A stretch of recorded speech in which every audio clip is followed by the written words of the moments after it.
The major has 3 phases. The qualifications phase, which includes both the RMR qualifiers and the RMRs, a playoff phase consisting of challengers and legends, and a finals phase called champions. The RMRs take place in April and are played offline in each respective region. The European and Americas RMRs are a Swiss format, with the Asian RMR played in a double elimination format. Initial matches are best of 1, while all elimination and qualification matches are best of 3. The Asian RMR is an 8-team tournament with 2 teams advancing to challengers. The American RMR is a 16-team tournament with 4 teams advancing to challengers and 1 team advancing to legends. The European RMR is split into 2 16-team tournaments, European RMR A and European RMR B. From A, 4 teams advance to challengers and 4 teams advance to legends. From B, 5 teams advance to challengers and 3 teams advance to legends. 1 further team advances to the challengers stage from a last chance playoff. Stay tuned to see who will advance from the RMRs to the playoffs phase in Paris. Find the full format explainer, along with schedules, team info, articles, and the best live viewing experience of the Blast TV Paris Major on blast.tv/major.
Hello and good morning, ladies and gents, boys and girls, and welcome back to day number 2 of the EU RMR B. My name is Cody Cast, joining me is the lovely Anders. We had an amazing first day, and we're looking for an even better day number 2.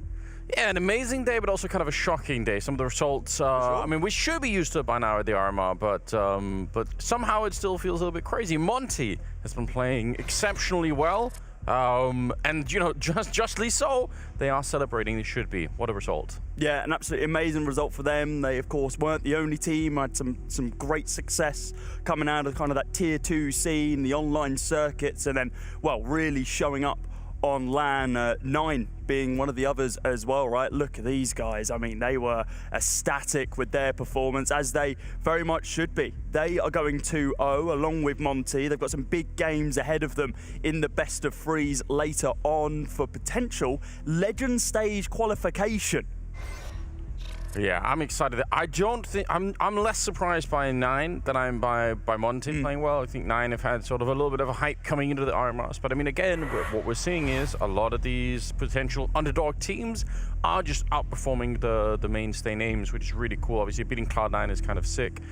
Beating G2, arguably, maybe even a bigger deal right now for 9. I'm sure they're going to be happy about it.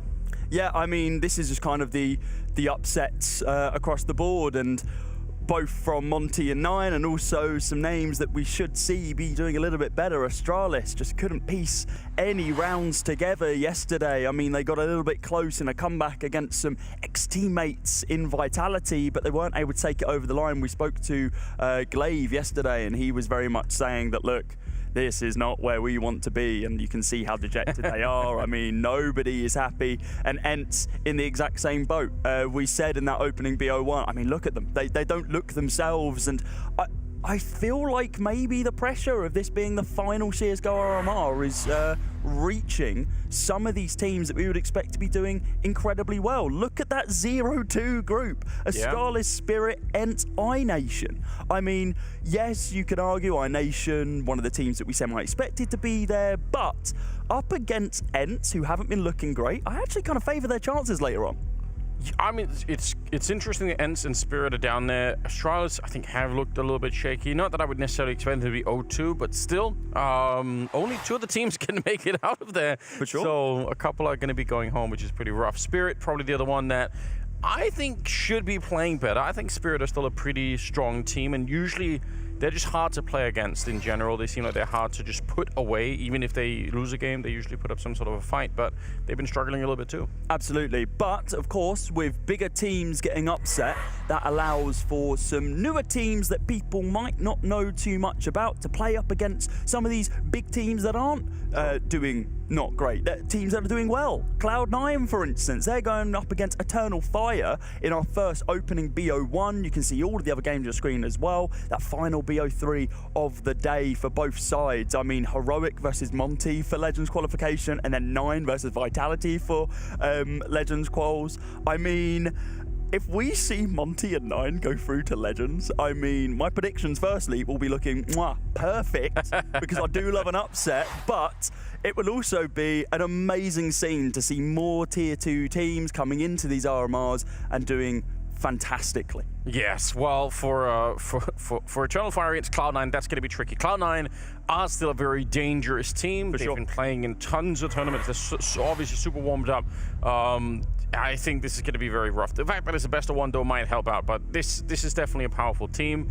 Hobbit last time around was playing crazily well, and you know they still have a lineup that just looks very strong at the moment. So I would have to say we're going to have to see an even better Eternal Fire than we saw yesterday against Astralis. It just has to step up further than that. But yeah, Hobbit is, you see a ridiculous rating going in there. And we actually did get a chance to catch him earlier, so let's throw it over to the interview with him.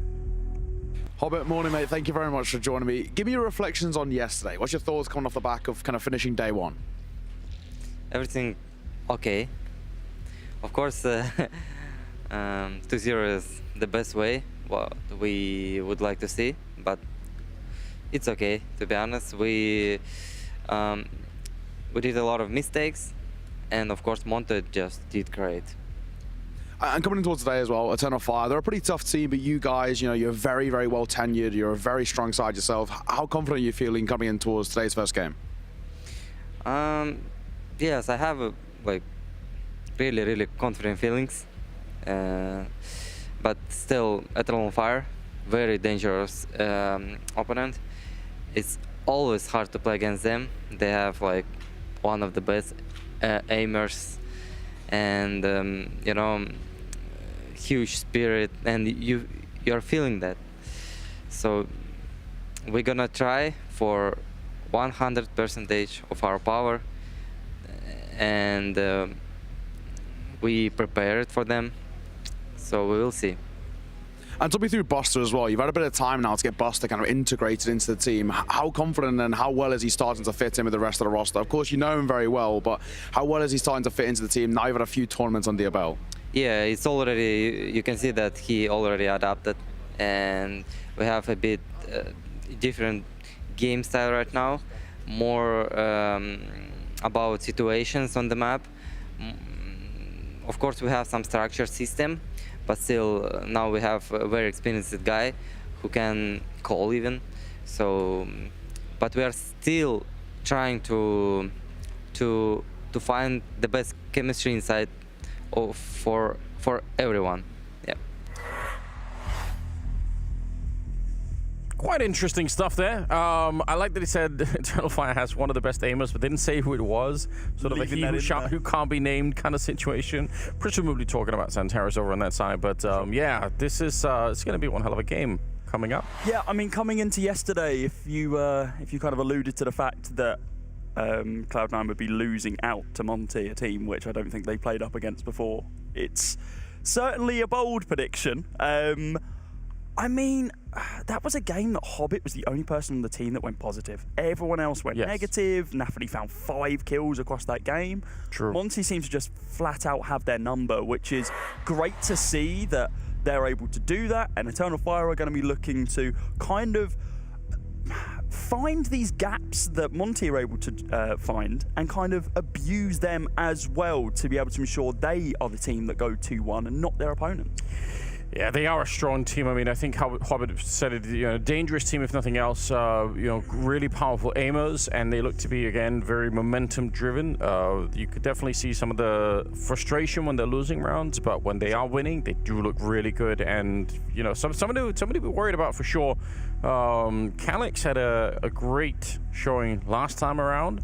But I'm not even sure he's always the player to be necessarily watching. But I mean, they just once they're up and running, they are a strong team. Yeah, for sure. Well, let's see what major thoughts are coming into this one. Of course, 1 loss, 1 win. See what the vibes are like in the camp. Morning, brother. Thank you very much for joining me. Give me your thoughts on yesterday. Finishing 1-1 overall. I think most people will claim that's a pretty decent day, especially because it's best of ones. What's your personal thoughts?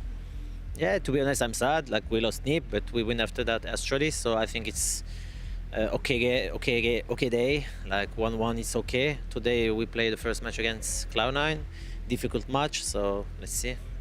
And what's your preparation coming in towards Cloud9? They're a very difficult team to break down. They're very difficult to come against because they're really good at controlling games. How are you boys kind of prepared coming in towards this game? Yeah, they're playing slow games. Actually, the map is Vertigo, so they're pretty good in Vertigo. We'll play Vertigo.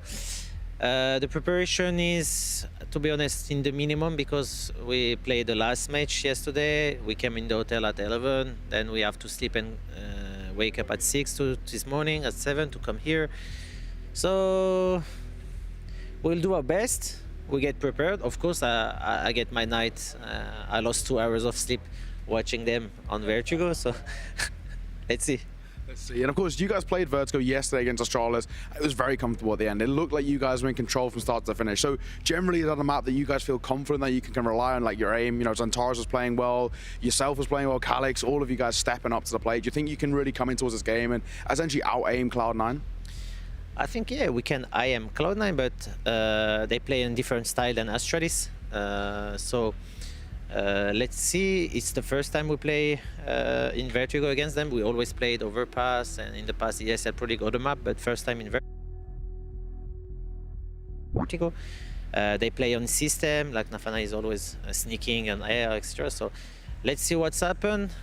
We feel confident also on Vertigo. It's a good map for us. It's also a good map for them. So it's both team a good map. So. We'll see. Well, Vertigo at the bottom of your screen and from Major's mouth as well. Thank you very much for the leak, my friend. It was great to hear. Vertigo, yeah, it's an interesting map pick between these two teams.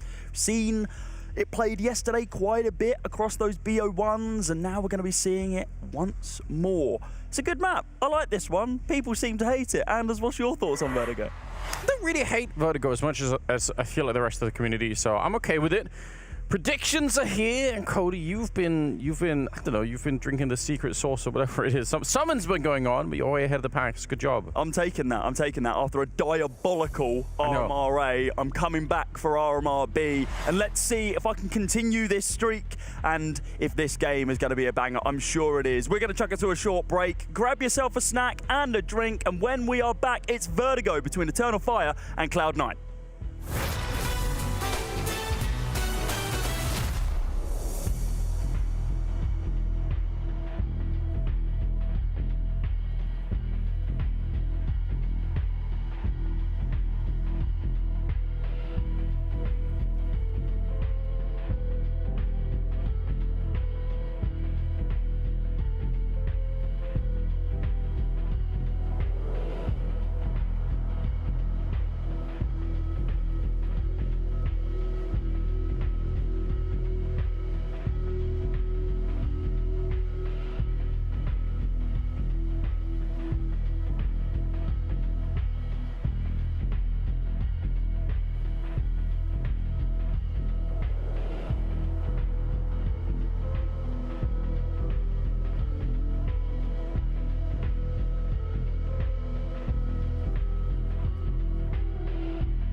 And welcome back, ladies and gents, boys and girls.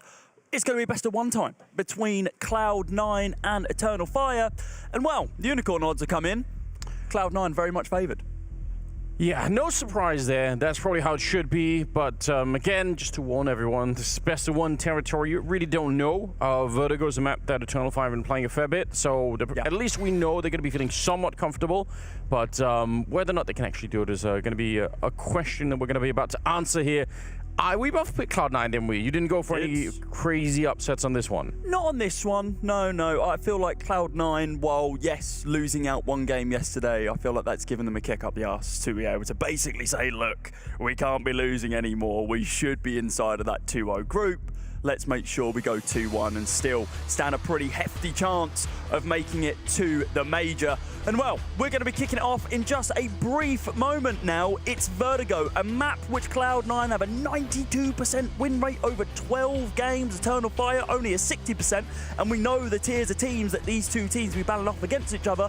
They are simply not the same. So Cloud9, heavy favourites coming into a match which, honestly, Eternal Fire probably have no right in winning, but I do love an underdog story. Not enough for me to be able to predict them this time around, though, Anders. All right, well, I'm with you. I think Cloud9 have got a really, really good shot at taking this one. Eternal Fire, they're going to be starting on the CT side. Cloud9 on the T side.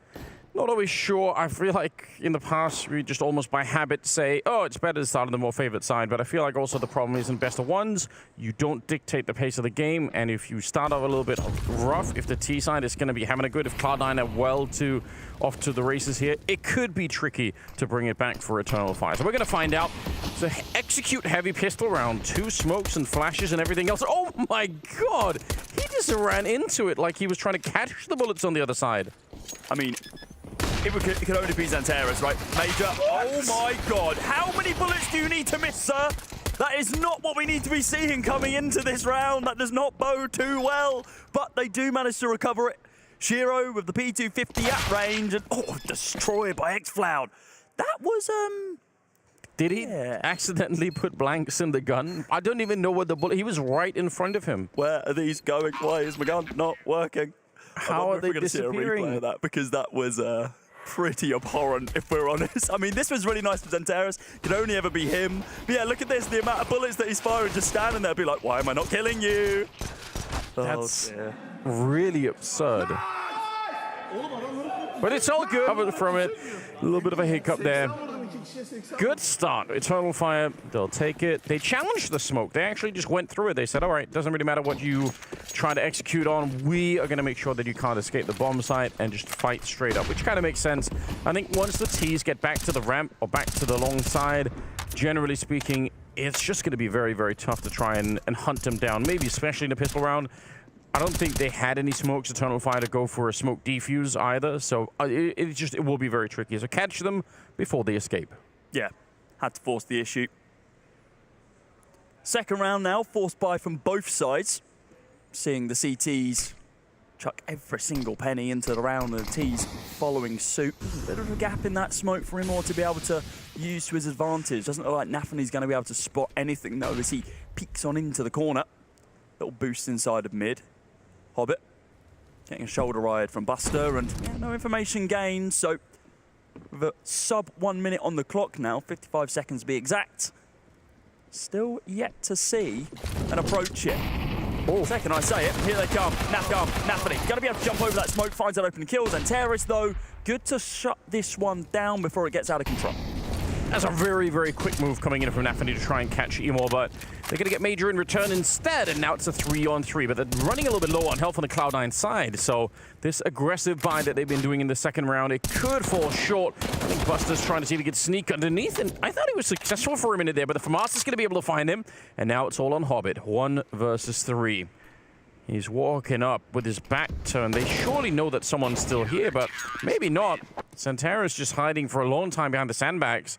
And it's a pretty successful round. Not only winning it, but obviously surviving 3 people. They could go and maybe exchange some guns if they feel like it.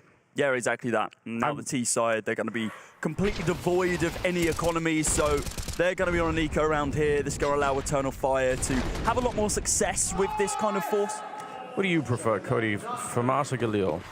I'm a denier of both, if I'm completely honest. But I would prefer to have a FAMAS. Absolute freak. Yeah. Okay. not a fan. Not a fan. I actively hate the FAMAS. I just can't. My smooth brain cannot work out that Galil spray pattern. I've tried for so long, and I've just come to the conclusion. It's like, cool, I'll just buy a Mac 10 instead, and I'll just run at you. That's fair. I think that's a fair preference. You could probably make that call and say, you know what, Mac 10 does work pretty well. I'd much rather the MP9 on the CT side, though. I'm very much those small SMGs. Get the out of here. Get that thing away from me. But the cheap ones, love them. Yeah, they are really good, so I don't blame you for it. I think that's fair. This should be an easier round. They did steal one Galil, and M4s for the rest, except for Major. So, yeah, this should be a much cleaner round. I think the name of the game here should not get one deked. Don't let them take any economy away if you can at all. That's a good mentality to have for most rounds, I feel like. Don't get one deked. Just don't get one deked. Just don't. Well, they're going to try and open it up. Exile isn't going to be able to find that shot. Does find the information, though, and Xanteris finds just a little bit more than that. A kill onto Hobbit as he spams down onto side hall. Shiro looking to peek on out through as well. Oh, we told him, don't get one deked. We helped. He did it anyway. Listen. Come on, man. You need to listen to us. We know what's up sometimes. I think Warren Buffett once said that the key to investing is to not lose money. This is the equivalent of that in Counter-Strike. Just don't get one deked. Just simply don't. Try not to die. That head things thing, will work out all right. Yeah, that head thing, just don't get shot in it. It's all good. Just crouch. It was just the one, so we'll give him a pass on this one. It's all good. It's pretty important, though. I mean, I think this, again, you're quite a heavy underdog coming into this particular matchup. So having these rounds where you can build a slight economy, you don't feel like everything is a struggle, just to keep the mentality going is pretty important. So I'm going to take this as a good sign for the Turkish side. We'll see if they can continue into this fourth round, where now Cloud9 have the first real buy round, where they really have the AKs out and could try and do something. He is looking for it. They are boosting up on the other side. There's a smoke in the way, but the first kill go to Axile. It's a classic boost on Vertigo on the other side, and Buster completely blind, just whited out on that side, but still hitting the headshot. Yeah, simply does not need his eyes. Over on the other side, though, Immor's going to be able to find both Shiro and Nafany. As the smoke fades, he finds those two boosting players. Brings us now down to this 3 versus 3. The health advantage is leaning more towards that T side, but only by a small margin.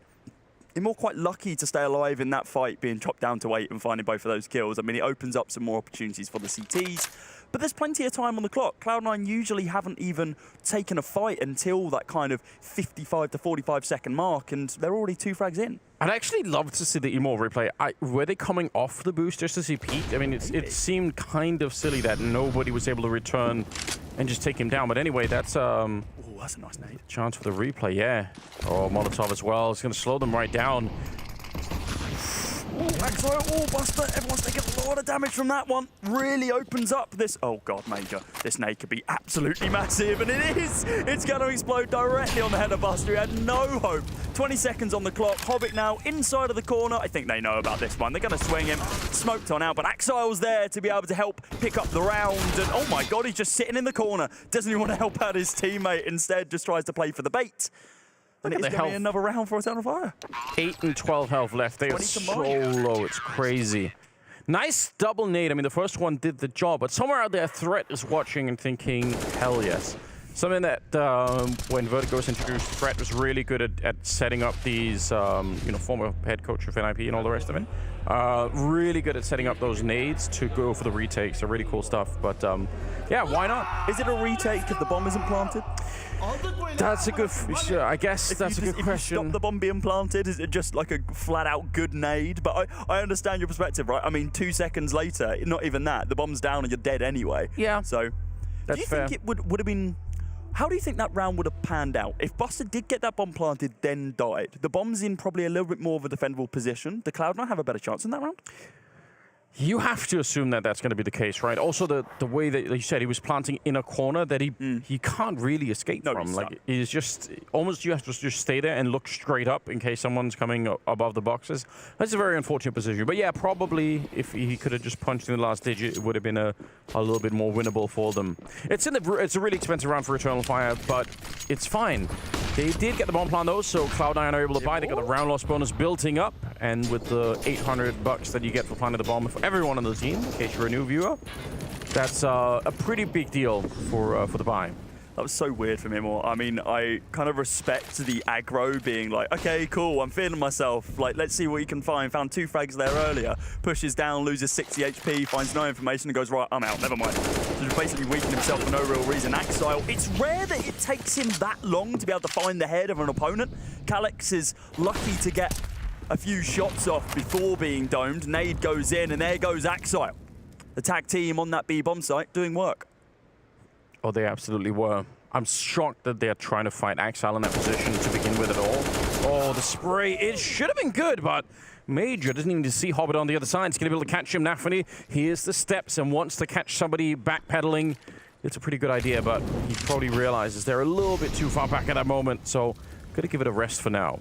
Double molly closes off the site just a little bit from the CTs, forces them to be in angles they really don't want to be in. Xanteris is going to try and cover his body as Imor is going to be able to find those 2 kills onto Shiro and Nafany and basically securing the round there. Buster, the young gun, only with 3 frags to his name in round number 5, is going to be looking for 3 more here to clutch it out and find Cloud9 their first. Bomb on his back. He's going to be able to get it planted, or at least just tap it, see what he can force. Here's a drop inside of Elevator. Is now going to stick it. No, he's not. He's tapping once again, and it's, yeah, going to blow up in his face. This is brilliant. This is exactly the kind of start you want if you're Eternal Fire. It's got close a couple of times, but they're managing to make their way back into it. I think fighting Axile outside of the B bomb site is a mistake that I don't think they should be engaging in. Axile's one of the most talented players in the server, and it's not worth it really. He's consistently very, very good. So I'd be worried about that if I was on the Eternal Fire side. But you know, so far they're doing pretty good. Timeout being called for Cloud9 to discuss what is happening here. Obviously, some notable things, right? They haven't really tried for a real B execute yet. They've kind of just been hanging around out there. And there's been no real mid-aggression at all, which is, I mean, it's still early on, but at some point, maybe Cloud9 will try and switch that up and see if they can put some pressure on that B to mid side of the map. We saw in that first fall by round, there was 1 presence inside of ladder room from Cloud9's side, but they just kind of held, waited for someone to swing on in, and of course they were able to find the kill, but that's the closest thing to a semblance of mid-presence that we've seen. We do see 1 kind of pushing up into mid as everyone else is posted up and running over towards this A bomb site. Xanteris is looking to gun them all down as he spots ahead of Axile. He's not going to be good for the initial spray and does get punished for it as Nafany with the Tech 9 does the work.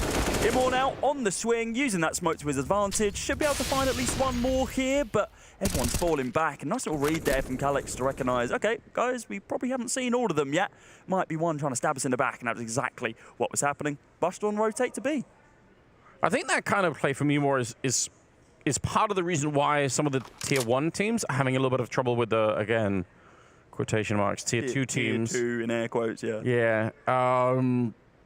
That's kind of a crazy play for Imor. It's one thing to try and find the 1 kill, but actually pushing forward into the rest of the people on the ramp. Again, if you pulled out the sort of the most classic Counter-Strike playbook, you would say, well, you risk losing a rifle. You could make it a 3-on-3 if you get traded almost immediately. It's not really the risk versus reward. It doesn't really play out in your favor at all. But also at the same time, Cloud9 are not expecting it. They think at some point he's got to be going back, and he isn't. And even if he dropped low on health, he did actually get a couple of kills there. So yeah, I think they're just playing into that aggressive style right now, and it is catching Cloud9 a little bit off guard. Yeah, this is great to see, and this is something that we've been seeing and what we were kind of just alluding to there, the fact that these kind of air quote tier 2 teams, tier 1.5, whatever you want to call them, the non-tier 1 circuit squads that are coming into this event, are able to just display a different kind of Counter-Strike. And, well, the tier 1s who have been playing inside of this closed circuit for quite some time now, just aren't used to it. Imor is going to be looking for something once again on ramp, and with the amount of bullets firing down range, Nafany is lucky to not lose his life, but instead he takes down Imor, traded straight back by Xanteris. Yeah, he unfortunately just walked backwards into the bullets. A little bit unfortunate. Nice little flashbang to set up that kill. Calyx is going to be able to do it easily, and he swings for another one. Shiro going down this time. They were trying to wallbang him out of that corner, but he was no longer in it. So a 4 versus 2, and again, you could argue here for Eternal Fire, if you wanted to pull out the classic playbook, you'd say, just chill out. You don't really have to do anything. You don't have to be aggressive anymore. Curious if they will actually follow through on that. Well, not only that, but the conversation you were having earlier, the fact that, okay, you probably shouldn't be taking that ramp fight. You know that Axol's been playing it. They do it again. Yeah, they're very excited. Just not respecting, like, what is an amazing, amazing rifler in Axile. And they're just able to shut him down. And if you can do that, then, well, you've kind of done half the work into Cloud9. Not that he's the only person who can put up numbers, of course. We know the Hobbit's done a lot of work recently, so has Shiro. Everyone can step up to the plate when required. Which one you can rely on. Yeah, nice opening over towards B, and with the bomber busters back as well, that being revealed, maybe they can set something up here, but not when X-Flow is inside a ladder room and taking down your only backup. That's a problem. Buster gonna have to solve this round on his own and give it a good start at it here. Dropping me, get 10 seconds on the bomb, and it's not gonna be able to plant it. X-Cloud just in position at the right time. Kind of a scary 2-on-4, but they managed to win it. I don't think they care. I think they're gonna be happy just with the string of rounds they're putting together here. 7 in a row to start this map with. Everything is looking really, really good. I think it was it Major at the interview saying, oh yeah, he stayed up late, didn't get a lot of sleep, and coming in here. I feel like he's been lying to us. They're looking really fresh at the moment. You are allowed to lie in interviews, though. You can do it if you want to. Is that allowed? Yeah, I think. Put that out to everyone. You can lie in interviews, guys. It's fine. Don't worry about it. I'm okay with it. As long as it's funny, we're here for it. Yeah, or it could even be part of the strategy, right? You know. Oh, we're really tired coming into this one. We hope they don't rush us. Yeah. They just gun them all down. It's like just super ready for it. Could have been a Cloud9 standing right next to the interview when it was in progress. Yeah, just staring at them like, oh yeah, guys, haha, we're not feeling good today. Please don't try and make us take aim fights. Oh my god. Well, he should win that fight every time. I was gonna say, Calyx is kind of walking into certain death, but I guess not. That's hard to explain, and obviously, that's the kind of stuff that makes you think, okay, well maybe Cloud9 on the other hand did need an hour more to wake up. An extra 60 minutes in bed might have helped them out here because they are now 7-0 down against Eternal Fire. Remember, they have a 92% win rate on this map. He almost sprayed them both down. It's so close, right? Dropping 0 to 28. I mean, he's basically out of the round already, right? I mean, yes, he might be able to get one shot off, but it needs to be the crisp one. X-Cloud and Major, I mean, they've just shut this entire approach on the B-bomb site down. And Shiro, the low HP player, actually being the final person on the approach. Looks like he's going to attempt to save here, but Immord, yeah, he's ready for it. Swings onto the corner. They find the 8th. The half has been won already from Eternal Fire. Anything else they find here is just a bonus. And honestly, with the momentum that they're displaying here, I wouldn't be surprised if we see a 10th, maybe even an 11th round. Yeah, I mean, this is shaping up really, really well. Then they don't have the stopping power at the moment on the Cloud9 side, because some of these aggressive pushes coming out need to be traded and need to be traded really efficiently. They're getting away with a lot of multi-kills on the individuals here on Eternal Fire. And no bomb plant means even with the round loss bonus obviously way up there, they are not that well equipped. Shiro. He's lost his legs, he's hobbling about. Now he's about to lose his life as well as Antares finishes him off. There goes an arm, there goes the other one. It's not looking great. When he gets taken down without even seeing anyone. On the other side of those smokes, the double nade went in. We are now going to be seeing this stack, this setup over towards B with just Calyx holding on, waiting, spots out heads and multiple. A Buster sends him all the way down to the bottom floor with that 1D. They're looking for this bomb plant. They're looking for that pure consolation. I don't think Cloud9 are going to be able to win this one, but if they can get that down, at least it gives them some more money to work with moving into round number 10. But this retake, now with the smoke down, could be a little bit more difficult than I was originally alluding to. Yeah, especially with the Tech-9 up close, that does make it interesting. There's no flank coming through this time. It's just going to be a forceful retake coming in on the side. They do have the smokes and everything else. Hobbit is there with the Mac 10. He's going to be going down, and a good clear of that E-box. Going to make sure that Well, the vent make sure that nobody is up close. So, Buster, he's going to be found with a headshot through the wall, but either way, they would have been able to bodyguard that defuse, no problem. Great retake, great start for Eternal Fire. The Turkish team looking absolutely brilliant right now. They've been upgrading because the first match they played was a little bit meh, and obviously the second one was really cool to see, fighting. And then this one, I think this is where it's just starting to look super impressive. Yeah, this is looking fantastic from these guys. Really, really nice start to the day. And of course, if they're able to win this one, they go 2-1. They move through to that kind of upper bracket group in the BO3s. 16-0. Oh, we're getting bold with it seems. Do you think it's possible? Do you really think that Eternal Fire are going to be able to 16-0 Cloud9, Anders? No way. No? I wonder how many times that's happened in Cloud9's career. That can't be a lot. Oh. He actually found him. All right. Shots for the smoke on both sides. The Shiro's wielding the AWP and is at least going to be able to revenge that one. But Santaris is 14-3 right now, and Imor is 12-4. They're just looking so ridiculously good at the moment. Hobbit's ducking underneath the smoke, and he'll find the shot on Imor. That's what we're talking about here. 4 versus 3. And, you know, if we forget about the 16-0 thing for a minute, there's still a chance for Cloud9 to have enough rounds in the first half to make this acceptable. And that's something that Eternal Fire should probably remind themselves of as well, is that as cool as this is, don't let them get up to 4 or 5 rounds here, because that could be enough. Get to a dangerous scoreline. Cloud9 pretty prolific on this CT side when it comes down to Vertigo. Eternal Fire, they do have the money to be able to force the issue here. Major's a little bit light, but Imor on basically 11k after loss bonus as well. He's going to be able to buy anything. Zanteris is pushing up to that point as well. Does look like they're just looking for exits, and well, that's it. They realize that their opponents are pretty light on cash. So if they can find some of these random frags left, right, and center, then they're going to be pretty pleased with it. But they are going to allow Cloud9 to gain 1 round. The 16-0 dream is dead. Commiserations to Eternal Fire. You will not be making history today, but you may be able to make it to that next stage, 1 step closer to the major. It's only 1 round, guys. Don't let it reset your mental too much. Cloud9, though, they're going to be feeling pretty confident after finding that one in that fashion. Yeah, I think that's important. It's a bit of a random shot, but this is a really good move from Hobbit. You'd love to see this. And a bit of a gamble in the 4 versus 3 as well for Eternal Fire, deciding to go all on the A-bomb side. I don't really hate it. I think it's okay because stretching yourselves out, there probably would have been 1 far back on B and then 2 on A anyway. That person would have to pick up, you know, a quick double kill or something like that. It's the odds aren't favoring that, so I don't really mind it. And their economy is pretty good behind it, right? They get to save 3 rifles. They already had a lot of money on the CT side, so why not just keep that going? They're going to try and see if they can attack this ramp again.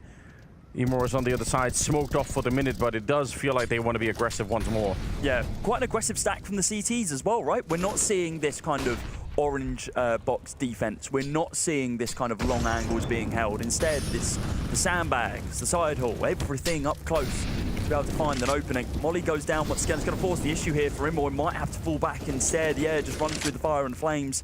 Singes his toes just a little bit, but he is going to be safe for the time being. Cloud9 don't actually gain anything off of that other than just potential information. There is indeed going to be 1 on side halls. Zanteris now rotates over from sandbags to be able to gain a little bit more short control. With a minute on the clock, once again, Cloud9 running the clock down before they begin their push onto a site. And Nafany is looking to gain more ground here, but he's doing it steadily, quite regimented. It's interesting to see Major pick up the AWP. I feel like on some of the other maps we've been seeing Imor obviously the one to do that, so we saw it with Wrinkle, with Bait, right? The fact that, wow, that was insane from Shiro. Where if he's just having good games on a rifle, then give the AWP to someone else. Yeah, keep it going, why not? I mean, he has been playing very well, Imor, so maybe they're just feeling it. Shiro will find another one, but Major up on that boost to the back, and he's going to be able to get one. They're just trading their way in, which is going to be favoring the Cloud9 side, although he's waiting for this HE. Hopefully Axel's going to be nowhere nearby. Only 15 seconds on the clock, and they're just patient. Major has the other one. There's the first nade landing. Buster, he should be able to get this bomb plant. No! Just does enough damage for it. There's 3 seconds left. They will be able to get the bomb plant, I think, but there's no way out here. Axile, he's going to get sprayed down. The grenades right now, the utility usage for Eternal Fire is absolutely devastating. They need to plant somewhere else. They can't keep planting in that position. Buster's been killed twice by it now. This double nade setup, it was so nice of a retake. Shiro did amazing work to be able to open up this site, right? And then traded straight back. Yeah, I didn't think there was enough time on the clock there for them to be able to find that bomb plant. I suppose it's a consolation bomb plant, but look how happy Eternal Fire are. They've gone, cool, we've just taken 10 rounds off of Cloud9 in the first half. And also, the fact that it comes after just the one round there that they managed to pick up, it's great, right? Yeah, he's got it going on.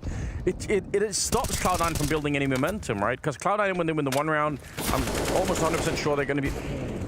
It's close, but they're going to be saying, okay, slow start, but now we're ready.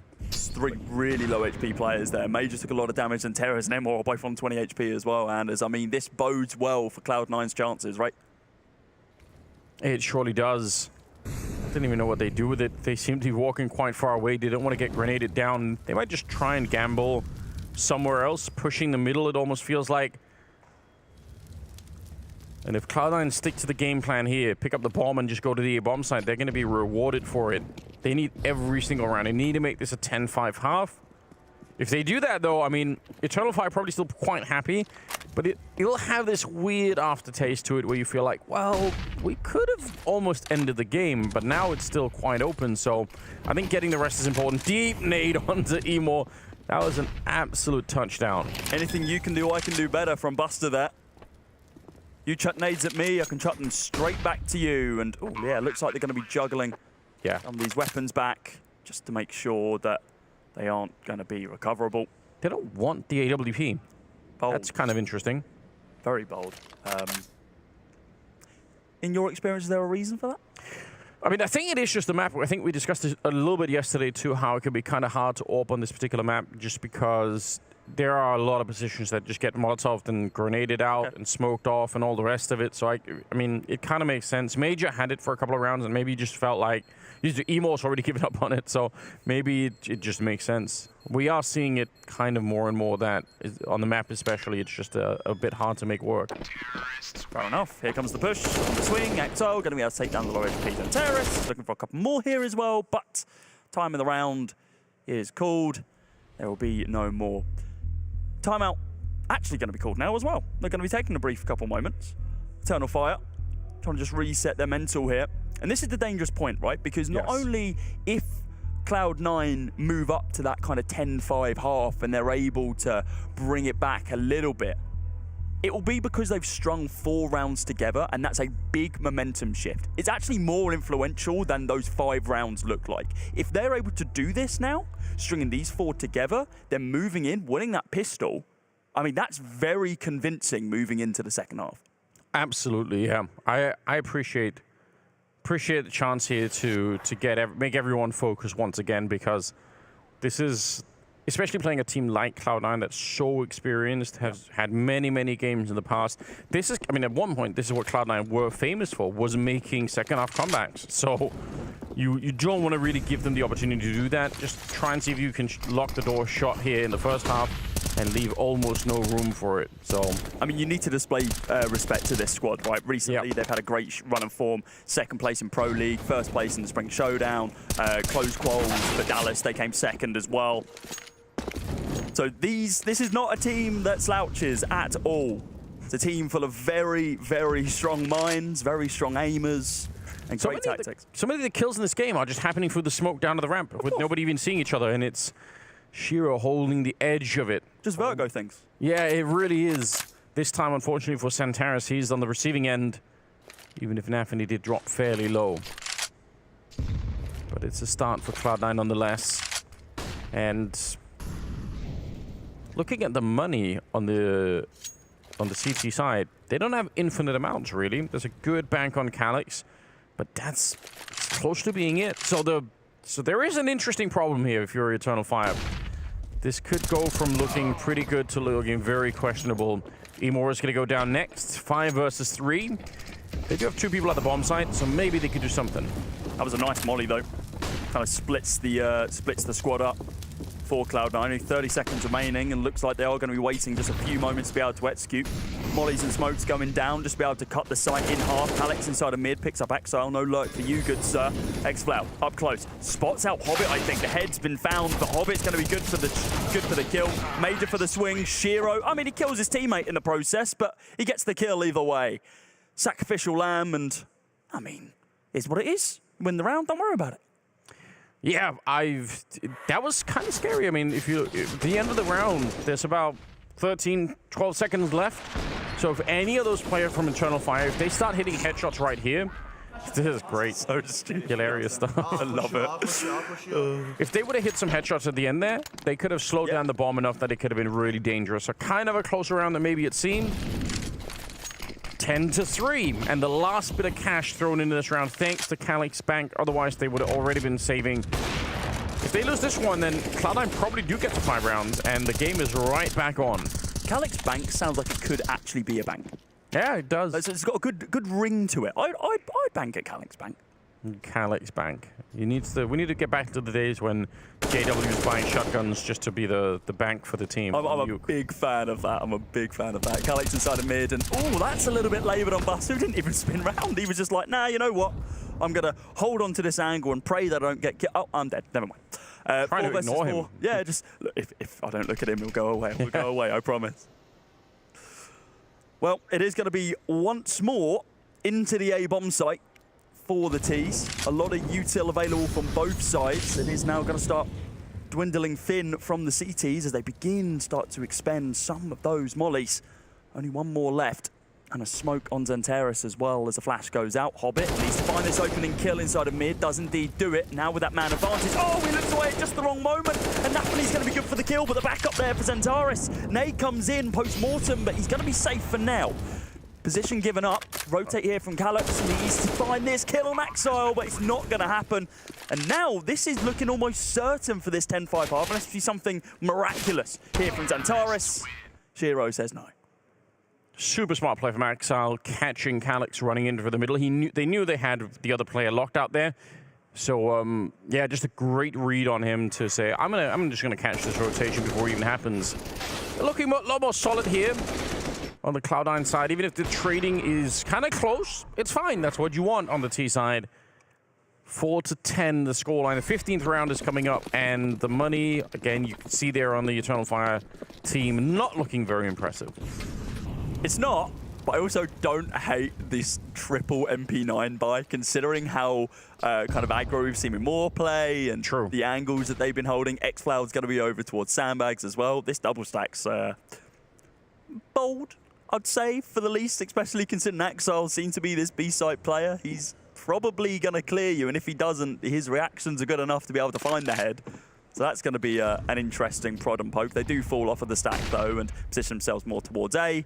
They can't lose any silly fights here. They need to be careful. I can't believe Shiro can't see him there. He's actually made the jump down. This seems so risky. They're not really expecting it at the moment. No one's really looking for it, and they're going to get the opening kill. Nafany goes down. Emor somehow just getting wedged into a position that nobody was expecting. You can see he jump down just at the perfect moment. Buster, awkward position when you're out in the open like this.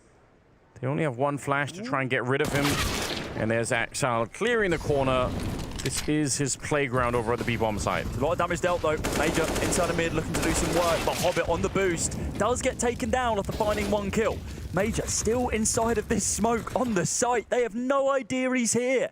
And he's going to be the linchpin for this round. Exil's incredibly low. He's waiting for his team to come out. And oh my God, what was that from Exile? The no-scope, the flick, that was insane. But I do think it's going to be too little too late. There's no damaging util here. He needs to swap to the pistol. Both players incredibly low.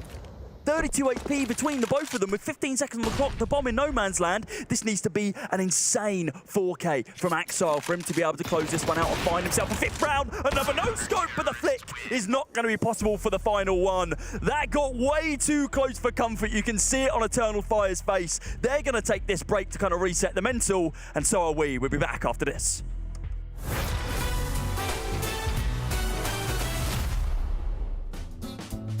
I think it has to be last 4 finals, I think. That's 4 finals in 2021 in Copenhagen, in Arena, with the last dance of the French team. That was like so fun to play. Just we did the final against Navi. We had a lot of fun moments playing against Astralis just before in semi-final. Like just, I said that a lot, like just making quiet the crowd. Yeah. It was pretty fun to be honest. I just had a really good moment back in the day when the French team stopped at some point, and we had that World Final in Copenhagen. I remember I didn't want to cry, but it came out without like asking. It's still emotional for me to talk about that because that was a really good moment with the French the team, and most likely with Extase we had like a really good like chemistry together, and we did a lot of things, good things together. So, but yeah, it's a good memory.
And welcome back, ladies and gents, boys and girls, to the second half of this Vertigo match between Eternal Fire and Cloud9.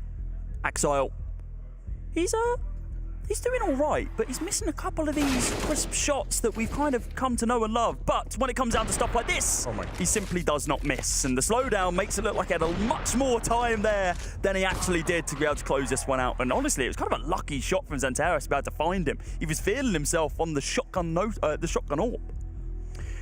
Yeah, that was quite a way to end the half, but he just didn't have time, unfortunately, to get the last shot that he needed there. So still a very impressive first half for the Turkish side. You've got to appreciate it. You've got to give them some respect as well. Who's but Knife Buster?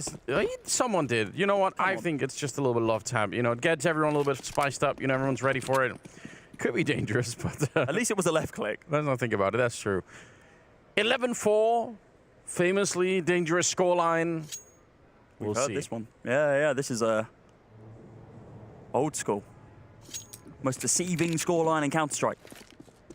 Let's see if it's going to deceive us once again. Cloud9 looking for this setup. It's a pretty large stack over towards A. They've read it well. Oh my God, they love chucking nades everywhere, Eternal Fire. Nafny had no chance to be able to swing. I don't even think he got his smoke down. Shiro now with the Julies boosted up. Buster on the side angle with Shiro to behind the opener. And God, these Julies finding kills left, right, and centre. X-Floud, though, ensuring that frag can be still found for the Eternal Fire side. I mean, he's got a smoke to play with here. Might be able to get this bomb planted. They're going to need to right now. I mean, might not for now. It's definitely not going to be possible. X-Floud sent out of the bomb site again. And like you pointed out, the Julie's just doing way too much work. He's going to try and make a run for it. A bomb plant would be nice, but his rotation time is much, much longer than it is for the Cloud9 CTs now. Please go mid to way. They need... That would be funny. They need to win this round, Cloud9. That's super important. If they do, though, this game could be right back on. A bomb plant might help Eternal Fire to get into the match a little bit earlier, but to be honest, I would not even be a little bit surprised if Cloud9 can run this scoreline back. Yeah, I mean, they're a squad which can certainly do it, right? Yes. This is incredible experience on this C9 roster. Certainly. And in spite of that, they get beat up really badly in the first half. If you look at the scoreboard, it's not like they're completely missing. It's not like it's not like there's someone who's just not doing anything at all here. Exile's going to wait for time, I think. No, he can't. Yeah, gotta make sure. Gotta make sure. Although that would be the ace if he could ever do that. That would have been sick if he could have just waited it out. Nice way to begin. Some Turkish dynamite into the corner. I love that how for a long time Julies were a meme, and now it's like, oh no, they're actually legitimately good. They're like actually a fun gun to use, and not only that, they can do quite a bit of damage. It makes me upset because... You're not a fan of the Julies? It's not that, it's just that Moses for a long time was, before anyone else I think really was talking about it, Moses was saying that they're pretty good guns. And whenever Moses ends up sort of being justified, it just makes me feel nervous, you know. A disturbance in the force. Something like, yeah, the universe is kind of off balance in a way. That's how I judge things, you know. Like, are things working out well for Jason? If they are, then you never know. Like, it could mean that something is up, you know. Some crazy scenes are about to occur. And we're seeing some crazy scenes here across both RMRs as well. So maybe this is the world according to Moses moving forwards. Scary place to be, I won't lie. But, you know. So, should be a very easy kind of a cleanup. No bomb plant, no force at all. Eternal Fire are just going to try and overwhelm anyone they can inside of mid and bust out. I mean, he's seen them all. He recognises that this could go very poorly for him. Every angle known to man being pushed. But they do close it out without losing a single tick of HP. Cloud9 nice and clean there. We are going to be able to see a full buy from Eternal Fire, though, and this is an incredibly important round for them. If they can win this one, they can flip the switch, turn the momentum back in their favour, and start chaining a few more rounds together, harbouring that CT side economy. Well done on Buster for, retreating from that one, not getting hungry for the eco kills or anything. It's just stupid to lose from us in that. He probably would if he peeks into it, so I like to see it. Update from the other stream, it's 11-4 in the first half in favor of FORZE on Inferno against NIP, so that's a rough beginning for NIP. But maybe they can make it back. They're going to have a shot at it here. People like 11-4 scorelines today, apparently. Set up here. Over towards B. It's going to be a pretty slow approach, though. Large gap in that smoke, and I think Eternal Fire have realised that, so they are just going to be holding back, waiting for it to fade, and then post themselves up towards B. Here they go. The shift walk comes in. A lot of util to play with here on this T side, so... Not so much for the CTs, though. No, that's pretty dire. It's a nade from Chiro, but he's nowhere to be seen right now. Here come the flashes, but who needs util when you find the opening kill like that? Great trade back from Calyx, and Xplow should have been dead to rights there. Simply not going to be the case. Buster now from the backlines with the less than optimal weaponry in the form of the Famous. Good smoke and Molotov combo there for Emo to make sure he get the bomb plant down and nobody could really rush him. So quite interesting. The flash is immaculate though. And they're going to be catching Emo dead to right out of the edge of the building. Xcloud practically dead already. Major going to try and do some work. Jumping away from the bullets in the corner. Oh no, Nafany making himself a really hard target and they're straight on that defuse with the kit and all. What a retake coming in from Cloud9. That's the 7th round and I think that is going to be the real momentum change in this game.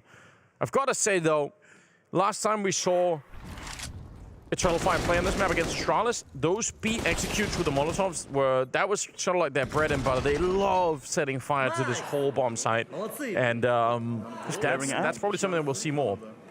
Still can't get over the jumps. Stop shooting me, please, stop.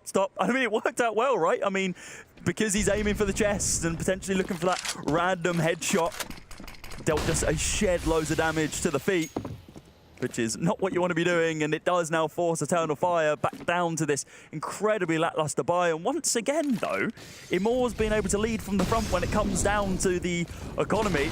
Still got money in the bank for the next round, so any frags that they can find here, Eternal Fire, they're going to be pretty content with.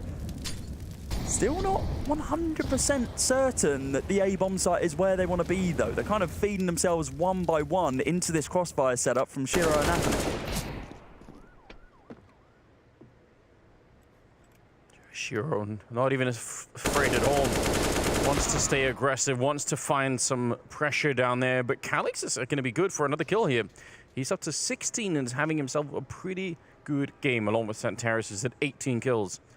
They don't have the utility to get rid of this position, though. No. We should give Cloud9 the same advice that we gave Eternal Fire. Don't get 1D'd in this round. True. That's the main thing. If you get 1D'd, it's a bad day. If you don't get 1D'd, you're all good. Especially don't give over the AK to the enemy team. That's scary. I've heard that is a bad idea, and it looks like Santaris is going to be able to recover one, so... And he has armor. This is... God, Santaris. This is how bad things begin, really. Great boss. 27 seconds, just about. Going to be a smoke up there. It's pretty good timing for the smoke. The grenade, though, was a little bit early, but they'll try and boost on the other side. Again, classic maneuver. Got to be real dangerous, Axel. This is what you love to do. He's going to be ready for it, but... Emo will find the headshot on the Deagle, and now it's a little bit tricky. 6 seconds on the clock. Buster's going to get that one, and that's the end of the round. They could not have picked up the bomb. Even if Buster dies there, they're not going to be able to win it. Great hold for him. A little bit too close, a little bit too scary, but there's no question about it. Cloud9 are back in this game. Yeah, for sure. Buster loves that E-box position, doesn't he? We've seen him playing it the previous round, now in this one as well, with the upgraded weapon instead of the more passive one. God, Emor just off the back of the spam, they did fire an Axile, but yeah. This young gun, I mean, Buster's so good, and of course, I believe the first LAN that he played with Cloud9 was Pro League, if I'm not mistaken. Yeah, it was a very recent addition to the team. Obviously, kind of a known quantity, Buster. Seen him before around, but yeah, he's not been on the team for a very long time. Yeah, so it's good to see he's still able to put up the numbers. Hey, second LAN as well. Axile, dear Lord, your outline. Yeah. I think Calix can actually see him on that peak, but just blends into the background. He's camouflaged against the smoke somehow with the helmet. That's a little bit scary. Axile probably not favored with the MP9 here, but he's going to win the fight anyway. It doesn't really matter. He actually took no damage on that one. That's crazy. Alex going down. That is crazy. Util expended over towards 8. Still quite a bit more available for this T side, but they got to clear Shiro. Don't peek him. You can't peek him. You know how good he is on this angle. Especially any angle on the side. That defensive AWPing from Shiro could just be very impressive at times, so I agree. Got to find a way to get rid of him with the utility instead. Counter flashes are coming out of the spray from Hobbit. It looked like it was going to be genius. He will just get the one kill. Nafany got the other one. And Shiro is there for a little flick. Emor, nothing he can do in this one. Save the AW if you can. You're going to need it for the next round. Yeah, Shiro's defensive AWPing, I think, is where the real fun begins, but not for Eternal Fire. Going to be 9-11 as the scoreline here as we move into the 21st round. And again, this is kind of horrifying for the Turkish side, because they must be thinking, wow, we've almost won the map here. But that's not enough. You need to do a little bit more. Just 5 more rounds is what they need. But I think those 5 rounds are going to be very hard to find. Halfway. Here? All right. Okay, he's fine. He's fine for now. I think he does manage to survive. We're not seeing desks being smashed or anything, because I feel like that's the mentality which would have come out if that happened. But true. He's safe for now. Yeah, Shiro just doesn't miss, does he? Let's be real. And yeah, you can see they're a little bit dejected. There was a round which they had kind of a lot to play with as well, and they just weren't able to set anything out. Another timeout going to be called here for Eternal Fire as they kind of reset the mental and get back to their kind of winning ways. At least that is their hope. 5 rounds in a row now for Cloud9. Running the time down in that previous one. Of course, Emor going to be a little bit fragmented on the economy side of things. Everyone else is above 3K, but he has that ever-expensive AWP available to him. Full armor as well. So he's very much still in this round. Yeah, he's going to need to find a way to do some damage. They will... Santaris not have a gun? Yeah, surely. Surely they could figure it out. One dropped, right? Yeah, okay, there we go. There we go. They've crunched the numbers, Anders. They've worked out what to do. They still haven't really gone for the full B execute with all of the Molotovs raining down. They've tried it a couple of times with sort of half the Molotovs. At the end of the round, right? Yeah, I'd love to see them really try and put some pressure on Axel over on that side, just to see if they could do it. It's interesting because Axile, they weren't garnering any respect for Axile in that first half, and now it seems like they're respecting him way too much over on B. It looks like Imor's about to change the storybook, though, as he goes for the swing, looking for Axile, spots him out and takes him down. This should be the turning point. Now they should just execute out onto this B-bomb site and go straight away, but it was only that solo lurking player in the form of Amor that was over there. Everyone else still posted up on A, and the bomb is dropped, so it does give them the opportunity to rotate if they wish, but no, they're still posting up on A. It's quite a dangerous position to be in with an AWP walking up like that. Like, we can obviously see that Axel is just the only player there and he's really far back on B. Yep. But very commonly, people are going to be playing that position forwards, and if you get caught with an AWP there, you might just be dead. But so, great risk for Emor. It absolutely worked out this time around. They're going to swap it out, giving it over to the Major instead. I really dislike this play from Eternal Fire. They found the opening, they tried to prod over towards A, found nothing, and then rotated towards B. So what this has done has opened up the opportunity for Cloud9 to force a rotate through. Yeah. Hobbit's on this backside angle. But he's probably dead. They're going to Molotov this out, surely. He doesn't have a smoke or anything. Buster trying to help out. There's no Molotov back here. They had the grenades for it.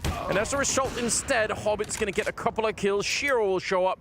And suddenly, with 15 seconds left, it's a 2-on-2. Getting that kill. Xcloud. They're in the corner. He's going to jump right down and try and get the spray. 8 seconds here. Major, you go straight for it. If you get peeked, you're probably dead. But instead, he'll successfully plant the bomb. And now he's got the AWP out. Oh, he's walking right into it. Buster is dead. Major taking the initiative and winning the round. Finally on the second half.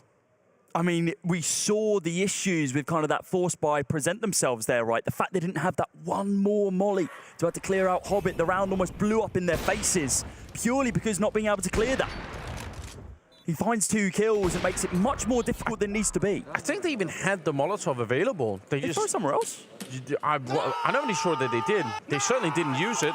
Of course, you can save it for the after plan if you really think so, but yeah, that could have destroyed the round right there. Not a lot of money on Cloud9 after this buy, and not really that much on Eternal Fire either. So this gets kind of interesting. Yeah, linchpin round for both sides here. Both sides need to win this one if they want to try and string a few together in more. Getting a little bit too overzealous there, and Hobbit shuts him down straight away before he can even get the engine revving in this round. Now on a 5 versus 4. Major looking for these long sight lines, and look at the buy. I mean, Eternal Fire, it was so expensive that previous round. They've got 3 Galils versus pretty decent weapons. I mean, Hobbit's got that AK bought up, picked up from the dead Imor. Quite interesting that he was the person to go first, and Terrace, lovely little one-tap onto Nafany, though, to be able to level the playing field. Don't even know what Nafany was doing in that position. Seems like a very strange call. He tried to flash himself in earlier, and then now just waiting around here with the AWP is Shiro. Very low health on the Calyx on the other side, so technically a 3-on-3, but they're going to be real careful about planting the bomb here if they are not sure. Oh, a little bit of a swing. Major actually gets Axel. They get the kill on Shiro. Somehow, the 3-on-3 turned into a 1 versus 3 instead, and it is just Buster who's left. I don't think he can do this easily. They're going to double peek him, and Eternal Fire celebrations. They should be. This is a massive round. Not only winning it, but collapsing the Cloud9 economy and getting real close to winning the map now. I think that player cam was muted for our eardrums, everyone's at home's eardrums, and Terrace going mad. God, and I mean, finding that kill, the swing from Calyx, he shouldn't be finding that one. Not up against an M4. Major as well, the crossfire being held. It was a really convincing round there from Eternal Fire, considering they were a man down early on. Losing Nafany in that random kind of open position, seems like he tried to play this like very open off angle, and he just got punished for it straight away. We do now have a timeout coming in, this time from Eternal Fire once again, as they are, well, it looks like crunching numbers to work out what they can actually buy in this round, how they want to play it out. If they can get one more against Cloud9, who don't have the best of buys, if I'm reading this correctly. Yeah, they should be in a tough position on that CT side. Oh yeah, and on the B stream, it's FORZE versus NIP, and FORZE are looking pretty impressive at the moment. 13-6. NIP have a long road back into this one. Ouch. Yeah, God, look at the buy from Cloud9. They are going to force, actually. They're not going to go down to just pistols. It's utility central, it would seem, for Hobbit and Shiro. Nafany going to be joining the club as well, but it's 2 MP9s, the FAMAS, a fully automatic pistol, and the 5.7. I think this has to be based on a guess at the Eternal Fire economy. Sort of saying, because if they had a lot of money, then this is just so risky. But you know you have a chance to collapse their economy pretty quickly, maybe. I love this angle from Axile once again. Just in kind of this anti-flash angle, waiting for the util to come in. You can hear it all flying on out. Nafany now, smoke goes down, but it's on the wrong side to be able to extinguish anything. Does give him a position to be able to spam one down, but Major's going to be good for that one. Buster completely blind, able to find Major off the back of the swing though, still playing on the back of that E-box. And Terrace, so many bodies to find through that smoke, can't see what's going on. As an inkling that there's someone there, Axile could have gone absolutely ballistic there, but instead he only finds the air on the spam of that MP9. 3 versus 3 with low HP on Calix and Zentaris. This is very much winnable now for Cloud9. Yeah, it is, especially the low health there causing a little bit of an issue. They're running it down while the bomb is being planted. They did get planted though.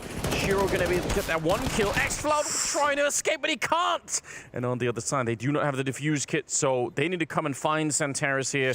So risky to try and go for a 10-second defuse, but they'll do it anyway. And Zentaris, he's in an awkward angle, but it worked out. It's planted well for it though, right? If they knew that he was down on stairs, kind of B-ramp, and it was like, cool, well, there's a double box that you can't spam through with your AK. We're just going to hold this one. Yeah, but if he's actually on the stairs, he has a pretty good look at it. I think he could probably have done it. Well, it's hard to second guess. Right? Yeah. 10-13.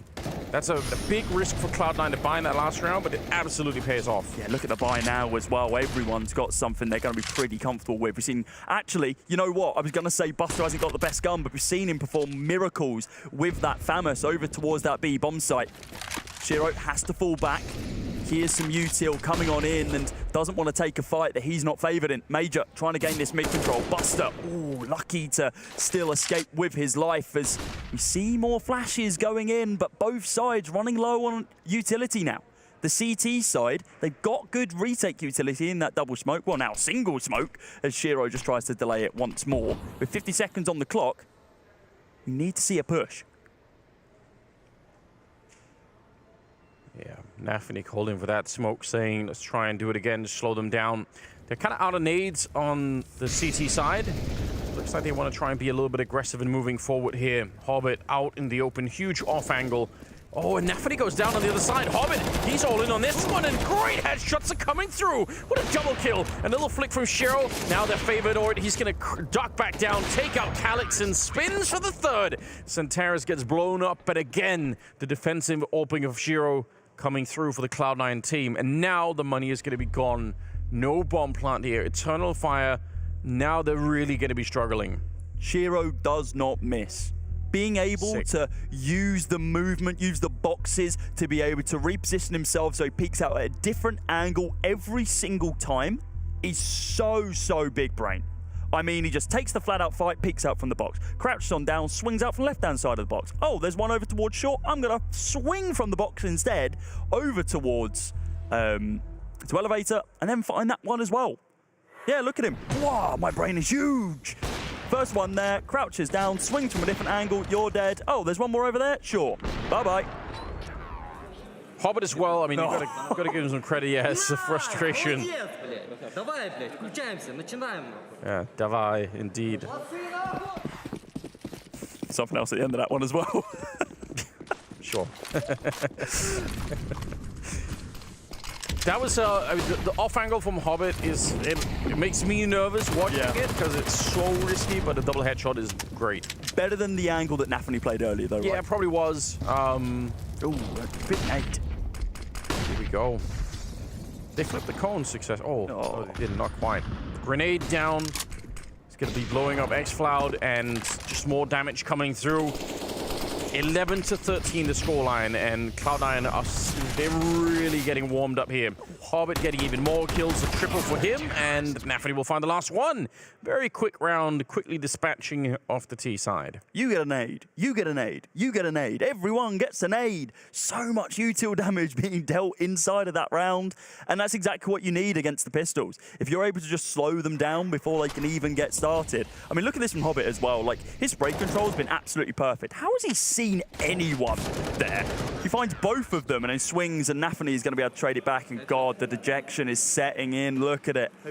I don't know if it's tilt or just kind of disappointment. Stop going A, guys. It's been 10 rounds, it seems like, that you've just committed to this bomb site, and it hasn't really bear too much fruit. You've only won 2 rounds on this T side so far to be able to take yourself up to 13.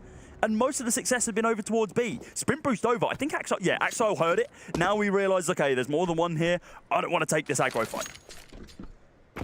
Yeah, that's a scary position for Axile. He could have been peeked on either side there, but he will fall back and play it a little bit more safely. And it looks like Eternal Fire, they actually don't really want to go for it. I mean, they've caused a bit of a rotation. Yeah. They still need to walk up the A ramp, which is why there's only 2 people here for Cloud9. They're happy to just wait around, see if they get a kill. They can fall back and call in reinforcements if they really need to. Yeah, this needs to be big. Oh, he splits the difference between all 5. Actually, takes more skill to miss all 5 players there. Almost did. Oh, I can't believe that there's no real mid presence. They might try and do that finally a little bit late here, but they need to try and put some pressure somewhere else on the map before they attack this ramp. Just anything at the moment will do. This is a much more aggressive angle from Shiro than what we've seen historically. Usually back onto the site, we saw it earlier as well. Missing that first shot, has to fall back, and oh, he falls back at just the wrong moment. I think one more second, he would have spotted someone out. Nafany going to be able to find that kill on Xanteris. He goes through that smoke. Buster now on the swing, bodied by Amor. Shiro, defensive AWPing coming out once again as Axile finds Xcloud on the rotation. The sideline angle from both players, Nafany, Shiro. He didn't know where to look. They're going to be able to find the kills, and that's going to be another round on the board for Cloud9. They need to find a way to put some pressure somewhere else on the map. Whether they go A or B, it doesn't really matter. But or mid. Yeah, try and. You're not even going to get a kill. You don't even have to. Just put some pressure on it so that somebody feels a little bit more nervous about what's happening on the map. Because they are very, very comfortable right now, Cloud9, in just defending these positions. They don't ever have to worry about anything else. And that's just a little bit too scary. 13-13, the game is all tied up. Cloud9 have a decent economy going forward. Same could absolutely not be said for the T side. Do you remember when the last prediction we had was 16-0? I know. That was a little bit crazy. It looks like a lot of you at home are thinking, yeah, the comeback is very much on. I'm starting to agree with you as well. Eternal Fire, they look strong in that first half. They've been pretty damn weak on the second. Nice little trade there from Amor. Nade comes in to be able to take him out of the round, though, after the damage is already dealt by Buster. All right. Gonna find a nade kill. A little bit scary for Axile to be holding an HE right next to the stairs on B, but you know what? Xcloud needs to be careful here. The amount of utility he has, he needs to be this kind of deciding factor over towards the B bomb site, and he's on the back lines. He needs to rotate over. Time is dwindling thin. Oh, spotting out one. Not going to be able to connect any of the bullets, though. Does force Axile off the angle. Real recognizing real there. It's like, okay, you can tap me, I can tap you. Let's fall back so I don't give you that opportunity. It's a Mac 10 and 2 Tech 9s as the util is now expended. Here comes the smoke from Axile, different position once again, and now the push coming on out. But flashes galore, they let them fade before they even execute here, not using them to their full advantage, and Nafany's going to be able to pick up one. Axile lining up both of them, but it's only going to be good for that first kill. Xanteris tapping them down. Axile and Nafany out of the server already. He's got a Mac 10 in his back, but now he's got a 5.56 bullet in the head from the M4. What an obnoxious kill for Xanteris on that second one. I do think some of the flashes that we were hearing were actually coming from the middle for Cloud9 and were going over those boxes, and I think that's why they got slowed down. Oh my god, it's actually just so clean. But it doesn't matter.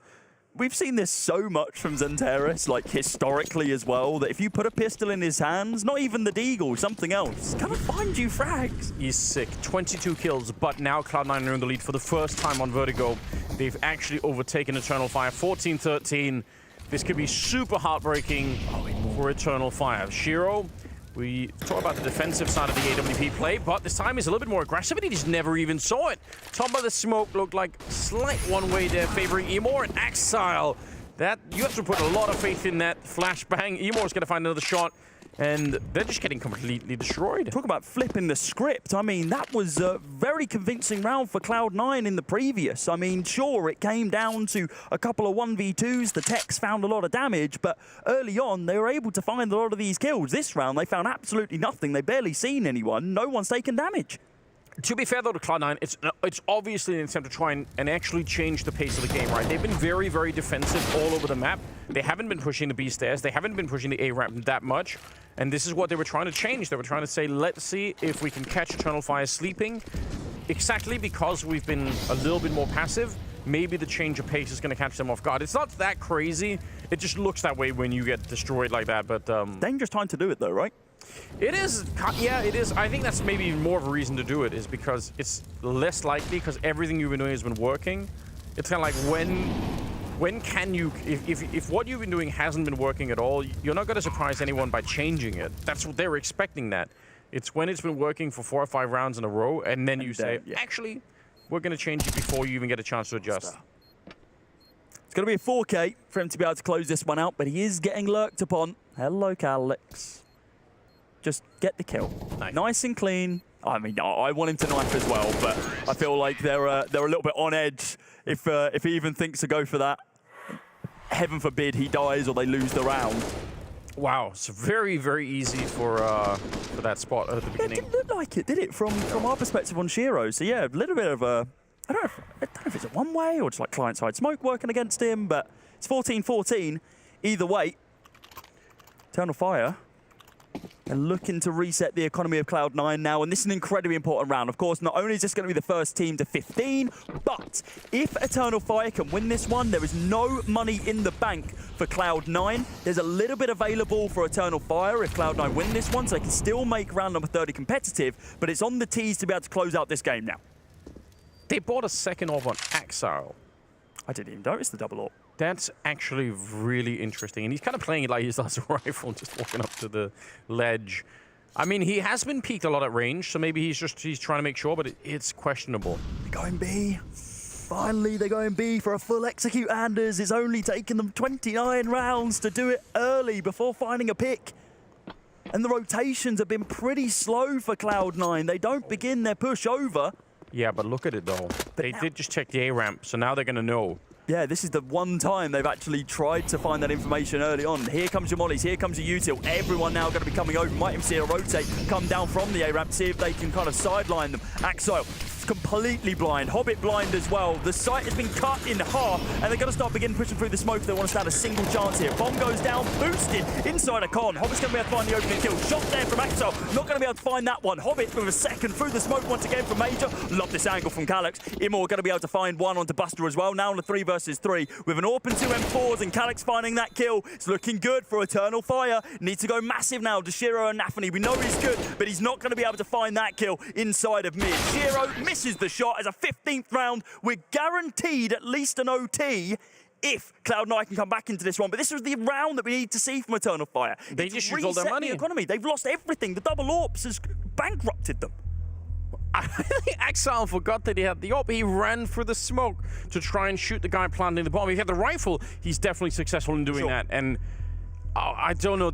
I have so many questions. It's a great time to be pulling off that kind of an execute against the AWP because you burn out all the positions, and even if they fall back, you Molotov, you smoke them out, they can't see anything. That's a little bit wild. Although I've got to say as well, it felt like Cloud9 were fighting for that before they needed to. The bomb is only just planted. You don't really have to go this hard. You can just hang out. All right, that's a ridiculous shot. But yeah, they were very, very aggressively fighting even as the bomb was being planted, and that cost them a lot, 15-14. The positioning from Calyx there, just to be able to kind of get behind enemy lines, so to speak, because they just cut the site in half with those smokes, and that one deeper one, just being able to sideline them was amazing. UMP is going to be coming out. Exile, it's a few patches late, my friend. That thing no longer one-taps, but he's going to be looking for this long-range fight instead. Nafany looking, tried to open up the doors with this close-range 5-7, takes a lot of damage, and he might even lose his his life if they continue the spam, but that's not going to be the case. Wow, he's very lucky to escape with his life, but he's basically a human flashbang at this point with only that weapon and 19 HP. They would love to get this one into overtime. Eternal Fire took a really long break in the second half and just Cloud9 clawing their way back into it, but now it could be all for nothing. Hobbit, he's thinking about it. He's out in the open, does escape the barrage of nades into the corner, and he's still fighting it. Nicely done, taking down Santaris. That's a huge kill, and because Himor's already low on health, this could be the first steps heading into overtime. Hobbit right on top of the smoke. That's normally something you do at the beginning of a round, but doing it a little bit later on catches xFloud. It was a full HP player as well. xFloud out of the round, and now you've still got Aurora, who's down onto 23 points of HP. Thankfully for Eternal Fire, though, all of these kills are kind of been in their half of the map, so these AKs aren't going to be able to be recovered, but the damage has basically already been done. If we see a 1D here come out, then maybe, just maybe, the round's over and done with, and that's exactly what we're going to be seeing. Buster finding those two, and he's going to be looking for a more for the third and final one, but it's Nafany from the sidelines, a low HP player, and look at the elation on Hobbit's face. He realizes that, guys, that was way too close. We've been given a lifeline. Let's go to OT. Oh, man, some great shots coming out from Buster. I've got to say, though, this is horrible news for Eternal Fire because, again, the experience for a team like Cloud9 is so overwhelming in this kind of thing. Oh, they know. They know. Devastating. Wondered.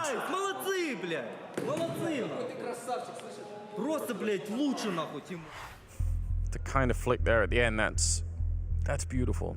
No, it is. It's absolutely perfect. And, well, Anders, finally, they didn't listen to us.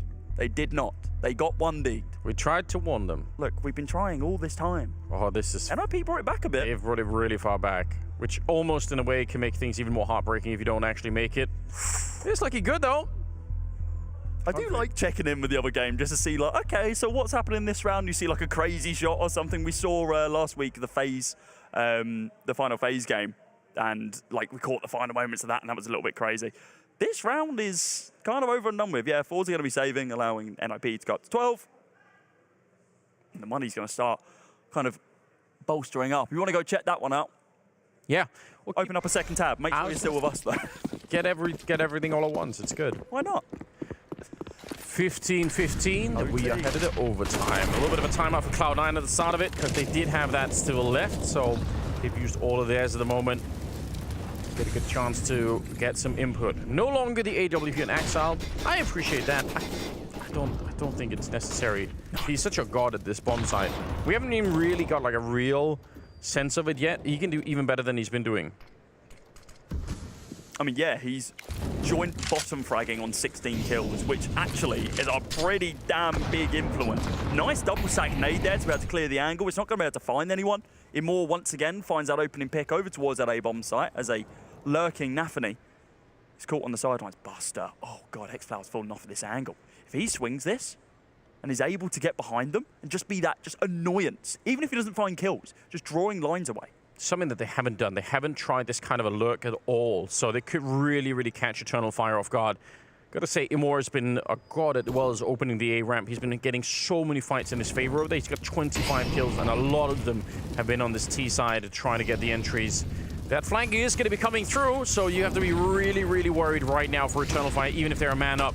But let's see if the bomb site can even hold here. Shiro will get the kill, but he's going to get overrun, and Hobbit throws his life away trying to get there. They need to stay alive so that Buster's flank could do something, and now they are going to be checking for it. Santaris, he realizes even if he dies, the trade should be there. Buster, he's going to get the headshot. Actually, an Emo who ran in there, but now it's all on Exile.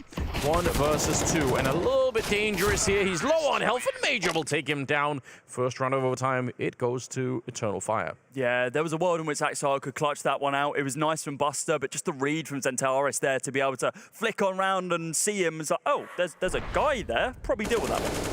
It's kind of a thin line of walk between staying so defensive on the A side that you are really signaling to the T side, we're waiting for a flank. You have to be a little bit aggressive. You have to try something, but obviously too much, and this happens instead. You throw away 2 people, suddenly it's a 2 versus 4, and you just really can't bring it back. So kind of it's not that they just have to fall back and and stay almost in back in CT spawn or anything like that. If that happens, then the T's will realize that something is up. So kind of tricky, but ultimately, I think that was maybe a little bit too much.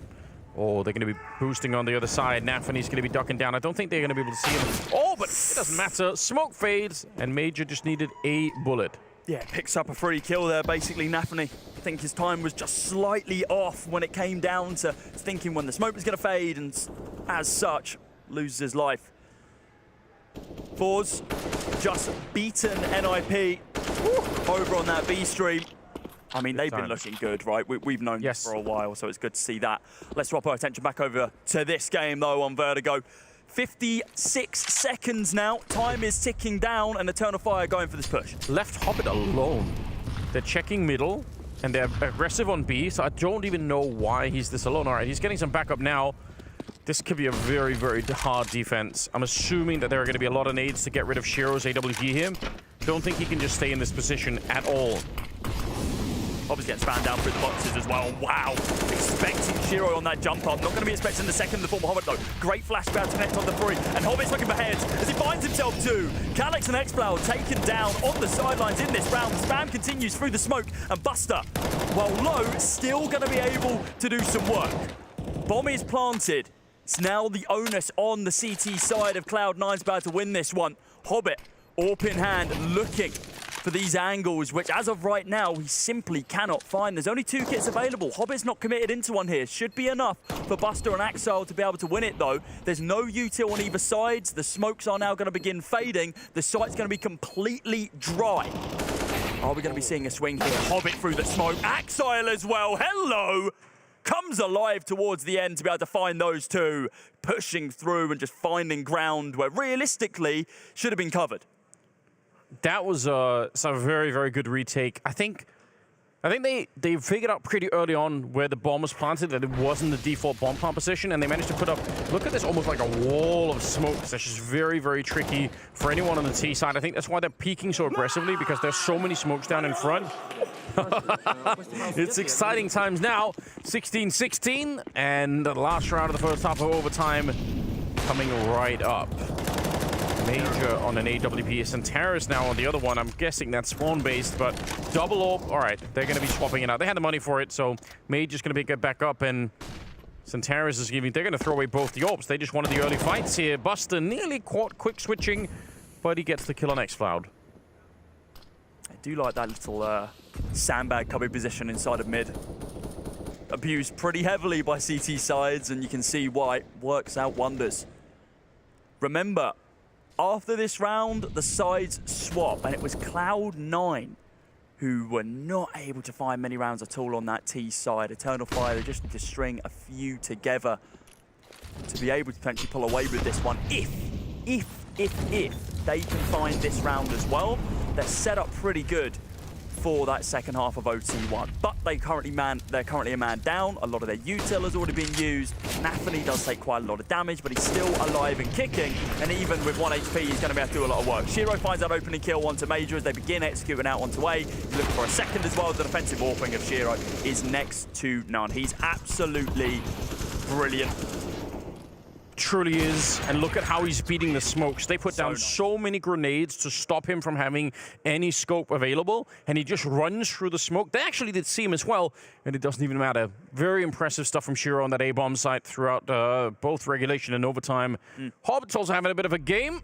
102 ADR. Seen some of the spray down, the multi-sprays from him has been pretty impressive. But that's a 1-round lead now from Cloud9 heading into the second half of overtime. First to 19.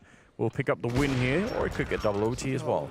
Yeah, he's actually second to none. I mean, the fact that he's able to hold on to these bomb sites, someone pushes into him, and unless they're throwing like 3 bodies at him at once, they just can't take him down. We're going to be seeing him aggressive warping now on this T side over towards ramp, seeing what he can find. As of right now, nobody home. Hobbit's he's got so many kills, it's crazy. Frag off the frag off the frag. The next closest person's Buster on 25. Finding a couple more, but Axile looks to open us up. Trying to find the second here, a major as well, and he is indeed going to be good for that one. Xcloud, a little bit of util for him to be able to use if he wishes, but Axile, okay, this is more like it. This is what we expected to see from it. Yes, we were missing this in regulation. We've had a couple of people talk about it. Known sensationalist Maui Snake has been calling him the best rifler of 2023, but you know, you see stuff like that and you can get a sense of maybe why it's not that sensationalist after all. Santaris goes down, Emo gonna get cracked as well, and that's 18-16. 2 chances right now for Cloud9 to pick up the win in overtime. It'd be devastating to Eternal Fire, I have no doubt, because they've been fighting really hard to do this. But yeah, this is where Axile feels at home. This is the kind of work that he does. It's absolutely sick to behold. It took Cloud9 10 rounds to be able to find the first T round on that first half, and now they've come into this one with a completely different strategy, and it's worked out absolute wonders. Now they're just 1 round away, the final round required for them to be able to close this one out and go 2-1. Back kind of where they belong in kind of that upper bracket kind of half. Nafany trying to find heads, but instead it's Antares who picks it up instead. Now with that man advantage, but a lot of damage being dealt over to him. A couple of nades is all that's going to be needed to be able to close him down. They're all really spread right now, Cloud9. No real backup. Oh, this is dangerous. Shiro waiting around. If you keep going, you could be walking right in that AWP shot. Making a little bit of noise jumping down, so Hobbit's going to be aware that something is happening on the other side. And one good flash around the corner. Hobbit, yeah, he's going to use the Molotov instead. He wants to take this fight. He's feeling so confident in his mechanics right now. Instead, it's Axile to pick up the kill on Emo. So back into a 4-on-4. Still plenty of time for Cloud9 to do something, although they are all at the bomb site. A boost up, and that's interesting. Nice kill onto Axile, and a very, very fortunate jump back into safety for Santaris. And it's only safety for a second. Yeah, Hobbit's going to be able to swing onto it and punish him before he can think about holding that angle. Hobbit finds one more as well. Now in this 3 versus 2, the spams continue, but Calyx just goes for the swings, about to find that kill. And now with a low HP Hobbit, Shiro on 100 HP, 30 seconds remaining, they're now going to begin positioning themselves over towards that big bomb site, but instead of the 2 versus 2, it's now going to be the 1 versus 2 as Shiro takes down his CT opponent. Using that audio as the fake. This is really weird, though. Hobbit is at the bomb side, the bomb's on the other side, and Calyx, I think he'll be able to hear the running. Maybe. Might not realize where Hobbit is. He's already got 32 kills, nearly getting the 31st there that he needed to win the round. Oh, the bomb. Is that Molotov going to stop him? Not quite, and there will be a bomb plant in the last possible second. 1 versus 2 for Calyx. Try and hold on. The AWP is right there, and he needs just a bullet onto Hobbit, and maybe he's going to have a crack at it here. Almost getting it. Hobbit out in the open. He does go down finally. He's done enough. And Shiro, can he finish what he started here? He's hiding out in the open. I don't think Calyx is expecting it at all. And Shiro with the Tech-9 takes him down. It's Cloud9 to pick up the win in overtime. Absolutely grueling matchup here. And Eternal Fire, they're going to remember this one for a long time. Yeah, grueling, I think, is the exact right phrase, right? This was a game which Eternal Fire had complete control over. An 11-4 half, which was squandered. A few silly rounds in that second half. All they needed was 1, and they weren't able to convert it. That final round in regulation, I mean, they were so upset. There was a force buy from Cloud9 that turned it around, took them to overtime, and that's all they needed, just a couple more rounds. Absolutely crazy. I mean, you saw some of the players there on the Cloud9 team were a little bit slow to start. I think Axile had a rough time over at the B-bomb side, both on T and CT side in regulation, but into overtime, you kind of see the depth of experience and how much they can warm up into it. The start, look at it for Eternal Fire. They just had such an insane run, and then it still wasn't enough. They won 9 rounds in a row to begin with. And then 11-4, and it's just enough for Cloud9 to make a comeback. We've been talking about how influential kind of these early rounds are, being able to find 9 in a row, then only converting 2 more, allowing your opponents to kind of get to that kind of 11-4 scoreline. And once again, the prophecy reigns true, and as 11-4, the most deceiving scoreline in Counter-Strike, as Cloud9 claw it back. Hobbit, 32 kills, 21 deaths, 102 ADR, and it was only an OT1. Yeah. That's a pretty damn good game from him. Shiro's on 28 as well. Yeah, really masterful stuff, and sure, so many of those kills with the AWP over at the A-bomb side, super important stuff. But I mean, Hobbit's playmaking ability is really wild. Once he feels comfortable, he takes a lot more fights, and he's rewarded for that extra risk a lot of the time. It's really sick to see. I think without Hobbit, I don't think they even get into overtime here. I think it's huge difference maker. I mean, even in these rounds, right, like finding a lot with the Julies and just swings like this, where he's in a complete off angle and is just trusting his own innate skill and ability to be able to find just random lineups, then random taps. He's like, sure, I kind of know where you are. Let me just shoot some bullets into the air and let God decide where they connect. And yeah, on this T side, he was certainly the difference maker. Without him, you're 100% right, Anders. This game does not go to OT, and I don't think Cloud9 even have a real say, especially coming into that second half where they just kind of slammed the doors open and began building and chaining those rounds together, which was definitely needed. Super, super sick. And obviously for Eternal Fire, I mean, it's kind of a... I bet they could feel it at some point. I think at 11-4 they still feel pretty good, but once I think you get up to 11-9, I think is where the economy on the Turkish side starts to fail. It's just really tough, isn't it? What a way to end up losing a map. We still have a lot more Counter-Strike to come, obviously. 500 are going to be playing big, and then Astralis, we got some of the best of threes a little bit later on. Yeah, it's going to be one hell of a day on the A stream, certainly on the B stream as well. I was kind of hoping that my prediction was wrong coming into that one. I went for Cloud9. It would have been fun, yeah. It would have been fun. I mean, it was really nice from Eternal Fire early on, but they weren't able to take it over the line. Commiserations to them. We are going to chuck into a short break, and when we are back, we have more best of ones and then leading into our best of threes about to close out the day. So, sit down, get comfy, grab a snack, grab a drink. We'll be back really, really soon.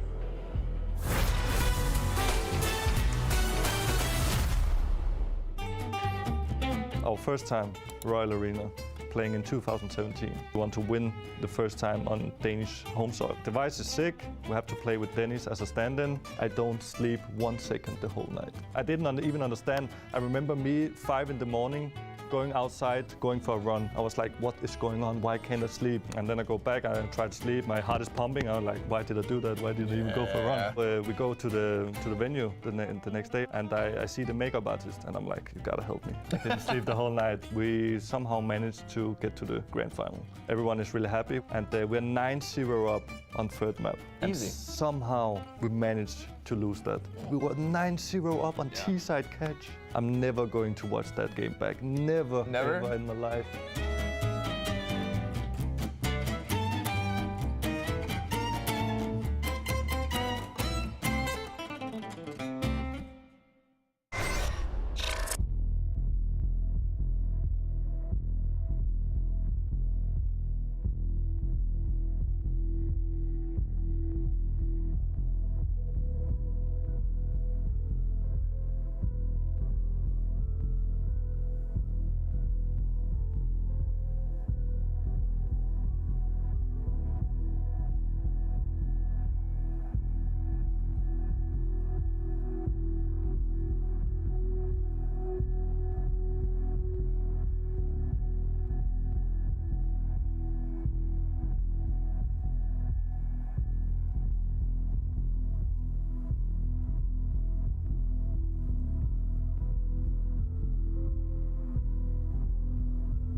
Welcome back, ladies and gents, boys and girls. This is not Anders, this is Neokai. He's going to be joining me for our next game. It's going to be 500 versus Big. Really looking forward to this one. Of course, we just saw that Cloud9 Eternal Fire game. Eternal Fire having such a great start, but then couldn't get it over the line in the end, which has kind of been the story of quite a few teams, not even the tier 2 ones. Yeah, I think fundamentally we have to look at it and really question the choice behind VerzGo. It's Cloud9 are arguably the best VerzGo team in the world. I think going against Cloud9 and VerzGo is such a risk. And I spoke to Major before in the interview, and he was saying, "Oh, we're going for an unorthodox pick, and you know, it's a map in which maybe people will be surprised at," and we were, and for the right reasons. It was a real big upset. However, we're coming in towards today's game, and of course, it's our second best of one of the day. Before we get on the way in towards us, we can see how the old brackets are panning out. To start to see a couple of teams hovering in and around the middling section. 1-on-1, of course, is where our two teams stand that are 500 versus Big. Winner of this, of course, goes 2-1 and gets one best of 3 away from, of course, the major, and loser, unfortunately, drops in towards the 1-2 standing, and is one best of 3 away from elimination. Yeah, that's a dire position to be in, right? You don't want to be eliminated, especially coming into the final Counter-Strike Global Offensive Major. A couple of teams yesterday were kind of just like, okay, yeah, it's just another major. Don't worry about it. It's all good. 500, almost certainly not going to have that mentality. Ignore the numbers, should we say? Or is this a pretty decent kind of understanding of what's been happening? They're actually a very good team. I think they've had a really rough run of form. You know, their opening game losing 16-8 is always going to be pretty damning. However, why don't let's hear from them themselves. I got a chance to speak to Grasshopper, the interviewer, the coach, man. So check it out. Grasshopper, thank you very much for joining me. Talk me through your thoughts from yesterday. Didn't start too great against Heroic, but a really good bounce back against Spirit, and you caused a massive upset. I mean, talk me through your thoughts after day one. Yeah, well, we were confident we could win since the first game was quite close, even though the score didn't show it necessarily. But yeah, there was so many close situations. We knew that in the next game it's a new match, anything can happen, and the map was good for us. We knew Spirit wasn't in the best shape. Not that we were coming into that tournament, but we know what we are capable of. We won some we won one pistol round, which is something new, finally. But yeah, we won the important rounds, and so we won convincingly, I would say. And talk me through your thoughts coming in towards today as well. Of course, you're now in the 1-1 stage. You're looking to go 2-1 off the back of this next best of one. What's your thoughts and preparations coming in towards your next game? First of all, I think we might have surprised them with the veto. I don't think I can announce it yet. I mean, it's going to be probably seen during that interview. But yeah, we're playing an interesting map, so to say. Hopefully, it's going to be for the better. But yeah, it's the surprise factor, I guess, which is on our side, and maybe they will underestimate us since this is not one of our best maps on paper. So we're confident. Yeah, I think again this is a best of one. We are the underdogs, but I don't think there's an issue. I mean, we can easily win that just like we did against Team Spirit yesterday. And do you think for, you know, the likes of yourself and Monte and Nine, that you boys are really starting to prove that Tier 2 is not to be underestimated? I mean, you guys are causing upsets to Tier 1 teams left, right, and center. Do you think you're really proving now what you're all about? Yeah, I mean, it's the end of CSGO. Every single team can beat, like, every top 30 team can beat each other, basically. I mean, in that bracket of like the Tier 1 and Tier 2 teams, everything's possible. It comes down to the smallest details, you know? So if one team makes less small mistakes in a best of one, they can easily beat someone better who's just not as focused, probably like it was the case yesterday against Team Spirit. And finally, what would it mean to you boys and to Bulgarian Counter-Strike to make it to the final ever CSGO major? If I'm not mistaken, there was only one Bulgarian player that ever attended a major, which was Cirque, and that would mean quite a lot for us, obviously. First Balkan, like fully Balkan team, it would be us if we were to make it, and not to even say it would be the first Bulgarian team as well, so it would be, I mean, amazing.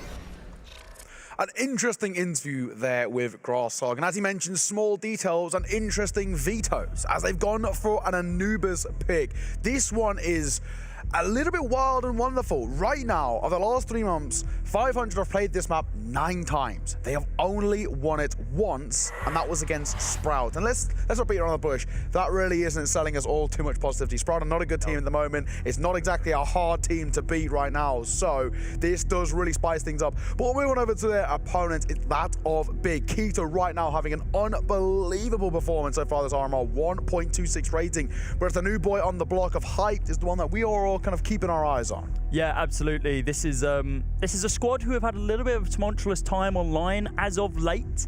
So it's good to see them being able to put up some numbers on LAN. Of course, they're 1-1, certainly not where they would like to be. In an ideal world, everyone wants to be 2-0, but we've only got a couple of spots available for them. Let's see how Crimbo was feeling coming into this game as we have an interview with him. Crimbo, thank you for joining me very much once again. Now, give me your thoughts off the back of day one. You ended up 1-1 after the end of day one. What's your thoughts as a team? I mean, we're kind of sad because we lost that game. I mean, it was 15-14. We lost to FORZE by. We know we should have won this match, but yeah, at the end of the day, just have to keep your heads up, and we have a good chance now to go 2-1. Not being disrespectful at all, but I think it's you have to use this chance you have to win against these teams like 9 or 500 in this stacked Group B to get to the major. So yeah. And what's the preparation coming in against a side like 500? You know, they're very unorthodox in their style. They're very aggressive as well. So what's the preparation like for you boys? Nothing special. We prepared this morning for them, but we're looking at our own game. I think we have a good default, or just a good playstyle. Like everything can come, aggressive, passive. We are ready for everything. Every player has his answers for every playstyle. So yeah, nothing too special, I would say. Focus on us. There we go. And talking about Hyped as well, right? New to the roster, but been playing really, really well. How well has he started to now integrate into the team, into Tabson and Godby's kind of game style and their game plan?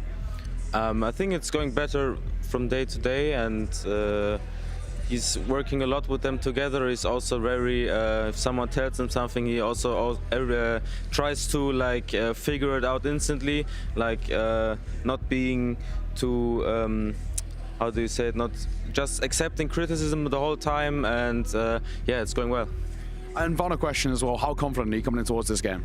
Yeah, definitely very confident, but we're not underestimating everyone in this tournament. Everything can happen. Like, I think Eternal Fire is leading 7-0 versus Cloud9 right now. I think in this group everyone can beat everyone, and yeah. Well, it seems like they're ready for this one, prepared for their opponents in 500. It's interesting that he said he's going to be focusing on himself and kind of their own kind of individual game plan.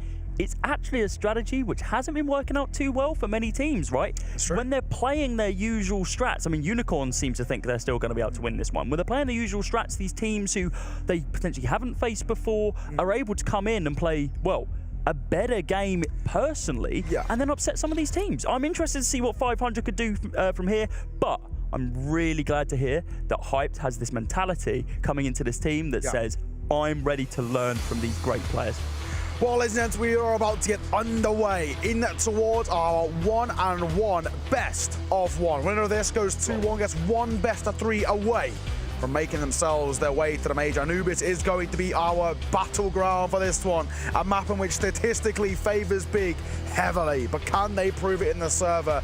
You love to see and hear as well the stuff that Crimbo is saying, that they're not underestimating this 500 side, because if you do, you will be punished. The 500 will be starting on that CT side. Let's get this one on the way. Yeah, the Big starting on the T side has got to feel pretty good for them, right? I mean, this map is the one T-sided, like, legitimate map that we currently have, and they're going to be looking to open the doors and kind of break the mental of their opponents. With Crimbo finding that opening kill with the backup from Keto, ships falls to the wayside, sinks to the bottom of the ocean. A lot of util going to be available for Big to be able to execute on one of these sites, but as of right now, they're just looking for Angels, Neo. Yeah, right now, pretty damn good. Opening kill with Big, and I like the play here. Pump the brakes. They don't need to do anything too overzealous. Hold, wait, and see if a mistake crops up to, I guess, continue and further punish 500. They know they've got plenty of time to work with. They know they can just play numbers and essentially overwhelm certain positions. I like this body system coming through. As long as they don't allow Rainwaker to isolate 2 fights here, they should be absolutely fine. Well, he's isolated one fight. Now he's going to be looking for the next one. They did the antithesis of what you said. Yes. It's which is annoying, I have to say. What you're saying was completely right. That's what they should have done. And instead, they go, nah, don't worry about it. And Rainwalker's gained all of this mid control as well. Crimbo's down, and now they're having to pump the brakes once again on the T side. They can't just push on out here. Nicky from the sidelines going to be able to take down one. Tabson kills his teammate in the process. A little bit bloodthirsty, it would seem, and a little bit dazed and confused. I wouldn't be surprised if we see quite an early timeout if these rounds continue from Big. I don't know what happened there for Big. They were in control of that game, or that round. Everything was looking good for them, and they throw it away. I fully don't understand why Keto's been sent alone in towards mid. You know, they already know that if they can trade numbers there, they're going to be able to go 1-for-1. Going to be able to go for trades. Tabson, of course, the team kill really doesn't help. But all in all, that was actually a really poorly played pistol round coming through from Big. That was theirs to lose, and they've done exactly that. They've lost it. Deep nade coming through, but only a small amount of chip damage. The odds are already immediately taking a change over towards Unicorn, much more even now. And so I can kind of fully agree with them. I don't know what Big were doing there. Tabson has a 108 ADR, but 0 kills. You hate to see it, you really do. Hyped, pop shot with the scouts. I won't find all too much success because a little bit of information. It's a much better buy towards 500 as expected. Of course, you look towards this Big side. No bomb plant on the pistol just gives them really not a lot of cash to work with. So things are looking a little bit dicey for them. Uh-oh. Well, that's not how that molly was meant to go. I've never seen that extruding brick hit things before. I don't think that's Rainmaker's fault. That molly definitely should have bounced further. I think, as much as we love Anubis, it definitely still needs a few kind of tweaks. Yeah, a few tweaks, a few changes here and there, just to really smooth out a few bits. Crimbo, nice shot. We'll find Nicky. And Eagle puts good use. Might be looking for the second one here as well. Me and Anders were giving some advice to some of the players in the previous game. Up against Eagles, don't get one tap. It's as simple as that, right? Great analysis. It's great. I mean, honestly, like the brains that we brought to that broadcast was insane. Just don't get one tap, guys. It's as simple as that. Patrick going to be looking for a kill here as they go for the swing. But Dennis Law up close and personal, ready for it. Keto got to be finding one as well. Crimbo another. Wow. Okay, this round is falling away from them. An amazing comeback here from Big and Ships and Rainwalker. They begin walking away, saving these two M4s because it is pretty dire. All 4 players alive from Big, saving the FAMAS. The Eagles just doing work. That is a rough round for 500. I like how Big have approached this one as well. They know that for 500, the onus is on them to get information on that CT side because they just don't want to be flooded by pistols in towards the side. They're going to try and look for early bits of information, try and make something work, and it does. You know what we see from 500, overextensions come through over from A main, and in doing so, it allows for a couple of individuals to really step up. Then they can rotate over towards B, knowing the site's going to be pretty on demand. And Crimbo, double kill from him, will bring things back in their favor. That's what we're talking about, right? You know, for Nicky, I don't think it's a bad call looking for information. You just got to hit those shots. And the fact that they don't means that things fall by the wayside in a matter of mere moments. Great comeback, great turnaround in terms of what Big have done to, I guess, get themselves back in towards the leading front of this game. For 500 now, the economy going to be a little bit rough and heavy around the edges. Double M4 A1S. Mag 7 is what they've got to work with. I'm here for it, Ships. Seems like everyone loves a shotgun on this map. We saw XM10s across the board from Jerry yesterday in that FORZE game. And now we're going to be seeing the Swag 7 be pulled out. It's not going to be that connector position that's being held. Instead, it is going to be mid, and Ships kind of forced to take a swing here, but there's a smoke to be able to back him up. It's going to be safe for the time being. Love this boost. Really, really nice. It's a bit of an angle to be able to aim as well from the T side. It's certainly not where you'd like to put your crosshair. You can easily just dip straight back in behind that pillar because the way that it kind of curves off at the edges. Dennis Law does reveal himself, and yeah, exactly that. Takes a couple of chips, but nothing crazy. Falls back, gets a lot of damage done, and down to 14. I wonder if he hands over that M4 to somebody else. Yes, he does. Yeah, I think it's a smart decision, of course, with armor over towards Nicky, Patrick, even Ships. I mean, any of them could have gone for the trade there. Dennis Law will just wield the pistol and hope that he can maybe do something with it. He might even just be used as a bit of a human flashbang. We've seen it happen at time. Bit of cannon fodder. It happens. In comes that Util, smoking towards the site as well to deny Patrick any sort of information. He's got a gap on the right-hand side, and right now, no one's showing phase. Favard will fall to the 5-7 at close range. Quick trades coming through from Crimbo. Yeah, really nice there to be able to find the opening kill. Especially considering the 5-7. I mean, it's not the best one. Oh, God, it is actually the Swag 7 skin. Let's go. He's not going to be able to find anything with it, though. It looks like they are just going to be saving once again. Just trying to build up some of that CT side economy. Save over those 2 rifles. I mean, they're going to be pretty okay with that one. It's around it. If they can keep 4 players alive, they can kind of accept. Oh, ships. Behind Tabson. Oh, goodbye. Launches him into the stratosphere with that shotgun blast, and Hype takes ships and gives him the same fate. Catch him on the cross. Go on, Hype. Go. Drop the scout. Get the Mag 7. I believe in you. Consolation kills. 4 Big on the way off. 500 away on the way out, but Big will convert the round. Second for them. And now, slowly but surely, starts to find a little bit of form here and there. I think one of those rounds is all for 500. All you can really ask for is just those consolation kills here and there. We're looking to make it a little bit expensive, but all things considered, 500 aren't expected to take that round. If they can make it expensive, it's good. It will not make all too much of a difference. Big, great turnaround from them, especially losing the pistol round in the fashion that they did to now flip the script and start being in control of this game. He is good, and as we know, for 500, the economy is going to be a little bit rough around the edges. Once again, not exactly the greatest buy, and already one of their rifles dropped down. Mag 7 goes to personal ships, converts it for 1, but only. Yeah, a little bit of chip damage onto Favon, but nothing substantial. Dennis Law, long range, M4 in hand, the only rifle still remaining considering Wayne Rocker fell. Patrick going to be able to recover it though, but not in a position to be able to help out over on A as of yet. Execute is still looking like it's posted towards A, but they pump the brakes a bit, and in doing so, force that rotate round into mid. Molotov goes down to be able to close off one of those sight lines. See this big wrap though, all the way round from T-spawn, and I wonder if he's going to be able to catch someone sleeping inside a boat. Dennis Law going to be able to find that kill onto Keto. Now in this 3 versus 2, Faven takes just a little bit of damage from that molly, nothing crazy. Patrick on the back lines, they can't be expecting this, right? Hype's going to be absolutely bodied here as he gets tapped on down by that lurking M4A1S, and now it's Faven. In a 1 versus 3, Famis in hand. If he can find 1 kill, he's happy with this one, right now? Well, Favon will get himself into that 1 kill. Now in a 1 versus 3, he's found the first. He's looking for a quarter clutch as well. It's going to be so difficult in the post bar. Tap onto the bomb, and Dennis Law will see him off. The flank from Patrick is monumental. It's such a risk as well, but he makes it work.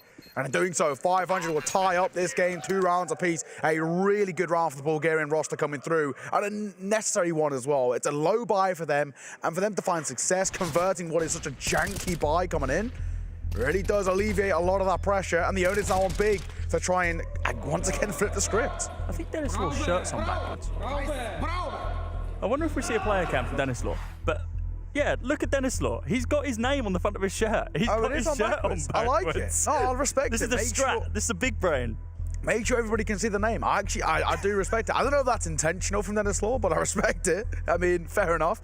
Dennis Law, of course. Dennis Law. Look at my shirt. A notable name, of course, on the Bulgarian scene. He's been definitely one of the high-profile names. Yeah, he's been in and around. I guess the vast majority of the top elite Bulgarian teams. A top player.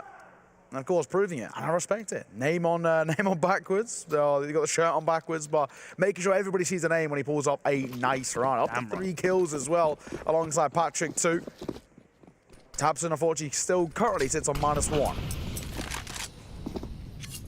Wait, he's on -1.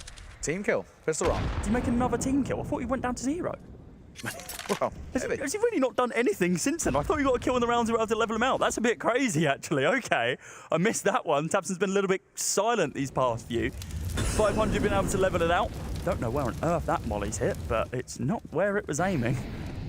Yeah, it's burning the top of the roof, it seems, and they think it's cleared out Patrick, and how has he not found that kill earlier? Keto runs for the heavens, and now for the swing. He's not going to be able to find that next kill. Crimbo trades it back. Now in this 4 versus 4, basically nothing happened there. Just reset it, still in a 4v4, positions basically unknown, and a lot of util for the T side to be able to execute wherever the hell they want. Anubis is quite a tough map for kind of versatile T-side AWPers to find a lot of early success on, and so Hyped, we really are going to keep an eye on him, but we've seen him have a lot of good work. Nuke, Hyped is a seriously solid nuke player. And a lot of those maps where the AWP can find a lot of free space, but because of Anubis, it's one of those maps that's very wide, but very short in terms of its length, and it always makes AWPing kind of difficult at times. There's only a few angles you can really kind of train your angle on. So I'm interested to see how he develops in towards his game. So far, been a little bit quiet, but he hasn't really been needed to be called upon. Crimbo so far putting up some pretty monstrous opening kills. And it's making his life very damn easy. Now, Hype up close. Personal on Scopes the worst time. Will be dropped. Crimbo quick in for the trade. Yeah, it's Crimbo and Keto, kind of the two players that we've been focusing on quite a bit in all of their games and games online as well. Chits still wants to be part of that conversation as Dennis Law is going to be able to swing on through. He finds one, trades back and forth, but it is indeed going to be the CTs coming out on top. Tabson looks a little bit lost there. He's like, what happened, guys? How do we all just fall to the wayside? Another round here for 500, and it was looking pretty strong for Big, right? They lose the pistol round, then they win the next two, and it's like, okay, these are the important rounds to find, and then the next two just slip away from them as well. Their econ is in tatters here, so they could force, but I'm fully expecting a full save here and just kind of buying into round number 7. Let's see. Okay. Starting to get nice and loud as well. That's what you really want to see from this Bulgarian roster. They're an extremely emotive team. We do love to see it. Love the emotions. Nikki getting pretty damn vocal as well. So, 500 on a map which is traditionally seen as T-sided. Starting to take a pretty early lead on that CT side. Nice opening kill from Patrick. And they're flooding over towards their side. They're getting overwhelmed too. The rifle's putting them on the wayside comfortably. Pistol whipped out. Out of Cedov, it's a flawless round over towards 500. Big fly over towards A, and they get massacred. Yeah, absolutely destroyed. It was only pistols though, so you can't really expect too much from them. Getting tagged on the cross as well. Tabson does just kind of seal his fate. Jumping. Shot in the leg, slows him down enough where the M4 can just finish him off. It's a 4th round now on the board for 500. They're looking to garner a few more rounds together, but off the back of that full save, Big have a full buy. And it is a gargantuan round for them. They need to find this one and potentially the next as well, because the CT economy is getting out of hand. Dennis Law, he's just playing with fire now because he knows he's got 8.8k coming into this one. It's a flick onto Keto to close him out of the round and potentially close the door on that A-bomb site. I mean, Dennis Law's always been so mechanically gifted, and he's starting to really flex it now. We know that Ships and other individuals been around for a long time. We haven't seen him have as much impact, but he's definitely someone you've got to keep an eye on. If this guy starts to find form, he can be electric in the server. Right now, though, Big, I gotta say, they are starting to look a little bit shaky, a little bit rough around the edges. There's a world in which 500 could put up a pretty monstrous CT side and just run away with things. I've got to say, Big, it's a little bit questionable. The way in which their approaches on the T side is not looking all too favorable. Molotov will come through, Tabson off the force in front of it. He's now isolated with the bomb alone. It will fall, and there's no one there to trade him. The Molotov from Rainwake is perfect. That Utah was giving him the easiest opening kill there over towards the A side.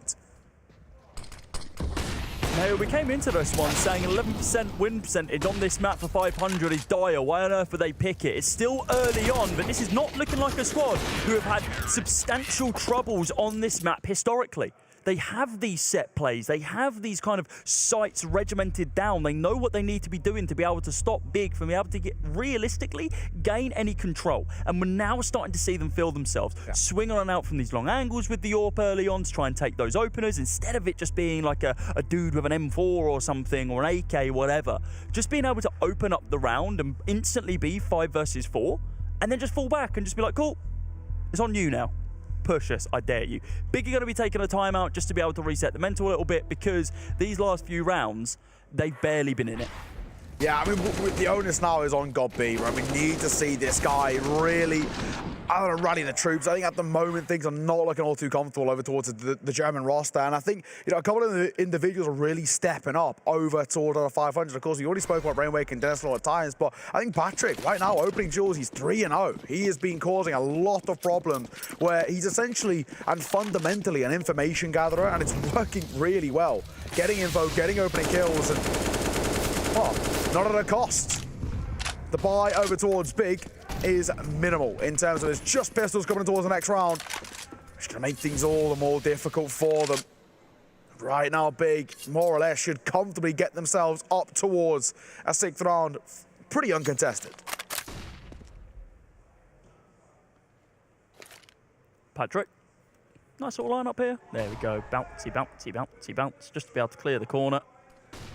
This brings back flashes of kind of the crouch jump that we saw for a long, long time over on Inferno, which few history makers. Oh my good God, we'll touch on that in a few moments because it looks like the pistol are doing some work. Rainwaker is going to be able to bring it back underneath control though. Those 2 frags being found on Fabian and Keto are incredibly important to be able to slow this round down. They're not going to be able to find anything else. But yeah, a little bit of history lesson for some people who might not remember this, and I'm trying to think of what event it was, but there was a crouch bug that you could do over short wall on Inferno. Yeah. And the teams came together after it was abused and used for quite a majority of the event and said, look, it's allowed, let's just not do it. It's a gentleman's agreement kind of thing. And actually, it got patched, thankfully, as well. Thank like God. just after that tournament. But yeah, I do actually remember. That was a long old time ago. I'm going to see if I can remember what event that was. No, give me a minute. I wouldn't really call that Anubis on a bug. I mean, it is just, he's just bouncing on the angle. It's not a bug. Weird. It's bounced on the angle, but he bounces down like it's completely silent, right? I think that's the benefit. Yeah, but I mean, you're only going on a when you go on certain ledges, you are a little bit silent. You can silent drop over towards Mirage on ramp as well. There's a lot of those places like that where you can sort of use it against them. I wouldn't call it a bug, call it a part of the game. But you have to really work to find it. Intentional game design. Yeah. Well, Ships looking in. Look to the first. He falls with the silencer at the worst time. Oh, Ships. You absolutely hate to see it. Every M4 A1S player has been in exactly his position, and that is a brutal one. Oh, you've really got... That's such a tilter. Thankfully, for those who've had the access to CS2, that is an option that you can turn off. You can actually turn that off in the settings, and I'm hoping Ships, he's going to do that into a CS2. That is a brutal one to fall, because he would have got that kill too. He might have even got more than that. He might have just gained complete mid-control, finds the first and then swings on the second, but instead he puts a hand on the gun and he's like, guys, I'm not a threat, I promise. Now a 2 versus 3. Round is still winnable. Let's not take anything away from 500 here. Patrick, very, very good in these situations. Both players on 6 kills. Dennis Law 6-1 right now, looking to maintain that 6 KD that he currently has to his name. Flashes come in. Patrick going to be able to find the opening onto Crimbo. Now on his 2 versus 2. Flick there from Hyped. Now just Orb versus Orb. Dennis Law going to be able to find that one. One more to find. And oh, he legs Keto down to 7 HP. Oh, heartbreaking situation. Just a circus of errors in that round. It was so close. That's a brutal one again. You got to feel for them getting the leg coming through. I mean, Dennis Law, good effort. Finding it down into the 1 versus 1. He's very unfortunate not to find the kill on towards Keto too. And 500 from what looked like an instantly lost round really made that a possibility, but Keto so lucky to stay alive. And you can see for Dennis Law, that's so tilting. A sigh of relief over towards the German roster. They know they're very lucky to get away with that. Timeout. Looks like it's being called, or might actually be a technical one. So admin's having to come over. Potentially some issues. I'm pretty sure, I'm 99% sure it was Dennis Law unplugged his headphones when he ran back in his chair. So understandable, to be fair. Yeah, it's really a rough one. I think that was a round for 500, which is just a full tilt round. The silencer really costing Ships a kill, and actually the possibility that they're doubling towards mid, and then Dennis Law getting a leg on towards Keto. I mean, that round, it couldn't have been more unlucky over towards 500. But hey, Big, they're counting their blessings, counting their lucky stars. Not to a 3rd round, first time in 6 played. Now we've seen Big get a notch on the board on the T side, and thankfully they're starting to make a little bit of impact over towards that T side. But we need to see more. We need to see consistency. Krakow 2017 for the Crouch Bug on Inferno, by the way. There we go. Well, round is now going to be underway heavily. As we see Crimbo looking to gain some ground over towards this A bomb site.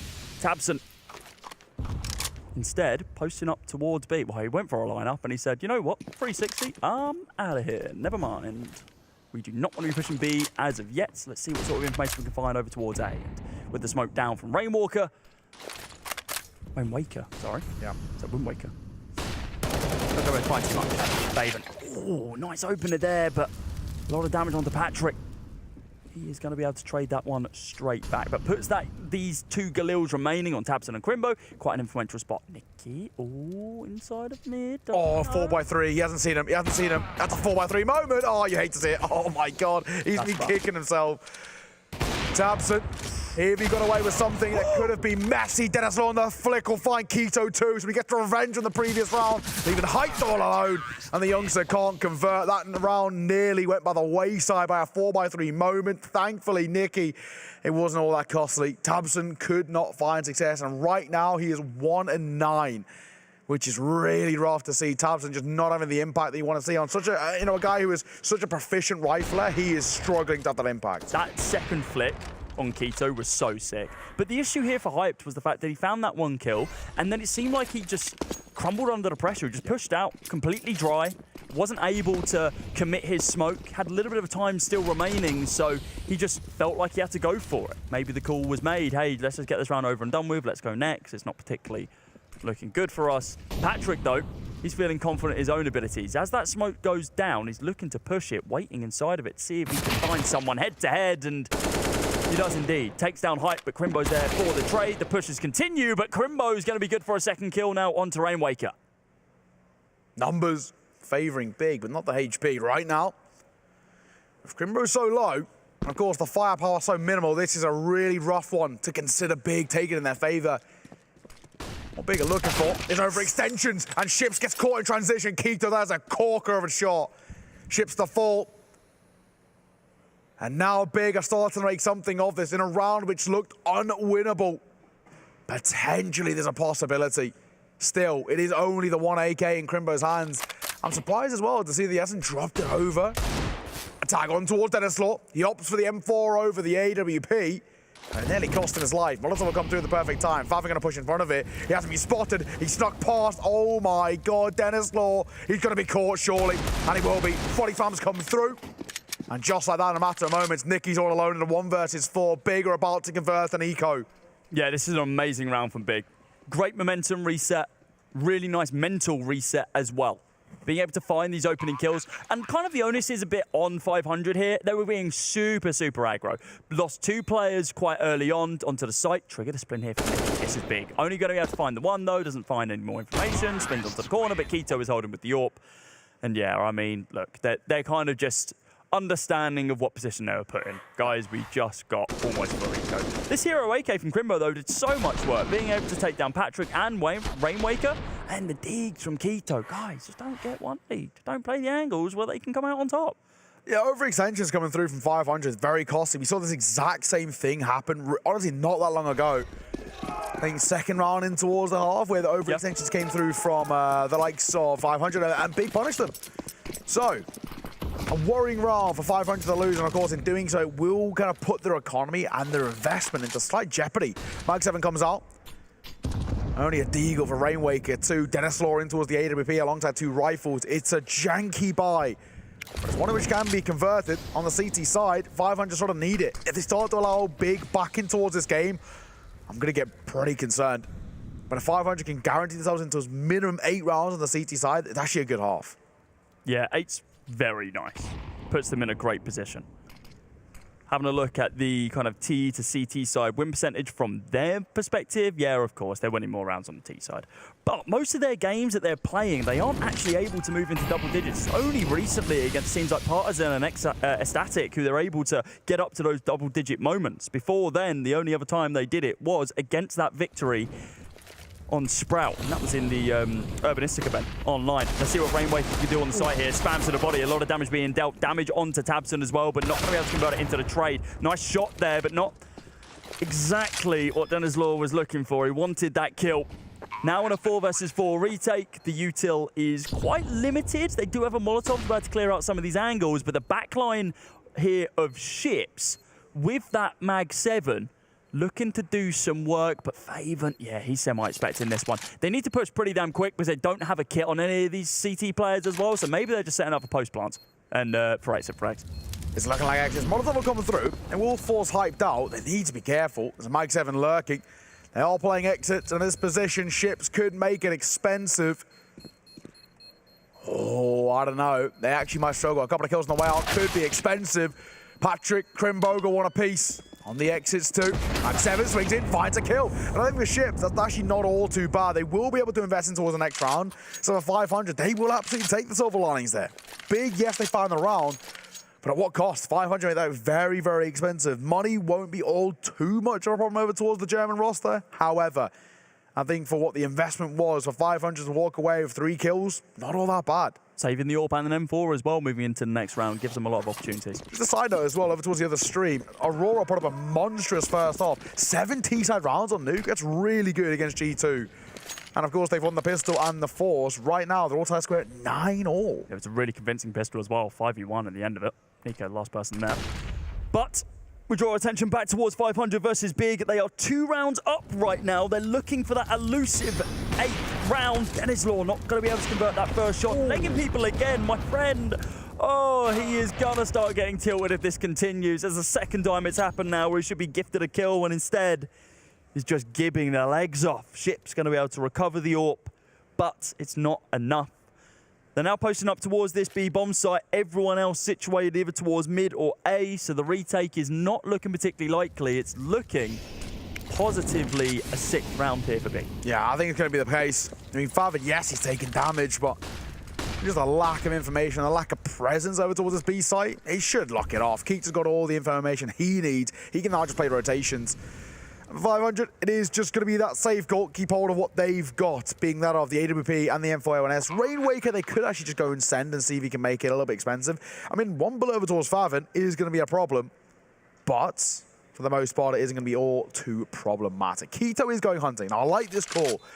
We're late in towards this half. Economy in the long-term sense isn't really going to be all that much of a problem, or at least a kind of a consideration. So they may as well go hunting. Make this expensive over towards 500. See if they can drop an AWP. That'd be huge. They know there's one kicking them out somewhere. They know Dennis Law had one earlier. So can they make it problematic? Ship just scooped it up. Who's been uncharacteristically quiet until this game so far. So we'll see. They're very slow on the hunts. And I think they're just going to play for exits either way. So big up to 6. The German roster starts to find their form. It's been a long time coming. And that's, of course, going to be 3 rounds in a row from them as they're up to their 6th. Yeah, really nice. The juggles of nades into mid so they can just kind of hit this double, triple nade was super nice for Dennis Law. And look, once again, realises, oh, I've laid them again. God damn it. God damn it. Was expecting a deeper angle, right? And that's why he hit the leg. Instead, it's a close one. You see him shaking his head in the player cam at the bottom of the screen, but they can't let it get to them. Only 2 rounds remaining in this first half, and 500, they want to convert at least 1 more here, but with Keto finding frags like that onto Nicky and Ships, it's not looking all too likely. Dennis Law's not going to miss this one, though. No chance of legging someone when you're staring them lovingly in the eyes. Does just flick down to be able to connect it onto the central body mass. But the frag is still gained either way. 4 versus 3, still that man advantage for Big, but now they're posting up towards this A bomb site, and it is being heavily defended. Yeah, this is rough.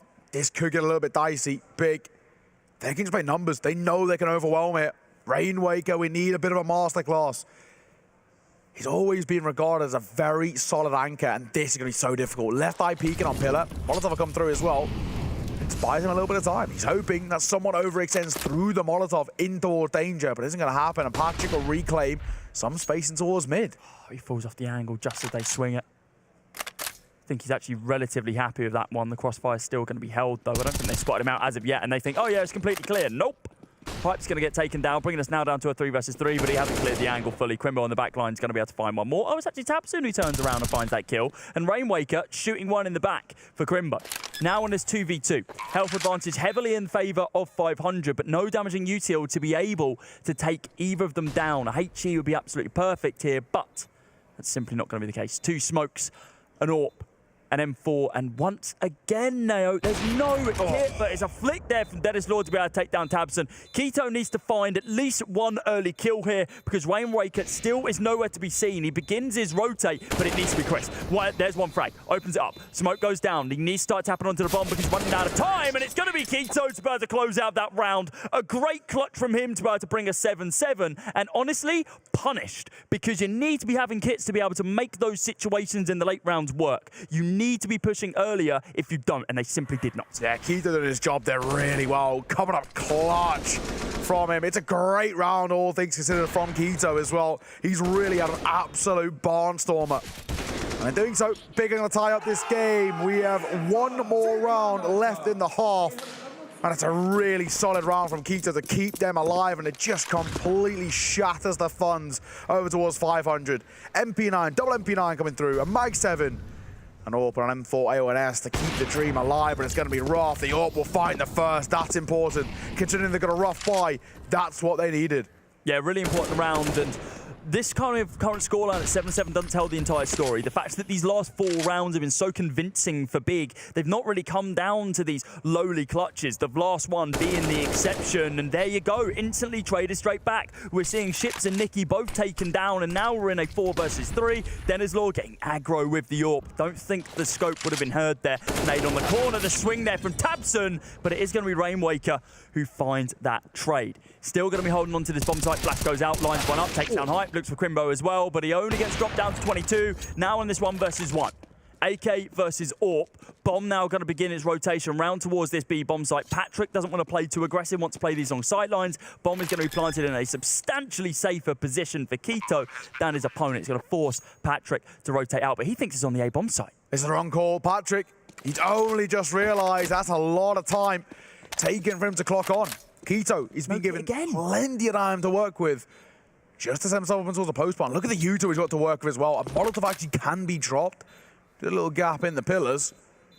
How's he going to make this work? Patrick's going loud and proud. Keto knows he's over towards the site. Time's on the tick. No kit as well. No time. There's just no way he can make this work. Molly on the bomb, and it should be all she wrote. Patrick going to try and go and tap it, but he knows he cannot win it.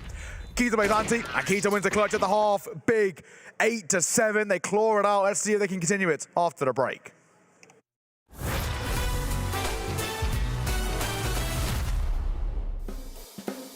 I remember more Monesi clutches. Right, yeah. You know, it's weird. It happened in Abu Dhabi. Obviously, last year, he starts with that, like, MIBR clutch. Yeah. But, you know, in Abu Dhabi, he had, like, a similar clutch from the same position and nearly the exact same kills versus outsiders. Right, Yeah, I thought that was so weird, where I was like, I've seen this exact moment before, right? He had one good clutch against FaZe as well. For me, that one is the best because he played it out the best. Okay. I think it was last Lisbon groups. I'm also thinking of, like, the Inferno clutch as well, when he stole bomb from outside of apartments. Yeah, it was against outsiders as well. Yeah, right. Okay, he had two clutches, same maps. He's just crazy in clutches. Yeah. Like, even practice what he pulls off, it's, I don't know how, but he just somehow makes it work. You can't talk G2 clutch without bringing up Monosin.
Welcome back, ladies and gents, boys and girls, to the second half of Big versus 500. Caught a short glimpse there of the other stream. It is G2 versus Aurora. G2 looking to close out that comeback from Aurora. They're up to 12 right now. It was a nice couple of kills in that previous round. We were watching it during the break, but we'll keep you updated on that scoreline as it develops. For the time being, though, we're on the pistol round with 500 now transitioning over to the more favoured T side. Big, only one round advantage, but a lot of momentum coming on through from that T half. If Big can chain this one together, I feel like they're going to be able to find a few more as well. Hyped and Crimbo finding the first couple of opening taps. There's just no retaliation, is there? Hyped's going to be able to find one more.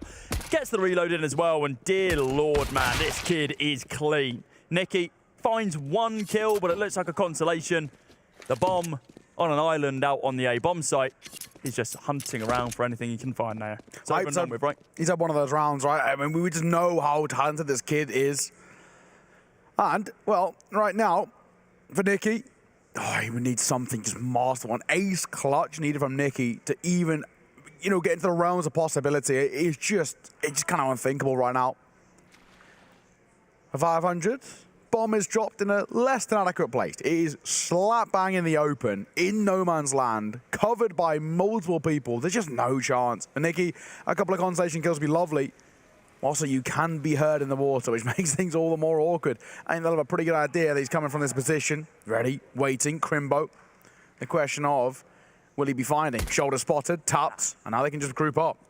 Yep, that was his one opportunity. If he found the opening there, he could have exploded onto the scene, but not be having the Micah Richards of CSGO appear right now. It's a 9th round for Big. And this is exactly what they needed. We need to see a quick retaliation here for 500, though, now.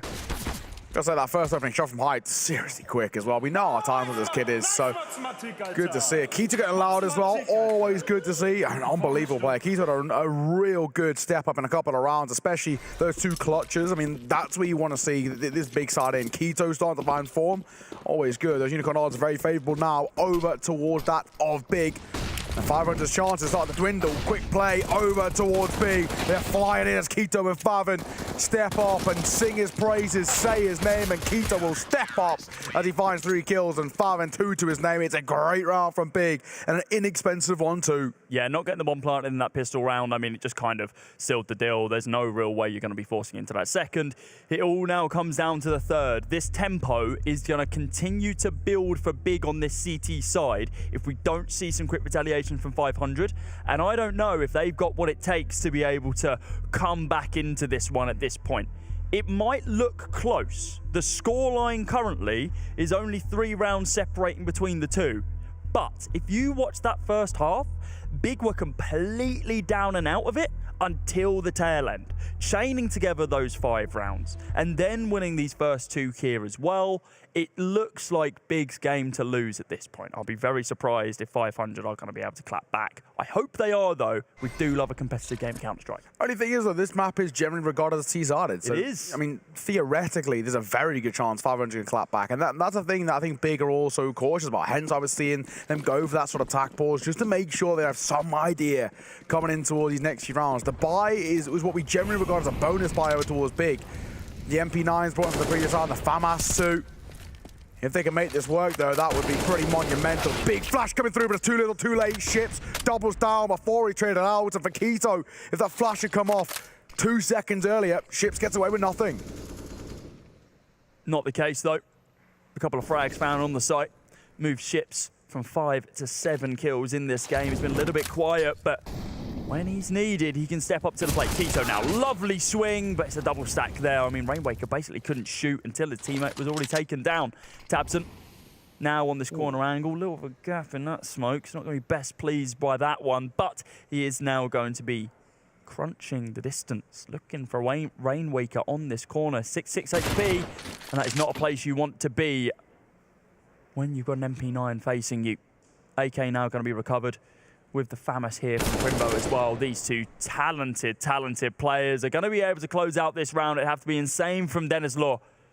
Off the back of this full bite, to be able to win it. But even if he does, it's still going to be a rough buy for 500 in the next round. Yeah, no one's cleared Crimbo at all. He's been so silent in the round, and rightfully so. Doesn't need to reveal himself.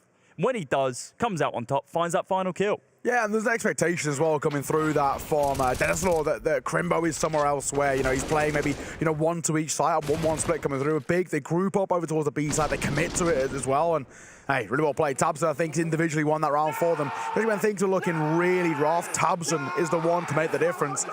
And he's been having a rough game. He was very quiet in that first half, and seeing Tabson now find some form late in, exactly what we want to see. Big up to 11 rounds. They've converted what as we mentioned, is a bonus. And now it breaks the economy over towards 500. Just pistols for them to work with, and Favin and Keto will combine for 1 apiece.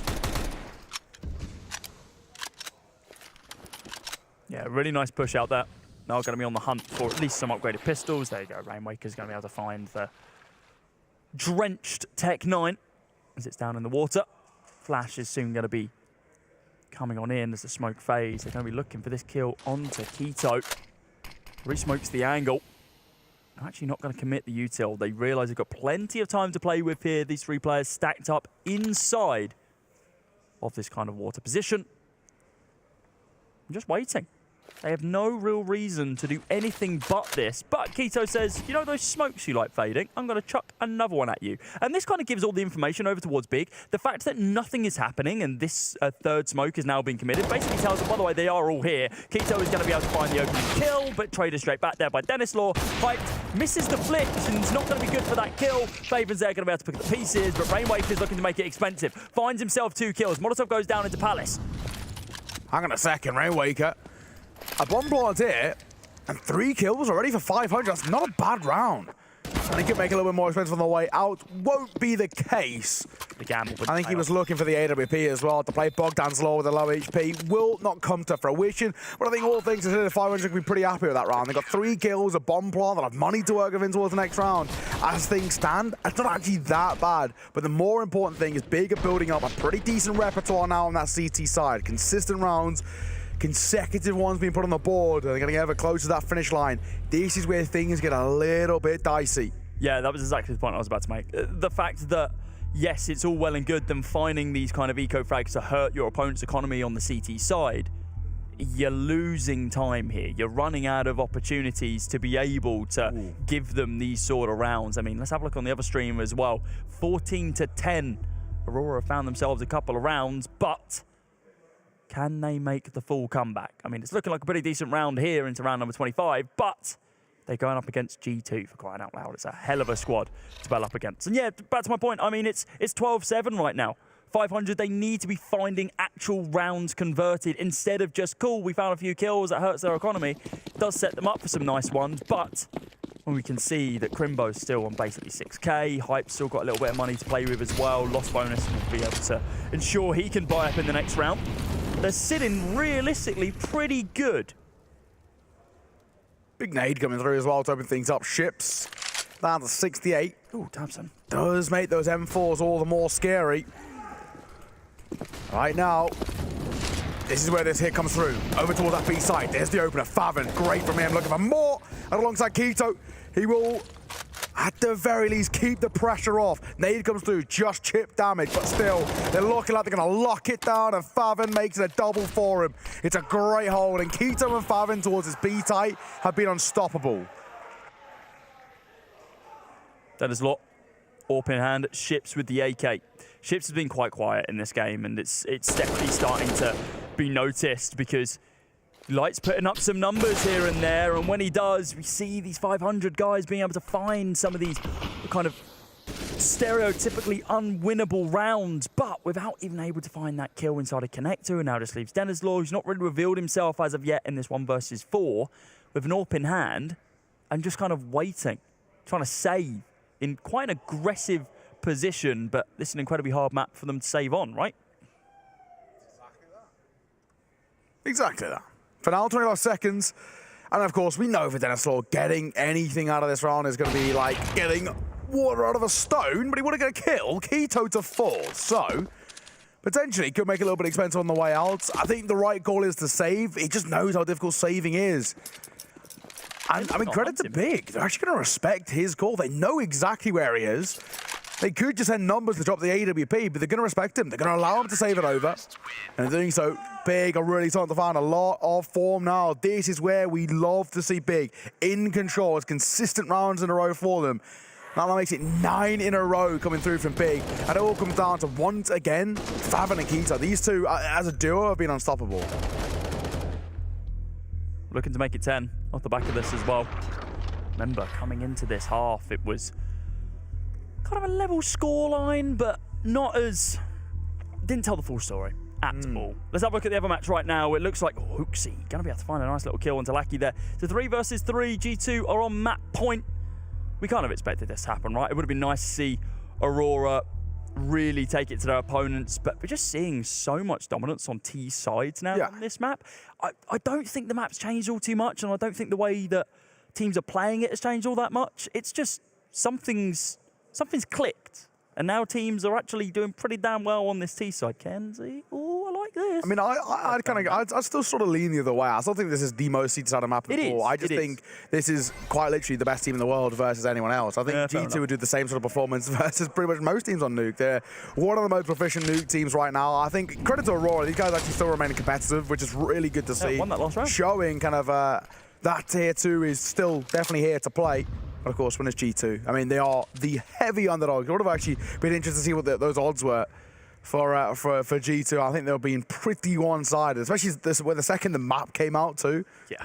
But I mean, hey, Aurora put up some good Nuke performances. I saw them go to map 3 OT against Astralis in a CCC final only a couple of months ago, which was a pretty good game from them. It's not G2 though. Not G2, no, exactly. Astralis, and they've been really struggling there in the O2 bracket. They've got a game against Spirit later on today. Let's go to the here and now in the 1-1 stage. Favin will find Patrick. There's the opening kill. And Favin continues to have this really solid run of form. We've already spoken about him and Keto as this dynamic duo who have been destroying 500, and it just continues. They need to find some openness here. They need to just find a chink in the armor of Big, because right now they're not able to find too much. Keto's a great body to find, but Hype being able to just fall back into that position and instantly bring that man advantage back towards that CT side, they're going to be ecstatic about that one. Crimbo's looking to crunch onto them as well inside of Bo, and he does indeed find one, and Tabson's just like, no, my teammate's been killed in front of me.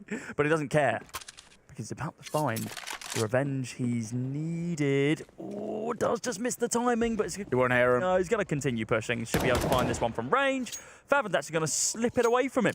Ships on the site, bomb down, needs to jump around the corner, see what he can bait out. It's going to be a shotgun AWP with only 6 seconds remaining. Oh my good God, is there time? Yeah, no, there's not. He's going to be saving the AWP. And it's once again going to be another round for Big. It's okay for 500 to bring it down to a 1 versus 1. It's not good enough, though. We need to see these rounds converted, and it's another round on the board for Big. They're up to 14. They just need 2 at this point now. Yeah, Valorant are making this very, very hard for themselves. I think, you know, leaving things kind of late round always puts the pressure on that T side to get a bomb down, already set themselves up into the post part, but they had very limited information to work with. So I think Big played that well. It was a chaotic round. It was a little bit all over the place, and all they're doing is just making sure that they're keeping the numbers in their favor. If one falls, instantly traded, or vice versa. We are going to see 500 use their penultimate timeout. Once again, we're checking over on the other stream. That game is still very spicy, but it's looking like G2 are getting closer and closer. Seeing it off. They got 15 seconds to work with. Jake Esser a double, and I think that one should be all she wrote, unless the bomb does get dropped. Less than 10 seconds. Oh my God, Aurora have kept themselves alive. So fair play. They've actually kept the dream alive. Norway's been having an absolute barnstormer over there too. I think he's currently on, 28 kills for Norway? He just dropped a 4K like it was nothing, bro. That was nuts. Cracking game, but yeah, Norway currently sitting on, I think it's 28 kills, so he's having a really, really good game over there. But Big also having a very good game over here. I think I'm right in saying 10 rounds in a row from them. Yeah, they are absolutely running away with things. 11 rounds in a row, in fact, as they are 14-7. And unfortunately for 500, they've never really been consistently in this game. Individuals making a huge difference over towards Big, and a couple of individuals over towards 500 not showing up to play. Pop shot from Denislaw. Can't quite convert, but he gained information. They snuck through connectors. Oh, it was hieroglyphs. They could make it a little bit messy. Our Ships and Patrick got one apiece. They line up for Tabson, but he doesn't convert the second kill. I think he thought he got it. The bomb will go down, and now Big. How do they make this retake work? I mean, the nade is going to do a lot of damage if it's going to be able to connect onto Nicky. It does, but it's not enough. Only deals 4. And the fact that they don't find that kill instantly tells them what they need. We aren't going to be going for this one. They don't really have the money to commit into it. Tabson's the most kind of fortuitous when it comes down to that economy at this current moment in time with 3K. Everyone else sitting at, well, sub 2K. You've got 1,600 on both Hype and Crimbo. Keto's got nothing but pocket limit in his back, in his rear pocket. So yeah, it's certainly not great. Look at this spam. Oh, one more bullet. He didn't see the second player cross. They crossed at the exact same moment, and he just got traded. I think if he finds that kill, of course, yes, he's still alive, but also the round turns completely on its head. Big continue holding on to that B bomb site. They get the 15th round. The game's probably over in the next, but it doesn't matter. They've got a few rounds to play with, and it's the first one on the T side for 500. It's taken them 6 rounds to get there. Yeah. It's been a long run of form for Big. I mean, they've been completely in control. We take a look at the scoreboard as well. Obviously, Rainwake and Dennis Law been really making an impact over towards 500, but no one else really consistently stepping up. And on the other side is the 2 players that we've been speaking and praising so much, Keto and Favin. Both of them have been absolutely farming. D-Day coming through. Little bit of damage. That's all it will be. Hype, nice opener on towards Ships.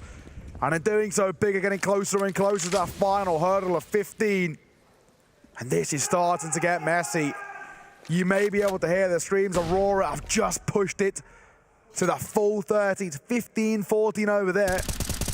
And Big themselves getting close to 15 themselves. Yeah, still a few steps remaining for 500 to be able to push us to that point over here as well. But with the confidence gain from the previous round, maybe they can do it. A lot of util being expended over towards B, and we're not going to be seeing these rotates from A as of yet. They are just going to continue holding their angles. And Patrick, a lot of ground gain inside the mid, but like 4 different angles he needs to be able to swing here. Isn't going to be able to find either kill, just a lot of damage. With the smoke going down, blocking them off. Actually, they're looking to rotate round towards this B bomb site. At least they were, sorry, towards the A bomb site. At least they were, but then they rethink it. Molly goes down, they're like, cool, back towards B. Does allow Keto to gain even more ground here, though. He can try and Rainwaker. He's going to be happy with that one. The second on Dennis Law. If he can find Patrick, he's ecstatic with his performance. And now we need to see the push here from Nicky if he wants to stand a chance. But look at the bank. Everyone else is going to be able to buy. Nicky, it'll be a little bit stretched. Might think about saving here, but instead just seeing if he can eke out a bomb plant towards the A bomb site inside of mid, but shut down by the AWPer. Yeah, Keto just continues to impress. I mean, what a player. Just to mention as well, 15-14, we mentioned the full 30, but what we didn't know is that actually the money for G2, pretty damn dire. Where is it? They've got to prioritize utility towards this buy, which I actually sort of respect. Yeah, I like it. Forced buy from them. Oh my God, fine margins. This is going to be a crazy ending. We'll let the casters do the casting. We can just watch and wait, but they are going to get a bomb plant. So this is pretty cool. There's potential. We could see G2 eke it out on the force by the final 30. We've seen a lot of rounds today already, which have gone the full 30, like that Cloud9 Eternal Fire game, where the pistols have actually come on top. Norby didn't even have his hand on his keyboard just then. He was like, hand on his head. He's like, oh, geez, how are we going to win this one? It needs to be a pretty big push. JK's finding that goal. I think this is over and done with, if I'm completely honest with you. They're all going to be pushing from main, yeah. And look, there's 2 kits available, but JK's finding heads. It's over and done with. It's absolutely no chance here for Latic to be able to take it down. And it's 16-14 G2. I mean, rightfully take that map, but God, that got a little bit too close for comfort. Aurora are making a lot of big teams sweat here at the RMR. They're definitely a dark horse we've got to keep an eye on. Hype, they'll be dinged as well by the Mach 10. He's low on HP, but Crimbo, double AWPing, will make it sing loud. Nicky to fall, and Big are 1 round away. And that's a great start, despite taking damage. The AWPs are causing problems. Crimbo will not be stopped, and he finds yet one more. Crimbo, what is this round? The youngsters stepping up, and Crimbo and Hype combined. A double AWP set up, and that is a monstrous round for Big to see it off. Wow. I mean, that's the only word you need, isn't it? That was absolutely crazy. Frag after frag after frag, and it was the 2 AWPers combined who are able to finally get it over the line for Big. That was an incredibly rocky start for them. That first half looked dire for them. But then it was almost a full, consistent comeback. It was only separated by 1 round secured by 500 on that T side, but it was basically 13 rounds in a row from them. Yeah, and in a map as well, which is generally considered T-sided. Look at it. For 500 to only get 1 round on the T side, that in itself is damning. They've been completely shut out. And credit really has to go over towards Big. What a performance for them. The CT side can always be a bit of a cruel mission on this map. We're still trying to work out kind of how to make this map viable in terms of most maps should generally speaking be in some way CT-sided to make a kind of a map fair and fun. But I mean, Big have had a really solid game in towards that second half. It was a little bit choppy and changey opening things up. Big's T side took a while to really get going and for the cogs to get in motion. But my God, that CT side is just monstrous. See, we came into this one with 500 on an 11% win rate on this map, winning it only once against Sprout in the last 9 times they played it. And of course now that is going to drop even further as they lose this one once again. It was a big strat call to come in and pick on this map. And we thought, especially in the beginning, okay, this doesn't look like a side that's been beaten down time and time again. The second they moved onto that T side though, it started to show. That was not a T-side performance on Anubis. Look at the scorelines here from Big. Keto finding 105 ADR. Crimbo, is this the final round? I think it is. Look at this. Absolutely crazy on all of these swings. There's one for you. I think generally as well, we have to give a lot of credit to Crimbo. Crimbo has, at the moment, he's got one of the, if not the best clutch statistics going. And look at the celebrations. It's elation over towards Big. Well, I think the big thing we have to come back to, I mean, we look at the interview with Grasshog, right, the coach. They were saying we're going in towards a map which a lot of people think is a bit weird because of our win rate. And yeah, it was. I don't know the decision about going in towards Anubis. It's a map in which statistically you're not stronger. And as you've seen in the server, you really didn't put up all too great of a performance. I think for 500, they got completely blown out. And it's just not really where you want to be. No, certainly not. Well, that is now the best of ones done and dusted for today. We have our 2-1 teams. We have our 1-2 teams. Let's see who's going to be able to make it that next step. But before we get to those tomorrow, it's the 0-2 and the 2-0 best of 3s coming up both here and over on the B stream. We'll see you in a few short moments. I'll get the numbers out and the words. We'll shut to a break. We'll see you in a bit. Round 2. Let's go for a rival, I guess. So we got one from Europe. So now I'm beating the game, and I think we're going to North America. So I am going to say Elish. Okay, never mind. Let's type Bit. He's AK-47. Older than 25. He's not from Ukraine. So there's a big chance he's a guy from Brazil. So I'm actually gonna say Cold Zero. But is Cold Zero old enough? I'll go for Shocks. Rain. I will write Rain. He's older than 27. The mystery player is older. Let's go, get right. He played more than 14 majors. Insane, who is this guy? Actually, a European guy maybe. He's very old. Maybe it's myself. Damn, I'm getting old.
And welcome back everyone to the A stream at the Blast TV. Path to Paris here.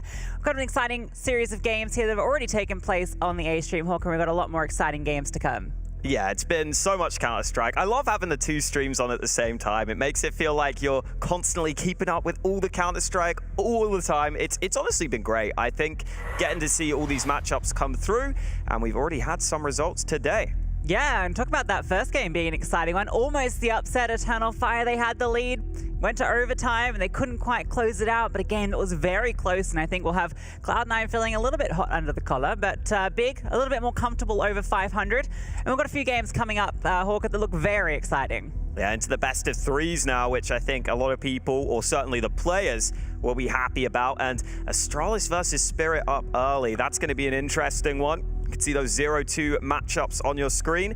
Don't think anyone would have expected Astralis versus Spirit as one of these matchups, but at the same time, both teams haven't been in great form as of late, so they really need to turn it around here. Yeah, it's a scary position to be in, right? Two teams that come in, you know, as, I wouldn't say potential favorites for maybe like the legend spot, but definitely two teams that we're looking to go through, right? Just given what we expect from both these rosters. Astralis, I feel like they have a lot on their shoulders, right? Device coming back into the mix. They've been doing a lot of online events, getting into good form. You've got the new addition of Buzz, who's been very exciting, but we can take a look at their games so far, Hawker. What do you make of these?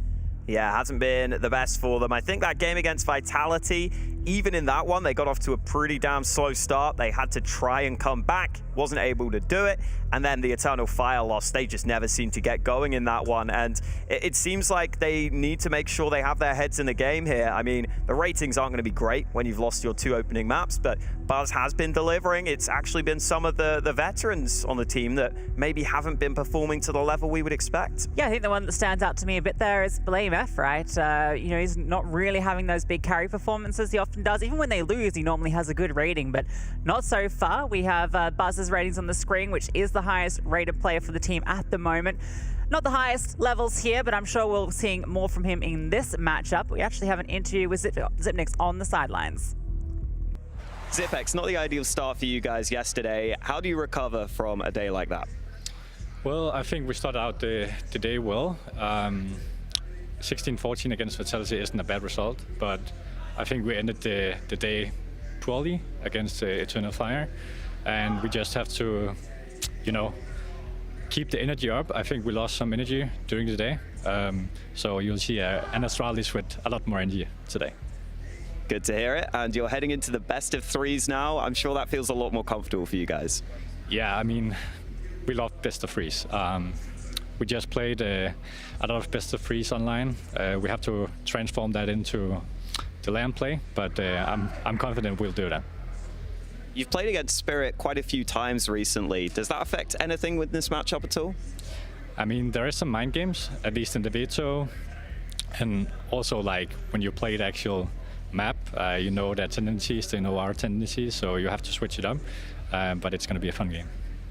Finally, we saw a little Zipex top frag yesterday. Can we expect to see that again today? Hopefully. I'll not promise anything. Are you expecting to see the Zipex top frag today here, Hawker? Oh, I don't know. Listen, I asked the question because I was maybe a bit surprised by him top fragging. But yeah, he did have a good showing against Vitality, and then I think against Eternal Fire, maybe not able to step up in the same way. I'm really expecting to see BlameF step up, honestly. That's the main one I'm watching for. But over on the other side, I don't know what's been going wrong for Spirit lately. They were a team who looked like they were big game players. They always show up at these sorts of events. They weren't in great form coming into this, and they haven't turned it around so far. Yeah, normally we would see them, even if they are having some struggles before an event like an RMR, they still step up here. It always feels like they're good to make it through, and normally place pretty high, right? Playoff contenders so often in the past. We can see the performance so far. I will say it was really good to see Patsy in particular put on some great performances, right? It felt like he was a player that, you know, there's been a lot of conversations around, particularly at the start of this year, and it's good to see him finding some form here. Yeah, it definitely feels like he's starting to come into form. Really important player for the team. Brings the aggression, brings the firepower to the squad, and we had a chance to talk with him ahead of this matchup. Well, Patsy, thanks for joining me ahead of your matchup versus Astralis. Rough start for you guys yesterday. It looked good in that opening game, though. You guys got a big lead, and then it all started to fall away. And then we've seen you guys struggle against 500 as well. In your words, what was going wrong yesterday? I think it's best of one, and it's like another level of enemies. So maybe not our day as well. So now it's best of three, and now we are ready to fight. And I hope we will show our level of Counter-Strike. Now you're going up against Astralis in the best of three, not an easy team to play in the best of threes. You guys have played them quite a lot recently online as well in the qualifiers. Does that play into sort of the veto or the mind games a little bit coming into the game? Yeah, sure. Like every game versus them, we have like different veto all time. So of course we have it, and now it's a good veto for us. So yeah. So you're feeling pretty good about it. Now, obviously, you guys into the best of threes.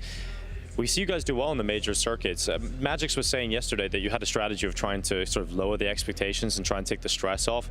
Well, unfortunately now it's like one best of three and you're out. Is the stress levels back up? No, of course it's not, because now, like, it's the last tournament for CSGO, I mean major, and we didn't have nothing to lose, so that's it. We're ready for a fight, and it doesn't matter what will happen. Nothing to lose and ready for a fight, Hawko. We've got the veto out here in front of us. Is there anything that surprises you here? I think, for me, it's maybe the lack of nuke this time around. Yeah, that's definitely interesting. I think coming into this, they've played each other a lot recently, right? We heard that, so I think that does play into things a bit. The Mirage pick honestly feels to me like a map neither of these teams massively love, but I feel like Spirit have just gone for that to try and throw that curveball in there. But yeah, that lack of nuke, I guess coming into this one, we are seeing some kind of switch-ups coming in on the veto side of things. And I wonder if that just comes through when you have played against a team so much lately. I feel like Astralis probably could have picked the nuke here. I feel like it still would have been a good choice, but go for the Ancient instead. Yeah, I think they're just feeling confident on Ancient, right? You look at these two teams and how they've been faring on Ancient lately. It definitely does look a lot better for Astralis, so you can't blame them picking into that. And yeah, Mirage is interesting, right? I wonder if perhaps, you know, there's a part of the conversation with Astralis how they used to permaban this map, you know, during their iconic era, right? It wasn't something that came into the fold until the last couple of years. Device now back in the mix, playing that map as well. Maybe they just feel that's an area that they can exploit. Yeah, absolutely. And I also think for this series, it does feel to me like if you've got a chance of a 2-0 now, it probably does lie with Astralis. Because, yeah, they maybe haven't been the best on Mirage, but I think this is a map that for me kind of is a bit of a toss-up between these guys. I don't think either of them have really shown much strength on it. I would love to get to that overpass, though. I think that would be the perfect decider, probably one of the better maps for both of these teams. And I always like it when the middle ground is a strong map for both sides rather than just a mediocre one. But we'll have to see if we can even get there. Yeah, and I think also in the context of this matchup, right, this is an elimination matchup. Both teams are 0-2. One is going home. You want it to go the distance, right? You want this to be a brawl because there's so much on the line. The last ever CSGO major about to be taking place, and both these teams, one of them's not going to make it.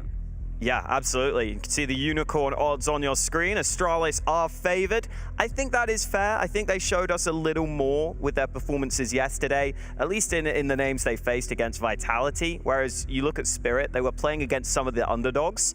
The underdogs have done well, though. So I really think it is just a case of either of these teams just trying to find form here. I don't think most people have much faith in either of these teams right now, in all honesty. Yeah, I think that's a fair enough assessment. And oh, maybe a little bit of a spillage there before we hop into it. Make sure you clean that one all up. But we can take a look at the head-to-head between the two AWPers here. Obviously, it's very diametrically opposed in terms of the history of both these players. Everyone knows Device, potentially, you know, one of the most famous CSGO players of all time. Wonderful, the young gun coming in to replace Dexter. How are you feeling about the matchup between these two AWPers, Hawker? Yeah, I think it's probably one where you would have to give the edge to Device. I feel like with Wonderful, I haven't seen him have as many flashy plays as I would want. I think he plays pretty well within the system, but I don't know if he breaks out of it all that often.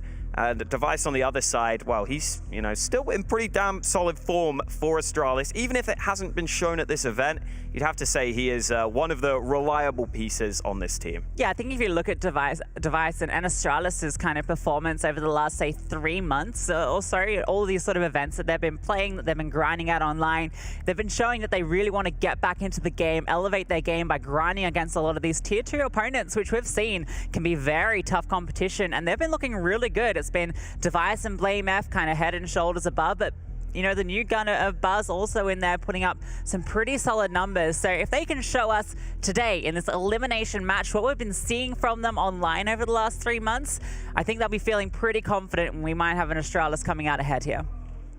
Yeah, I wouldn't be surprised, but it's just one of these series where I feel like everything in my brain says Astralis should be favorites, but for some reason in my heart, I just think back to some of those Spirit performances where they caused upsets at the major on the big stage. They're definitely a team that can step up when the pressure is on. They have to show that here, though. There's definitely room for the upset, but Astralis should be favored into this elimination matchup. Indeed, the pressure is on one of these two teams. Their path to Paris ends here. 0-2 elimination on the line. Astralis taking on Team Spirit. We jump into Mirage to kick things off. Don't mind a Mirage. Always like to see this map personally. And we will be heading over towards the A side of the map early because Spirit have plenty of players in position here. You see the ramp players have the utility lined up. Should be a smoke for stairs and jungle. And then the pop out of Palace will attempt to hit this A site. Astralis likely not really going to be able to contest this with this setup, although no smoke here is going to allow these CT fighters, players to fight initially. Buzz taking contact, bit of damage on the Siren. Device finds a kill as well. They're just fighting out in the open, and they are finding Purchase. No way into this side at the moment for Spirit, trying to force the door down. Buzz takes another before that bomb gets planted.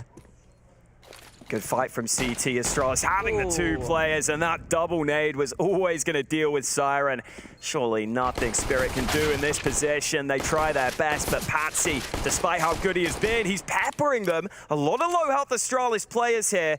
They're going to get on that bomb with the smoke. Kit at the ready. Nothing Patsy can do about it. Yeah, it's so unfortunate the bomb was planted in front of default rather than in front of triple, so that it's not planted for Patsy there. But honestly, you got to give massive kudos to the way that Astralis played that. They had 3 players very deep on B in that pistol round, but the 2 on site were able to get so much done, and no one went down. They just stood strong at Ticket and found so much Purchase. What a shot from Device to get things kicked off as well.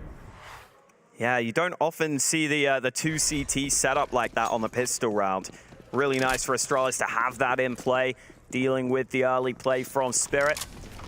And with the bomb plant, Spirit more than happy to invest themselves. They've got Galils, they've got some utility. Wonderful the man with the dig, but Blame F taking initiative early. Someone that we said in the pregame we want to see more from. Well, he gets involved in this round. Buzz could be under pressure here. He is isolated on this A site. Yeah, no one nearby at all, but Blameless found one in mid, but Patsy's found a double. Buzz, no, can even things back up. A quick first, can't quite get the second. Good damage done onto Magix. Patsy's going to rotate back. Although with that bomb, yeah, going to be collected by Magix. So you have a bit of time to work with here. See where they decide to go. Magix is just juggling the bomb over at the moment. He's going to lurk in towards Palace, and they're just holding at the moment to see if Astralis is going to go for any sort of aggression, but given the way it's set up and the positions of the Astralis players, they can play defensively on each site, get the information, and then group up together.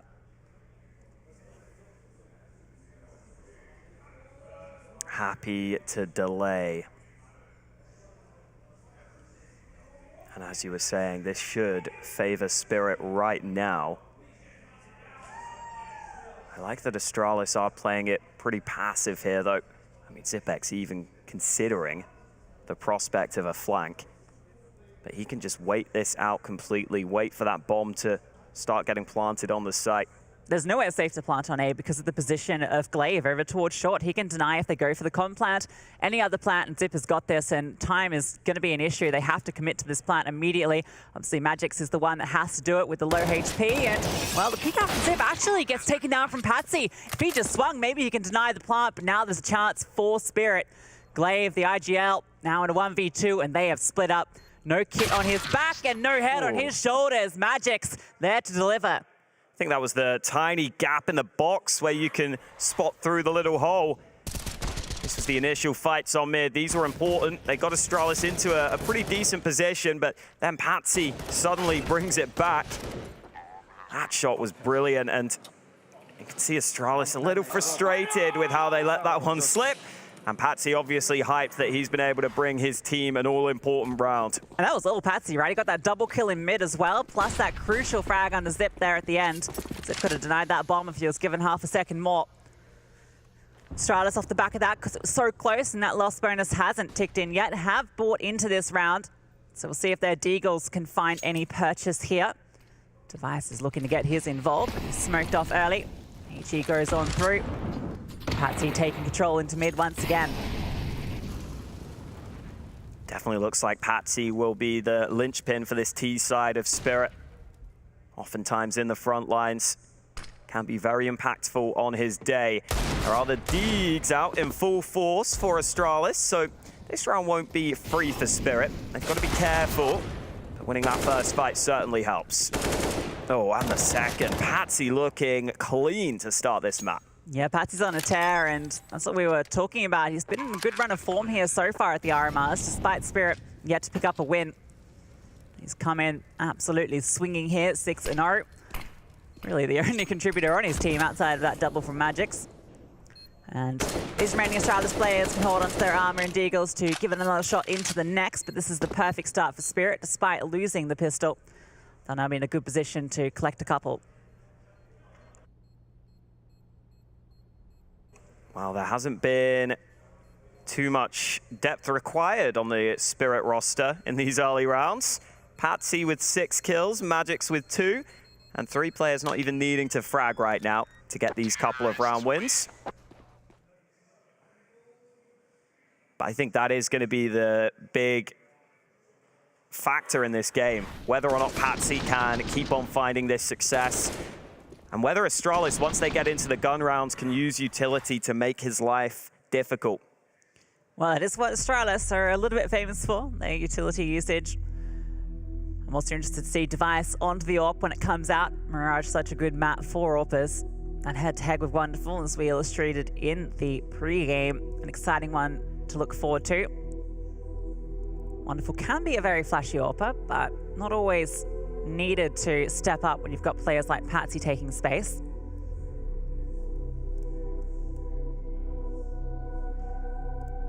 Yeah, I also think there's the factor of seeing what Buzz can deliver for Astralis here. Definitely feels like he's getting more and more comfortable on the team. Slowly but surely. Seems to be blending in with this roster better and better. And they need that, honestly, with some of the performances we're having from the other players. Zipex and Glaive not putting up massive numbers nowadays. So Buzz kind of has to be one of the star players on this team. A lot of pressure on the young man's shoulders, but he has started to step up for them. Just a quick technical pause there, but I think we should be back into the action any second. Couple of guns saved for Astralis, but really should be a chance for Spirit to build up even more cash. Yeah, shouldn't be too bad for them here. Yeah, Buzz has been a really interesting player to watch. Obviously brought in basically off the recommendation of Device from playing in Face It with him, and has certainly shown that he has what it takes to compete with the very best. Was one of the kind of leading parts of the victories that Astralis have had over Spirit recently as well, so knows how to play against this squad. This round relies on these pistols getting some pretty fancy picks, and that's one not getting any purchase. Patsy's under pressure, but that'll be alleviated by his teammates pretty quickly. Magix doing wonders. Yeah, this one goes about as expected. Easy cleanup for Spirit, who head off to a 3-1 lead. Now we'll get to see what Astralis have got for us in the gun round. Definitely will be interested to see how they approach mid, because I think we're seeing the standard for CTs is to kind of give it up, but you do see some teams be very willing to fight for it. Oftentimes you have to put a lot of players in that position to get that control. Let's see what Astralis decide to go for. They have got that AWP out for Device. Glaive is going to jump up into ladder room early. Yeah, he can support in towards Cat and mid. But look at this stack up from Spirit. 4 players outside of A. As soon as the guns come out, they want to do a straight up execute, but Device is here with the AWP, and he is holding the angle. Patsy's going to swing on through, but a missed shot from Device brought down low. Buzz gets aggressive, finds Siren. Now Patsy's trying to take some space onto the site, but Device is still here, holding a fine angle onto that headshot box. Falls off back, doesn't want to give up the fight with such little health, goes all the way back to CT. In fact, Buzz is going to be such an issue as this round goes on. Bomb planted. Magic's still in this Palace position. This should be free. Oh, or is it? Buzz moves at the right time. Magic still hasn't spotted him, but finally hits the headshot. In the meantime, Wonderful holding off Connector.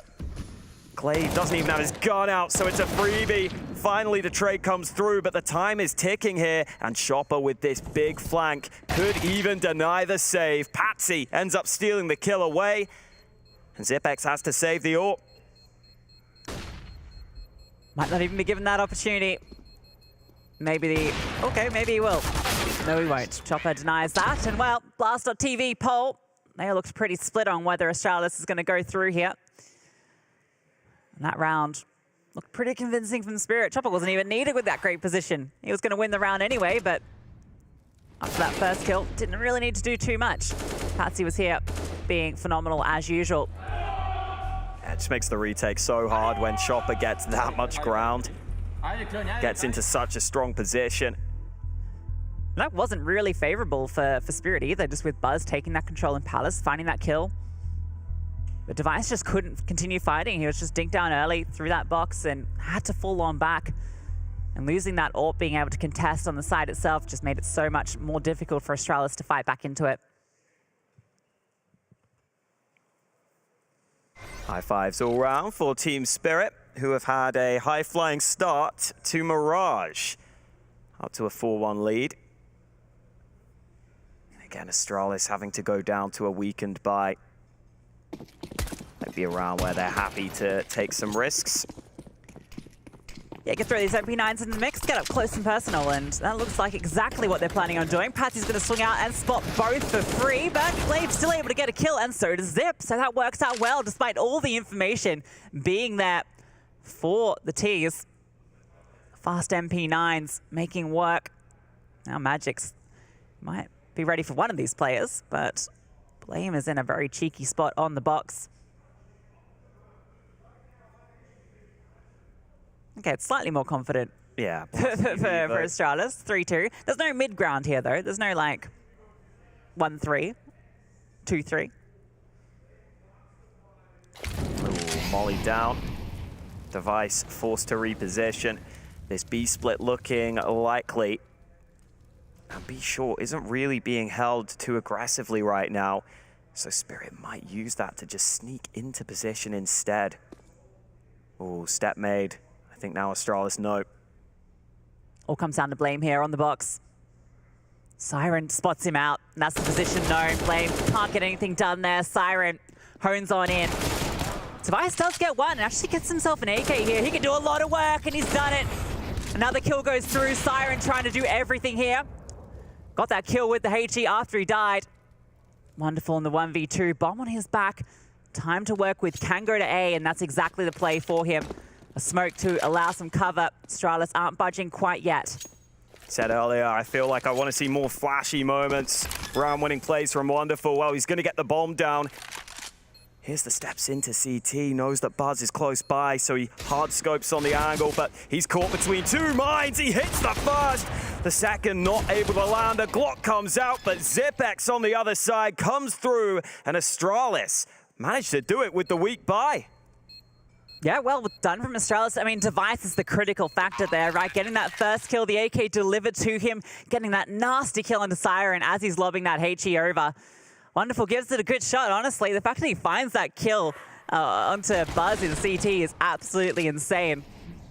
But a little flustered. Couldn't quite deal with how close Zip had gotten. Zip plays this really well, jumping around the corner, not giving Wonderful an easy target. Heard Zipex say in the pre-game interview that Astralis' mood was a big issue for them. I think in that loss against Eternal Fire, he said they just did not really get hyped up at any point. They didn't keep the positive mentality. Buzz was trying to hype them up there, but he's been taken down early in this one. Oh, peek out into mid was a bit risky. There is a CT AWP in play. Glaive is still staying sticky in this position. Smoke goes down, spray through. Wonderful, almost taken out through the smoke. I really like that from Glaive, right? You spot an AWP and you know that he's crawling up Cat. You know that you can take that fight if you flash yourself in. The AWP's going to be in a really unfavorable position. Still 2 players here towards B. Zip in the middle of the side. Device comes over with the AWP. They have the perfect setup here to deal with this hit. AWP coming in close. Glaive able to find one as well. No purchase now for Spirit trying to fight their way into this. 2 players so low as well. They can't find their way out. Magic's tucked in towards the van. Everyone from Astralis has arrived in the server to stop this one. Zip drops the bomb out in the open, flies out the window as well, making it even more deadly. Zip collecting kills left, right, and center. And Chopper, he is nowhere near the action. Yeah, he was hoping he could luck. But what a rotation from Astralis. It is a risk to stack that B site, but they were clearly very confident that it was going to be that B-sided play. I think they spotted the players towards short, maybe started to figure out a B split was being attempted. Spirit instead just go back to the apartments, try and full commit in. Nice to see Zipex also getting a lovely triple there, just taking initiative as that B anchor. It just took so much damage early, right? I think it was Siren peeking in towards a main, got legged, and then Glaive obviously doing all that damage onto the second player on towards Cat. I think it was wonderful.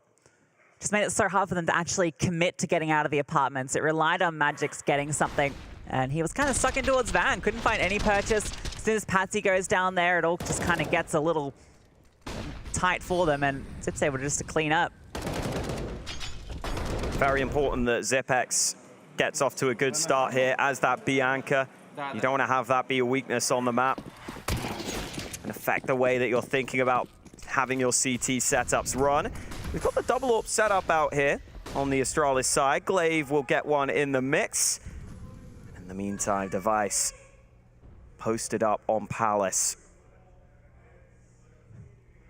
Oh, he'll wait, and he'll land the shot. Tight angle against Siren, but he hits the wall bang. And I don't think Spirit are getting much back from this. They'll get mid control. It's a good start for Astralis. Yeah, patience from Device rewarded with the kill. That second AWP can now just stick there. You can just hold in towards the apartments and B is completely locked down. A boost coming through. Blame is holding for this, looking at that light. If Patsy walks across, the light will flicker. And that will give him that cue that someone has crossed.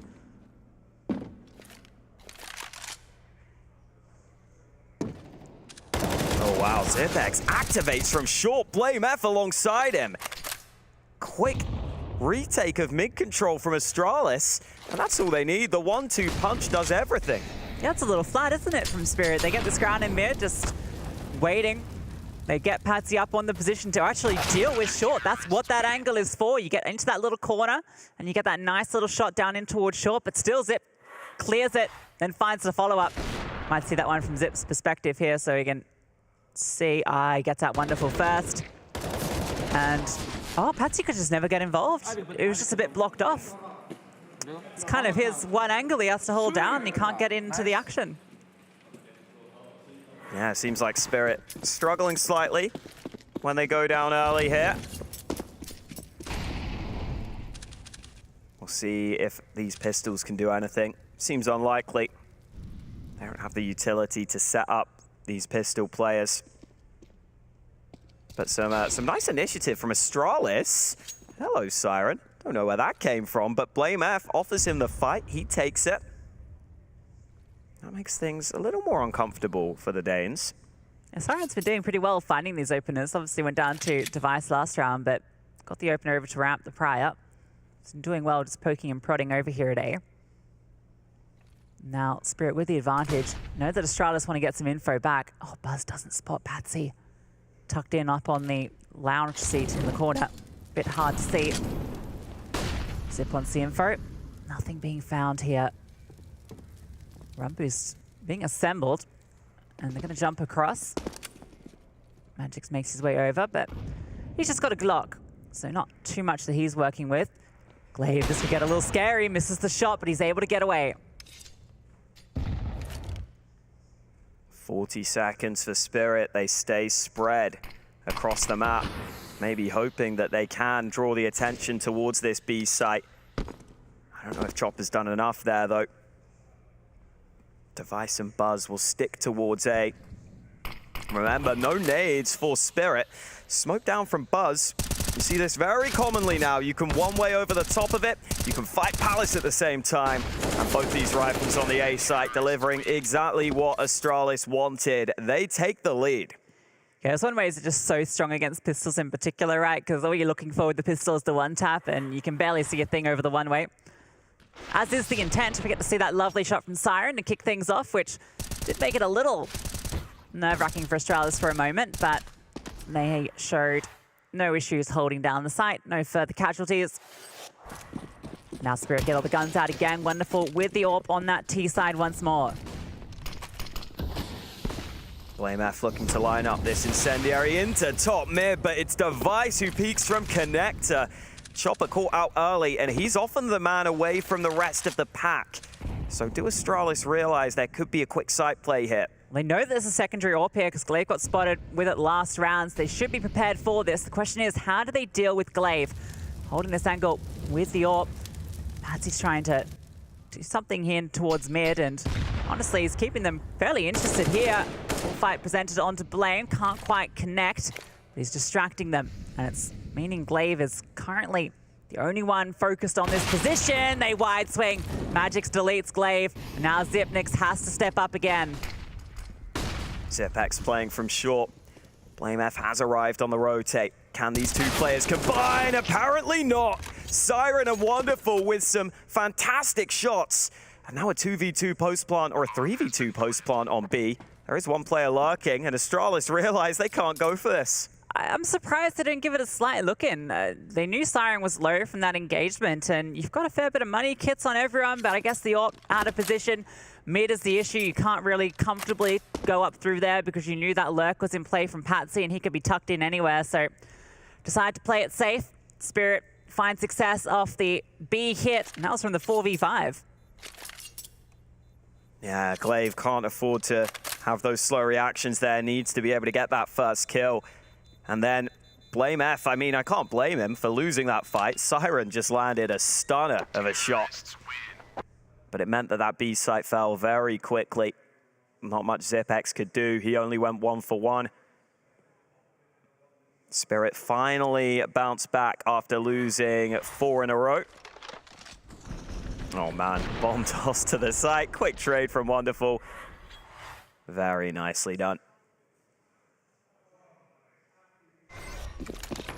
Well, we were expecting a bit of a close match between these two, and it started thus so. 5-5 at the moment. Still everything in play here, and Device has started early in mid. Dropped down to peek in towards lower. Decides he wants to get aggressive. Has some support from Glaive and BlameF as well. He's slowly peering on through. No one here on the other side at the moment. He can get a pretty deadly angle. They do decide to come on back, and he might even spot them if they come for the cross. Chopper, ooh, Device has walked all the way past. Doesn't actually spot them out, but with that bit of utility, now knows that there is presence here. How far do you want to push that with the AWP? It gets a little scary. I think he's just going to find his home behind the boxes. Definitely takes away a big portion of the map. But again, Spirit have had their eyes set on this B site in a couple of rounds. Now, does Device have anything to say about a push through underpass? He's kind of caught between the two positions at the moment, and he's actually getting aggressive. He's pushing with the AWP, but the hit's coming through to B. Zipex steps up for one onto Siren, and that smoke has slowed things down. Oh, Device misses the shot. Wonderful's not ready for it, though. So he's still able to stay alive, but here's Patsy activating in mid, and the aggression from Device does not net anything, but Patsy's does. 2 massive kills, and they've gotten so much space. Still 2 players on the A site. It's just Zipex left alone on B, and that's where the hit's coming through. He sets up the one, but can't deliver the follow-up. Yeah, Zipex needed a monster hold there. They're asking a lot from him. 1 for 1, not enough on this occasion. And for Device, what a time to have a horrible miss. That should be the freest kill of them all. Normally that's what Device is known for, landing the easy shots. He's not able to get the kill onto Wonderful. That forces him to turn back into the waiting arms of Patsy. And Device dropping from the server now. Maybe not too happy with how that round ended up. Sure, we'll get him back shortly.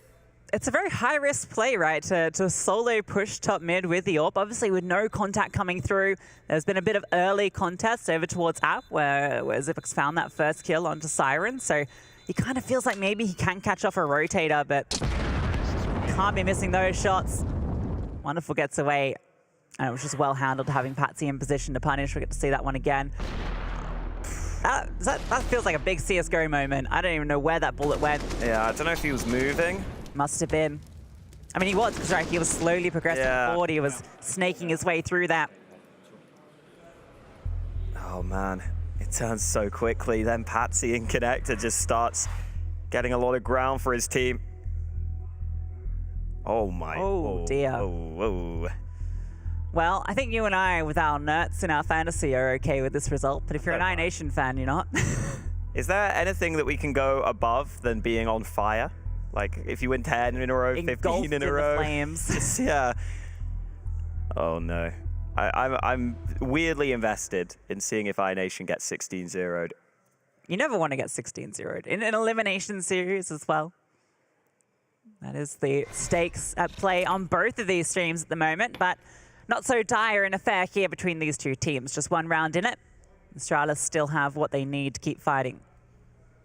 Gotta say, Xyp9x has been having a real solid game for himself. And normally, when that happens, as long as the other stars show up for Astralis, they're in good shape. That hasn't happened here.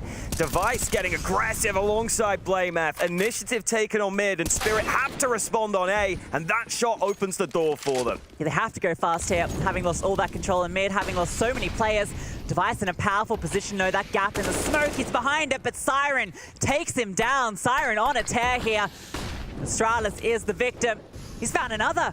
Siren, there's just no one that can stop him at the moment, running through the site, causing a rampage, and suddenly that two-man lead, it's so far behind them. Now are Astralis letting these rounds slip? It feels like they have everything they need. They're sticking around here. Oh, and that fight given by Wonderful now makes this retake so much more doable. Spam through, damage done, another kill for blameF. Finally, Magix trades him.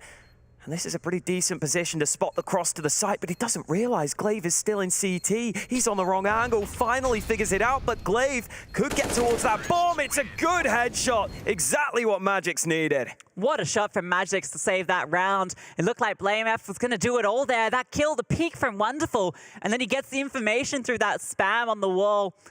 Gets a little bit scary there, but goes both ways with how this one started for Astralis. That aggression in mid, rewarding 2 kills for free. But Siren, I mean, what a triple kill into the A site. I think we're going to get a game here where even if it feels like a team should have a big advantage, it can turn at any moment. We're seeing the form, I would say, the recent form from both of these teams, and the fact that they're not playing the cleanest Counter-Strike. They're allowing opportunities for their opponents to get back into it.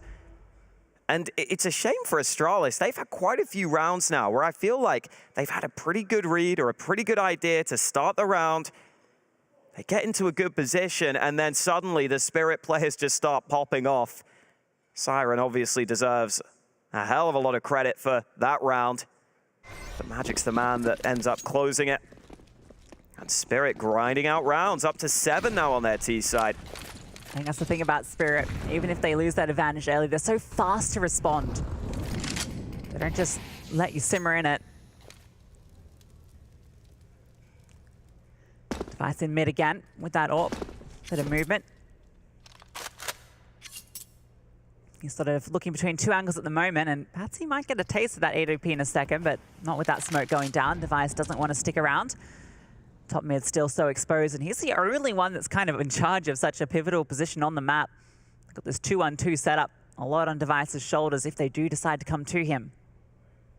Device still looks very confident at mid, though. The way he peeked underpass in that round at the start here. It's got no armor as well, so it's you You got to have confidence, I suppose. Now knows that the utility means there will be players coming his way. Good flash, tag landed. Device decides it's time to get off that angle. So mid-control taken by Spirit. See if they can effectively use that to move towards one of these bomb sites. Yeah, look at this move from Astralis. Device rotates over to B, and immediately the extremities of A are pushed. One player looks towards Palace, the other gets into ramp. So they've got a good setup here to deal with where Spirit's aggression comes from. And well, Glaive gets presented a kill, but Chopper chops down 2. And that's going to encourage them to walk straight into Device. Players coming from every direction. He has to choose his fights carefully here. Magix is just playing with him, and Device misses the shot. Siren creeped up close, and BlameF might find a kill over on A. But he's nowhere near the action. Buzz is on a flank all the way through the apartments, so Astralis are definitely interested in giving this a quick look in. Yeah, Buzz is hoping this possession isn't being accounted for. Maybe he can get here quickly, catch a player trying to come back to the apartments, but that is not the case. Sending the MP9 in. Seeing if he can make anything happen, but with the time ticking, I'm not sure that's going to be likely. Maybe it is just a scenario where they play for exit kills instead. And really, I think BlameF just needs to hold on to the M4. Looks like Spirit will exit the other way. So Astralis unable to hold, and they had 3 players on B, but Glaive and Zipex can't get anything between them. And I love the patience from Magix there in the apartments. He realizes he's the one player that just needs to keep Device's attention. Never gave Device the fight until too late, until his teammates were swarming. And these entries from Chopper, oh, the turnaround is lovely. It's unfortunate for Device there, right? Because he knows that there's so much pressure about to come through short, but he kind of has to commit to one of these fights, because as soon as he lets off the angle, you just know Magix is going to be peeking on that. So caught between 2 very tough positions. Spirit handle him well. And yeah, the spacing out towards short just wasn't great for Astralis, kind of swinging with a bit of a gap between each other. And okay, looks like we might be getting that 16-0 unless we get something heroic here from the dual Berettas. What do you reckon, Hawker? Oh no, it's not happening, is it? The time's so low. No kid either. Oy, okay, well. Done for. Alrighty, ENCE looking good in their bounce back game. Over in the other 0-2 matchup. That's going to be tough for iNation to come back from. Yeah, it feels like for ENCE, the 16-0 is going to be actually a massive confidence booster for them, right? I feel like they really suffered in that second loss in particular, right? It looked like that really was a difficult one to wear. I also, you know, have to say that was iNation's pick. So, yeah. We'll see if they can do anything in the rest of the series. Siren's picked up. Chopper's trying to do some damage in mid. Does a little.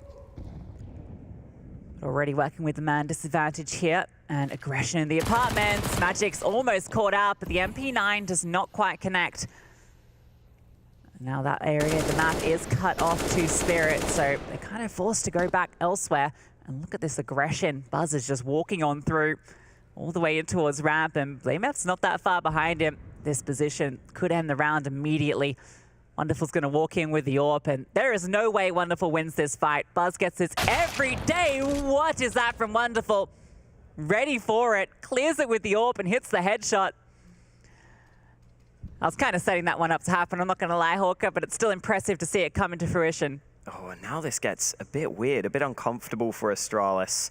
I think BlameF might need to just get back to the bomb site, because that aggression gave the opportunity to Spirit.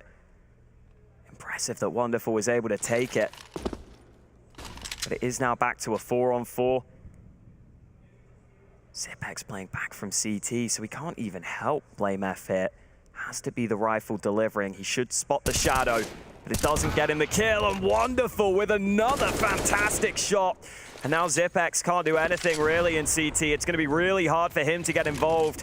Trying to work behind that smoke. Spirit making their move, and maybe Zipex is going to make me bite my words here. Finally traded, but the rotate is arriving. There's only 7 seconds right now. Time's just going to run out. They have to get this bomb down, and they are trying to plant it. The deny almost from Device, but taken down before he can stop that C4 going on the ground. So it is 9 for Spirit. And what a round to fight back into after losing the opener, getting forced out of B. But wonderful, 2 massive kills. We get to see this one back on Buzz. What a shot. Wow. He actually clears it. Just aware of the possibility for aggression. Spirit excited about that round win and the fact that they're on fire. They've won 5 in a row. And I did feel as though Astralis maybe didn't need to make that move into ramp. But they decide to take the aggression.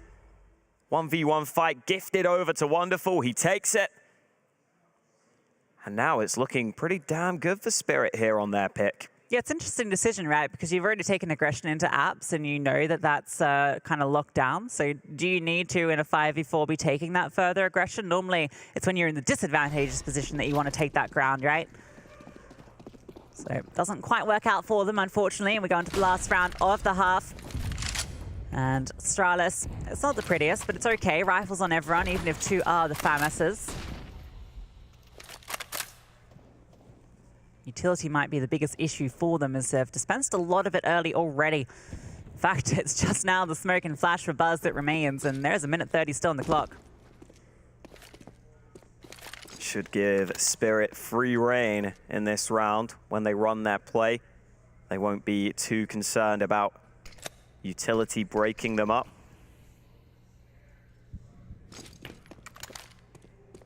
Chopper is just juggling Utility over.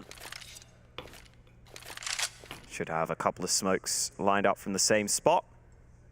Meanwhile, Astralis realize they do need to take some mid-round aggression in this round. They've cleared out mid, but now they need to respond over on A. It's not a real hit coming through, though. There are a couple of players here from Spirit that are going to be selling this with the Utility coming out and maybe a bit of presence, but the initial barrage is a bit of a fake out to try and test Astralis, see what their response is. And at the moment, the response is not really too much. Buzz is going to get on forward, Device getting into the site as well, so they haven't been faked out by this. Blame F in connector, so it's a good setup, and time is ticking down for Spirit here. Saw that almost cost him in the round prior, but now the real execute comes on through. Smokes over the top, Buzz that MP9 under in a good position. Finds the first kill, throws the FAMAS, and then Device only gets one. Wonderful and Siren both chime in for a kill apiece. A 3v3 now ensuing, and Glaive up on top of the stairs, has a bit of an angle to work with. Trying to see if he can find something. Time's ticking on down, but they can't deny the bomb. Oh, Zip goes for it, but too late. He gets the kill onto Wonderful. Magic's great headshot from the site. No trade from CT. They know that ZipX is there. Siren still in a pretty powerful position if they don't clear him out from this angle. Blame F is taking his time to move into position. Finally, he fires off some shots. They're taking their time, but Siren wins the first and the follow-up. 10 rounds at the half for Spirit. Join us after the break to see if Astralis can come back.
Elimination on the line, not in this map, but in this series. And it's a good start for Team Spirit against Astralis. They've got a 10-5 lead.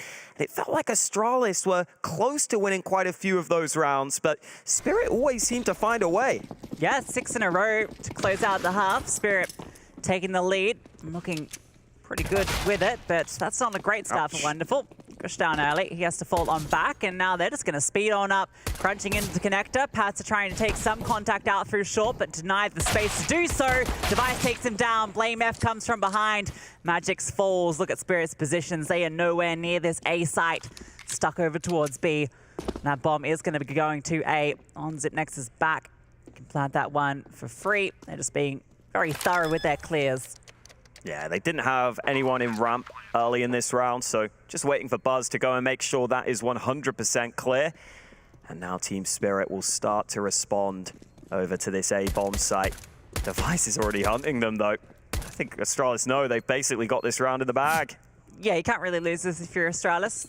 There is a kit on Chopper, and there is a smoke, so maybe I won't quite make such bold claims yet, but a good position here, swinging on out, and Chopper is stuck in the corner, removed by Glaive. Blame F almost takes down Siren, but Siren ends up winning that fight, but this is all Glaive at the moment. Wonderful finds one on the way out, but I'm not sure if he survives here with such little HP. Okay, just about, but not for long. Yeah, Glaive comes hunting him down. Instead of dying to the bomb, he dies to Glaive, gives Glaive a bit of extra cash in the end. But good work from Astralis there. It looked like they wanted to just move into jungle very quickly in this round. I don't think they realized quite how open the A site would be. But once they got those 2 kills, put them in a great position. And it's another one of these games where Astralis, yeah, they may be losing a lot of rounds here, but in opening duels, they're doing very well. Device in particular, 5-0 in opening duels right now. Let's see if Astralis can start to bounce back here on Spirit's pick. This is the full stack from Spirit as well. The Scout's surrounded by pistols. The Scout actually on Magix, not on Wonderful, would you believe? So we'll see what magic he can make happen. Patsy getting on close, gets up onto the armchair, and with Siren jump peeking here, he might be able to sneak away a kill. 2 would be a lot. Ooh, baited in a little bit. Glaive's found one as well. The Scout did tag him, but that's it. I mean, Patsy doesn't even need to peek. He's heard them run up. He's heard them drop back. He can just call, okay, right now B is clear. Maybe we just take a gamble on the A site instead. Well, it won't be the right call. Lack of information. Actually, maybe it will be the right call. They are going to be going through unders, so the stack could actually pay off for them. Wonderful peeks on through, but falls back just as they start to walk into connector. Not the best timing, but they do make their presence known with the flames coming on out. Patsy goes for this fight in the apartments, but does not win it out. Now they can start to make their way onto the A site. Device spamming on through. Tags are coming in, and Siren makes his deagle work again, but the issue is B is now completely compromised with Patsy falling. AK stolen away by Spirit. But Astralis end up just bringing that bomb back to mid, splitting it into B. Once you get that kill onto Patsy, it's pretty much over. So Astralis getting themselves off to a good start here on this T side. They'll look to keep the ball rolling. At least a recovered AK that Chopper's picked up is going to give them something decent in the next round, because both Chopper and Wonderful have a deagle, so they can pass those over, and everyone will actually have something reasonable into the next round. It's obviously not ideal, but it'll be something to compete with, so still not an easy path for Astralis back into it, but at least they break the silence of the last half and get those first 2 rounds on the board. Spirit will still try and continue to do some damage here. Again, nice seeing the ZipX top frag. I asked him whether we'd see it. Yeah. We're seeing it right now. He was a little coy as to whether he would, but maybe didn't want to give away that he was going to be coming out and fragging. But it's good to see. It's been a little quiet for them at times, but not here at the RMR where really it matters most. bit of aggression in towards ramp. Device is spotting this out. How far do they push with the rifle? You know, Chopper wants to get that involved early just because it is the only rifle here, really. And he's just going to be playing anti-flash. This is actually a good setup if they do commit players here. Should be good for one at the very least. Zip's spotted out one. Smoke deployed to fake out Chopper's position here. Now he goes hunting, but not going to find anything, unfortunately, and that AK gets nothing done. Yeah, I love the way ZipX plays that, the way he drops down with the flash, basically just playing for information as he strafes across to the other side. This is the sort of round where you do want to play for info rather than just a straight up fight. And once he figures there might be a player close, smoke down makes it easier to clear in the end. Doesn't fall for the bait. And now they have found themselves into a position where they're going to come back to B. Spirit are attempting a rotate. I don't know if they arrive in time. They are now coming in, but Wonderful solo on the site for the time being. Yeah, they're not going to get here before. So Wonderful really has to do something, and he's already hit a shot. Staying alive for the moment, allowing the rotation, and he's found another. Wonderful. He is being just so, but Device does take him down eventually. Puts us still into this 3-on-3. Blame F low as well. These pistols, the recovered AK for Siren, can do so much damage. He's going to be coming up through the short side. No kit, though, is going to be the issue, so time a concern here for Spirit. Definitely could be. There is a player coming in from short that they're waiting for. But while that happens, Blame F takes out Patsy. Siren hoping he can catch some players off guard, but he needs to. He needs to soon because the time is going too far. I think he's got to get out of here at this point. Siren looking to save the AK. Good headshot. He will get back to safety. Another shot lands. And that means he will be pretty safe to save here. And Blame F's only got the MAC-10 on the other side, weirdly. That's actually like quite a bit of damage. Considering the round, you can kind of see the implications of that. So despite not being able to find anything there, Wonderful keeps things interesting with that double kill. Yeah, give him the fist bump. Siren deserves it. Those were two very nice kills at the very end. That first shot, beautiful from Wonderful. And the second gets the job done. Staying alive there for so long was crucial, but unfortunately they just didn't feel like they could still fight out. They kind of got to market while he was still fighting bench, but couldn't really find the space to actually push out and support. Wanted to play it a bit safer. Now the AWP for Device on this T side peeks on through. Wonderful does the same in mid, neither spotting anyone just yet. Oh, missed shot from Wonderful. And as soon as you commit to that angle and miss, the AK is always going to spray you back. Blame F actually took the AK in this round instead of the MAC-10 he saved. This is some really nice timing on the re-aggression from Patsy, though. As soon as they go a man down, he gets information back. They don't have to be scared about the mid-split any longer. And that maybe allows them to focus more on this A side. Well, Magic's had the scout earlier. Now he's got the AWP in his hands. He's going to be peering right into ramp and spots out Device. Magic wins out the duel. And Chopper is in towards Sandwich here. He's not cleared. He could be an absolute terror. Tucked on in, they come on over, and he's able to find the kill onto Buzz. Puts it back into the advantage for Spirit, and that flank is still on its way.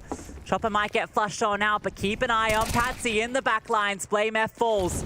Now look at Glaive stuck with the bomb in towards the ramp. He's flushed on out, trying to find a way back into this. Under pressure, Siren spots him out, trying to find them both. He's dropped the bomb, and Zip's so low. Not even given a chance to fight back as the HE comes on over, and Spirit take 11. Well played by Spirit in this round. I love that re-aggression timing from Patsy. That's one of the reasons why Magix gets back to A with that AWP. But I did not think he was going to win that fight against Device. Takes the peek into the opposing AWPer, wins out the initial duel, and that sets up Chopper so much more nicely in that sandwich position. And you saw the hesitance start to come through from Astralis. Buzz went flying over the top. There was no backup. They knew they had a molly to clear out that position, but it's just so much time being bought by Chopper in towards Sandwich. And that was the shot I was not expecting. It looked like Device was holding for that sort of play. Maybe he was holding down low instead.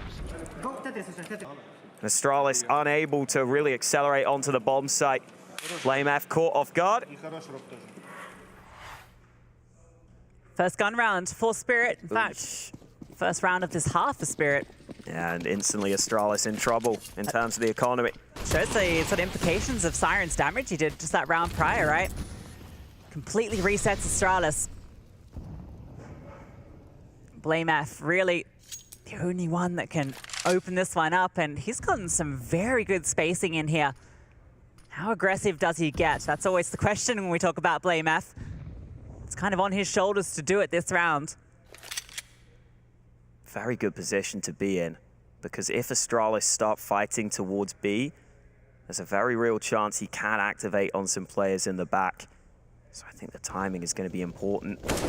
Oh, he actually just gets the fight onto Patsy instead. Now that opens up a big area of the map. He's into window. That's something Spirit have to be concerned about here.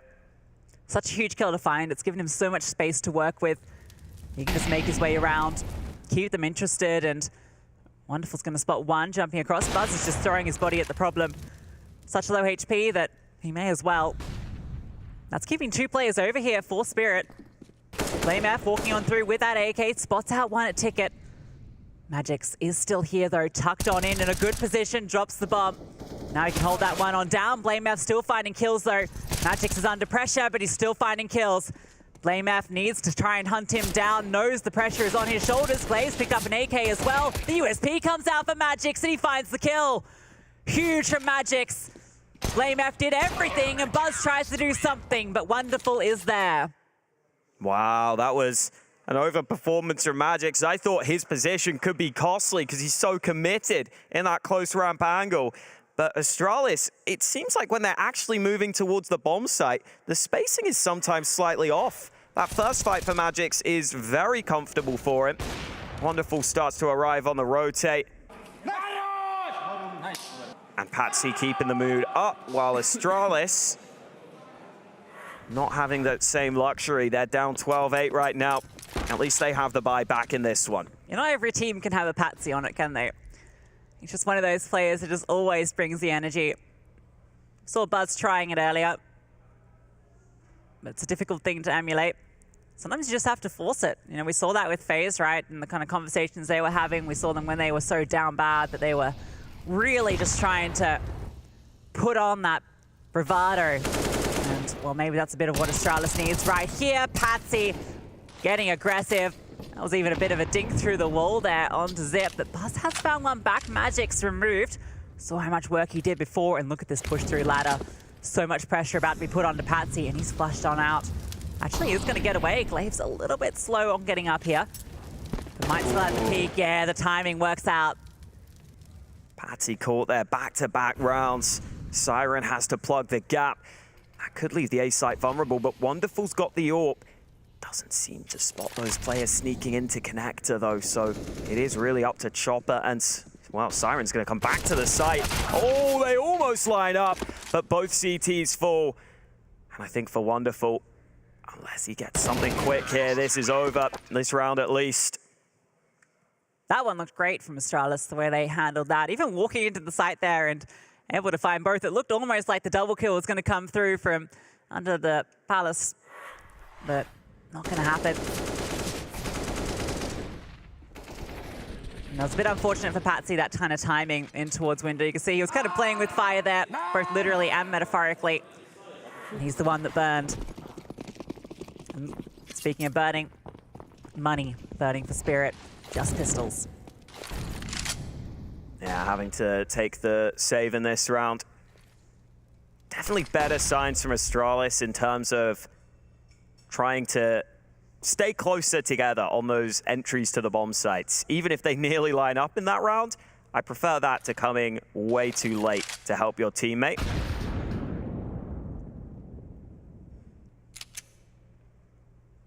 Spirit taking a risk in this round, as they have to. They are stacked more heavily towards B. Astralis would like to get that information if possible, but Patsy's going to take the fight to them. That's an opportunity, but not easy to land that shot with the dig. And now Chopper just has a USP hit. He's even getting smoked. It's so unfortunate for Patsy, right? I feel like if he doesn't spot that player, he keeps walking out and probably finds Device for free, but it's not how it goes out. Spirit are going to be all arriving, but with the bomb going down, chances are very low of getting much done in this round. Maybe they can find themselves some weapons to hold on to, though. That would be great. BlameF doesn't want to give up his easily though, and finds 2 quick kills. Magix and Siren both in towards CT, so they're not going to be given anything unless Astralis start wandering off, and there's no need for them to do so. They know it was just the pistols here. It's double digits secured for Astralis. And this one felt about as easy as you would be thinking it would be. Very comfortable. And Astralis are hanging on in there in this map, and honestly, that is a good sign for them for this series. It's Spirit's map pick right here. It's a map we said could be a little chaotic. Hasn't been massively favored for either team as of late. I think we have seen that on the server at times, but maybe the Astralis individuals can start to step up. It has been one of those games where you get the 2 players that you don't really expect top fragging for each team. Siren up there for Spirit. Normally the lowest rated player on this roster, but has been performing in this one. Look at this early pressure out to this B side of the map. Spirit finally have their buy. They have the AWP for Wonderful. Looks like they're happy with their standard setup early. Glaive taking the contact out mid, not spotting anything yet. Device can now post up, fires off a shot into the smoke, but nobody was home. What's he lining up here? Where's this one going, Hawker? Oh, don't ask me about nade lineups, man. Anytime I get in game, I forget every single nade lineup I've watched in pro games. Okay, there it is. That's a cool smoke for everyone at home. Nice. Lands in towards top connector, and well, Siren, we just spoke about his impact. Now he has to do it again. About to be under pressure. They're coming into the side. Drops the defensive smoke. He's under a lot here. The Flames coming ahead. He's playing behind them, looking for any sort of kill to be found. Misses the player walking up short, and the timing eludes him. Caught between 2 angles. Magix comes back trying to even things out, and Wonderful has found another as well. The HE comes through for Chopper. Device and Blame F now the 2 superstars of this squad. The dual Beretta's even coming out for Device, but he can't find anything. Chopper's here, and it's got to be Blame F. 1 versus 3. They know exactly where he is. Pinned on through, and Wonderful finds him. Good solid hold from Spirit. Back on track in this one. They go for that pretty standard setup across the board in this round. They don't really take any risks. They don't take much initiative, but it pays off for them. Had that smoke dropped at the back of the site. The rotate started arriving. It was really just about stalling for those initial players. Astralis never really got the site control. Once they finally started getting kills, it was a little too late. The rotate had already arrived. And now we'll see if Astralis can bounce back here. Fights on mid early. Device hungry for action, but Patsy doing damage back. That nade not going to do enough. Device able to move forward to dodge it. And he got the opportunity there to land a shot, but doesn't quite land it this time. And the fight between Patsy and Device going both ways. Each player getting an opportunity to find the other, but very dicey engagement. And in the end, I think they'll both be okay with how it came out, given that Patsy lives. Device has got the AWP with low HP. It's not as big a deal. Clave picks up the bomb and instantly says, actually, I don't want this. Not for me. To be fair, with the aggression he's been showing in some of these rounds, you don't want him on his shoulders. Blame F is probably the best bomb carrier on the team. They're grouping up as a unit in towards mid. Utility being dispensed, and again, it's going to be one of these B hits. Like they want to split on through. Wonderful, forced off the angle by that utility. They're just going to walk on by. There's no smoke here for Con, but Wonderful hasn't re-picked, and all Siren. He's about to be given a bit of a surprise, but maybe it's for him. Kill goes each way. Patsy up on top of the van, can't get anything done. It's Buzz delivering a buzz cut to 2. Magic's coming on over, a sharp shot back in response. And he's still fighting in the site. Almost goes down there in an awkward engagement, but Chopper's found Device in mid. Wonderful low, so is Magix. This one's on a knife's edge. Magic's walking on through, but Zipnix finds him. And that bomb can be planted. So many kills, swinging back and forth in this round. Chopper comes into the open. Zipex might not have spotted him. He tucks into bench instead. And maybe Chopper's going to get the drop on someone here. clears the angle, gets the kill, and BlameF tries to activate, but Wonderful was so patient, just waiting for BlameF to make that move. Spirit back on track in a big way here as they hit 14. Yeah, sigh relief from Siren there. That one was very close.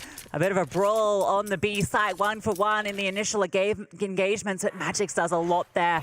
Stays alive for so long as well, allows the rest of his team to come on over and get into good positions. And really, it's Chopper with the heads-up play, finding that first play up. Wonderful's just posted up, so when Blame tries to try and get that trade onto Chopper, Wonderful is ready for it. That was a lot of Haroshes over and over. Yeah, I like how every time it stops cam, obviously it's the same moment, so you get to hear it again. We'll get those echoes of nices often as well. Yeah, and that's so big for Spirit. I mean, I think the fact that Magix arrives on the rotate and gets that kill is what even allows that round to be competitive, because Patsy has suddenly slowed down and suddenly isn't landing the shots in the same way here. But Magix arrives, and it was such a key frag that he found to keep Spirit close in the bomb site. Otherwise, they might have just been locked out of B entirely. And now Astralis' buy is uncomfortable. They go for it. They could be facing a map loss here if they can't come through with the goods in this one. I feel like every kill Spirit gets is incredibly sharp and precise and just insane. Whereas for Astralis, a lot of their kills are through just outmaneuvering, getting favorable engagements. We'll see if the sharp youngsters of Spirit can continue that here as we get to round 25. Some utility being ready to be dispensed over onto the A side, but I think the two players here from Astralis, so just going to be faking out this execute initially. Wonderful is going to be pretty aware that that's the case. Nothing follows up through, and what's being spotted as well from deep in CT. Chopper's not getting a taste of anything. Mid control being taken early for Astralis, but Patsy is still close by.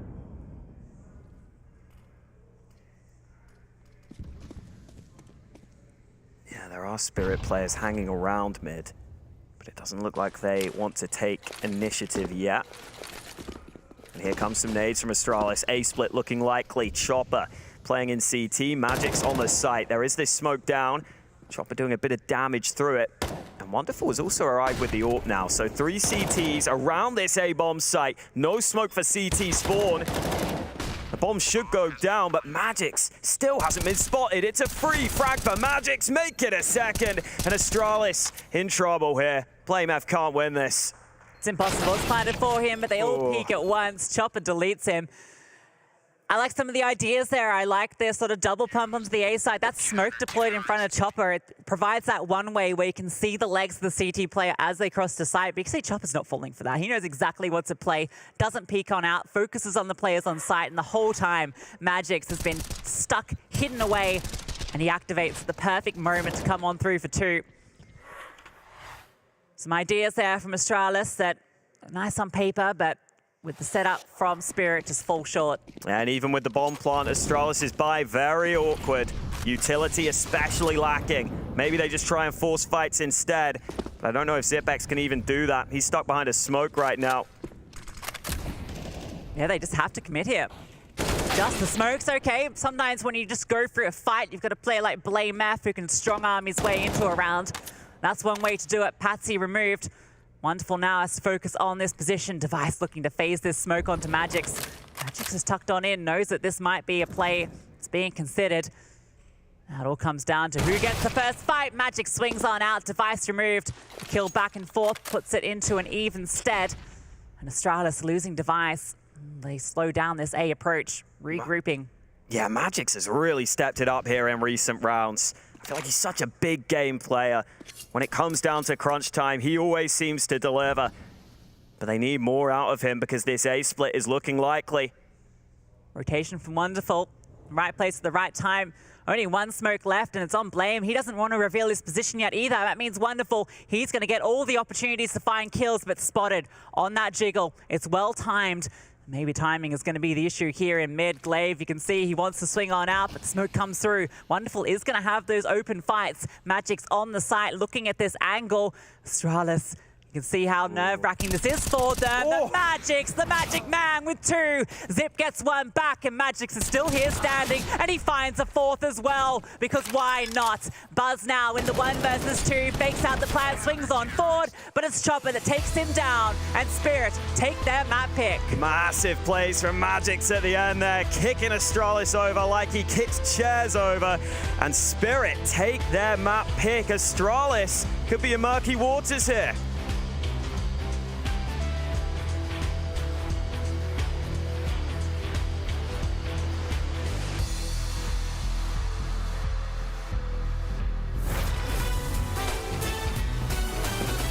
I remember more Monte clutches. Right, yeah. You know, it's weird. It happened in Abu Dhabi. Obviously, last year, he starts with that, like, MIBR clutch. Yeah. But, you know, in Abu Dhabi, he had, like, a similar clutch from the same position and nearly the exact same kills versus outsiders. Right, Yeah, I thought that was so weird, where I was like, I've seen this exact moment before, right? He had one good clutch against FaZe as well. For me, that one is the best because he played it out the best. Okay. I think it was last Lisbon groups. I'm also thinking of, like, the Inferno clutch as well, when he stole bomb from outside of apartments. Yeah, it was against outsiders as well. Yeah, right. Okay, yeah, two clutches, same maps. He's just crazy in clutches. Like, even practice what he pulls off, it's, I don't know how, but he just somehow makes it work. You can't talk G2 clutch without bringing up Monte.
Well, Team Spirit come out swinging on their map pick of Mirage, looking pretty good against Astralis. A few moments there, but it felt like Spirit were in control.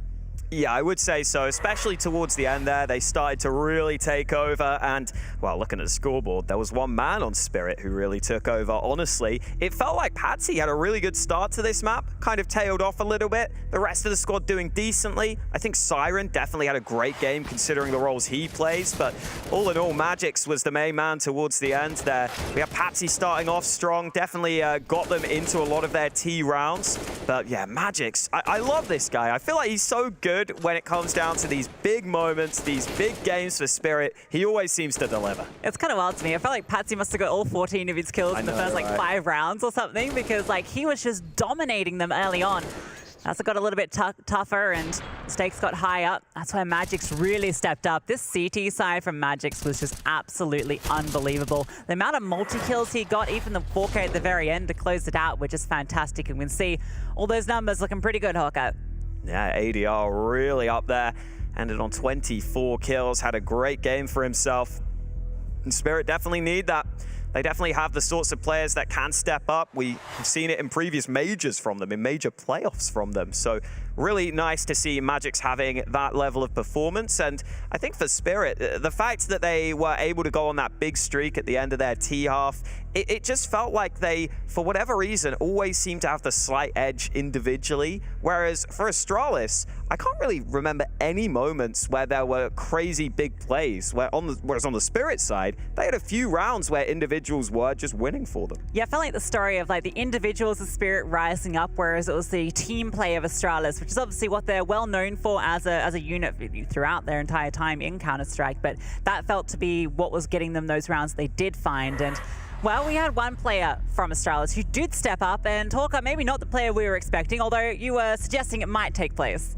Yeah, funnily enough, I asked him, he didn't seem too confident whether he would be top fragging for the team or not.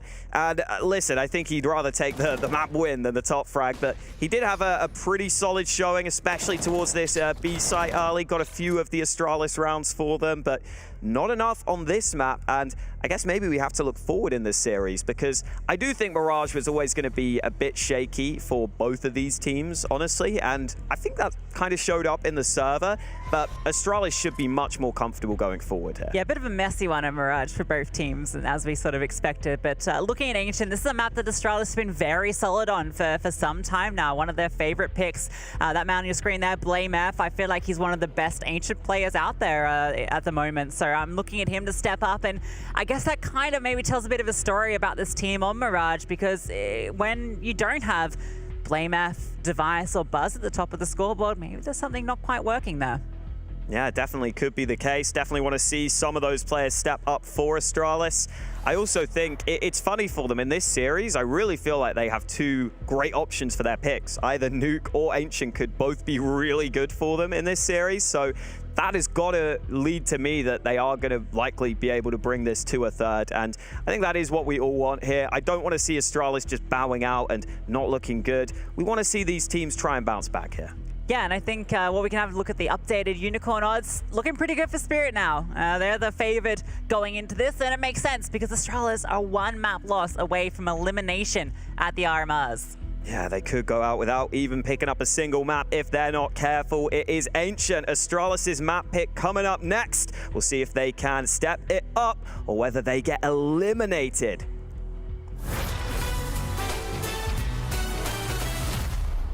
And round 5, who do we get now? Okay, so we got Elise, we're going Elise again.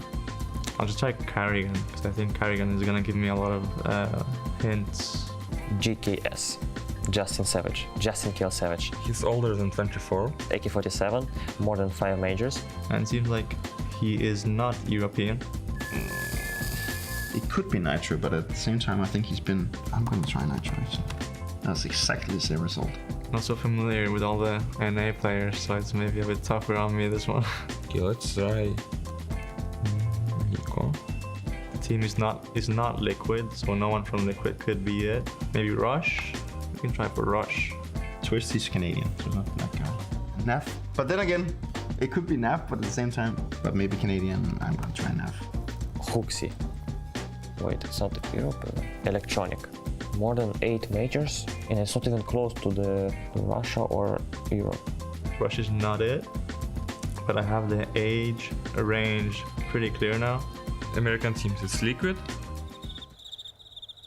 Liquid? Only Liquid. It's not OC. Stop thinking Liquid. I'm only thinking Liquid. Who else is playing in North America? And he's played a lot of majors, it seems like, so it seems to be like an obvious name, to be honest. Stewie 2K. He's from America, he's retired already, and he's younger than 27, imagine. Maybe he's playing Valorant. Which was the roster that Cloud9 won the Boston major? Was it Stewie, Automatic, Rush, Skadoodle maybe? No, it's because the weapon is AK, so that wouldn't fit. Could it be Tarek? Let's try Tarek. Let's go! Why was that one? That one was really hot. Yes, it's Tarek.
In a moment, we could have ourselves Astralis not making the Paris major. One map could decide that. We're heading on to Ancient. It's time to recover. They've had a small break between their first map loss and time to recover on their map pick, Lucy. They're up against the wall now. Yep, elimination on the line, just one map away from it. 2 chances now for Spirit to close it out and eliminate Astralis.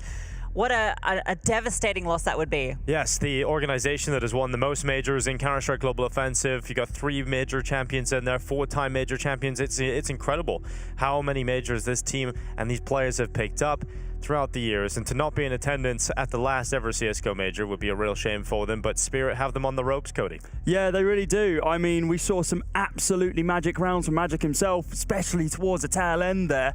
Some just stellar performances across the entire board. And yeah, you're completely right. Imagine not having a major with Astralis at it, especially the final one, considering the legacy this organization brings to it. Yeah, and legacy doesn't win games, Lucy. That's the key, and that's been the story for Astralis. Over the years now, we've become used to these Astralis results not being at the same level. They haven't fielded a roster that's been a contender for major titles for quite some time. They bring Device back, and you know, he's been out of the game for a long time. So, you know, you don't see that same level of Astralis. Obviously, at this point, it's a completely different team, a completely different story, and we're seeing them possibly lose to a Spirit today. Yeah, and you also just got so much extra pressure put on them, right, because of that legacy and because of the players that they are and the expectations that you have for this Astralis team. But, I mean, Spirit, they're a team that I guess comes in with expectations themselves, having made playoffs at majors so recently, and always seem to be the team that sticks on through. And, well, I wouldn't be surprised if we do have Spirit actually making to the major from the 0-2 position, just because they're just so gritty and resilient when it comes down to it. Yeah, the best of 3 should help Spirit get back into this. Obviously, the best of 1 starts. They look pretty good on Ancient. They had a really good start opening this tournament up, Cody. They lost that map somehow on the comeback trail. I think their T-sides. But the thing is, the T-side didn't look too bad. They had a lot of decent A plays, but it just fell apart sort of towards the end of the round, or some ridiculous kills came through the smoke from the Aurora guys. I don't think they played a bad T-side per se on the Ancient. I feel like they just got a little bit unlucky at times, which does happen in the BO1. It does indeed. And, well, an interesting stat for you is that in the last 3 months, only 1 team Spirit have been able to beat on this map. Would you take a guess who that is, Dinko? I'm going to go with Astralis, Cody. You'd be damn right. It's a 16-4 victory in Pro League. Of course, it was then instantly swapped back. They played it against FORZE, and they had the script flipped on them as a 4-16 loss. But that doesn't really bear too well, considering the only victory they've had is against the guys they're playing up against. And on paper, Astralis should be able to win this one.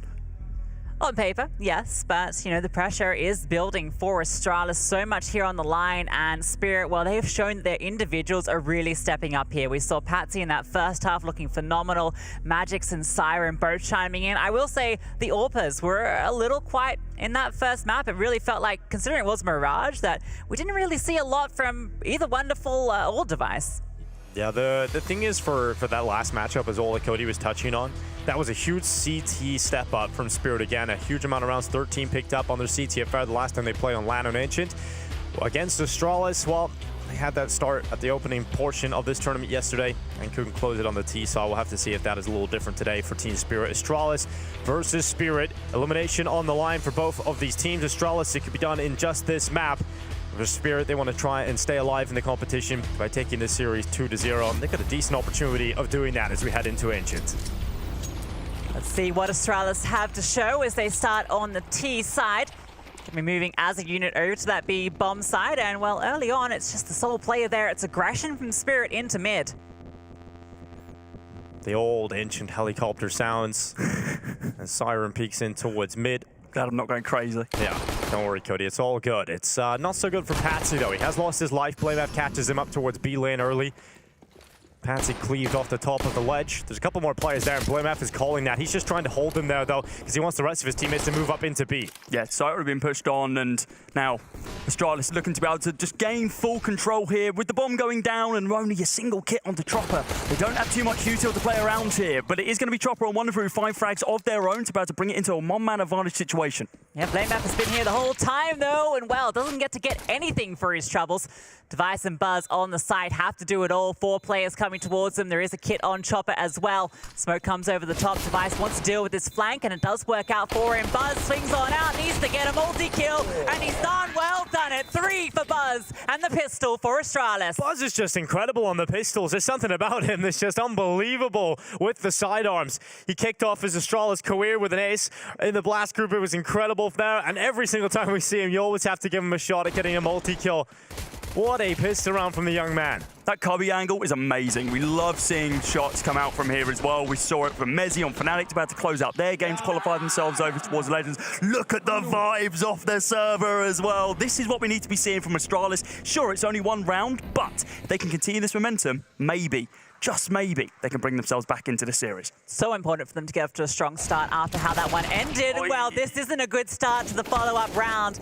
Siren and Patsy have both found one, and it's getting uncomfortable here. The smoke goes through, and AK recovered. So much pressure. Zip trying to alleviate. In fact, it's Buzz that finds that frag. Patsy is just tucked on in here. Has the support as well. Wonderful comes over. Good flashbang. Good utility. Gives Astralis back into the 3-on-3. Yeah, not the start Astralis would have hoped for the round, but good recovery indeed. Still can't get out of hand. Given the position of Chopper, and oh, Zipek, you don't want to get involved in that fight. Dinked up now, down low to 15 health. Full minute left, letting BlameF start to activate. He can come around the backside of Chopper here, and that should be that kill removed and that threat neutralized, but Chopper starts to turn back. BlameF hears the steps in the water, that gives him the warning sign, and BlameF collects that kill, puts Astralis back into the player advantage position. Yeah, it opens up a lot of opportunities, right? Look where they're going, though. They're going back to B, and there's 2 CTs currently waiting for them. Spirit have made the right call. Double back there. They've gone back now. Pump the brakes, guys. Head back over towards A. The rotate. 30 seconds. I think it's the time. It's so limited here, so 30 seconds might actually make them play in towards A, which will certainly help Astralis here. There's no one waiting for them on that side of the map. Underwater. Under the sea. They are in Copenhagen, after all. A site, it is clear. So, this round, it got a little scary at the start. It still has the potential to get a little fearsome, but I don't think Spirit are really even going to budge here. Might go on a bit of an operation to see if they can get some sort of weaponry, but they're actually so far from those initial engagements that that's very unlikely. Yeah, good early kills coming in for Spirit. Definitely could have got out of hand if Chopper is able to take out Zipex in that fight. Dinks him down low, just unfortunate not to get away with that kill. Good recovery though from Astralis, taking a deep breath, not getting overrun by the pistols. BlameF just controls the situation, goes back, kills Chopper, and they're able to find the path to the A site. You can't outlurk BlameF, can you? He's always in the right position for those lurks, and he kind of had 2 choices there. You know, with Chopper spotted, he could have gone to hunt Chopper, which obviously he did, and was successful in that. He could have also just wrapped onto the B side, just because his position's kind of unknown there, right? Because Chopper is pushed all the way through, so he could have gotten to the back lines that way, but I think in those situations, knowing you're up against the pistols, better to secure the kill, keep the advantage. But oh, you started to believe when those first 2 kills came through. Yeah, it definitely looks a little bit dicey. I mean, it was trades back and forth to bring us down to this 3 versus 3. And yeah, Blame just finding that kill just forced the rotations over towards the other side. So yeah, their mental reset a little bit here. Were a little bit dicey to begin with, and they were able to convert it to another round for Astralis. But this is still an interesting buy for Spirit. We like this scout buy. At least I like this scout buy. Of course, safe in the previous round. You've got the upgraded pistol surrounding it as well. You can't really expect it to convert into a full round, but at least make it expensive for the T side. That's what they're going to be looking to do here. They did it last round, didn't they, with those pistols? So why not a second attempt at the same? Buzz going to be very careful in this approach, but it's Donut that's being wrapped here. Wonderful with the Deagle. Spots out one, and he is just getting hounded on down. Device finds Patsy. Wonderful has no chance there. Siren did win out that fight onto Buzz, though, so he's going to get himself an AK, and it's still damage that can be done here, but Chopper spammed on through the smoke. Most of this crisis is averted, and Siren might just want to hold on to the AK. It's a valuable thing to have on the CT side, and he's just going to slink on away. Yeah, for sure. I mean, if you're looking at the CT side economy right now, they're going to have a pretty decent buy going on through into round number 4. And with Siren not having to buy a rifle as well, that helps their future rounds. Yeah, this is just a nice save for him and Magix as well, who hasn't had any real impact so far. I'd be surprised if he's even had a single shot on target. Hasn't had the opportunity to do it, which is a little bit different to what we saw earlier. But now moving into the first full buy round of round number 4, we're expecting him and the rest of the squad to really come alive and seeing what this kind of set default will do for the CT side of Spirit. Astralis are up to 3 though, Dinko. Yeah, good start from Astralis. I think that's exactly what they need coming out of that mental reset after losing the first map. Getting a good start here on Ancient is essential, especially because we know how strong Spirit CT side was the last time these two teams played, but we're waiting for those gun rounds to come out here. So you've got that 3-round buffer. Now we'll get into the real rounds of this game, Lucy. Yeah, I wonder if Wonderful will get an AWP out here or use that scout. It's kind of tempting just to keep the economy. No, they just get rid of the scout, yeah. You want to play with all the toys. You want to just try and take this win, yeah. right? You want to try and just get through this game 2-0, eliminate Astralis, and keep your own safety here at the RMRs. But look at this, the play forward from Glaive up the ramp into the B side. Siren is waiting for him to cross on over. He strikes on one and knocks out Zipex. Just unfortunate to lose a player in the site. And with Buzz's push through Elpo, the odds are actually even. It's okay to bait your teammate when you get 2 kills. I think that they'll take that. And unfortunate the kill in mid doesn't go their way. Buzz is left limping off the back of it. Does mean that they have to spread this defense thin. Astralis going to be waiting for further aggression at the moment, but for Spirit, no reason to really give up anything in a 3-on-3. Yeah, spread is the name of the game, right? We're seeing this kind of 2-man stack inside of mid with the bomb just located over towards B.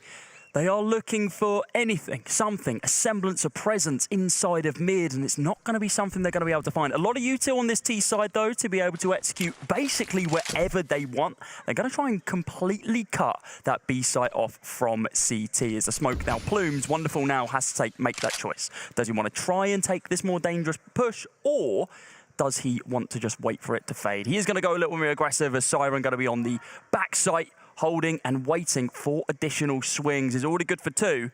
How many more can he find? 30 seconds left. Astralis already up the B ramp, and Siren, he's just been so good from the same position. Siren sounds the alarms yet again and single-handedly removes 4 of the Astralis players. Finally, he is chopped down, and BlameF at least gets the ball in plant, but as soon as he crosses wide, Wonderful's op is ready to remove him from the round. That was really well played from Spirit. That smoke comes on down, but really the main aim of the game there is just to hold on and wait for Chopper to come on through. He's on that flank. They know exactly where it's going to be. They commit through the smoke. They have everyone in position, and Siren is just over-delivering from this position. The fact that he gets a double kill from here twice at different points in the round is just phenomenal. Playing these angles to perfection. They can't trade him out, and it's only the lack of bullets that ends up being his downfall. I find my 2 kills early on over there. I fall back. I go back there. I find 2 more kills. I'll be very surprised if Siren even moves for the rest of the game. Just posts himself up over towards that angle on the B bomb site. It is going to be Astralis, though, not threatening B, at least for now, as they go for this kind of mid-push to gain as much information as possible, but it's a war zone here. Smokes, Molotovs, everything you could need, all deployed from both sides, but no one's been seen as of yet. Glaive already incredibly low.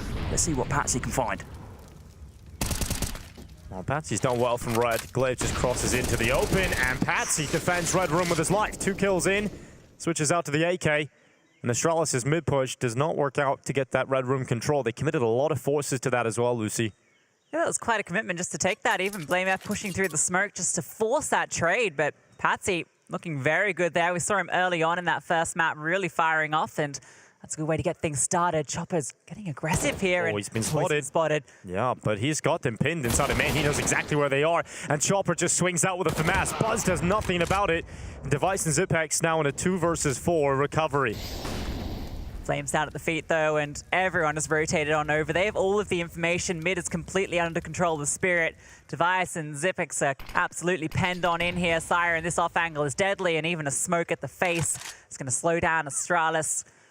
Actually, can't really go to B just because there's just no ground. They have to respect this, and honestly, it's going to be a save. Yeah, they are stuck here. They can't begin rotating around to mid. Great presence of mind here from Spirit to not get too overzealous and just hold for these rotates to see if they come on through instead of forcing the issue. They're still not in a fantastic position economically, so being able to save these 4 players, this is great from them. And it's off the back of that first fall-by round. This has got to fill them with confidence that they're able to bring these 2 underneath their control. Astralis get out mid. You're right to point out the utility coming in. Spirit definitely dumping a lot of it in mid, investing into that. Astralis, they waited out. They forced their way through mid, and they're trying to apply pressure towards red room. But Patsy, yeah, he was under quite a bit of pressure here, but he handles it really well. And Chopper decides he needs some more info, so pushes up in towards A main. He gets spotted, realizes he probably has to stand and take a fight, wins the first, and that's enough. That's the job done. Astralis then would have to deal with a heavy rotate, so unlikely they would be able to pull off the round. Time out taken for Astralis once the guns have come out. Spirit looking pretty strong here. I think it's pretty unfortunate that first gun round doesn't go their way because it really felt like they were in a good position to take it. So game plan not working out immediately. That's some good ideas in that round. You know, I do like the way they took mid control. They were able to just force back with that util, but Patsy overperformance for the double. They just have to scramble to find something back. So we'll see Device and Glaive both having a bit of a conversation there. So we'll see what the play is here because Device with that saved over AWP, kind of the hero here, although there are some rifles around him. That is always the benefit of having just the experience across so many players on Astralis, right? Is that, yes, while you do have your IGL, you've got so much up. That's a false start. Yep, never mind. Let's bring it back. Let's redo everything again, but we'll get that one resolved as quickly as possible. You were saying, Cody? Yeah, sorry. Well, not now, but beforehand, it gave them the opportunity to be able to have that conversation across all of those experienced players on that entire team. You mentioned 4 majors apiece for a strong majority of this roster. It's, yeah, it does get put to use quite a lot of the time, Lucy. Do you think that is a huge benefit coming into a game like Spirit? Or do you think that Spirit in of themselves are just confident in their own abilities that don't really care about the experience on Astralis? I think if you had this conversation about Spirit a year ago, it would absolutely be a massive factor. But I think Spirit have really shown that they can perform at a high level now when the pressure is on, just based on their performance at last majors. Yes, it's kind of few and far between, but in these big games, that is where they are actually able to step up, which is quite good for the youngsters. I mean, we're looking at Astralis, who I don't think they have that level of fear anymore in any team at the moment, right? It's been quite some time since they were at that level, but surely you can't take that experience away from them. But haven't been getting the results. Zipex attacks towards Jaguar early, catches Chopper just running on out. It's an easy kill for Zipex to be picking up, and Astralis have the advantage. He's been great in this series. In fact, this whole time at the RMRs, he's been stepping up. Good to see him taking this initiative early, has the spawn, and rewards himself a kill with it. That spam looks like it's on the mark, but doesn't quite connect. Patsy's down to 45 somehow, so he definitely took a bit of damage if he committed to that. Maybe he gets the full kill, but tough to really get anything from the spam. You don't see too many kills from it, just a lot of damage being dished in and out. I think that's becoming kind of similar to the overpass spam on short, where a lot of teams just know the lineup. You're always seeing some damage done from it now. Under a minute left. Yeah, and still no 100% commitment here from Astralis. I mean, we've got the bomb posted up over towards double doors on B, so it looks like that is going to be where they're pushing, but it might not be a conventional, let's just go through Jag, let's just go through ramp kind of engagement. The issue was Astralis were finding the opening kill so many times in that Mirage game. In fact, way more often than Spirit were, but they just weren't able to convert off it. And part of it might come down to this, right? Like, taking their time. The good thing is, lack of any contact has actually left B a little bit more lightly defended. They only get one chance to this execute with the utility so low. Smoke comes on over. That's a nice incendiary to slow things down. The counter utility coming on through. Time going to be a serious issue here. Blame F is getting peppered on down. They have to get this bomb through. You can see Magic's just lining up to deny. That bomb going to be planted at just the last second. They are going to get it through. Yeah, the bomb does go through for Astralis. Now into the 5 versus 4 post plan. They have the player advantage. They don't have a lot of utility left here at all. They have nothing to play with. Glaive is on a deagle still. That's the last piece util used up, though, for Spirit on the retake. And here they come as a pack mentality, charging in towards Device. Shot lands, and the first damage done to his second, but it is only 1 kill for Device. Now you look to the rifle of Buzz inside of the site. It'll strike. Buzz cuts being handed out everywhere. Fall back for Siren. There's no other option. Spirit cannot pull off the retake due to the lack of resources. And that's Astralis slinking their way through to the B site and converting on a 4th round. You can see the excitement that Buzz brings to this team. He's really a player to be keeping an eye on. Really great stuff there in the double. Device gets the collab, but unfortunately it's just the 1 kill, but still sets up the team to collect. His Magic getting dropped down pretty low as well. I was expecting some Magic in the round, but simply wasn't to be the case. Siren, instead of playing it a little bit late, looking for those exits, and I think that's not a bad play. Could have played for the time, wait for the bomb to explode to see if we can get some people kind of caught unawares, but we are now going to be seeing a timeout from Team Spirit for the first time in this second map, just as they kind of take a brief respite. First round on the board from Astralis since those 2 combined from Spirit. And now with the economy kind of looking a little bit shaky from that CT side, we might be seeing a couple of drops from the rest of the team. A number of options kind of present themselves here. UMP picked up on Chopper. Yeah, Chopper's a big UMP guy. He does UMP a lot, doesn't he? Him and Glaive, actually, I'm surprised Glaive couldn't afford it, $50 short. Otherwise, I reckon he'd also have the UMP. I feel like he was the guy that really started the UMP back into fashion. Back when he used to double tap people, like from long range, it was better than rifles. God, that was a patch to live through, wasn't it? Patsy, a lot of mid-aggression right now, absolutely bodied by Blame, and he's not going to be able to find that second kill. A little bit of damage onto Siren drops him down to 28 HP, puts him in a dangerous position for Glaive as he begins pushing on through Donut. No frags to his name as of yet, though, Dinko. Yeah, they can start to lead their way forward. Wonderful's holding Donuts. Angle and Glaive baits out the shot, and then sets up Device for the repeat. Perfect play there, and Siren has to push through main now. They've lost some control, and this play could work out. They're looking for him, and they haven't seen him, and so Buzz is going to be executed from behind. Siren has this kill locked in, but he's reached trigger discipline. He can find himself more than one, and that's exactly what he does. Sinks Buzz and Glaive, and leaves Device and Zipex to try and recover this, but Siren says no. Just Zipex left. It's been a while since we called him the Clutch Minister, and his sermons are closed for today. It will be the recovery of the round for Team Spirit, and once again, Siren having an incredible round, an ace coming in from this A hold. He is just an absolute animal on this A side at the moment. Just an absolute beast. Yeah, it's incredible from Siren, right? It looks like he's going to get caught out. Buzz doesn't have the due diligence, though, doesn't clear fully, and they walk past each other. The trigger discipline was what was needed, because look at this opening. Device finds Wonderful. It's all about to crumble, but Siren, check this out. Even the jump peek across on the reload to get the information on Device.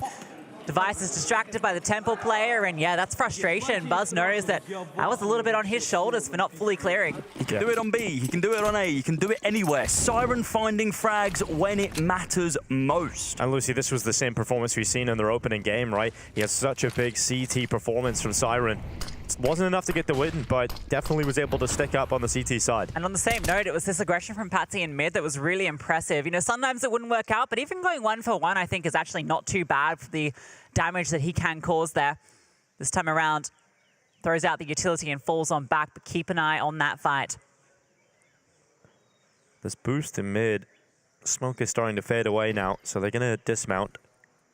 They don't have a lot of options here, Astralis, so just hoping they can get out contact middle, which they will. No one from Team Spirit even watching for this. They're fine playing this passive setup, giving that mid control to Astralis. They got other choke points covered, so Patsy knows if they cross to red from Donut. So he'll be able to get that early info so they can adjust the B defense to come back and watch if they do get through. Now he has to call for that. You'll see the B adjustment coming in now. Chopper starts to look towards red. This isn't intentional at all. I doubt it is. This is not lined up, but I do like it. Gives him something that he can work with. Chopper's come on over. Okay, Chopper's going to go on away because you do not want to get P250'd here. If Chopper draws them into the peak, though, the rifle is waiting for them in Siren, but Glaives intelligently crosses quickly. He knows it's a tight angle, so you can get across if you run. Astralis looking for a bomb plant on this B side. They actually get away with it. Siren's come back with the AK just in time and should actually do the most that he can, but it is just a single kill. And with Blame F and Device chiming together, Astralis have found their way through to the side for a bomb plant, and the rest of the Spirit players, they're all gathered in red. Glaive is doing so much work here. He's just running away. He's keeping them focused. They have to chase him down. There's only a kit on Wonderful. Chopper's got the AWP. It's been swapped over because he's so low. And look at Blame F. Look at this angle. It is delightful. Collects two. Chopper might get one back, but there's Glaive with a P250. What a round from Glaive. He just does so much from just getting into a powerful position. Is able to draw attention away, creates so much time wasted for Spirit just focusing on him, and then sets up a chance. Sure, there's an underperformance from the two Spirit players in the A site, but you've got to say, Blame F and Device hit some bangers to open up that chance. Rare that Siren doesn't shoot down more than one in that situation. I mean, good presence of mind from Astralis just to be able to fade on away and ensure that they don't show off their sightlines. Quite questionable, the fact that they went for that retake, considering the economic disadvantage they had in that CT side, Lucy. Yeah, I think that's just kind of the advantage there of having one hero rifle when it's on a player like Blame F, and you can kind of get into these awkward engagements where you're making Spirit feel uncomfortable. It's a P250 pressuring Red House. That really speaks volumes to how afraid they were. $300 just winning you the round, basically. But that dink, I mean, that's all it does it, right? Because Chopper can't face it. He needs the reinforcement. I think he had the MP9 in that situation as well, right? So it's like, okay, that's pretty rough from me. I need to be able to take at least one bullet to be able to do something what a here. comeback from ENCE. 13-12. Okay, well, this is much better than a 16-0. iNation were leading the way quite significantly coming into the second half, I believe, and ENCE were able to just claw back. So that falling apart for iNation, but a much better performance, obviously, from the 16-0 they suffered. First one of ENCE's history. They were able to 16-0 according to their social media team. If I'm wrong, blame them. Well. There you go, covering your ass. Speaking about blame, inside of mid. He's going to be looking for a couple of frags here. Performed well in that previous. A lot more rifles to play around with here, though. Oh, they're jumping about, and Siren's going to be able to take him down. Weapon not going to be in a recoverable position, though, so need to be a little bit cautious about how they want to retake these fights and just fall back onto the bomb. I've been cautious about Device there as well, swinging out with the AWP. He's spotted 3 players, but they're fasting their way out of that. So, actually going to be fine. That AK not going to be retrieved. Device actually picks it up. I wonder if he's going to go back for that AWP. I feel like he must do it at the end of this round, but keep an eye on its position as we keep an eye on Zipex taking space, taking names, dealing with this pistol by pretty well. Shouldn't really be challenged. Zipex just seen a bit of chopper around the corner he did, so you'll lock that kill in. Buzz elsewhere just moves through this A site. Oh, God, if Magix finds this all, I mean, he's not going to be able to find the kill inside of mid. He does get taken down by Device, but the floor, I'll be taking one of those, but not to be the case. So, going to have to actually commit a lot of their money into this next round, coming to round number 10. Astralis lead with 3 rounds above their opponents. And it looks like tilt is starting to set in for Spirit, which is quite surprising considering how good they were on that first map. It's interesting for Spirit. I mean, have a look at the scoreboard. Siren's out there 15 for 6, but everyone else is kind of not having much impact, right? No, 4 is the highest kill in the rest of the team, right? There's, what, 9 kills between them? It's a little one-sided at the moment, but... Yeah, and I mean, the cool thing about Spirit's first few rounds that they picked up is Siren was pretty dynamic, so he wasn't really usually that A anchor player, right? But he was over on B side quite a few times so far. But I remember in that opening game where he's having the most success is in that A anchor role. So... Fish in the barrel. Yeah, Device ace here maybe on the cards. Yeah, could be getting quite a few here lined up. The more rounds that Astralis win on this T side, the higher percentage chance I feel that Astralis is going to take this map. Considering what we've seen from Spirit's T side on the opening day yesterday, it didn't look all that convincing on Ancient. And, if you go down 8 rounds on this T side, maybe even more than that with the way Astralis are playing, you're looking at a pretty tough time coming back in that second half. I don't think Astralis going to be too best pleased that they lost 2 players there. I mean, sure, they win the round at the end of the day, but it just becomes more and more expensive for them. And it's not a position they really want to be in, because if you have one too many of those, you're then in a bad spot, especially if Spirit are going to be able to come back off the back of this one. Yeah, just tapping people away and able to find some minimal success. Yeah, Blamer sent in to collect some cash, but only able to swipe the credit card once. No. Well, setting up for A execute, there's no control elsewhere for Astralis, so they have to be quite quick about this because now Spirit have all the info on this B lane push, so they know the Astralis have to be leaning either towards middle or towards A right away. And Magix can now start to come out from ledge. What a great call from Spirit this is. Magic deals with Glaive, only sees him in middle, so has to call this A place. The rotation is starting to come back from Spirit. Buzz is on the side though, he's taking this control. Chopper's sitting in the smoke and all. Magic just walks on through. Buzz caught between 2 angles. Siren chiming in for a double. Siren always stepping up, and that's the bomb delivered. Blame F in a 1v5. Yeah, this is a perfect call right now from Spirit in this round. It works really well against what Astralis had in mind. Perhaps you should confirm this, but Blame F down low, 12 HP. At least gets 1, but him winning the round's impossible. The bomb's in the pack of Spirit players, but this call to go aggressive on the CT side, to take this B lane control, gets the info so quick. They don't see anybody in B, so they can immediately start focusing mid. They get Glaive, Magic sees there's no one there. The only place they could be is outside the A site, so the rotation immediately comes in. Astralis tried to execute on that timing, and Spirit are already there. It's less of a discussion now, but the big thing on the CT side is you need to be taking control of either mid or lane. But if you take control of both, like Spirit did there, I mean, Astralis is just forced into one position, right? So that one's a bit unfortunate for them, forced out into exactly what Spirit were looking for. It's good that Spirit actually went a little bit more proactive, because if they were playing the same passive style we've seen a few times from them, that would have worked out really well for Astralis, right? They would have had the chance to get into the side, probably had a favorable numbers fight in towards the A side. But this round was just the perfect CT call to change it up. So Chopper makes a good move here. finally saw something from Magic as well. Yeah, we he had a great round. Yeah, found that pistol kill in the previous round, which is kind of here nor there, but being able to find this kill inside of mid to be able to open us up. And the smoke bait as well. Exactly. This is the crazy one. Be able to jump straight on through and then find Buzz. I mean, that just kind of shuts down the round because Buzz has such an aggressive control of that bomb site, and they're able to hold on to that if he stays alive there. So good seeing Siren like performing playing so well. It's delightful. 18-7. Yeah, had a big CT performance the other day as well, as you pointed out. All right, again, back over towards the A side of the map for Astralis, and look at Siren up on the boost to execute. Actually, might be coming in pretty quickly here. The smoke's over the top. He is the only one anywhere near this A site. Has to come up big, and he can't find the first. That's a big entry from Buzz. Really nice opening. Patsy sends the nade in, does get the trade. Spam's going to continue now for Magic all the way inside the CT spawn. Astralis have so much control here. They're going to be committing every single piece of utility that they have available. But now here comes some counter-util. Spirit getting set up for this retake. They have a lot to be able to work with here. As the smoke comes down, I think actually that makes it substantially harder. They might not even go for this one now. They're just going to be waiting for the opening opportunity. Chopper from Donut going to be looking for this opening kill, but smoke continue to fall down. Flashes come out as well. We're really going to be seeing pushes straight through the smoke. They tap in the bomb. They're going for it hard. Yeah, 10-second on Chopper though. Sipex and Patsy blow for blow. It's chaos inside of the site, and the kills keep coming in, but Astralis, they've got the time on their side. And that's the biggest detail. Wonderful gets onto the cheap juice. Clip the knife, gets him off of it, and that wins the round for Astralis. Oh, Cliff just steals it away from them.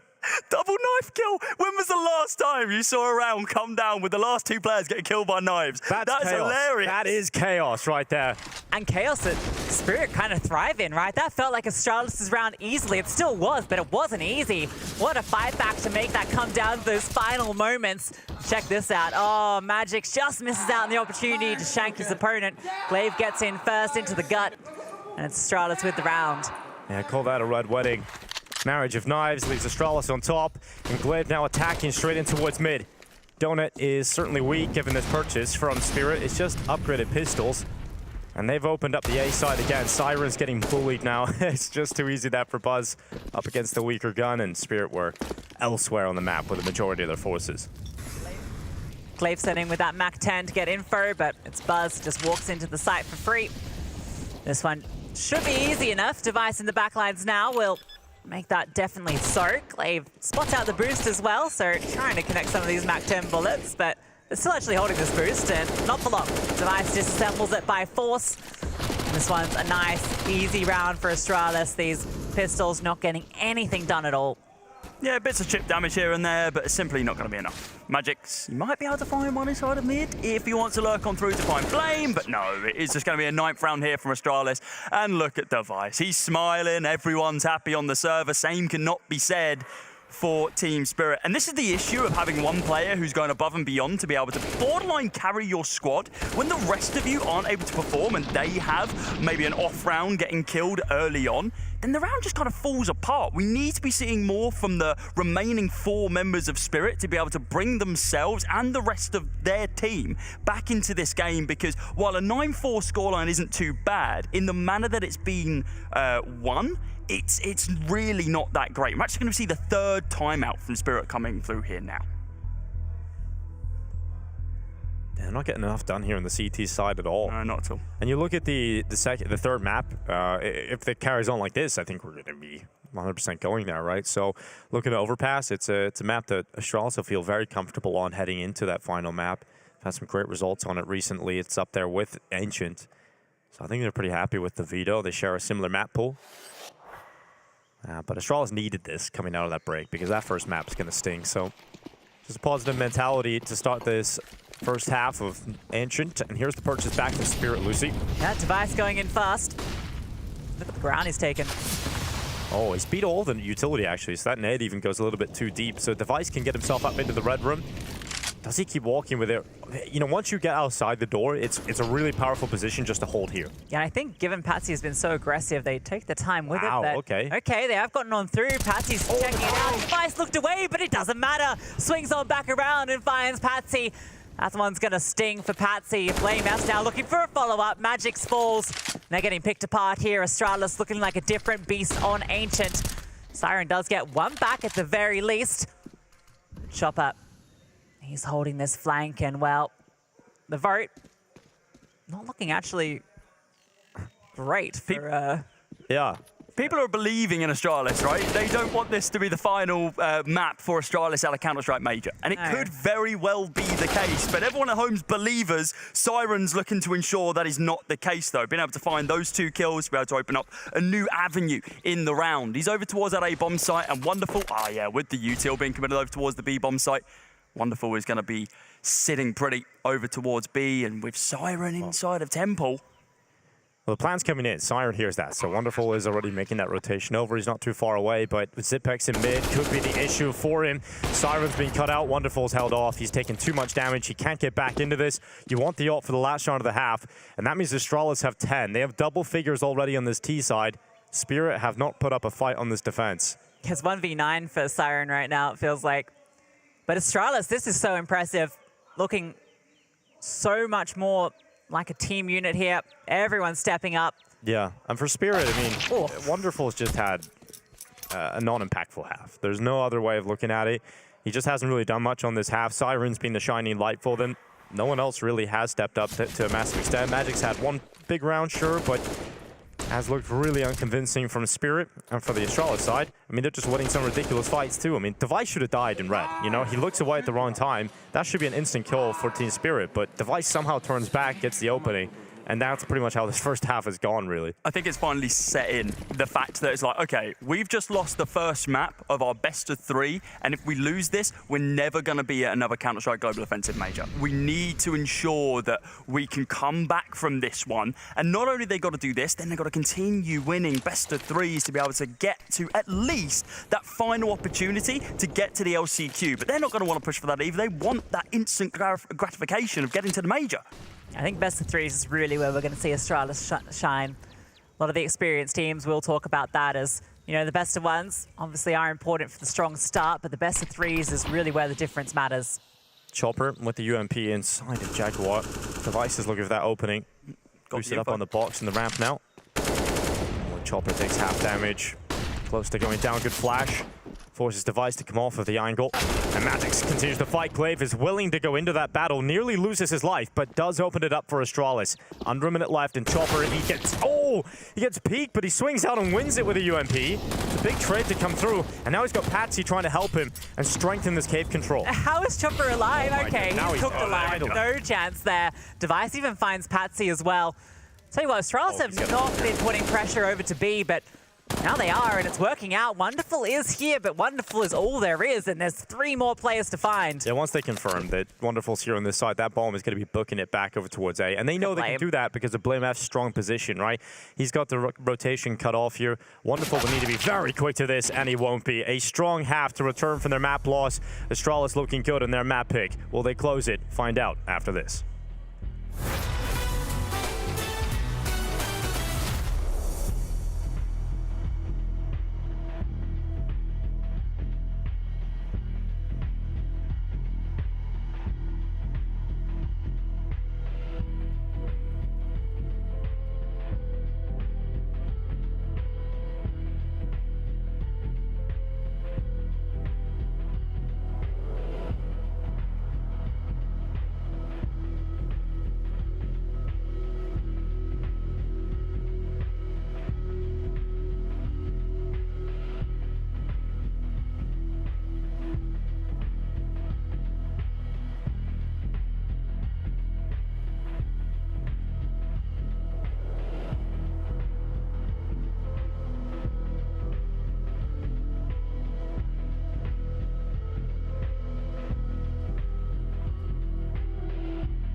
The second half of Ancient underway. Astralis with an 11-4 lead. Spirit failed to show up on that CT side, and it's kind of strange to see considering how strong they were on their opening game on Ancient.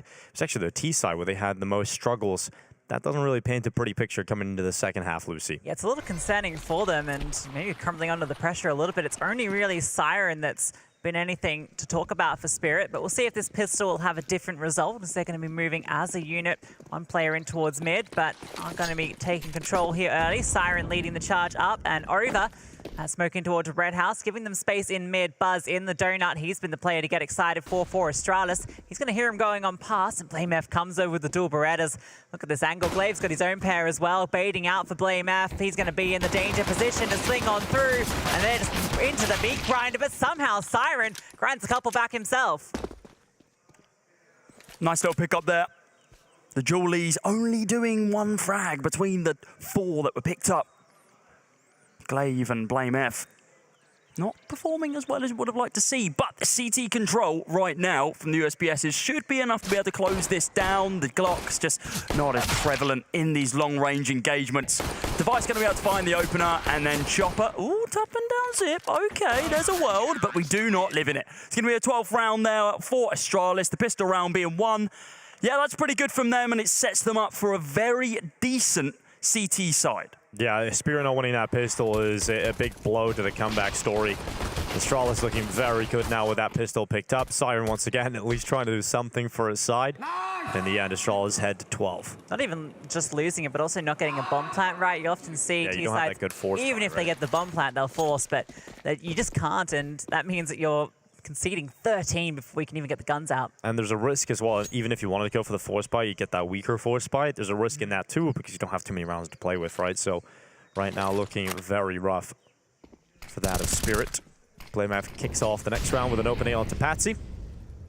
And the goal here for Spirit is to try and death ball your way into a bomb plant if you can, but even doing that is going to be very difficult against Astralis with better weapons here. They don't have a lot of utility on a few of the players, so maybe they could break through if they can overwhelm. Maybe on Zipex could be the player to do it, even though he has the util.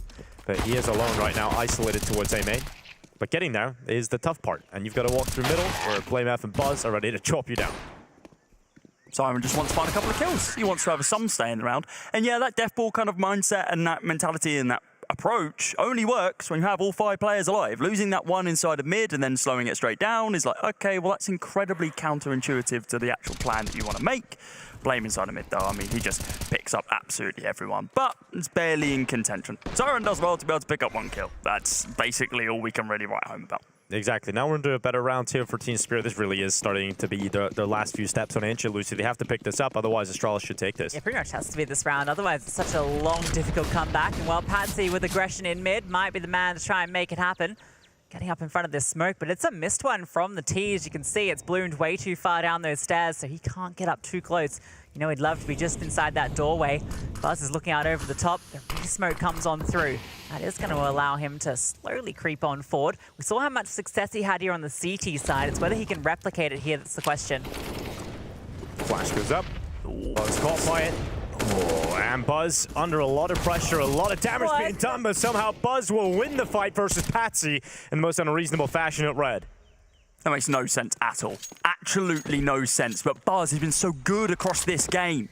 Being able to find Patsy, who's only really had success over on that CT side with those kind of lurking mid pushes on the T side, yet to really make an impact. Siren, though, he's been that true impact fragger, not only on that T side of Spirit, but in the entire game. Top fragging on the server and is looking to open up an avenue over towards this A bomb site. Chopper now looking for this connector control towards Donut. Blame, though, shuts it down. Molly goes down. Siren needs to explode onto this bomb site once his teammates are ready, but we're seeing this push in through Red Room to be able to gain that CT control as well. It seems like this is a pretty big execute, that this is well regimented from them. Chopper, oh, taken down by Glaive. You can't be losing that. Right, Blamaf holding towards the donut play. They're starting to sprint out. Bomb is loose. Blamaf holds strong. Good double from him. And then the end Spirit will crumble to a 14-4 scoreline. They're just not getting kills here, Lucy. They're just not capable of actually winning any of these battles at the moment. Yeah, Blamaf's having no issues finding these kills. He's just racking them up. I feel like this has been like the quietest 23 for 9 I think I've seen. You compare it to what Siren has managed to show us on his same scoreline. But look at the rest of the scoreboard for his team. I mean, they're all in single digits. It's just It's wild. crazy, isn't it? Actually concerning. I don't think I've ever seen such a single-handed performance on one team. The next highest on the team is 6 kills, and he's on 23. Yeah, and the amount of times they try to give the AWP over to Wonderful, obviously having a really quiet game. Patsy, when you're a space creator, is not creating space, there's a problem on the T side, right? He gets up into red. He probably should have won that fight. He should have won that fight. He He knew he tagged him as well. That's the crazy thing, right? So he knows he's there. All he needed was one more bullet, but gets a bit lost in it. And Buzz, not lost at all. Not lost at all, but it could have been a different story if Spirit create that opening up into red. Maybe there's a different pathway they can use, but the kills are all going Astralis' way, and this will be a confidence booster if they just close out this map 16-4 like this. And if they win this round, Cody, it's very likely Astralis will be able to take this 16-4. Oh, I think we completely chop it up, and I think the game's over and done with. They are going to be looking to position themselves towards this B-bomb site, something a little bit fresh. They've been posting themselves up towards A for a strong majority. We saw some of those early rounds come over towards that that B-bomb site for Spirit. Let's see what they can do now, though. Spamming through the wall, Magic not going to be able to find anything on Glaive as he's looking to get aggro here. He's just looking to get in their face and just disrupt them as soon as possible. He's expecting the boost. The boost is yet to come out. They're retaliating with a bit of util. Astralis. Look at the mid play that might come through here. Look like BlameF and Buzz were starting to They were thinking about it. They've dropped back, and they have given up this Jaguar control. Spirit now with a B split on the cards, Lucy. Yeah, it's 2-on-2 setup at the moment. Glaive's going to be pushed on back. Patsy crawling on forward. The smoke in his face actually falls a bit short. That's going to give Spirit the way through here. A bit of misutility. Device is going to be sitting behind it, trying to use that angle. Smoke's now come out for the T side. No one on the side itself. Rotation has come on over. They're making their way onto this side. That bomb. Boost comes on through to deny, but it's out on the angle. Good spam, does damage both ways. They are able to get the bomb planted. Yeah, bomb plant logged in. Spirit, it's going to be a tough post plant because Astralis still have a lot of utility and they have the weaponry advantage. Chopper realizes maybe a fight is needed. Need to start to bring those numbers back in favor of Spirit. Patsy let off the leash, and now he goes forward into the fight. Glaive trades, and now Astralis really do have the significant advantage. They've got Spirit pinned back in the cave. They've got the numbers swarming the site on the retake. Siren's found the gap, though. Siren's found the gap. Luckily, Zippex able to turn for the headshot, but one of them needs to get on the defuse, and one of them is very low. Zippex is so low on health, and Magic's just sent bullets through the smoke. Astralis have no time to do it anymore. Spirit survived for another round at least to stop that map point from coming against them. But Astralis had everything going their way. It's just a low HP player gets on the defuse. Yeah, thank God for Magic's there at the end, right? Because Wonderful had no idea where that bomb was. You could see where he was spamming with the Desert Eagle. It was way off on the right-hand side. But Siren, again, it's always Siren for Spirit in this map. He's come out on top, round after round after round after round, and he was just 1 kill away from, well, guaranteeing it. Of course, the round already goes their way, but you win it, but I mean, everyone died. Oh, everyone's dead. Everyone's dead. The money's in the bin for all 10 players on the server, so it's a interesting Astralis is buy. pretty sick, honestly. Their buy is really good right now. They've got plenty of pieces to work with the AWP as well. It's Spirit that are suffering. They're down to Galil's on 4 players. 1 AK-47 for Siren. It's the player that needs it, though. Siren needs to be that one on the AK. I'm quite surprised they didn't drop one over to him in that previous round. Instead, forced him down on that Galil.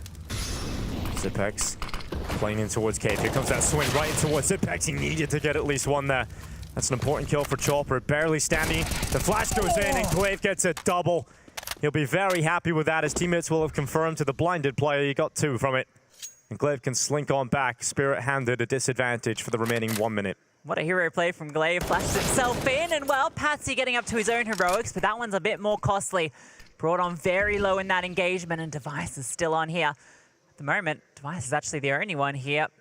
He has the good angle. Wonderful's going to be walking up with that bomb. The Flames will force a relocation from Device, and he decides to play passive. The right call, because Buzz has come to support. That bomb is going to make its way through on Wonderful's back. Utility going to be a huge issue here for both teams as we look for a brawl in the post plant. Device peeks on out to the right side. Siren, who has been the danger man, caught out for Team Spirit. Wonderful goes down without a fight, and now it's just the mortally wounded Patsy. He's even got a flank coming up against him eventually. That was the opportunity to get the 1 pick, but as soon as he backs up, BlameF was in behind, and Astralis make the retake work. It's 15 rounds, 1 round away from securing map 2. Map 2. and also major lifeline gained. They lose this one, which is looking incredibly unlikely. They're gone. Done. It's over. Yeah, I think we'll save that one for map 3 maybe. I know, but they're looking very so good. Close. Yeah, this one's done. At this point for Astralis, they're just waiting to get on towards Overpass to get the series going on again. You could just see the frustration for these Spirit. I think they are of the same mindset. This is not being the performance of Ancient you would have liked to have seen from them. What does Siren have to do more in this situation, right? Because he's dropped 24 kills on the server. Like, what is that communication like to the rest of the squad? I think more so at this point, it's just the rest of the players just want to get their heads back into the game. I think obviously winning is completely out of the question. Right. It's just playing round by round and getting your focus back because you know that last map is looming. Yeah, you don't want to go out like this, right? You don't want 4 players to basically have not done anything on the map. You want to come into the second map with at least a few of them warmed up a little bit, but that's not going to help. That's a device shot right towards Chopper. Blue MF sitting at the back of Donut. In the meantime, Device is just having fun over at the shooting gallery on the B side. Blame. And Blayback burning inside of the Donut. Maybe a little bit overcooked on that one. I wanted to give him a chance. Did indeed. Zipex plays towards default. He starts to remove that chance from them as Siren and Wonderful go down. Just Patsy left. He'll try and pad his stats on the way out. Maybe he'll be the second player from Spirit to reach double figures. But nothing else will be coming through from this one. Astralis have done very well to bounce back. And what a statement it was from them coming back into this. They needed to come through. They're not going to feel mentally strong after going down 0-2 on day 1. And then coming into this, losing a map, finally Astralis have been able to pick a victory for themselves up here at the RMRs. That was the conversation in that interview with Glaive earlier, right? About kind of the, from Zip, about the mental game, feeling refreshed into this, confident, and well, they will be after this victory. Patsy, the only one remaining, and well, actually, he might get himself another kill here, and it's actually given him a gap for a moment, but Zip comes on through, and Astralis bounce back on map 2. Yeah, they finally win a map here at the RMRs.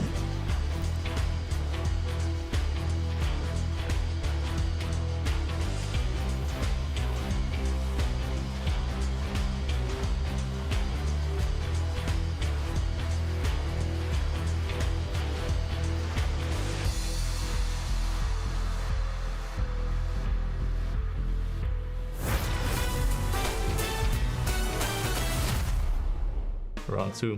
Let's go for a rifle, I guess. So we got one from Europe. So now I'm beating the game, and I think we're going to North America. So I am going to say Elish. Okay, never mind. Let's type bit. He's AK-47. Older than 25.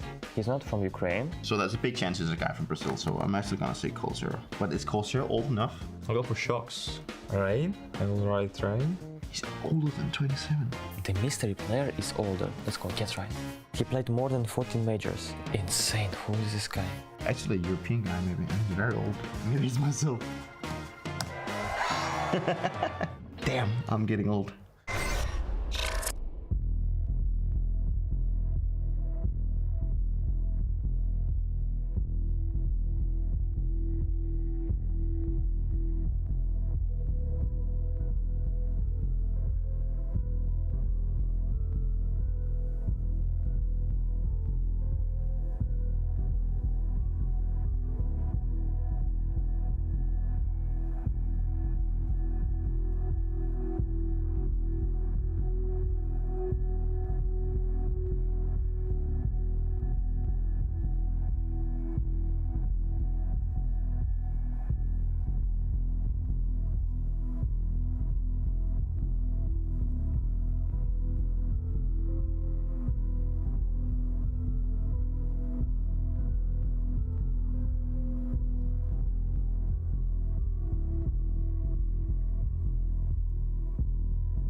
Astralis come back in spectacular fashion. I mean, coming back into your map pick like that is definitely going to get your confidence flowing. A 16-5 victory over Spirit. Only one player for Team Spirit actually showed up. Yeah, what a statement from Astralis coming in here. Everyone firing off. Obviously, Siren had a fantastic game. It looked like it was going to be so competitive in those early rounds from what he showed us. Those multi-kills, the ace coming through. It felt like this was going to be another Mirage, just back and forth. But no, it was one-way traffic. Yeah, everyone else... Speaking about the traffic, they must have got caught in traffic. Where were they? Siren 24, 123 ADR, top fragging on the server, the most damage in the round per serve on the entire server itself, beating out all of the Astralis players. And well, just look at some of these frags. Every single angle that he could fight on, he was finding kills. He might need to teach his teammates how to do some of that as well, especially on this map. I mean, this is absurd how it's just a one-man show. Yeah, it's so strange because Siren isn't usually the player on top of the board, right? He's often one of the quieter players in this team, but Monte just had a good game here. Got a lot of the positions where Astralis were attacking into him. Definitely more solid on the A side, but that was found on the B side at times where Astralis were attacking into him, was able to get quite a few multi-kills. Really the only shining light for him, as we said. So definitely a good performance from him. I suppose he can take that as a grain of salt for himself. Yeah, he's actually been quite good here at the RMR yeah, generally. He's been solid here. Despite having that conversation about not being the star, which I don't know if that speaks volumes to his work or whether it's maybe a bit of a question around the other players, because there were some absent ones. And I mean, I'm looking at Wonderful, 4 kills across that map. Yeah, absolutely. Wonderful is a player that when he's feeling it, when he's playing really well, Cody, he's just incredible, but he just wasn't available on this map. No, 4 kills is just not enough. And Lucy, you kind of alluded to this as well, kind of in that first map, that both Orpus and both sides just weren't really able to do anything. And you can see that in the scoreboard as well, right at the bottom of your screen. I mean, Spirit, yeah, they had a couple of good rounds on the CT side and one on the T. But you know who had a great game? This Device, man, right? This man himself, Device, he was finding shot after shot, frag after frag, and I mean, he's always there for you when you need to put off the numbers. It was a very Device game, right? Just it wasn't like a lot of flashy kills, but consistent multis, very few mistakes, just being a consistent force, and that's kind of what he's been known for. That's what his entire reputation is about, and it's good to see him putting on that performance here. Yeah, it's good to see Device back, obviously out of the game for quite some time, but we were all kind of peeping his demos, kind of spying on his basic games, and a lot of Ancient was being played back then, so he's definitely accustomed to this, and we've seen him play really well on Ancient when Astralis have come back into play, realizing that this is a map that they wanted to put into their map pool, so Device is primed and ready, and when you've got someone like Blame F on the team alongside him, and they're playing well together, and Buzz is hitting his shots, you do have a lot of firepower on this Astralis team. You do have a lot of star power, and right now when Blame F is having a game like this, it is kind of difficult to put him away. Yeah, Blame F was just on an absolute tear here. He was just finding openers and he was finding closers. There really wasn't anything he was doing wrong. It just felt like he was just in full control on Ancient. Mentioned that coming into this map, that it's a map that he himself has become one of the kind of best players on, and he showed it here today. He's taking fights that we don't usually see him take as well, right? Those situations which usually you wouldn't be able to win, but he's able to just swing on through into mid. Yeah, sure, it's against pistols, who cares? But it's still the overwhelming firepower sometimes catches you off guard, and Blame being able to actually find and convert those rounds, an incredibly crucial player to have, especially now warmed up and coming in to Overpass. God, look at them, they're all prepped. All 10 of them sitting in their chairs ready and waiting for this one. Yeah, I'm as sure they're on their break right now. Exactly, I'm sure they'll be maximizing that break coming into Overpass. Now, Lucy, will just quick thoughts on that Overpass coming up as a third map. It looks really good for Astralis, right? They've been looking good on it generally, and I think just coming off such a dominant victory on Ancient, they should be feeling comfortable to take it, but we know Spirit are very, very strong, so we'll see what they have to show after this very short break.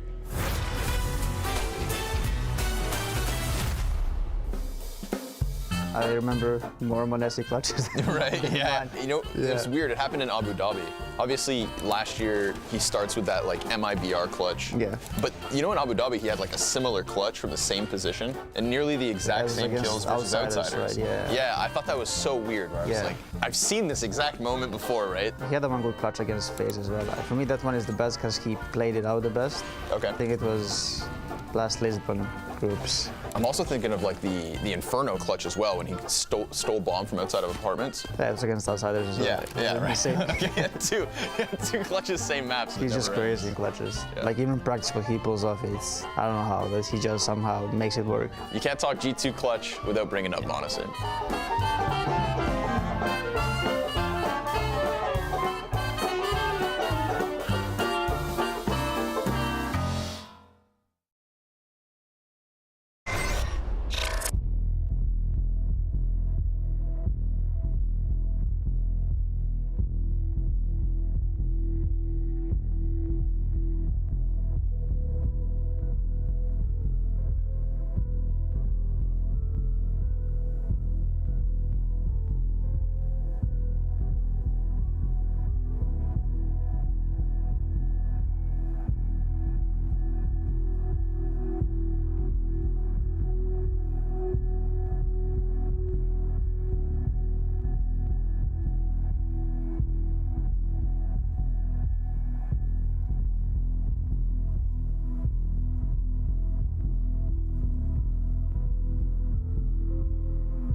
elimination for one of the teams heading into this final map of play. Overpass for Astralis versus Team Spirit. We've got Hawka joining us. Lucy's off to take a break for this one, but we have got ourselves an incredible game potentially here, Alex. If Spirit can get themselves back onto the server and deliver a different performance than they did on Ancient, and I think that's going to be happening. We've seen them play a lot recently, but we haven't seen the overpass come through. This is the odds coming into the final map. They're favoring Astralis here. Yeah, unicorn odds in favor of Astralis. I think that is fair heading into this one, but we have seen moments where Spirit's individuals were way better on the first map.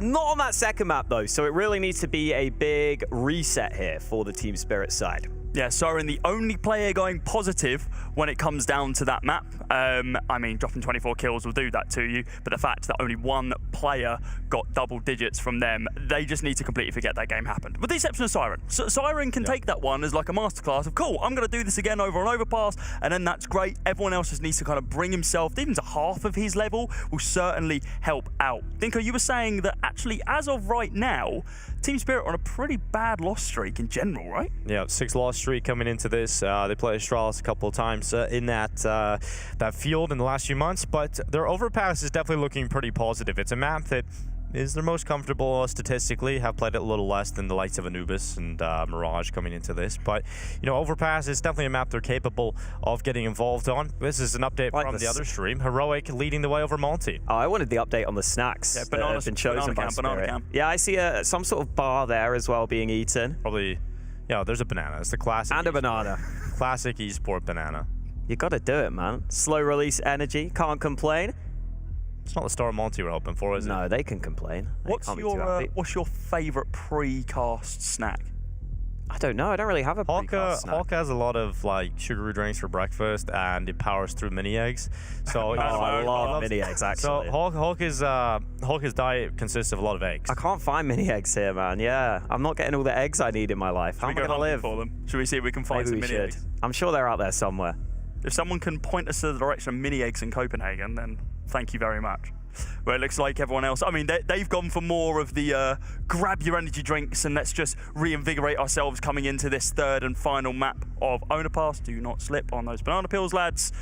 I mean, they slipped up in the previous map though, didn't they? It was pretty damn dire. A 16-5. That was even worse than their last loss on this map. It was a 16-4, I believe, or 16-6 on Ancient. And now we're moving on to Overpass, a map that actually both teams play quite a bit, but you got to compare kind of the level of Counter-Strike that we're going into. Spirit, they are playing up against bigger teams, Sprout, Liquid, Movistar, but also losing out to teams like Fnatic, who made it through to the Legend stage in RMRA, but that was a close game, 16-14. So there's a world in which Astralis get upset here and they get sent packing. Let's talk about stylistic approaches as well here for Astralis, because Device, we talk about him being an AWPer that is very systematic. He's not an AWPer that's going to be too flashy. He doesn't really make too many mistakes, and we've seen that on Ancient. He was delivering a lot of easy picks. Overpass is a map where you can be very, very dynamic with the AWP. You can get a lot of different opening moves, a lot of different ways of playing the AWP on that CT side in particular. Device is going to be the perfect AWPer for that. On the other side of things, Wonderful in the open battle, non-existent on map 2, right? So Device is definitely coming in feeling a little better when it comes to that opening department. And Wonderful was really important in terms of pulling those rounds back on Mirage. We brought up a stat of the opening kills for the side of Astralis, right? They were getting a lot of openings and still losing the rounds based on the opening kills, and Wonderful was a player that was getting a lot of those trade kills back in and turning those in their favor. So here we go. It's all reset, 1 for 1. Both teams have picked up their maps heading into this. Overpass is the decider, fighting for survival here in the European RMR. Important matchup here for both teams. Two teams that would have expected not to be in this 0-2 elimination matchup, but they find themselves here. They're going to have to step it up in this one. It's Spirit starting on the T side. They've got a full set of utility out for Chopper. We'll see what they decide to do with it. Yeah, pretty standard setup over towards this A-bomb site. Sorry, this B-bomb site, should I mention. And it is going to be an opening kill there for Wonderful, but Device looking to go absolutely massive here with the Julies, finding that opening kill onto Chopper. That's the bomb going to be dropped. The rest of the information going to be confirmed as well. Soon going to be seeing rotates here from Astralis back round towards this B-bomb site, but the bomb actually is falling back. Maybe Wonderful's had other ideas. He's in limbo right now because you have so much time left, and you still have Patsy making the move at long. Yeah, this gets really interesting. Patsy should be able to take full A control. And what do Astralis do? They feel like they kind of want to wait for that bomb to get planted on B, and the bomb is now coming back. Yeah. And Device is still in water, but Wonderful's actually crossing over towards Monster. Device is going to hear those steps and call to his teammates, but look at Patsy. Oh, yeah. The long play, the flank it's got into a really good position. He spots two, strikes right away once he realizes that BlameF could have clocked him. And Patsy begins to Glock them. He's going to jump out, switch out to the USP. And this is now difficult for Astralis to even find a competitive way in. But if there's two players that could pull this round back, it's Device and BlameF. Terrifying situation there if you're BlameF. Look up the stairs. Oh, God, there's someone behind you. Make sure you don't get killed by that one. Too little, too late. Device now on the site behind the pillar. 2 guns in hand. Going to be looking to be able to find a couple of opening kills. A little bit of chip damage over towards Magic. And now just has to push on through with the backup of a low HP teammate. It's not looking too great. No kit available either. Blame is just going to fall back and save that armor. But that's not enough. You need that pistol round to be able to kick this off for Astralis, especially considering the momentum we saw on the CT side. Look at Team Spirit. This is exactly what they needed to be able to reinvigorate themselves. Yeah, it's a good start winning the pistol. That's going to fire them up a little bit. Spirit didn't win too many rounds on Ancient, so winning a pistol certainly gives them that opportunity to build a platform of rounds on the T side. I think that's going to be where the more difficult work is done, Hawker. I love the patience in this round also, because I feel like even on Mirage, when Spirit were winning rounds, it wasn't off of moves like this, where they actually get in behind. Yeah. Felt like a lot of rounds where they were out-aiming Astralis, but not necessarily out-positioning them. So seeing that sort of composure, a really nice sign there for Team Spirit, especially on Overpass, where that is really how you have to win your T rounds. No, tech issue, we'll get that one resolved as quickly as we can and get back into action. But we're talking about a team that grind, right? These guys on Team Spirit, they play so much CS. They're a team that are used to losing the map and then keep going. These are 4 AM puggers who are still winning ELO, you know? These are absolute grinders, so I don't think we're going to be able to see them drop off and that affect their mindset too much coming into this. Talking to Patsy today, we get a little bit of an insight into how he thinks about CS and his mindset coming into it.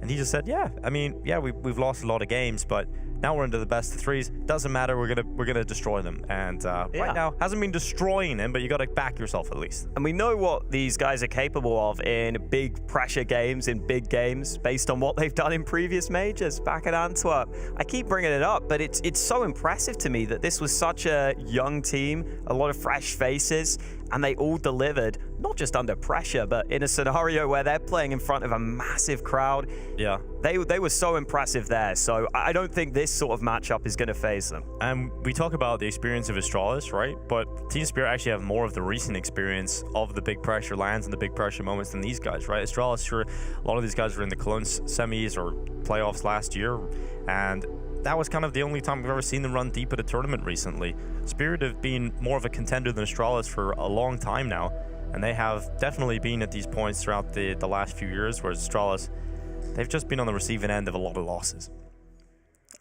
I'm kind of back to your point, Hawker, around the fact that these guys, I mean, it's not always that they're on the big stage, but once they are, they can perform well. Seems to be kind of the Team Spirit mantra, kind of across the board as an organisation. For any of your Dota fans, they were one of the teams that are able to win the TI off the back of really not being favourites at all, barely having like big performances at majors, and then kind of transitioning over. So it seems like as an overall organisation... Works out well for OG. I mean, that transitions pretty well, huh? Is that how that works? Yeah, exactly. Well, let me cope. Yeah, we'll maybe get a few bigger sample size on the transition from Dota. But here's a play for Patsy, who goes down low, -88 right away. Damage dealt out. And Astralis, they're back with a FORZE bite out of the tech issue. And they're looking to bring some speed to this one. Good kill for BlameF. Ooh, nice shot from Patsy straight back. This aggression from Astralis has worked out okay for them, though. It's not that easy to regain monster control, but this is the fight they're looking for. Now that monster player has to duck back. And it looks like Spirit have recovered and handled that early CT aggression now. Little boost, Carmen gone out. Blame, who can he find? Oh, hello, Siren. Goodbye, Siren. Takes him out of the round now in a 3 versus 3. That's a great move to get a kill as well. You know you have the weaker guns, just a little bit of team play in the late round. A lot of the time you look for that boost at the beginning of the round, but if you do that at this point, it's great to catch a player unaware, and they're able to pull the players back to 3 versus 3, making BlameF's rifle work. Astralis now pulling the advantage, and they're split up. They're not together right now with the 2 remaining players of Spirit, and Patsy's down so low on health. Yeah, BlameF, no stranger to a hero rifle. Knows how to get it activated in this round. 35 seconds left for Spirit. They haven't left themselves time to leave their options open. They have to commit into this B site, and that means BlameF is waiting. Are they even going for this? I mean, surely. I mean, it doesn't. No, they're not. I mean, saving AKs, if they can both grab themselves an AK and take that through to the next round with full armor, I mean, the rest of the team aren't going to have a buy either, so it doesn't make... It's not too bad of a call, if I'm honest. It works. Yeah, sure. If you save, that's the result. But you know, you still had an opportunity to try and get through to that B side up against some of the weaker guns. But they just consider all of the options and realize the percentage chance is maybe too low for them to want to attempt it. So Chopper's gone for the save call, and this is a great bite back from Astralis. They lose the pistol, but BlameF with the hero AK, we've seen what he can do with this. Yeah, he's always the one that seems to get the hero AK. And he will normally be quite calculated in how he tries to get it involved. He won't just run at you. As soon as he recovered it, he did a good job at making sure to have impact. And it doesn't leave Spirit with a great buy on the rest of the players. You don't get much money whatsoever. Need to be careful about these deagles, though. Some of these players, they like clicking heads. Still not going to be an easy one for them to be able to convert, though. Need to see some big plays from these AK wielders. Look at the position BlameF's in. Look how deep he's pushed up into his playground. And because Device has pulled that initial attention, they're going to focus on him and set up a gap for BlameF to start to move around. The information passed on for Device. Now it's BlameF's turn to make something happen. Oh, this is so free, surely.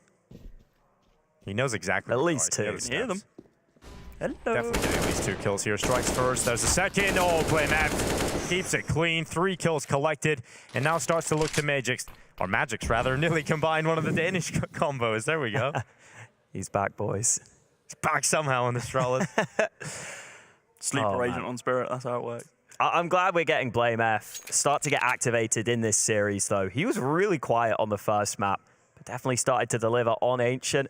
Honestly, BlameF has had a pretty quiet RMR on the whole, so I'm really glad to see him making moves, getting involved early. He's going to go for this. I respect it. Wow, he actually converts it into a kill as well. Pretty nice from him, but Buzz is there for the trade. That's back-to-back rounds for BlameF getting 3 Ks. I mean, he's going to be feeling pretty confident about himself. He's going 6-0 right now. The rest of the squad are kind of built up around him, which is great. Yeah, continues his good performance from Ancient over here as well. The fact that he's starting so strong is a great sign for Astralis. BlameF finishes 24-11 with a 1.181 rating coming out of Ancient. That was a 16-5 victory. Not a lot of rounds to get those 24 kills in, but he racked them up. And this round should be pretty easy too. Astralis should be taking a 3-1 lead. Just Glocks here for Team Spirit. And BlameF, of course, he has the read now. He's gone to the MP9. Mate, he loves an eco frag. He loves it. Does it again. Here's the push. Oh, he hasn't even cleared it, man. Neither of them know. How? This is rough, actually. Patsy hasn't seen it either, though. Has no clue. BlameF now has the bomb. He's calling, I have the bomb, guys. No one here at top middle. He's running around. He's actually managed to get away from it. This is ridiculous. I hear him. What is it with Magix like, how is he behind me? How has he managed to get it behind me? And he actually wins the fight with a Glock. What is it with Overpass and these situations happening? We see it on short all the time. Now we're seeing it over towards T. I mean, what is happening here? Yeah, just finding the gap. There's a lot of positions. It's very wide towards top mid here. Very true. But that's crazy from BlameF. He loses the fight to the Glock. He really just wants to get his protein in, you know. He really is just gotta hit the macros with the eco kill. Yeah, man. Easy macros, he thought. Well, empty calories in the end. And now Device. Oh, he's heard that. He's going to go the dismount. And not a fan of their gymnastic work there, Cody. That was an ace from Device. Didn't even notice that one. Got a hell of a lot of frags early on. And then been able to pick up a couple with the nades as well. Nice from him. Everyone kind of coming and turning up to the server now. Yeah, I mean, look at this inside of Con. There's one there, there's another one. Anybody else want to take a frag? It's pretty scary when Device and BlameF are playing well together, right? We only seen 2 maps of them in this competition so far. Hasn't been the greatest, we'll have to say. That's why they're here in the 0-2, but if you start to put it together, it's definitely a potential for a very scary combo. Buy in for Spirit, BlameF aggressive again. I mean, this looks like a read almost with how much he's going for this early on in this one. Oh, he's got the angle. That's crazy from BlameF, and he gets away. Daylight robbery. He's mugged him in the playground. Don't know where to go from that one. I gotta be real. If you don't go, you're just mugging people. Oh dear, it's amazing from Blame, right? It's just so confident in trying every single push. I'd be surprised if he doesn't just try and push through Monster at some point, just to spice things up. But while the fountain push is working, well, why change it? I mean, this is really uncomfortable for Spirit, though. Losing out like this in these early rounds, it really takes away your start to the round where you think you're just going to slowly get control. And the initial idea has been snatched away, and Device quick on the trigger. Again, getting the better of that AWP battle. Look for another one as well. Oh, wow. That's it, behind enemy lines. Oh, that was a little bit laboured. Isn't he going to be able to find that kill onto Device, though? On the corner. Blame, don't miss. It's as simple as that. Molotov goes down to about to force a few players off their angles over towards the A-bomb site. Look at Buzz, right behind the bomb carrier. Great Siren wrap. just gets executed from behind. 30 seconds, and that's it. Magic's coming back, would have to pull off an unthinkable round, and it's just not going to be laid up to him. I believe in Magic. I don't believe in Magics. No, 20 seconds? Not this time. Unless he has a time turner. This one is absolutely locked away. So Astralis, 4th round on the board, looking convincing from them at the start of Overpass. I mean, it's looking convincing from 2 of their players. Yep, that's Zip doesn't have a kill, neither does Glaive. That's going to be Device and Blame F stepping up. I mean, listen, that's a really nice combo to have on A, though. Because that's where crazy. you're going to get all those early fights, And you're right, though. It feels like Blame F is using some sort of scouting report of like, oh, we're going to have a lot of space towards top, mid, and playground here against this Spirit side. It's called in the UAV. He just keeps running in there. He just keeps going to that same position now, spawned so confidently. Did he spot the feet underneath that little wood? I think so. Is that what happened there? Because it seemed like such a timed spray. Yeah, I think there's a little gap there. Minimal. Really, really minimal. Either way, Team Spirit, they're going to take a timeout here. Hawker, what do you think they're talking about here? Other than just trying to reset the mental, is there any like direct points that you think are being talked about other than Blame just You got to address that Blame F problem, right? Honestly, I think that's got to be the main thing. Yeah, small gap underneath. Oi, oi, oi. Yeah, it really comes down to if you can't even get the standard bathrooms control early, you just don't have the options on this map. I mean, you can try rushing B, but that feels pretty obvious if you're not getting the A side control. Do you think Blame does it again? Chopper has been known to rush B on Overpass. He doesn't mind it, to be fair. This is a bad buy for Spirit. I thought he was going to do it again. 3 rounds in a row. It's like, yeah, screw it. I was gonna keep pushing you guys. It's working, but does play a little more defensive angle instead. He's going to be posted up just in the top of toilet, just in case that long presence comes out. Yeah. But it forces Spirit now to completely change how they're playing these. You don't want to give a rifle over to this weaker buy. You don't want to try and help them a little bit to get into this. So just the more recessive setup taken for Astralis here. Letting Device change up his spot. He's going aggressive at short at B, and it's going to work out for that opening kill. Love that Device is happy to switch up his position. Had the rifle support if needed. Blame F may be a bit committed here, but I don't think it's going to matter too much. They're going to struggle to close in on both sides. Yeah, if they were together as a pack, I think maybe you can get traded out, but the fact that they're all split up makes them easy pickings for Device and Blame F. They basically are Astralis at this point. Hello? Anybody else there? It's just Device and Blame F just killing everyone. Hey, this is how Glaive dreams up the game plan. Yeah, this is literally what you want if you're Astralis. Device and Blame F, go kill. Go kill. Get ahead. Do everything you need to. I mean, maybe... Amazing start, right? Yeah, maybe it is time for Spirit to focus on getting some B control early. You can just try and take B short early, and then maybe later into the round, come up connector. It's going to be more awkward for that A aggression if you can slowly clear out that area. I don't think you can go for the B rush if you're Spirit, though. It's just too risky, too high variance. It does look like Astralis will take a more passive approach on this occasion. In fact, they have 4 CTs on B, so Astralis ahead of the game. They might have read this switch up from Spirit here. Glaive. Close on the angle, waiting for the swing, and all gets presented by too many people to pick from. So does just have to fall back. Siren going to get overwhelmed by this aggression through Monster as well, with Zip going to be able to find Siren. Now with this 3-man setup inside of short water, just looking for even further control. You need to find an opening, but they've got a lot of utilities about to clear out these angles, Dinko. Do you think we're going to be able to see this conversion on the B-bomb site? Well, it's still early days at this point with the 1 minute. And Chopper is coming around the back. Zipex is waiting for this kind of move, though, so this should be another kill for Astralis on the CT side. It's really difficult to see if Chopper's going to be able to clear this. He's aware, but Zipex brings him down low. Chopper's so worried about going around that corner now. It's such an unfavorable fight to go alone. He's held off from the rest of his teammates, and this attack just feels so weak right now. Zipex turning back, even has Buzz to help him out. Patsy can't do anything about it. Magics has found the one gap capable for Spirit to try and get away. Yeah, and it will be a save. Man, they are just not getting map control right now on this Team Spirit They're not side. finding any space, right? It's really tough to see what they're going to be able to come up with, because anywhere they go, they finally challenge in Zipex and Glaive, and they do a great job. So, I mean, Astralis have got a good amount of money. They do. I can see them hunting here if they want to. Could even try and flash a teammate in, but maybe not.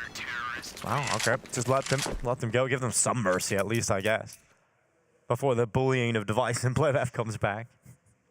It's been round after round, hasn't it? And well, this is the one round we're actually seeing other people step up to the plate, which is nice to see.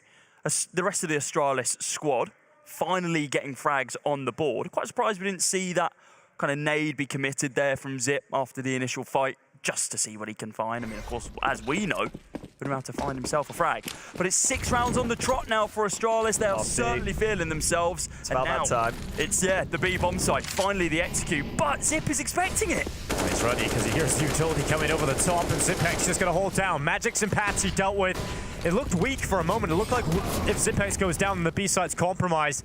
But he's held long enough so that rotation can start to come back in, and even the flank from BlameF. He realizes it's a heavy commitment into B, which means there's a lot of space he can get in behind them. And because of the initial stronghold, they now have the barrel back in towards BlameF, who is ready for them, and he loves these kind of kills. Oh yeah, it looks so easy for the first. Not going to find the follow-up, but you see how hard it is for Spirit to reset. Once you commit everyone to that B side of the map early, it becomes very uncomfortable.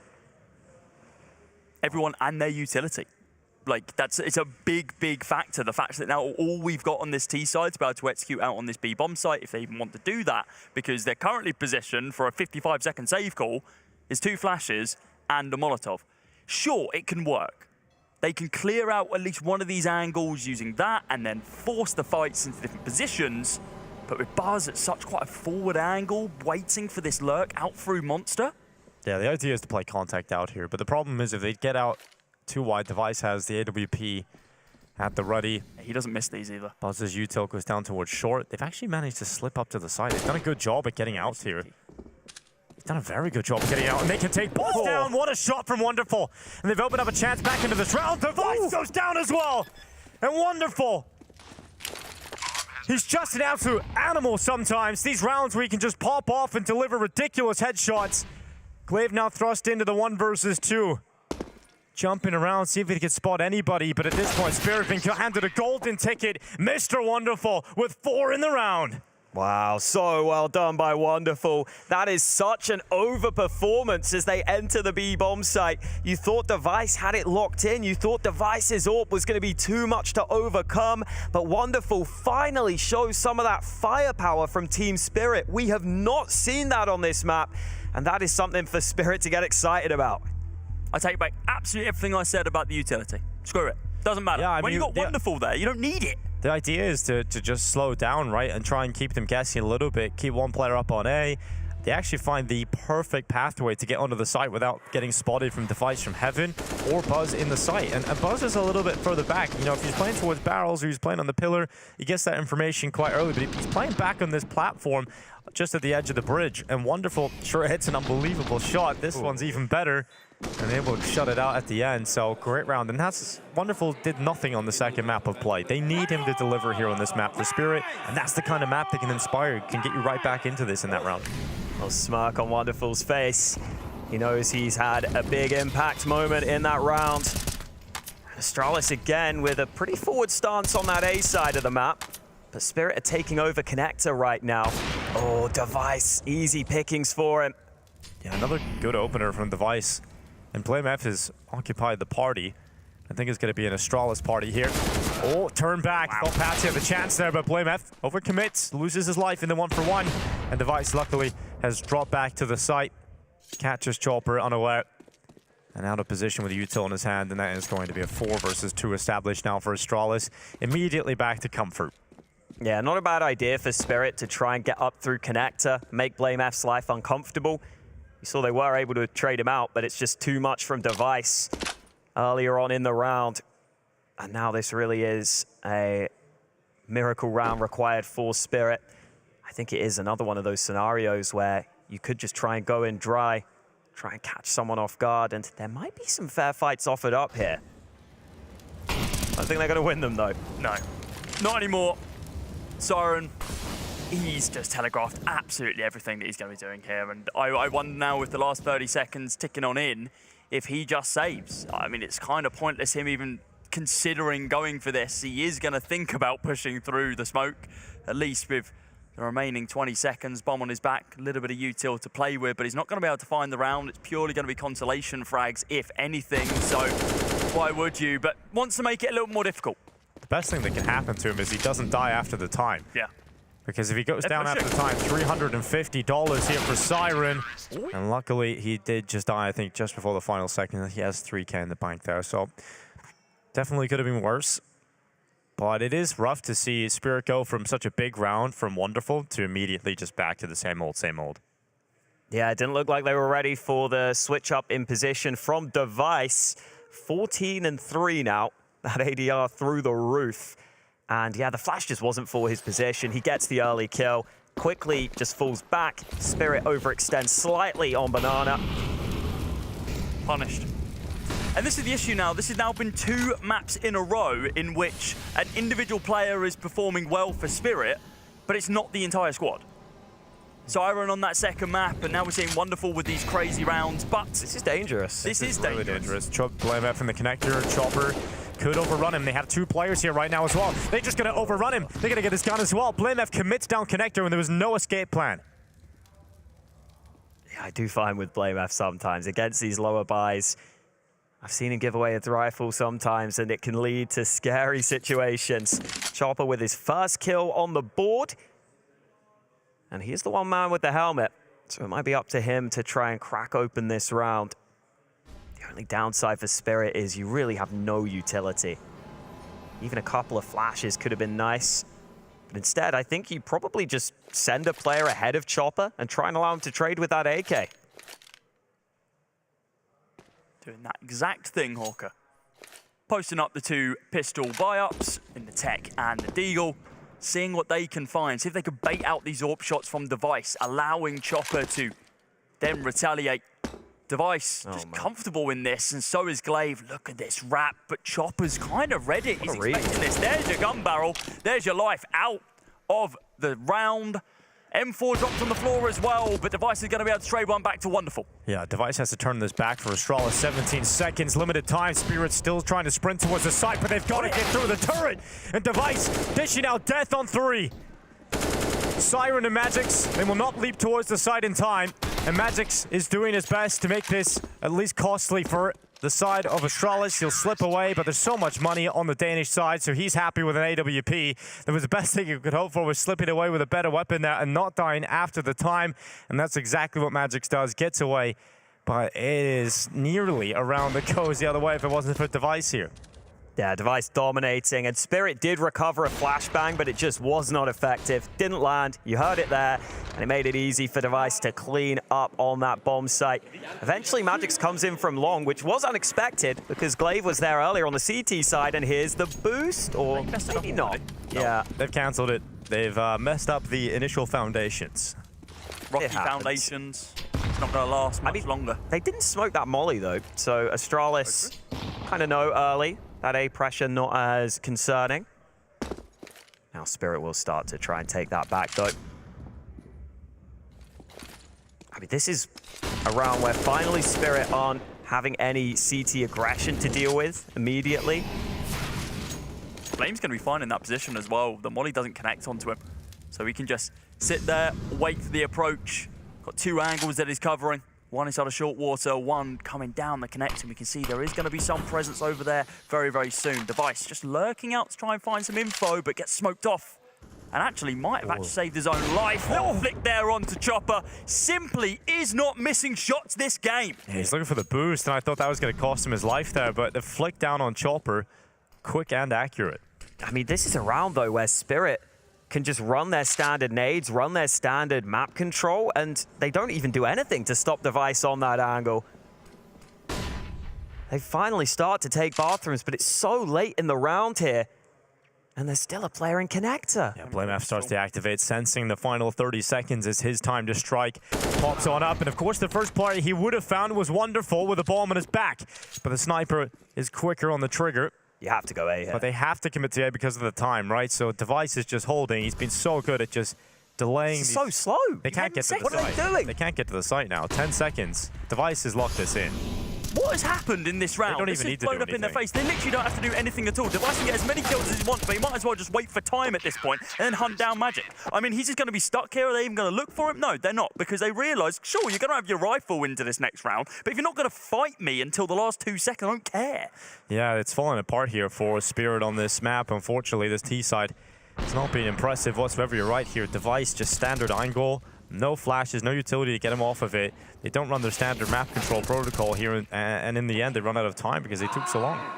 It's so weird. Like, that's finally a round where Spirit should be able to just play a standard overpass round. You slowly take map control, maybe clear out connector, but they just did none of that. They never caused any issues to Astralis throughout that round. Does not look good for Spirit right now. Something has to change for them. Magic's position in short. Always scary when you go for that jump peek. But Magic's is having to focus on Monster as well. At least connector has been taken this time from Spirit, so that gives them a better chance to try and play between the bomb sites. Yeah, no blame to deal with this time.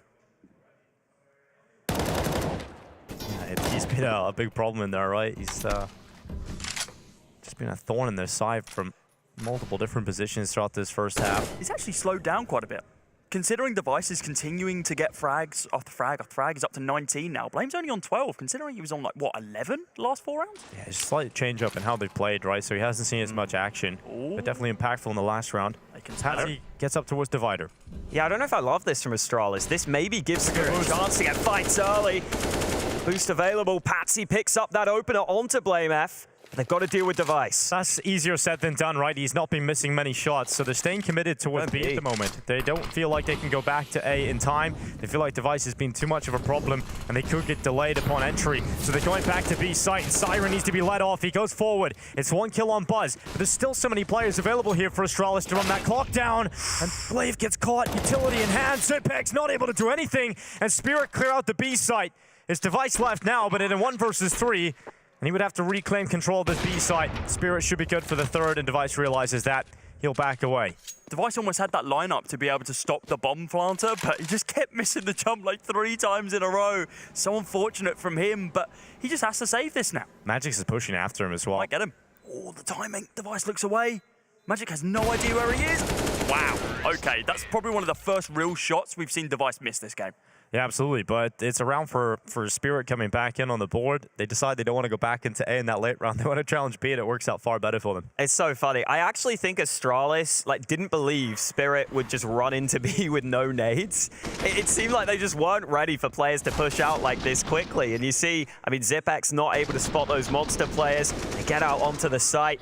They had no nades left on the Spirit side, but they're just able to catch Astralis off guard. And Astralis actually are running out of money here. Yeah, the bank is starting to be emptied out here, Cody.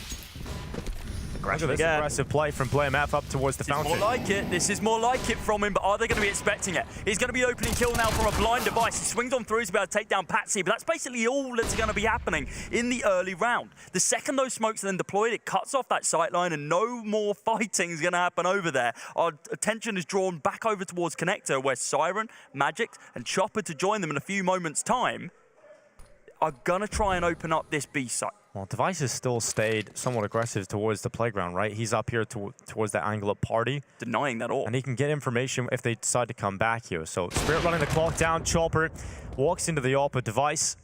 They just maintain control of this area. Now if they try and go back short, they don't have the bomb, so they can't get towards the site. Device is just having a great time here, shot after shot, and it's the same old story for Spirit. They pick up a round, but unable to convert it into a string of round wins. It kind of looks like what happens when you have like an MM team going up against Device. Like it's just so easy. He's just holding angles. You can't let him get away with this over and over. At least they tried to flash him at the start of the round, but struggles here for Spirit. This is probably one of the first times that we've seen one of these Tier 2 teams struggle this substantially against one of the Tier 1 teams. We've been kind of stringing this storyline. I don't know. I'd say that Spirit are definitely in the Tier 1 category, right? They're a team that play these events, that have gone deep at events. They're number 18 in the world right now. This is a team that have had more Tier 1 experience than Astralis recently, right? That makes it even more concerning. Yeah, I'd say right now, Spirit obviously coming into this event with a string of bad form, but coming into this year, the talking points were all positive about this team, right? This was a team that made it to the Legend stage, last major out of the RMR, didn't have the best major themselves, but we thought this year, with Patsy really showing a great performance in his debut, one of the best performing rookies of all time in CS, and then coming into this year, Wonderful definitely was an exciting AWPer, but it hasn't all clicked for Spirit coming into 2023. See if they can scrape together rounds at the end of the half here. If you find 4 or 5 on the T side of overpass, it's not over. We do see lockdown CT side sometimes. This spam, always dangerous. Oh, so close. But not this time for Glaive. Should have spotted them though. Oh, so close. Damage done. And Buzz just lines him up. Yeah, with an MP9 as well. Looking for even more here. Soon to be swinging around on Siren, but it's going to be Zipped about to pick up the pieces there. Round over and done with, almost certainly now, with 5 bodies alive over on Astralis, and Wonderful on the backlines. Not even had a say in this round as of yet. Barely left spawn, Dinko. What can he needs to be more involved with this AWP. Just lurking over towards A. Yeah. I mean, it's not, unfortunately, when the rest of your team's posted up towards B, it's just not helpful. Yeah, Wonderful, his playstyle is more of the passive style, right? And so when everything isn't clicking and your space creators aren't doing much on the T side here, Patsy's really struggled. Chopper usually sends himself in, gets a lot of success a lot of the time, just being this crazy aggressive in-game leader, but Wonderful hasn't been getting into these positions where he's in the 2 versus 3s or the 1v2s or 1v1s. So yeah, a lot of the rounds are going to look like this, unfortunately for him, especially on this T side of overpass where they just haven't had any map control this entire time, Alex. Elsewhere, on the other stream, Heroic had a really big lead against Monte. Monte is starting to come back over on that first map. Monte believers. Listen, they have showed up, I think, more than anyone expected. And this time, there's no reason not to hunt. Heading into the last round. Yeah, they're running the clock down. He's not going to get away with his life here. Surely. Glaive jumps over. Buzz was beside him. And he dies after the time. So that is nightmare scenario number 1. Yeah, I like that they wait after time. I feel like we don't see teams do that enough. Just punish to the max. Makes a big difference. His economy is completely fragmented with the rest of the team now, right? And yeah, last round of the half. It's last round of the half, so it doesn't really matter. But what are they going to drop? I mean, everyone's on like, what, 3.5k? So they're going to be like cobbling together their own thing. They didn't even drop it. Literally nothing. Like, they're committed to themselves. All right, Wonderful. You got a flashbang, you got a molly. That's what you've got to do with this round. Everyone else on a Khalil or an AK-47. I mean, I guess he waits for a teammate to lose their weapon. Yeah, it's been pretty likely, right? Devices just littered their corpses all over the floor. I like his odds to pick up a gun, I will say. Device might help him out here. I was about to say. He's once again asking for his financial support. Magic's not taking this fight, though. This is in his corner the entire game, and so far he's found really limited success. I think he found 1 kill off the back of a bad boost, and that was aided from the connector control anyway. Device, he might just push this. I mean, he's just trying to find the information. It wouldn't be standard Device, but hey, they're feeding themselves. They're 11-3 up, and well, he didn't need to push it as Magic repositions directly into his crosshair, and it's probably one of the easiest flicks of Device's life. And now we're in this 4v5 situation with incredibly limited utility, and by limited, I mean a single Molotov for Spirit. They do bring it back level, but I still don't favor their chances. And it's certainly still at a disadvantage, but they get themselves into the 4 versus 4, and this boost, that might get something. There was a reposition on the site. No one heard it though, I don't think. Not clean, but they're not looking at it. And Siren realizes he can't stay up there. 28 seconds. They've run out of time a few times here. in this first half. And now 2 offer themselves up. Siren and Chopper give it over to Buzz and Glaive. They claim their lives. Blamef's had a great half here, and it's just wonderful. Who has finally got a rifle in his hands, but will not be able to do anything with it. 10 seconds remain. Spirit running the clock down to the final seconds once more. And this time, it will be a 12th round added to Astralis' tally, leaving this first half of Overpass 4 rounds away from staying alive and eliminating Team Spirit. A strong first half showing led by Blamef and Device. That's exactly what Astralis ordered.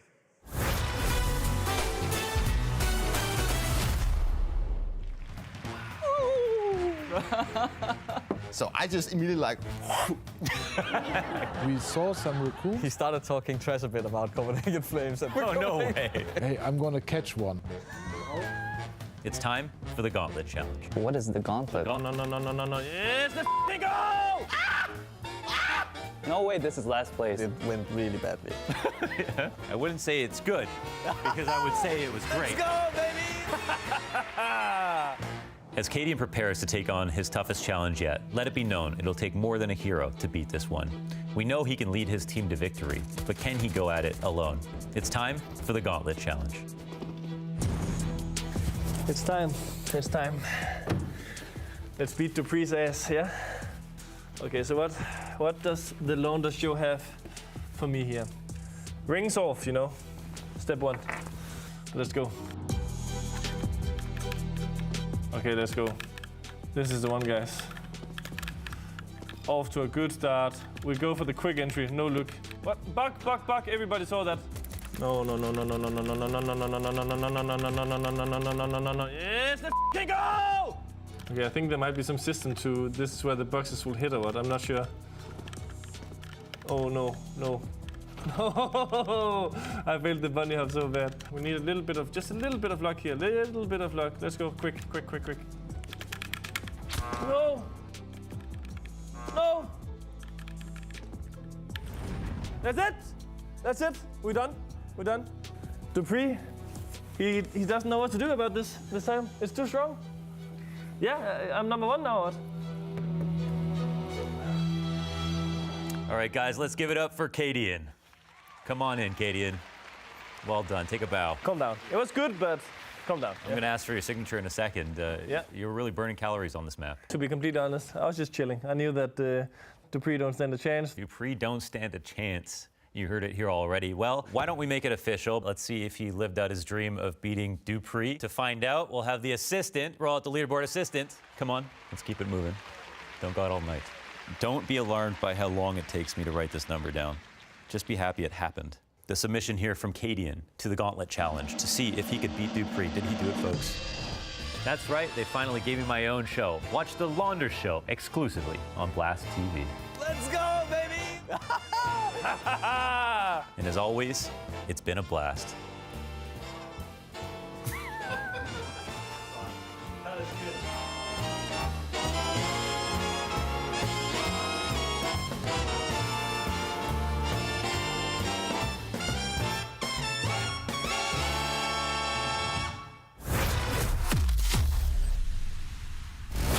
Make sure you catch the Launder Show 2 days' time on Blast.tv. Looking forward to seeing Mohan in action, leading that Launder Show to the screens of many. But we have got ourselves plenty of action to continue, or not. Hawkeye, more likely that one, as Astralis dominates Spirit in that first half. Yeah, this does not look close right now. I'm hoping CT side for Spirit can change things. I will say Overpass can be very tough on the T side at times, especially if you don't have the nade protocols down. So let's see if Spirit can get off to a strong start because they desperately need this pistol. And here we go. Nice set of util here for Astralis. I like the double nades. I like the double flashes. I like the smoke here from Glaive. He just needs to make sure he doesn't fall to the wayside before he gets to use it. But it's going to be the opening pick onto Zip. There's Magic. Swings onto the corner and taps him down, and that is going to halt a little bit of the aggression, but Bars on the back line, tapping away. Not going to be able to take down the first in the form of Patsy. Drops him down to 2 HP, but Wonderful is going to fall to the wayside. Now down in this 4 versus 4 with 2 very low HP players on Spirit. Yeah, and they're just dropping like flies right now. Blamef committed into the fight and actually loses his life. 3 versus 3 once again. We're even on the number count. The bomb is coming back from Cliff because Device is calling to come to A, and Spirit realize they've left that gap open, but Device is waiting for the stairs peek, and once the low HP player is peeking into him, Device does not connect the shot, and so with just under a minute left, Astralis settle back down connector again. Yeah, I love the patience from Device. No need to push alone, risk giving away your life. Right. Instead, you can just group up, hit one of the bomb sites, and you should have a favored fight here. Only one CT on B. But it is Patsy. He's got the dual Berettas. He might be good for one, but even then, he's going to be traded out because of his low health. Siren's running back down here too. He's got the dualies as well. And here he is, opening up absolutely nothing, it would seem. It's chip damage onto Device, but the damage has already been done to these two players. Combined HP, 11. 3 guns between them, though, and 3 bodies to find. There is a universe that we could see these 3 Astralis players fall at the hands of these 2 incredibly low HP Spirit players. There is also a world in which Magic jumps on down and kills himself. Instead, it's going to be Glaive for a random tap into heaven that closes this round out. Siren has no hope of finding anything here, and if he does, it's all basically down to Astralis messing this one up. Yeah, enjoyed your little trip to Fantasy World there, Cody, but it's unfortunately those 2 low HP players just couldn't get anything done, could they? Yeah, crashing back down to earth. Yeah, Spirit, exactly. basically. Reality. I'm still just looking at this scoreboard, man. It's scary. Like, Glaive's not even been playing Counter-Strike, has he? He's 5 for 4. Yeah, he hasn't even been here. He's got his feet up. And then Device, 27 for 7. 176 ADR. 7 opening kills. Yeah. I mean, it is just ridiculous. The overpass not working out for Spirit. They really struggled on that T side when you don't get enough rounds to play with on the T side. No matter how good your CT side is, if you don't want the pistol, you're pretty much screwed. So we're looking at 13-3. 3 more rounds left for Astralis. Spirit facing elimination in probably a few minutes. This is it, Dinko, the double scout buy-up. I believe in this buy. The double scout surrounded by everything else. Watch the CTs do some miracles here. Swings onto the angle. Magic looking to perform some as he taps down Device to 50 HP. He's going to be looking for one more as well. Am I copium hyping this round? You're damn right I am, but come on, Spirit, give me a game. Give me something to hold for. Nay going to go in, and it's going to hit all double on the angle. A Siren is going to be down to 14 HP, and the MAC-10s, they're just going to overwhelm the site and basically secure the round already. Yeah. It's done. Nice and easy, that. From the first opening kill. Spirit not causing too many threats here in this round. The scout does connect, though. On towards Glaive through the smoke. You can get a boost assembled here or something, Spirit, but... Over the big wall? Astralis, as soon as they get this bomb down, it will just drop back into solid post plan, so they have a bit more cover. They can play off of each other. No flashes for Spirit here. There are 3 smokes up, but they realize, oh, it's not working out right now. Patsy's on the flank, but he's a long way off. No kits available. They'll just save what they've got. Tried the full spike. They're so far down, they figured it's worthwhile. This might want to hunt with the MAC-10. Will go down. It's good to fend them off, because if he removes anything, really, the shot at winning the next round for Spirit is very, very low indeed. And Patsy got here. Did I miss this? Yeah, he started to flank around a long time ago, and he got himself in behind, and he's good for an exit, but won't be able to slink away with an upgraded weapon. And it's all looking good for Astralis. No problems. This is the Astralis that we've come to know and love, right? Or previously know and love. I mean, this is an Astralis that definitely look improved from day one, right? And you're not wrong. It's good to see them playing this well against this Team Spirit. They have been struggling, sure, but it's good to see them when they're on the comfortable map for Astralis. They're clearly showing a good level. But Spirit did not really turn up to play today, and that definitely plays into the factor. But Astralis with Device and Playmat at the top of the board, you're looking at a really, really solid Astralis right now, and it mainly has been Device now. Like, there used to be that combo in the first few moments of this game, but Device is just taking over. And there goes the other combo, right? Yeah, Blame has out. Flame out. Yeah, finally, Patsy finding something in this position against Playmat. Pyjamas taps away, takes down Device, and now we've got to see some of the other Astralis players step up. It's looking to be Buzz, at least to tap down Patsy. It's not going to be the case as of yet, though, as he begins falling back, just allowing Astralis to be able to regain some of this control, baiting them into a false sense of security, and then, well, if they pop out of long, he's ready and waiting to kind of pop the trap on them. It's 5v3. I mean, this is going to be an uphill battle for Astralis, but considering how well they've been playing, but they don't have their 2-star players. Yeah, I like Spirit turtling up here. Yeah, it's nice not to give him too many opportunities to get back into this. Patsy's going to enter the bathrooms once again. He's sneaking. A great opening to the round, but that is his work done. I don't know, I didn't find the head there, if I'm honest. Seemed like the crosshair placement was perfect, but wasn't the case. Oh, I like the smoke. Hard for the Bathrooms players to peek into that angle. And it is information from Spirit that could be worthwhile for them. They've got the scouts on the site. Maybe a little scary, actually, with 2 scouts here. Ooh, Magic's. Oh, he's dancing with death now. Glaive's going to start to wrap around the side. Wonderful chimes in. Bomb loose in the site, and big kills on the rotations. 7 seconds on that clock, and Buzz dancing between 2 players. It was inevitable they would fall. Astralis handed a 2-player deficit right from the get-go, and they're unable to recover the 3 versus 5. Yeah, good rotation from Siren. Getting a rifle in here, really helpful to make sure that Astralis can't just close the distance on those players with the scouts. So that is more like it for Spirit, finally finding something. I mean, listen, it's a long way to go, but you're facing elimination. So you've got to just keep it going. And Astralis' money finally starting to show some issues. So if Spirit want the comeback, they've got to break the bank, and this is the round where they can do it. Blame and Buzz on the AKs, though. Yeah, we've seen what Blame can do when he does get a hero AK. Now he's backed up by Buzz, too. Can't count Astralis out of these kind of rounds, but you've got to favor Spirit to push forward to 5. Zip was scared to exit there. He was like, oh god, why do I have to be the first person? And commitment of 5 players from Astralis straight away towards B. They come collapsing down in this defense. Perhaps strength in numbers when you've got the weaker guns. Chopper and Siren at least keep the numbers even, but Chopper needs a lot more. And he will deliver the kill onto the bomb carrier of Glaive. That's going to buy some time for the rotation back in. The device is going to get caught by that exact rotation. It's wonderful that knocks him out. Blame F so low. Needs a headshot, doesn't find it. And there's a player in barrels who will catch him out. Solid round from Chopper there, doing really good work on that B site. He's definitely capable of fragging on that B side of the map. So good to see some signs of resistance here for Spirit. You never want to get blown out of the RMR. For Astralis, no stress, no panic yet. But you don't want to let this comeback begin, ideally.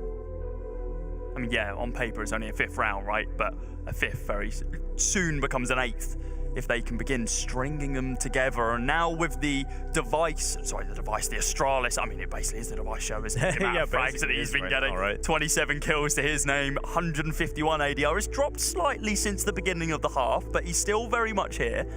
Yeah, I mean, since Astralis are kind of in this position, their economy still isn't great coming into this next round. They're going to be on the back burner once again, and they need to make sure that Team Spirit aren't just running away with this. They need to try and make it expensive if they can't win these rounds. Yeah, well, a tech issue right now to resolve. If you want a quick B stream update, Heroic did end up closing out that first map against Monte. Boros still dropped 30 though. So Boros is just killing the game out here. I'm so glad we're seeing Boros, man. So happy it's so for good him. to actually see him at the LAN, right? He's had so many visa issues trying to get into these RMRs. And when he's finally here, able to show what he's capable of, he is definitely seizing that opportunity. That was the map pick of Monte though, right? Now we're heading on to Overpass, which is Heroic's map pick. It's not a good sign. Definitely an uphill battle. But that's the 2-0 games. That is the 2-0 game, right? So that would qualify Heroic through as legends out of this group. Give Monte another opportunity as well in the best of 3s tomorrow in those 2-1s. I think Monte might be okay based on their performances against some of the top teams so far. It's looking really good for them. It is not looking good for Astralis in this round, though. It's actually the Zipex Hero D right now. I'm here for it. I'm a fan. He is on the back lines right now, though. He's getting other people to take those opening duels. But actually, he's going to be taking matters into his own hands inside the connector. He's on the hunt, but there is no one to be found. Very, very slow round here from Astralis.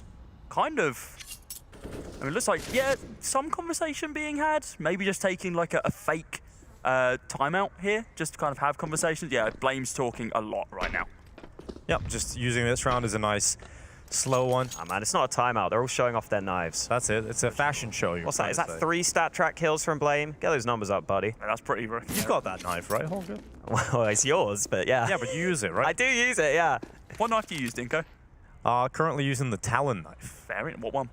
The Tiger Tooth. Very nice.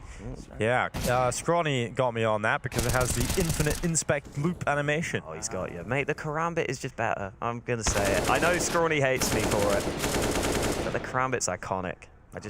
I'm a sucker for nostalgia, I guess. Neither of you two saying Huntsman Knives upsets me. You're a Huntsman man. I am an ultraviolet Huntsman man. I'm on a budget ultraviolet right now. I need to try and find myself some gloves to match it. Well, that round's nice and quick, nice and easy. Spirit have another picked up. It's a very long road back into this, but they have to take it round by round. Otherwise, they are eliminated, and their major cycle ends here. I actually love those rounds. Like, we were talking about this on the other stream. You like talking about skins? Oh, well, the skin rounds are great. I mean, by all means, get me on a skin podcast.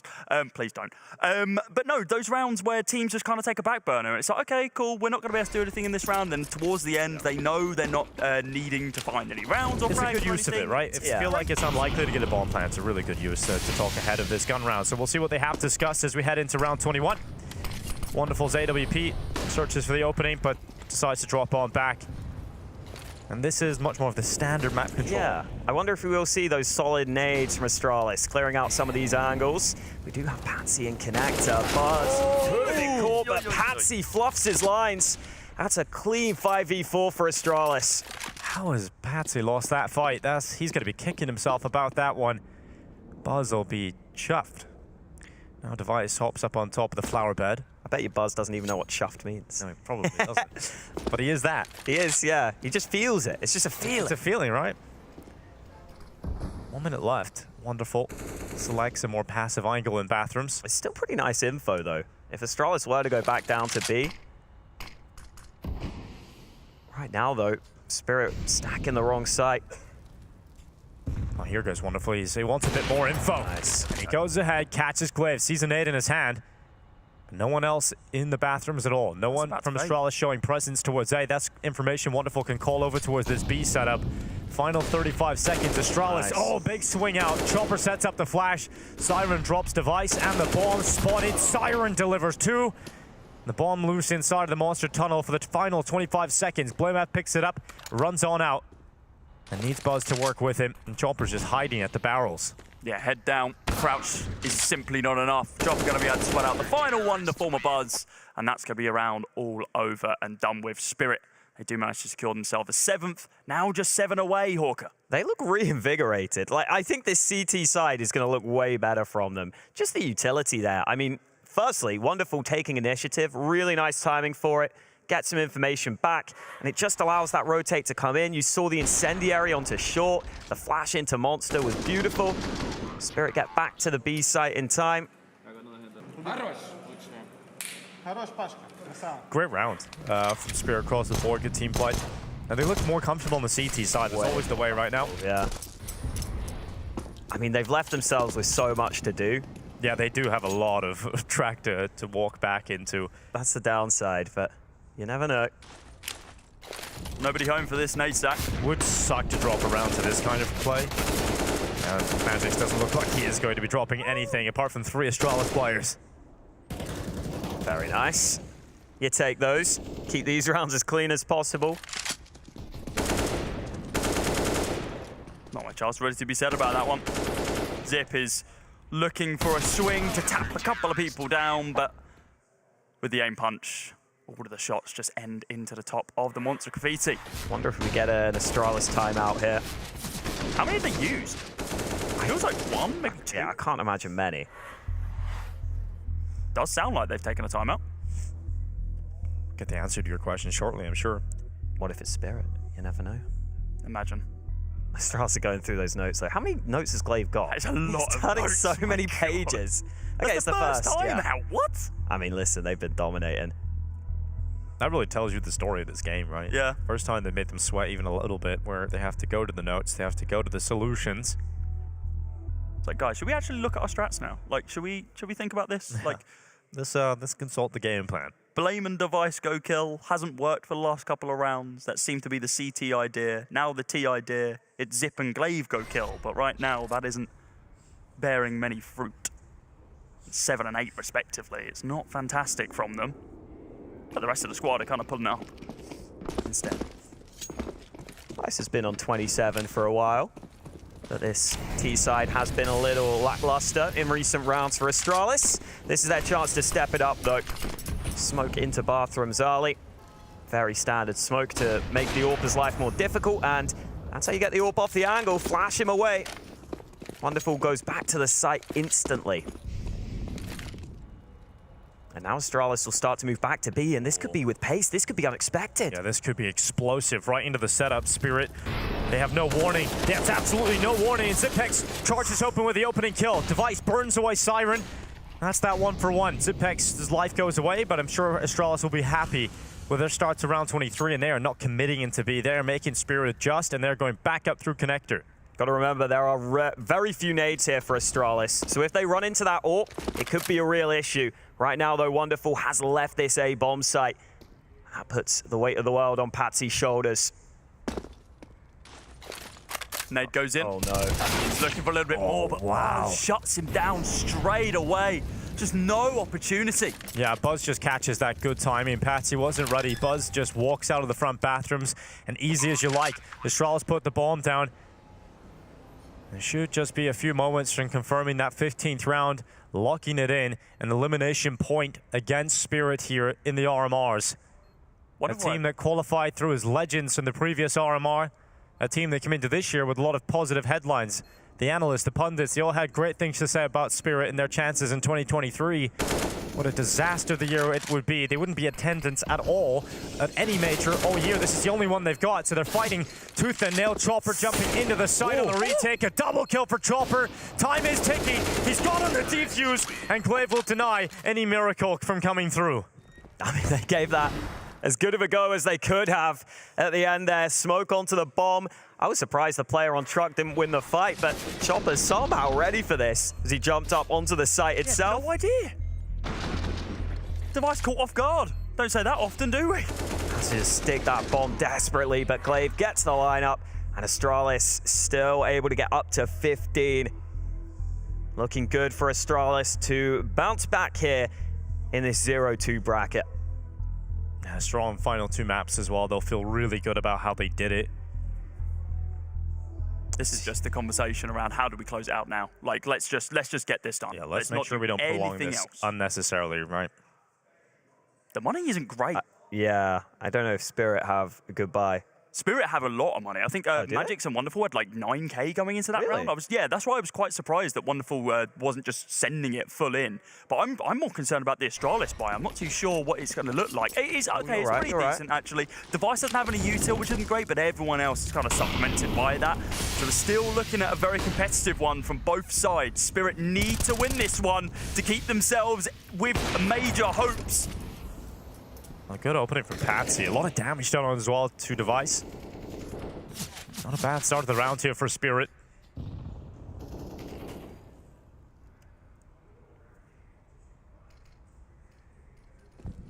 Round kind of slows down completely. Chopper just going to be holding this cross angle. So many to clear. Patsy there to be able to back him up as well. And Device, after getting legged by Wonderful, is going to get taken down by Chopper. Glaive now looking to be able to recover something here. It's a 5 versus 2. Zipnik and Glaive, they haven't had the best performance so far. Small gap in that smoke for Patsy to be able to abuse, but Glaive's going to be taking the fight head on instead. It's about to start fading, and it does as he repositions. I wonder if Glaive has any idea. I don't think he does. I wonder if he even clears this angle. He does indeed clear it, and he takes down Patsy. One less body to find. That is some clear from Glaive, right? But they confirm that connector, at least close connector, is empty. But the problem is deep connector has Chopper, and that's where the bomb is. So you gotta get through him. He's gonna just peek around. Wallbind combo with Chopper. Lucky. So Magix is spamming through the wood in combo with Chopper shooting from the other side. They sort of sandwich him with bullets. 20 seconds left. Glaive can't even make it to a site from here. So running away. There's no money either. Well, he's gonna run into Siren. He'll get some cash here at least, thrown into the bank account. So it doesn't die after the time. But Astralis not closing out just yet. It's kind of mad that Zipex gets that killing connector. I feel like you had to turn, right? And then turn back. 360 them. That's crazy. But nothing doing for Astralis in that one. And yeah, their economy should have some issues here. Spirit starting to make a game of this, slowly but surely. Tech9's out for Astralis in this one. I was saying earlier, the CT side comebacks are possible. Astralis maybe trying to go for some pace in this round. Flash doesn't do enough against Wonderful. He will continue to hold his angle. This committed position from Papsy, though.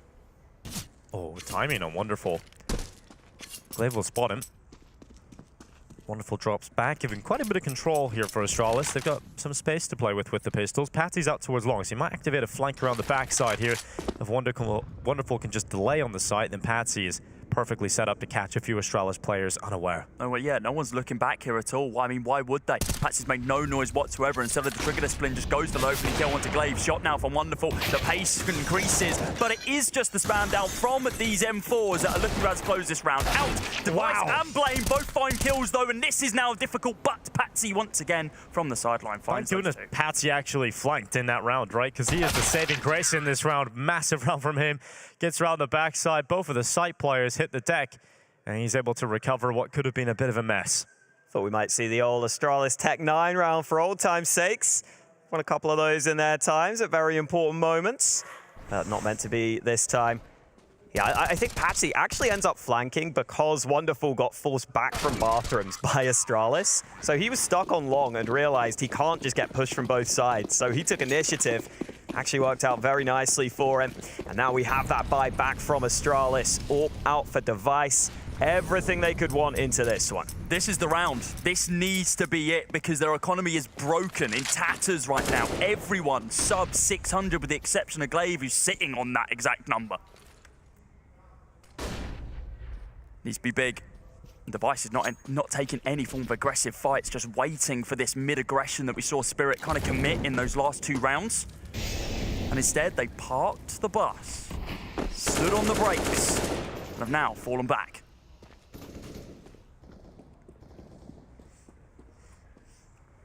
Astralis very happy to take their time into this one. Overpass, oftentimes a very slow-paced map. See that molly to make sure no one can peek from that position.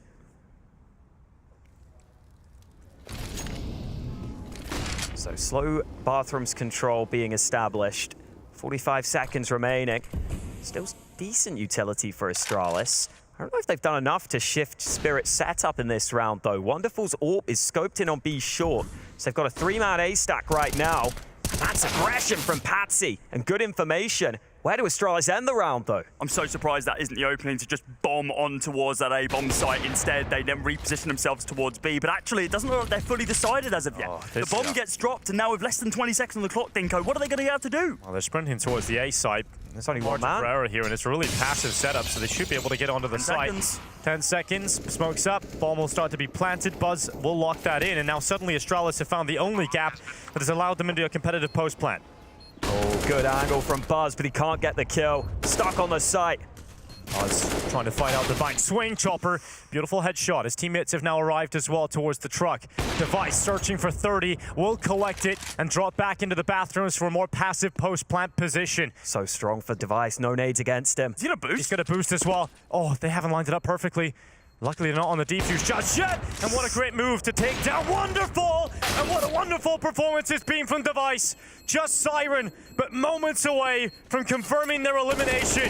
Team Spirit, bomb out, 0-3 at the RMR. Astralis survived to fight another day. What bitter disappointment it will be for Team Spirit. Positive headlines all year, but negative results. Little release of emotion at the end there from Astralis. Realizing they finally got their first win on board. It's one they've been waiting for.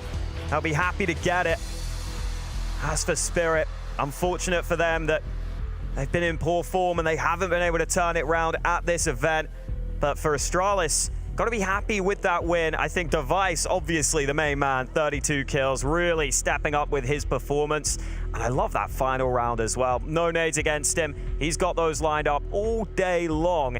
And a good win for Astralis. And look, it got somewhat close at the end there, but it did feel like Astralis were in control. And for Spirit, you can see they are crushed after that. And I would be too. I mean, you've come into this one with a decent end to last year, and now you come into the year, poor show of form across the board.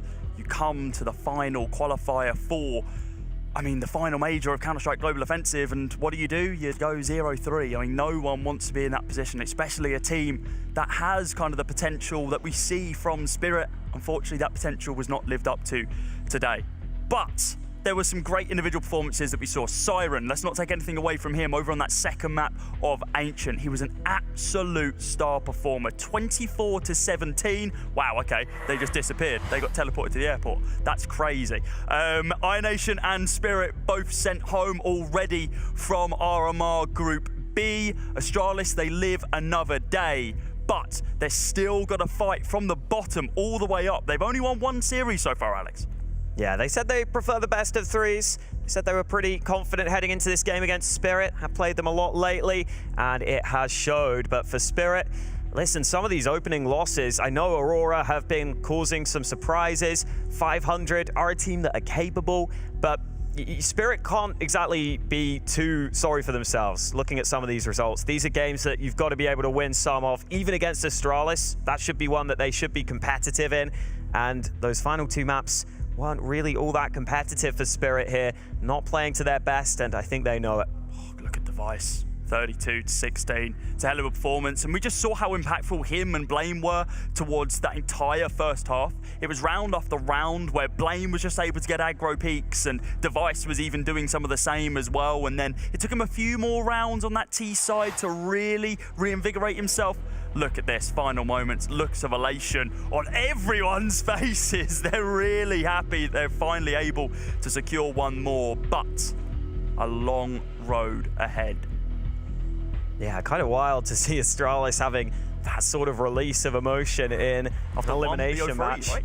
In a 0-2 matchup, but that's the position they find themselves in right now. Focus on Device here. Can we sing his praises more? I don't think we can. He has been absolutely outstanding in this game. Loving the work that he's been putting in, and of course rejoining this squad. Only recently, we talked to Glaive yesterday, and he said that, yeah, it is been a little bit of a struggle between having him back and then getting Buzz in as well. It's certainly not an easy position to be in. And then when we asked, hey, what was due to change? And he said, we'll have to wait and see. And clearly, it wasn't as easy as they would have liked. Still went to that third and final map, but seemed like it only took 2 maps for Device to fully warm up. And once we got to that final one, it was all good, fine and dandy for Astralis. However, on the other side of things, of course, Spirit now being sent home, we do indeed have an interview with Magics. Let's see what the vibe is like in their camp.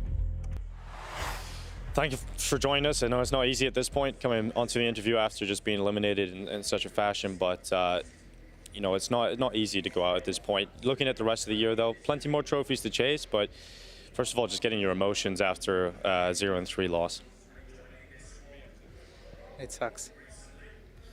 I mean, there's not really too much you can say about it, right? But at least looking at the rest of the year, the major, it's no longer there, but you know, you at least have other trophies. The Intel Extreme Masters still there, still time for you guys for the second half of the year to step up and get some trophies at least, and CS2 around the corner too. Well, seems so. Well, you clearly, it's too many emotions right now, man. It's thanks for doing the interview anyway, and sorry about that, buddy.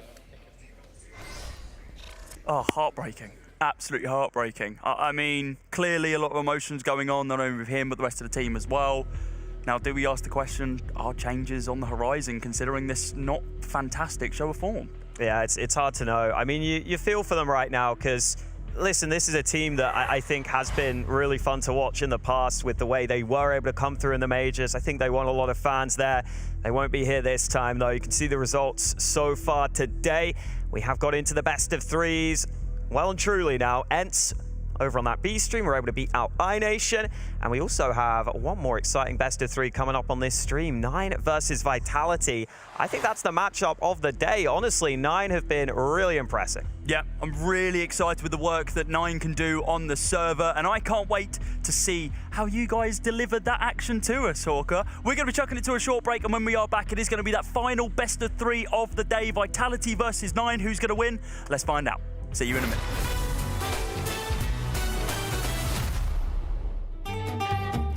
our first time Royal Arena, playing in 2017. We want to win the first time on Danish home soil. Device is sick. We have to play with Dennis as a stand-in. I don't sleep 1 second the whole night. I didn't even understand. I remember me 5 in the morning, going outside, going for a run. I was like, what is going on? Why can't I sleep? And then I go back, I try to sleep. My heart is pumping. I'm like, why did I do that? Why didn't I even go for a run? We go to the venue the next day, and I see the makeup artist, and I'm like, you gotta help me. I didn't sleep the whole night. We somehow managed to get to the grand final. Everyone is really happy, and we're 9-0 up on third map. And somehow we managed to lose that. We were 9-0 up on T-side catch. I'm never going to watch that game back. Never ever in my life.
And welcome back, everybody. It's been a day of excitement and action here. We've sent a few teams home, but we still have a few teams to go who will be going all the way to that major today.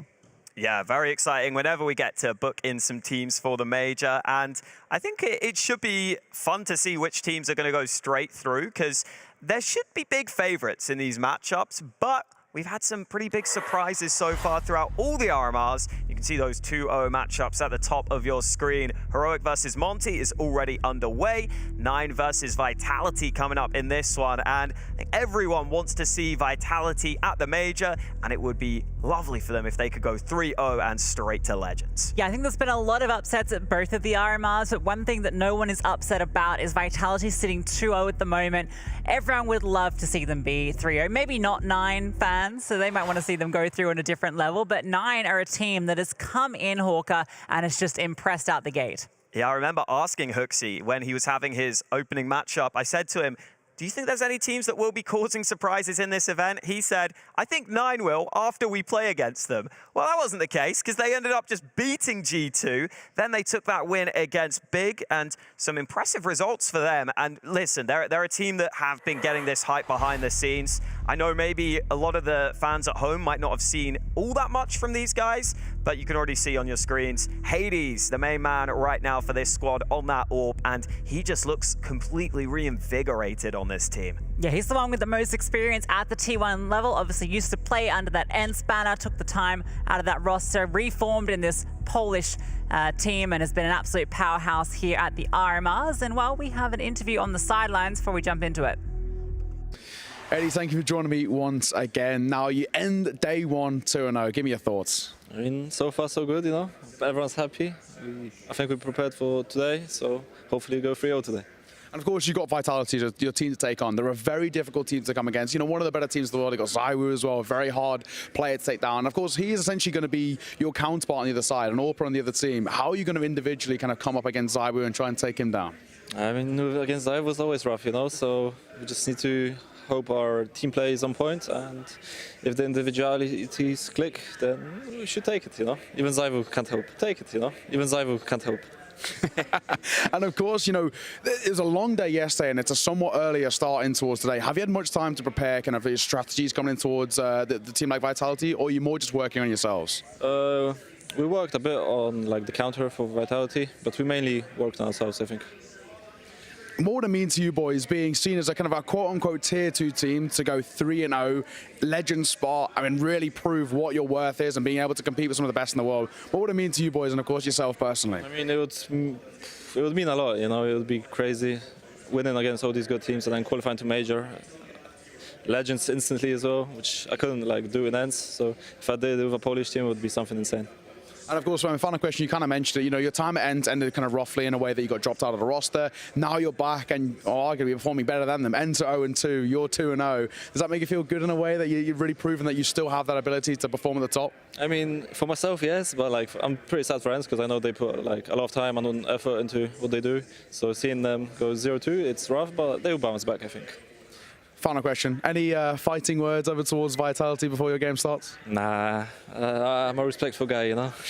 Love to hear it, man. Well, good luck in your game. Thank you. Respectful and humble from Hades. Had a lot of very interesting things to say there. I think particularly the points on countering ZywOo. Just outplay their team rather than focusing on him individually. Yeah, that's definitely the way to go about it. I think also getting to see the veto there. Yeah. The maps on this series, I think, are so fun. Like, it's actually, now looking at it, kind of scary because these are all maps 9 can absolutely do really well on. Yeah, honestly, 9 is looking at this veto and they are just licking their lips. Have custom quite a bit in the online games and they are a force to be reckoned with on all of these maps, but a team that has been a force to be reckoned with for quite some time, particularly with the man in the van. It is Vitality. Yeah, Apex gets the door open for it. There we go. He's out. He's having a laugh. Always bringing the positive vibes to the team. Now, obviously, the big storyline here is they are the French roster in the best position to go through to the major. Obviously, the Falcons is in that last chance qualifier, but Vitality are within touching distance of being legends. And you see ZywOo definitely delivering. Spinks also getting activated, though. Seems like he's doing better and better on this roster as time goes on. And definitely good signs all round, but ZywOo definitely the player you want to watch out for on this team, and we had a chance to talk to him ahead of this game. ZywOo, thank you for joining me once again. I spoke to you yesterday. You were feeling pretty damn confident coming in towards today, and it ends up pretty good for you guys. Sitting 2-0, you're one game away from making it towards the major. How are you boys feeling? Of course, good feeling after this beautiful day yesterday, but right now it's maybe the hardest thing. It's to finish the good day in a good note. So, yeah, good feeling, but right now it's the hardest job for us. And talk me through 9. I think they're a little bit of a difficult team. I think maybe a lot of teams have underestimated how good they actually can be. Hades been playing great Counter-Strike as well. What's your preparation and thoughts coming in towards this 9 side? Our preparation is like kind of normal. I mean, of course, they're a good team. If they beat G2, they're a bit big. So we're not going to underestimate them. So we're just going to play our game. We're just going to, like, we're going to face a good team. So we're not going to be like, oh, we're good, we're better than them now. Not at all. We're just going to play our game. We're going to face a strong team. Yeah. And any thoughts as well in terms of how you're going to break down 9? I think they've been playing some cracking Counter-Strike. Like I mentioned, Hades been really good, but Goofy as well been playing well. What's your plan to kind of shut down some of the big hitters over towards 9? Actually, like me, my man, I don't have plan for each player. I'm just going to play my game and just doing what I like, and that's it. So I don't have a plan for each player. I'm just going to play my game. That's it. So essentially, we're expecting a ZywOo masterclass coming in towards today. Yeah, maybe. I don't know yet. Maybe on the side I'm going to be in masterclass, but right now I'm just going to be me. That's it. Now, I've been asking this to a lot of the big hitting teams. I also wrote this and asked you the same. So people talk about the curse of the legend spot, right? Because challengers teams, they get warmed up, they get used to the environment being at the major. Do you ever feel any pressures like that if you are to get a legend spot here? Do you ever feel pressures about the challengers teams coming through? Not really. Actually, I don't have any pressure or anything else. Just like, of course, when you come by the challenger stage, you play more matches. You used to be on stage already. So, of course, challenger stage have more like, yes, I'm more ready to beat the legend stage. But no, I feel good about the pressure. Yeah, I feel good. Final question. Any fighting words over towards 9 before the game starts? Fighting word? Oh, no, I don't like to say that. I think it's going to be a beautiful game. We're going to give 100%. Yeah, that's it. Love it, man. Well, best of luck going towards today. Thank you. A beautiful game, and I think that's what we expect to see here, Hawker. Yeah, I love ZywOo, like, apparently is some Buddhist where he's like, I'm just going to be me, you know? I'm not going to try and do anything special. He's just going to be himself. That's what we love him for. And those unicorn odds definitely favoring Vitality in this one. I think this one could maybe be a little closer than those odds are showing, just because that map pool really gives Nine a lot of their strengths in this one. Yeah, we look at the teams that both of these teams have taken down to get to this legend spot. It's not been easy, right? It was Nine taking down Big and G2, Vitality, Astralis, and NIP, and now one of these two teams is going to be stepping onto the Legends stage at Paris, and it's all decided here.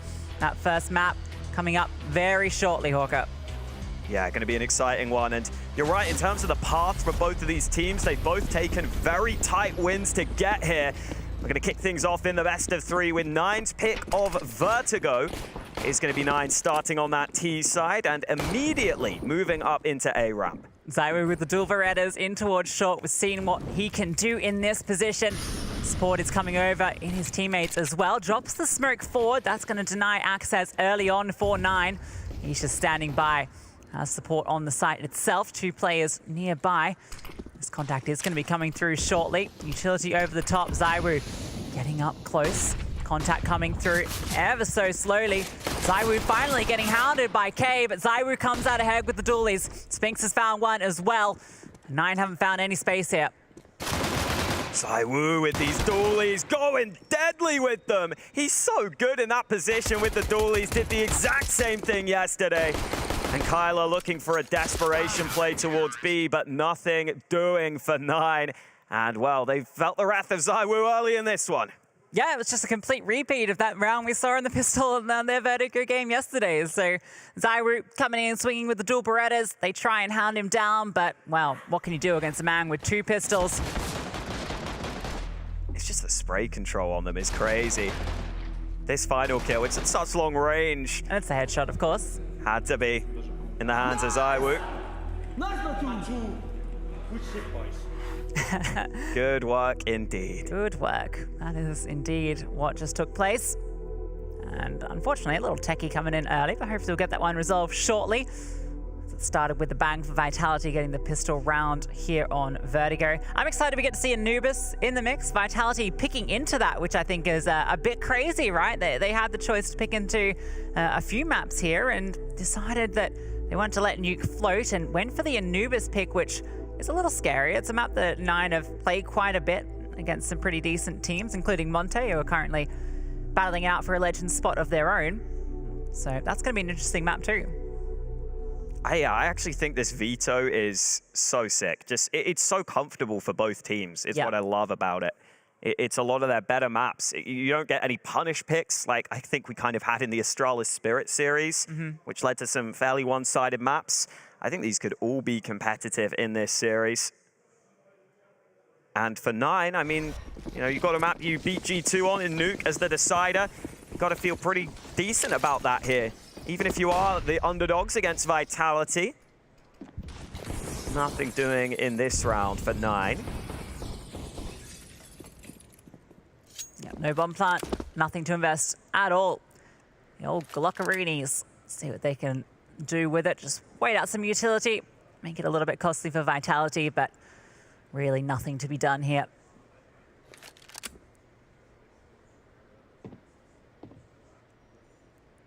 We got to see Vitality play this map twice in their opening BO1s. 2 close wins, one against Astralis, one against NIP. Showed a lot of strength, but also some weaknesses at times, and ZywOo needs to be a little careful. Oh, nice. Apex comes in to assist. Thought for a second that rifle might have been snatched away, But Apex backs up his teammate, and no issue in that one. Yeah, it's fine. ZywOo goes down, but he gets a multitude of kills, and the MP9 gets upgraded to an M4, so no real harm done there. Glocks don't really get any purchase. The main win there is at least they didn't feed the MP9. But now the AK has come out for 9 again. Looking pretty good. Only a little bit of utility lacking from lack of any kills or bomb plants, but they'll be okay. Smoke up early. 9 wants to make an opening move in this round, and ZywOo has been caught off guard. Doesn't happen too often to him, but just didn't expect K to be there so soon. And now look at this instant reaction from 9. They pressure A ramp, but move back to B quite quickly. Yeah, they're really good at just making these responsive plays. We'll see how quickly they commit. That smoke comes down in their face, and oh, this HE is going to do a lot. Look at that. Shipping down everybody. That's going to make this MP9 and these M4s a little bit more dangerous. dupree's in a dangerous position, though. Has Spinks not that far behind? A boost up from Minio over this smoke. Spinks is sitting there. Oh, Kyler just walks on in. Spinks doesn't spot out anyone behind the one-way. Now he's under pressure. Kyler collects another. Magist comes on over, has that M4, looking for the fight, and he's able to find one onto K. But meanwhile, Goofy found Apex. That's a 1-on-4 that presents itself, and oh, he doesn't even want to have anything to do with it. No, maybe if they come sprinting at you and make some mistakes, there's something you can do, but not if they just turtle up. And he's not even ready for the flank. That is an incredible round from 9. Stopping Vitality from doing what Vitality were doing so effectively in their previous Vertigo games, not allowing ZywOo to get established on ramp. And then that hard clear on the corner. Even though 9 are running into the stack, the flashes are fantastic. They realize that if there's a double setup, dupree might be playing close with that weaker weapon. And it felt like Vitality kind of knew what was going on in that round after ZywOo got caught, but just couldn't stop 9. I love that entry pathing from Kyler as well. It's just beautiful to behold as he makes his way in. Collects both with ease. Now they group up in towards mid. It is the buyback from Vitality, and it's not too shabby with that one saved M4. They've still got a few in the room, and well, ZywOo's ended up with a deagle, which I feel is a little unfair, but fair enough. You do have some solid riflers on here, and I don't doubt his deagle by any means. Good old boost. Pretty hard to clear this without having an unfavorable fight against you. Is a big stack on this A side of the map for Vitality. They're going to swing together, try and gather information. Magisk able to double down before traded.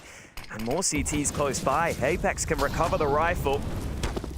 Minio falls back by the flames. This is looking good for Vitality, but dupree needs to be careful here, and he's not going to get that fight to go his way. That's one of the issues with the defense. It's dupree, when he's solo here over to B, gives that one up for free and gives him a way back into this. Such a good aggressive stance early to get the advantage, but already it's gone, and Kylar's getting up close. Apex with the MP9, gonna swing on around, jumps straight into his crosshair. Goofy finds ZywOo, and it's just Spinks left. He is on this fast flank, but now he's positioned a little bit known, and he's spotted out by Minio. Fantastic recovery after losing those opening kills. Seeing everything we would want to see to suggest that 9 are going to be very competitive in this series early on here. I'm mainly just impressed by how individually good some of these 9 players look. The headshots are being delivered really quickly, and that always has to be the fundamental. That always has to be the backbone to competing against any top-tier opponent. And Vitality clearly feeling that on the server right now. They've been forced into an early timeout. Yeah, I think it's Goofy that's really been impressing me the most, actually, at this RMR, because, you know, I've seen a lot from K and Kyler previously as that kind of rifle duo, and obviously Hades is a well-known name, but Goofy's really been stepping up in a big way here at the RMRs, and that makes him just extra scary when you've got 3 very competent riflers. That's very cool. That's very cool. Very cool indeed. Not cool for Vitality, though, on the full eco. Yeah, I'm really enjoying Kyler's just style of aim as well. It's just so snappy.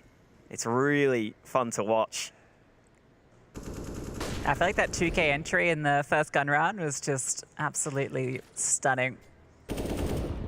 Watch that one back if you're the entry fragger onto the B side at any time. And it's just the USPs here. There's one PG50 in the mix, but have my doubts as to whether that gets any action. They've stacked over towards the B site, and 9 are done well in clearing this out because, well, K's just walked all the way up into A for free and he can start looking for some kills with this MAC-10.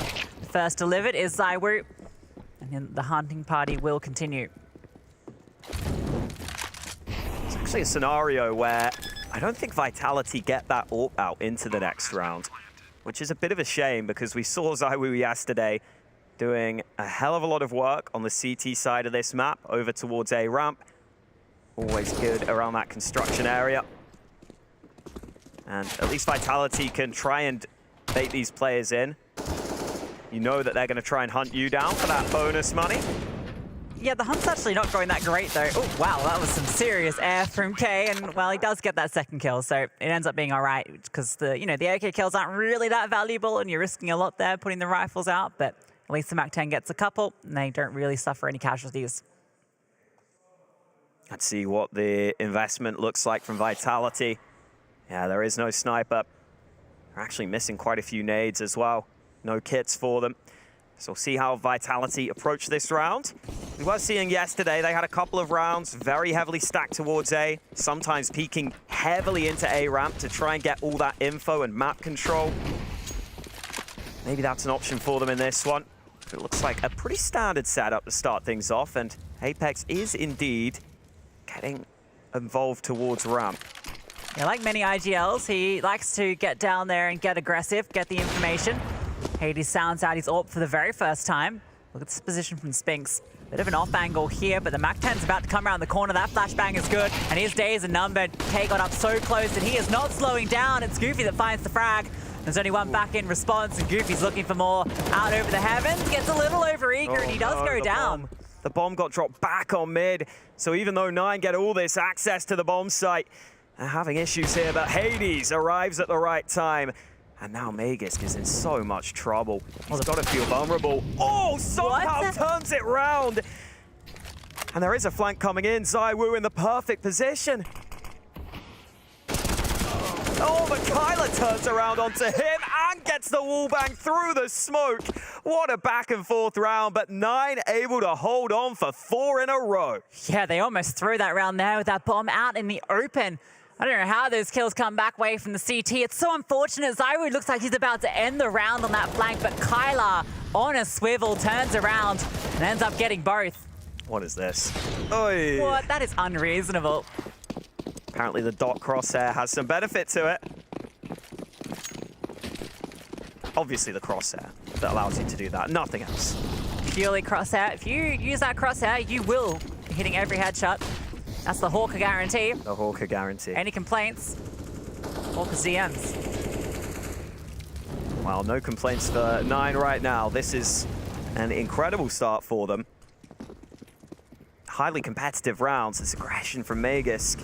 He's found another opener. He's been really impressive, actually, as Magisk. He's been finding a lot of impact at the RMRs generally, but in this matchup. And, oh, we might have a chance for a rough fight, but low HP MP9 decides to back off after that initial showing, and a late boost coming through from ZywOo. Not going to spot anyone yet, but Hades might present himself, but Hades finds the stop first. Now they can start to make their way forward. Good trade from Spinks, but it's not before Apex falls. Oh, this rotate from Vitality will be arriving, but it's only Spinks for now. dupreeh is on the flank with that AK. Smoke down, though. That's going to allow 9 to get back to better post-plant positions. And they can watch for that flank of dupreeh. So I don't know how Vitality are going to get in here. It's got to be dupreeh. K's taking the matter into his own hands, finding that kill into Spinks, and dupreeh hasn't been able to find a way in. In fact, he's just backing off already. K finding another. That's the right answer. It gets away with the AK, but it's another great round from 9. Gets a little dicey. I mean, that was just the half investment. That initial aggression nets them the opening kill, but it's going to be difficult with just the pistols. Might have spotted that player, but obviously dupreeh wants to focus on the save. 9 on fire. 5 in a row. That's the reaction from Hades to the boost. This is already feeling like really high-level CS between these two teams. You're seeing Vitality try and take initiative, try to just get that stack towards A. Boost spotted for, accounted for. The responses and the plays are just so fast every time. You're seeing that killer instinct from both teams. And no AWP for ZywOo. They rather focus on the utility, maybe to try and contest ramp, but Key's up early. Yeah, Kay's always looking for these fights, and well, Kylar's the one that gets the opener. ZywOo gets one back though. Kay not able to find anything there. Has support though. Smoke gonna be keeping them at bay for now, but Minio is just on the other side of this. He's managed to extract himself. Hades with the AWP, honing on in, looking for a fight, but not gonna find anything just yet. Oh, Nine have been doing this pretty often. They've been trying to sell this presence on ramp and going back, but this time Magus gets all the info needed. Surely Vitality will start to rotate players back to mid, back to B, but will they get here in time? It made a bit of noise there through elevator. I wonder if that's been heard by these T players. Oh, look at this push. This could undo everything. Minio's walking up the stairs, but he's the only one there. The main hit is coming mid, so they could still go anyway. ZywOo peeks on out, finds the kill, able to get away actually with barely a bit of damage. But Minio's just walked onto the side, finds both. ZywOo desperately swings out to get something, but it's all onto Magus, and he's found one. Minio falls, but now they know exactly where he is, and the T's scramble. Time to get over to A. No need to fight this man. Oh, Magus has to go through the flames, takes a bit of damage in the process. Bomb planted. Kyler able to move off the site. Magus just has so much to clear. He doesn't think he can do this. With half HP, can't blame it. Kylar's low, but Hades with the AWP would have been very difficult to deal with. And that's a bit of an unfortunate one for Vitality because they had all the information, right? They managed to get that deep push in towards ramp. It was a 4v4, but just couldn't position themselves. Minio just walks into B and finds everybody. Yeah, that's one that feels more like it is just Nine out-aiming their opponents more than anything. Really high-level Counter-Strike being played here by Nine. I think if anyone had any doubts as to whether this team was legit, I'm already definitely getting proven wrong at this event. I think they're proving themselves to an incredible level here. It's just when you watch them play, it's not like they're just completely out-aiming or completely just one-dimensional as a team. They look very thorough as a squad. Everything looks well coordinated. Yeah, I think their win over Fnatic at the Blast Premier Spring Showdown kind of put them on people's radars within the Tier 1 space, but if they weren't already, they should be high on your list of teams to keep an eye on. One of the best teams we've had from Poland in some time. And they want to take that Polish power to Paris. Well, can Vitality start to turn this around? They won the pistol, they won the follow-up. They haven't won a round since. Still haven't seen that AWP out for ZywOo. He's definitely a capable rifler. They're just not letting him get his hands on it. This economy just hasn't supported it. They're saving one player at a time most of the time. Steps up by Magus. I think Vitality will be ready if they need to fight here on ramp. Oh, Apex is under so much pressure, caught on fire. Actually allowed to get away from that. Surprising, and that's a little bit of damage done back, but has to be careful. That's a dangerous game to be playing with such little health points. Kyler again wants to put dupreeh under pressure. dupreeh's yet to find a kill, and he's been a bit of a punish point for them. Saw Minio just walk in and find him last time. We'll see what dupreeh can offer this time around. Has Sphinx closed in mid? If dupreeh falls, we've seen how quick 9 are to capitalize. Yeah, at least dupreeh has a smoke, which should allow him to buy some time if he is pressured. Oh, they've boosted up with that flash. There's a player up close. Elsewhere, Hades gets a pick on the other side of the map. They're flashing Kyler in. It looked like a team flash, though. dupreeh able to get his first kill on the board. And now maybe 9 second guessing this. Maybe they come back to A. Yeah, I don't mind this, though. You put a lot of pressure over on B, and yeah, K finds the opening. Apex goes down, caught out in the open. But ZywOo is still here, and you still have to deal with him. Tucked into his favorite position, 3 Ts coming up the ramp. He's not going to face him quite yet. The rotation's coming on over. Sphinx is also on a flank. dupreeh just swings on up, but Cave silences him. Now it's ZywOo, and he has to be the man to do it. K swings on through, ZywOo drops him, and the time is not in the favor of 9, but they find ZywOo, and this flank from Sphinx, that's all they have left. He's arriving, but not in time. Dink lands, Hades lands back, And it seemed like Hades was making some noise there, getting hyped up for his team, because they are outplaying Vitality in every single round right now. Apex getting caught off guard. We've seen this from Apex sometimes. He's not always 100% ready for where his opponents are. And ZywOo, well, his teammates go down. Yeah, you heard. I think you heard Apex, not realizing they were already on site. Yeah. Which I think speaks volumes to how Nine are calling this. And I mean, this is a team that's lost one Vertigo game in their last 14 they've played. So good on this map. Win rate is so high for them. It's absurd for the quantity of games, right? I know both teams have a very similar win percentage in the last 3 months, but Nine have played 3 times the maps, and well, Hades, he's taken down Apex again. Now, this is just the pistols this round. And that's kind of scary, because Nine, when they do win it, which they, by all means, should be in the position to do so, they'll have already won out this half. And we saw how much Vitality struggled on that T-side, Hawker. Yeah, this is incredibly impressive from Nine. Spinks, nothing doing for him there. Stuck in the molly, spammed down. And with Key in such a strong position, makes it very easy for Nine to come back to this A-bomb site. The composure on Nine right now looks incredible. Hades with a good shot onto ZywOo. I mean, if you were just tuning into your first Counter-Strike game, you'd think Nine are the seasoned team. Well, they're seasoned in the sense that they play a lot of officials, so I guess that does sort of work out. But indeed, Vitality, the team that has had all of that time in the Tier 1 space, and well, it's not looking so great for them so far at the start of Vertigo. It's still early on in this best of 3. Minio's going to think better of that one, but Kylar might get on the hunt now. If he gets his AK out in time, and indeed he does. Deny this save from Dupree.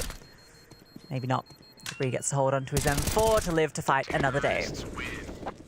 What has to change for Vitality? 8 rounds lost in a row. I'm still waiting for that ZywOo AWP. There's a bit of extra money this time. It needs to come out. It feels like that's the difference. I mean, I know it's a lot to put on the shoulders of one man, but if you're ever going to do it, it's ZywOo. Probably not a smoke kill from Hades on that first one. I don't think I saw anything on the replay. Third time out. That's so many so early. I mean, they kind of have to because of how this game is going right now. But it's still incredible that that's had to come out. Concerning signs for Vitality. In the previous game, they were getting a lot of that ramp control, a lot of info there. Hasn't been the case as much on this map, and the one time they did, oh wow. Okay, Spinks has the AWP right now. Might have the spawn. We have seen him take mid spawns if he has it. See where he does go. Okay, he didn't even have the spawn, but he is going mid. Now looks like they just want him in this position. Could be a good call, but he misses the mark. That AWP comes out and does nothing. That hurts. That hurts a lot. So much investment. Your first AWP in the hands of Spinks. Maybe an opportunity to get something back here. To swing through the spray. Connects onto one. Minio brought down low, as has been K. So recovery for Vitality. Potentially that AWP can be recovered as well. Huge damage output from Magisk on the spray. Not only the kill, but 2 players taken down to critically low health on the 9 side. That nade will do a bit in reply. A clean 4v4. Doesn't necessarily favor Vitality, though. Lack of information here could be costly. Don't have anything towards ramp. Is this Apex ZywOo combo again? ZywOo can't get into his favored position. See, they're intentionally trying to force him out of it. Potentially a setup here as he juggles back utility to Apex. Minio's just locked in on this angle. That boost comes out from Apex. He's in trouble. Oh, Minio with the flashback, finds him, the Molotov forces Apex out, and now it's got to be ZywOo again. Minio misses his opportunity, ZywOo swings out, 2 massive frags. Kylar the only one remaining, and ZywOo takes him down. That's more like it. See a bit of that killer instinct from ZywOo in this round. Apex flashed him into short, didn't have any more nades left, so he got mollied out of position, but it's so important that Magisk arrives from that mid-rotate. He just takes enough attention that ZywOo catches this player off guard. He was looking the wrong way, and then ZywOo runs in for the final kill. It's basically just Magisk and ZywOo show at the moment. They're the two that are really putting out the numbers and keeping Vitality fighting here. Oh, aggression in mid, and it works out. Spinks finds Goofy, a big one. Flash is going to force ZywOo back, and, well, maybe going to slow down Vital9 here as they continue to push up. Minio just wants to take the fight, running on through, but he's been spotted out. Wins out the fight against ZywOo, and able to fall back.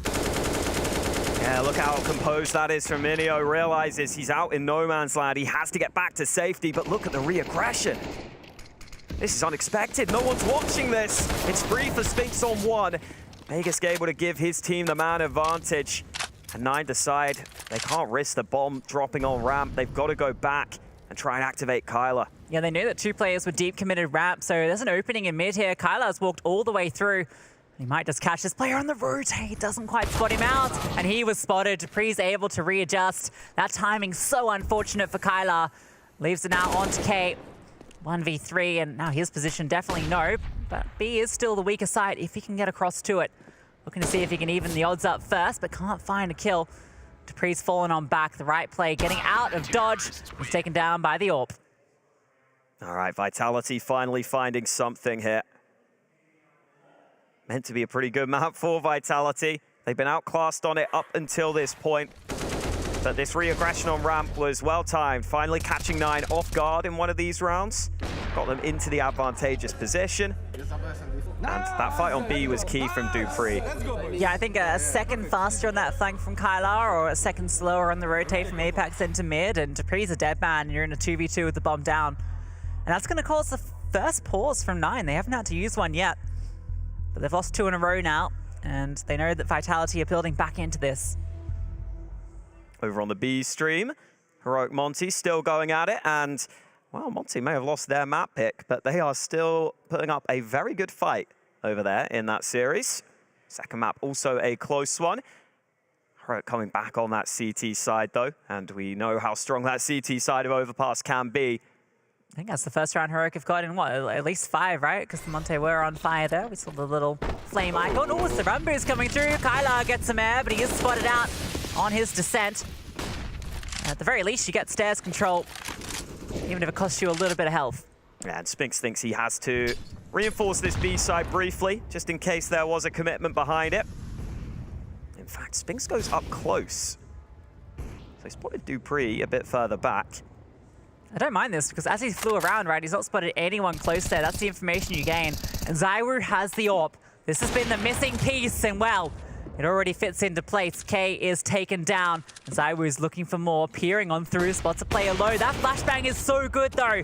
Hades takes down a fully blinded ZywOo and puts it back on the 4v4. ZywOo's been trying to get really active. Here's the B aggression, though, on both sides. Kylar gets 1 and a second. Flicked down onto Spinks, who thought he had the opportunity. It goes against him, and Magisk has it all to do.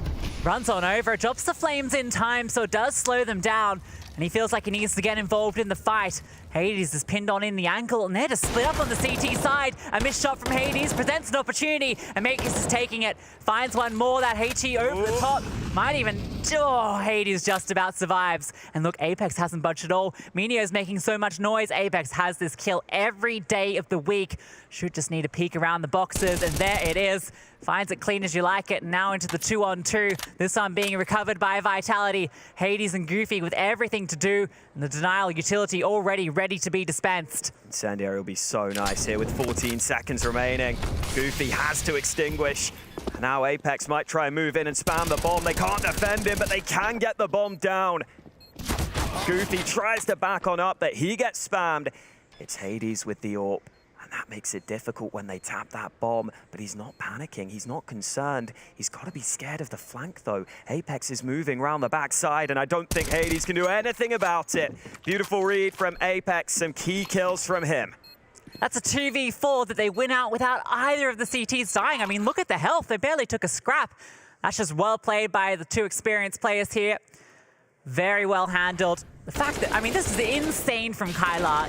To get that second kill, getting a kill from that position through the stairs is already next to impossible. It's so difficult to spam through the gap. And then to be able to adjust on the Sphinx drop is nasty. And yet still, Vitality crawl their way back into that one. Starting to see those signs of life from Vitality. Those tenured players coming through in late round scenarios. And I would love to put a stop to that. They still have AKs. And also got to say that AWP of ZywOo still in play. Not going aggressive onto ramp this time though. Apex moving in through short. Good headshot delivered, but a solid trade from Hades. I think Nine will be pretty damn happy with that. Yeah, but I feel uncomfortable now. Not really in a position to help out there. Apex just goes for the solo peek, and at least he finds a kill before he drops. ZywOo is the only one here at the moment. Scary. He's getting so aggressive with the AWP. He has to come up good, and he's done it. One kill comes on through, escapes. He's being peppered by flames and bullets, but barely a scathe on him. Makes his way through. Hades is up at the sandbags, looking for a fight, and he spots the player crossing. ZywOo, though, has just got this angle pinned on through, finds another as Hades jumps on around. Doesn't matter that he was the only one there. He's doing everything for his team. Kylar and Minio now in the 2v4. Kylar has walked up, and it's a good position. A missed shot from ZywOo keeps the fight here for the tees, and that's a nice shot from Kylar. ZywOo removed. A flashbang from Minio over the top to set up Kylar for more. But look at the flank coming through. Sphinx has found another. It's all now on to Kylar, and there's just simply too many players. Sphinx collecting both on that flank. This has been a solid recovery now from Vitality. You pointed out the 2v4 previously, which was incredibly impressive. This round much more controlled because of ZywOo, and it should not have looked this easy for him, but he can make this happen. I can't believe he's in such an advanced position in towards gap there. Gets the kill on that aggressive peek and gets away. The flames were thrown on over, but they just weren't in a position to trade him quickly. Gets around that corner, stays fighting. And look what it's done for Nine in the final round of play. It is not pretty, but that's a pretty nice way to open it up.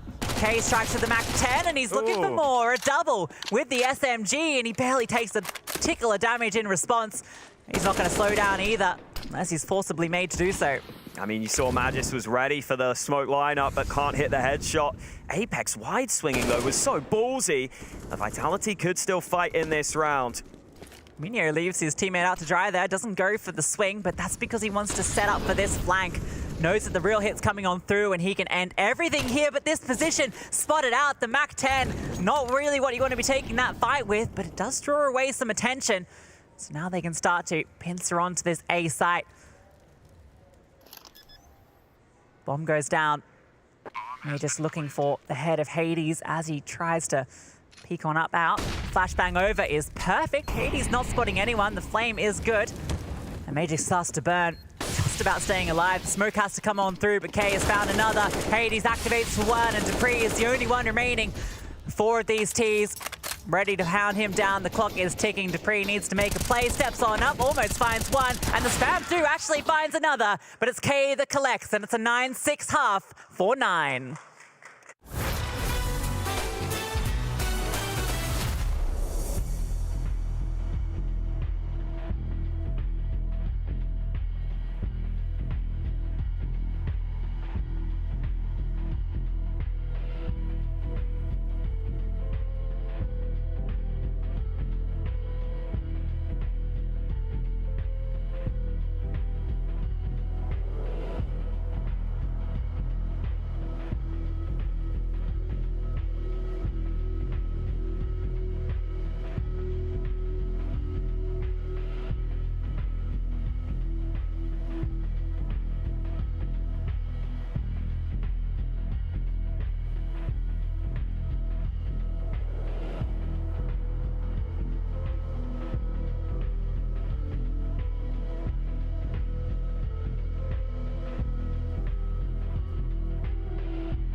Well, Vitality started to come back in towards the end, but the very last round goes the way of 9, giving them this 9-6 lead going into the second half.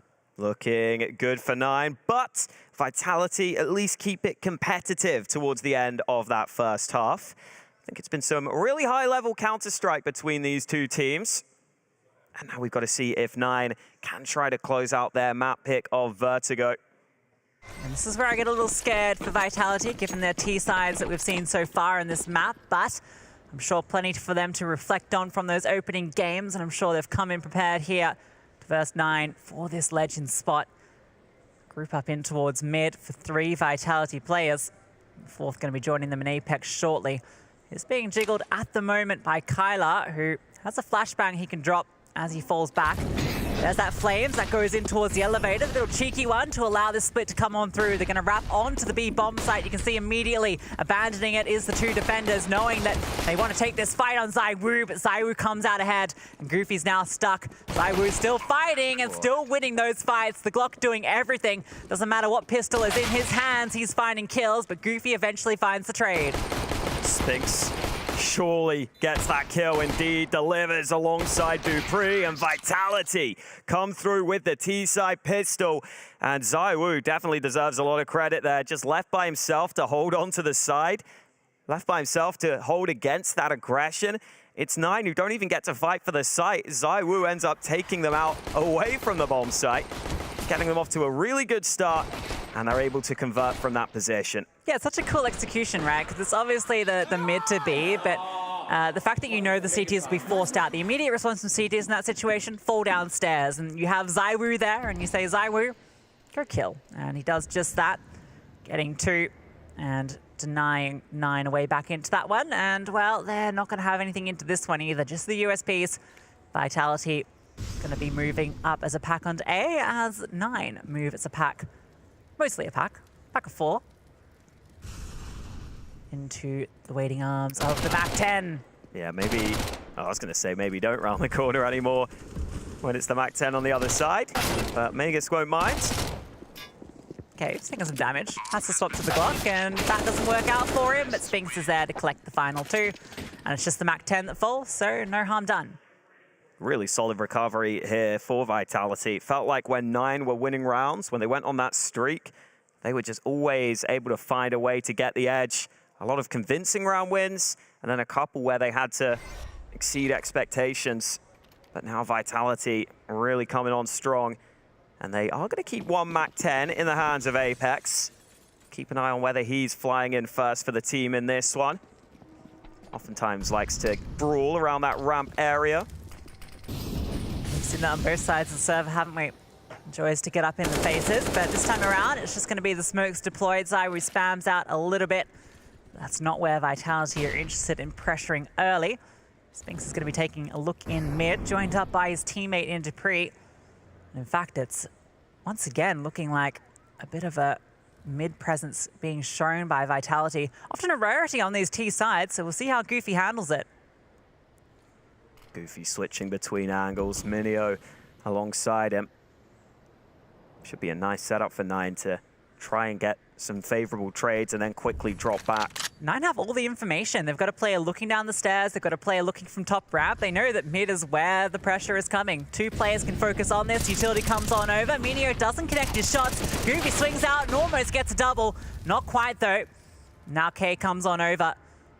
Still has Minio by his side, and Vitality back off after that. But look what it's cost them. All of the space. Hades is so deep on ramp. Big question where Vitality go here. If they go back to ramp, they could cause 9 uncomfortable scenarios if they clear out Hades, but that's not the case. They come back to mid, and Minio caught repositioning. K has to deliver, but a great trade from Magisk, and it's all on Kyler on this B site. They drop down towards him. Magisk with 2 big kills in through mid, and he got all the information, but it's not enough for his team to win the round. Magisk has been absolutely phenomenal, hasn't he, in this matchup? He's going to go down here to Hades, but Hades can't even give this a look in. Needs to hold on to that M4 for the follow-up. The re-aggression into mid, it didn't look too comfortable for them because of that setup, but they'd already spotted the player in CT before, and he just repositions to the same spot. I think it was Minio that did that, and well, that time around, they were just ready. They pre-aimed him. Doesn't get a chance. So great to see Magisk having this sort of performance. We've been talking a lot about ZywOo, but he's got a different star ahead of him this time. ZywOo, I'm not going to call him a supportive cast member, but you know, Magisk definitely performing right now. That first trade was so quick, and then he drops down first and still somehow wins that fight.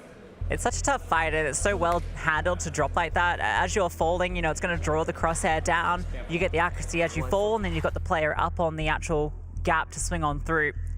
Second timeout coming through for 9, as they've just lost the first 3 rounds of this half, and it's evened up the scoreboard 9-9. That's a lot of 9s. Hope you guys like the number 9. It's a pretty nice one. Now they'll have, not really, a bit of a weird buy, right? Because you've saved over that M4. Your loss bonus is stacked up, but that one wasn't particularly comfortable, and a bit of a decision to be made here. And, well, as close as can be over on the other stream. Heroic have found that point. It's been a very hard-fought battle for them to get there, and that is the Legends spot point as well. Qualification point, indeed, for Heroic. Intense round over there on the other stream. Pretty intense game in this one too. We're tied up. It does feel like 9 is starting to show those signs of frustration though. I think they could do with something to get the mood back in a positive direction. This round would be amazing if they could win it. It's only a half buy for them. Vitality looking like they want to test the waters towards this B-bomb site. It is the weakest defended with just the pistols here, and Kyler, he's almost blown out of the server before he can do anything, and in fact, he might just be. He's going to be swung on, goes down, and now Minio is forced on back with the P250. Rotations are fast at the very least, and trying to do some damage through the smokes. K has gotten up into a power position with the FAMAS, almost gets a double. ZywOo able to trade him out just about, and Spinks is on this late flank, so that's going to be absolutely deadly if he finds the timing, but Hades is ready for it, and this is starting to crumble. Vegas trying to bring this one back, and he does it with a huge double, making a third as well with the Glock. Magisk really bloodthirsty right now. Small smile on the face after he brings through the round for the team. And elsewhere, Heroic have confirmed their victory, so they get their spot in Legends. Vitality looking to join them. Yeah, first Legends of the Group B of the RMR confirmed in Heroic. I'm sure they'll be very happy to do that after finishing up in the grand finals of the last major. Weren't able to take that one, but I'm sure looking to do that here. One of these teams will be joining them. This is where we need to see something from 9. It's Key who shows up early. But look at the response out in mid. Goofy caught in the open. Went for the reposition, but Kyler backs him up. Gets that trade back. And Apex, oh, it's so close. Pistol pulled out from Kyler. And Minio able to spam the smoke. So looking good for 9, but they have conceded the B-bomb site. Yeah, Kyler's attention drawn, and that allows the opportunity to get on in. Hades on the pixel gap finds one. It's all on to ZywOo. AK in hands. 4 players about to be coming on his position and no idea where they're coming from. It's not going to be the flank though. It's out in the open. Tries to just take the first fight, knowing that he's at the disadvantage, but Minio has no difficulty taking him down, and 9 are going to even things up with their first round on the CT side. Yeah, I think it's so important that they win that round there because they've been on a big streak against them recently. Maybe a little surprised not to see more of a reaction from 9 after a pretty convincing round win. That's Minio just spotting Apex at mid. They got that initial play in ramp. There you go, Hades is trying to get the team back on track in this one. But yeah, really important round from 9, showing that they can make that opening move work, and that in the other areas of the map, they're also going to be able to hold on. Still AKs for Vitality. We also have the AWP out for Hades on the 9 side. I think Kyler spot anything there? I don't think so. He's going to flash himself in. And, oh yeah, he's a little scared about overpeaking that. The HE does a little bit of damage, but it's a bit too deep, and now Kyler's about to be under pressure out in the open. Manages to drop on down. Smoke can be deployed, but he's under so much pressure. Goofy alleviates it. The Spam coming on through. Doesn't quite connect, but ZywOo's does. He doesn't miss a shot, and he wants to take more. It's Apex up on close, swinging on through. Oversteps the boundaries. K takes him on down. The flames come on over. Not extinguished. That is so unfortunate. See, ZywOo just wanted to get the bomb down, and look at the fight that 9 are bringing. Minio comes on through, and with the advantage, they don't have to keep pressing the issue. ZywOo's trying to find something back. Wants to get the bomb down before that smoke dissipates. Good position to plant the bomb, keeps himself safe. Didn't have Spinks' support, so he had to get it down while the smokes are up, but he loses that first fight. And now Spinks, so much to do. A couple of players low, but he takes so much damage from the first one. I don't think he can pull this off now. Minio wraps around. 9 getting back into contention here. Yeah, unfortunate for Spinks there. 2 players who are very low HP, and he's taking the first fight with one, but just took a little bit too much damage in that engagement. If that had been clean, you can start to see a well where he might be able to clutch that one out, but just well handled from 9. That initial aggression comes on through. Kylar's under so much pressure, drops the smoke, stays alive just long enough for the rotations to come on over, and 9 to suffocate the bomb site. They never allow Vitality to get comfortable. Yeah, I know Apex's positioning and decision-making is oftentimes a topic of discussion. I think in that round, that swing is just so risky on the right side of gens like that. It's the one position the CTs are probably going to be watching. They didn't seem to have any nades to set him up.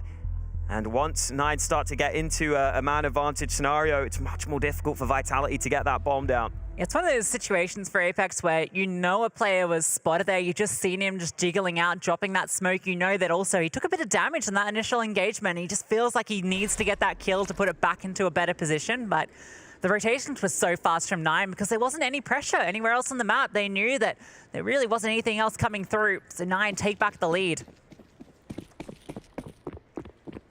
Back on track for now on their map pick. Run boost round. Ooh.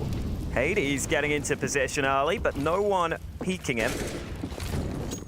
That was a very cool run boost too. He really rode the wave there. But unfortunately not given a kill. ZywOo crossed, and now ZywOo is considering creeping on up. He's just sitting at the moment. Drops the second one-way smoke to work with. That's given Hades something to peer over the top of. He's definitely curious about a fight here. Just can't see anything behind it. Fires off a shot, but they wide swing it. ZywOo not quite in the position to punish, though. Oh, so close. If they're a little further forward, maybe 9 get caught on their retreat. Instead, they just give up this area of the map. So ramp taken. Oh, damage done there onto Minio. Kai's actually peeking into this. That's a dangerous fight to take. And now Vitality might have a chance to accelerate onto this bomb site. They've got one smoke down, but they need to deal with the Orb of Hades. Good shot on the first man. 35 seconds. I think Vitality might have to commit to this bomb site. Goofy needs to clear on that flank through. He could go down here, and he does. An AK gifted over, and that's a pathway back through. They start to make the noise, but it's a fake out. Time has been such an issue for them in some of these rounds. They decide not to commit. It's going to cause one player to rotate back. But you still have Hades here with the AWP. They've still got the support. In fact, they're all coming on back. So little time. They have to get this bomb down. Hades is peering on over. The bomb's coming through short. Hades strikes. They have to go for the plant. The spam comes on through, and he's been able to get the bomb down. And in fact, they're still fighting. ZywOo finds another, puts it back into the 2 versus 2, and they fall on back. And look at who it is. ZywOo and Magus, the 2 big fraggers. Magus gets the first and the follow-up. Vitality with a steal of a round on the A bomb site, and Magus continues his fine form. Magic Boy on fire. What a 1 versus 2. Felt like that one was going to get a little bit scary for them there when the time was getting out of hand. But they were just gifted so many kills here. Apex gets one for free. I think K just falls off the boost and decides to go for the peak. And then that flank through just not thoroughly cleared by Goofy, and he gets taken down by the Desert Eagle. That's the kill that gives Magus that AK that allows him to get that 1v2 at the end as well. Yeah, and we've seen Vitality previously struggle with playing the clock. Well, this time, playing the clock plays into their favor. They bait out that flank. They use that to their advantage.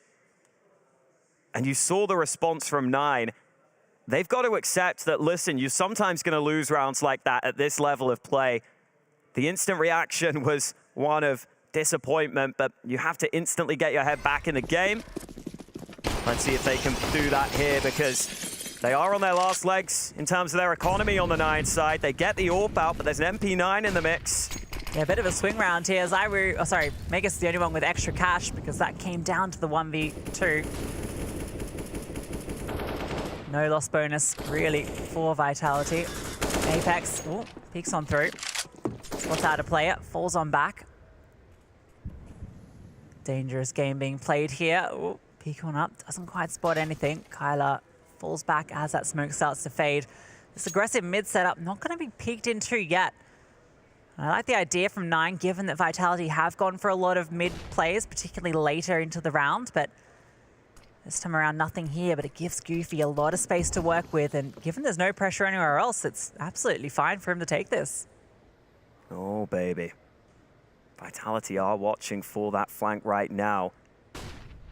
What happens if there's action on ramp, though, at the right time? Key gets that first fight, slips back. Attention drawn towards ramp right now. Goofy's flanking out B, though. He's cleared it, so 9 can reinforce this A bomb site. And if Vitality want to come back, they've got to deal with Goofy. Yeah, Goofy's fully cleared it, and so that is going to allow the rotation over now. Oh boy, this is such a big stack. The boost at this stage is going to be so difficult to account for. Goes over the top, the clear is there, but not until Megas falls. ZywOo finds one. Utility now coming on over. ZywOo another, takes out Hades as the smoke plumes. Kyla, though, steps up and delivers. It's ZywOo again, and it has to be all 5 for ZywOo to keep Vitality in this round. Fakes out the bomb, and they swing on him, and K is good. That info play makes all the difference. It still gets close, it still gets scary, but it is 9 able to win out on those trades. They just had too many players on that bomb site. ZywOo still nearly able to pull through for his team as he fights ahead of that smoke, something unexpected. But those 2 kills from Kyla really help bring it back. And I think that's important for 9. Getting that instant bounce back will be a great feeling for them, especially when you consider how important that round was. There's a hero AK, but nothing else for Vitality. Yes, the situation they find themselves. Hades strikes first with the AWP. Fast as you like it on that peak. At least it was just one of the pistols removed. K has a good angle here. If Megas oversteps, but no. K is deleted. Hades misses a shot. This hero AK is being just that, but only for a moment. Hades is able to get it back, and he can even protect it. Trying to force their way through, and he misses the follow-up shots. They do get away with the rifle. That one's given over to ZywOo, and that is exactly the man you want with it. Minio is here, and between him and Goofy, they deal with anything that Vitality wanted to do. A single kill back with the P250. Spinks might be able to recover this rifle, but it'll be quite the round to pull off. Not even the Kevlar on Spinks. He can try and reset. But there is a player locking him in from behind.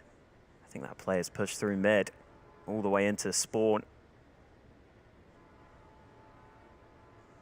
Oh, it's not the best angle for the MP9. Now he's been spotted. Damage done onto Kyla. Spinks opens up a pathway to the B bomb site. Yeah, but he's put a player there. You know B, it's definitely open. Knife out almost the whole way. Swaps at the very end. Goofy has rotated. And Spinks has now been spotted and dealt with. All 3 CTs holding this angle. What a swing for him. And yep, Hades locks it in. 9. Back to winning ways here. Just the 1 round in the mix from Magisk. Clutching with the AK. But it's been 4 out of the last 5 rounds now for 9.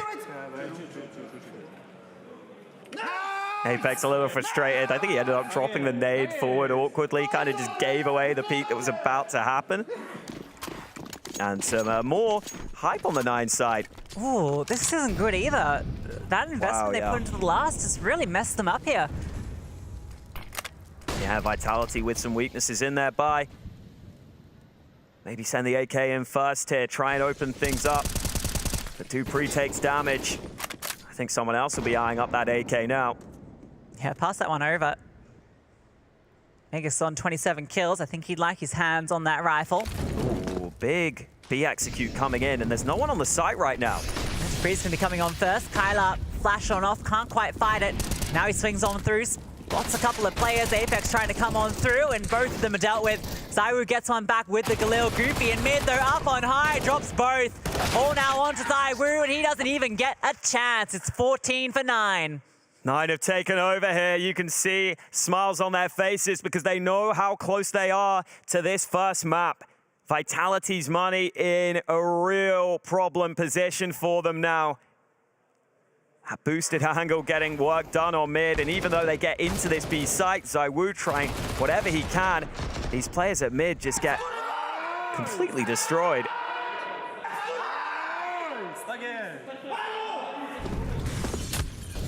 Strong reaction from Nine because they know how close they are now, but there is still an AK for ZywOo. These buys, it feels like they haven't had a proper gun round in like 3 rounds. Yeah, it's been tough. I mean, even here, Apex has gone down to 800, I guess, to get that AK. Well, it better deliver, and well, if there was a man they wanted to deliver, it is ZywOo. This angle's so difficult to clear with the Desert Eagle, although he's made noise as he drops. There are 2 players here. ZywOo ready for it. Goofy goes down. Minio doesn't want to face that AK. He's at least gonna drop the incendiary so they can't swoop in and pick that one up. Kylar on a nice off angle over here. Difficult to clear with the pistol. Gonna fire off a couple of shots as he spots them out. HE deployed, actually does a good chunk of damage there. ZywOo getting boosted on over. The man that has to do it all. Vitality wouldn't mind getting that rifle that's on the floor. And so ZywOo gets boosted up to clear out mid. Hades has established an angle on ramp, so a real big reinforcement into this B site. A heavy stack here, and they take initiative onto stairs. They're going to push into position. Vitality may have mid, but this fight is everything. And Kyler with a snappy shot. Vitality could get to A here, though. They've got the smoke in. They'll try and overwhelm Hades. Yeah, this is where the opening is. Hades with the AWP, but okay, never mind. Minio and K chime in for a kill apiece, and Spinks no longer in a position to comfortably do anything. K takes him down, and it's map point secured for 9. Even when it looks like Vitality might have found the opening, found a way into the round, 9 instantly respond with a rotation, get into position. They have been fantastic on their map pick here of Vertigo. Oh, snappy. So nice. Yeah, and that's Minio. He just emerges up through the smoke.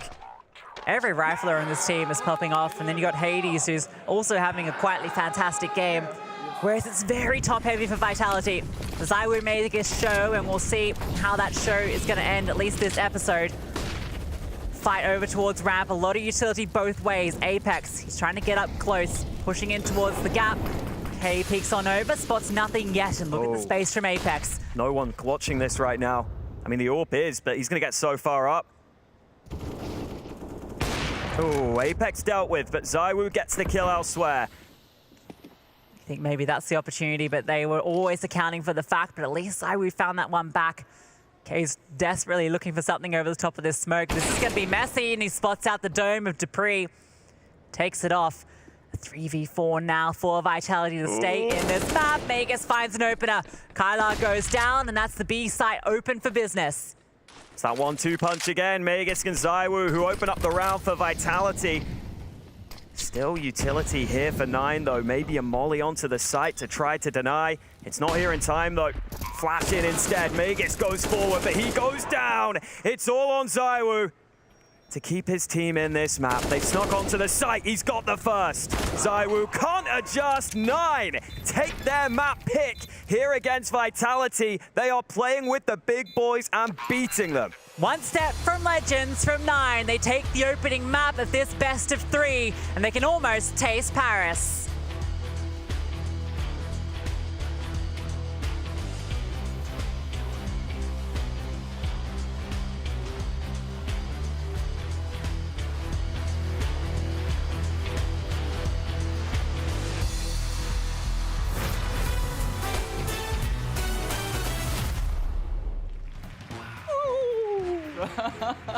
So I just immediately like...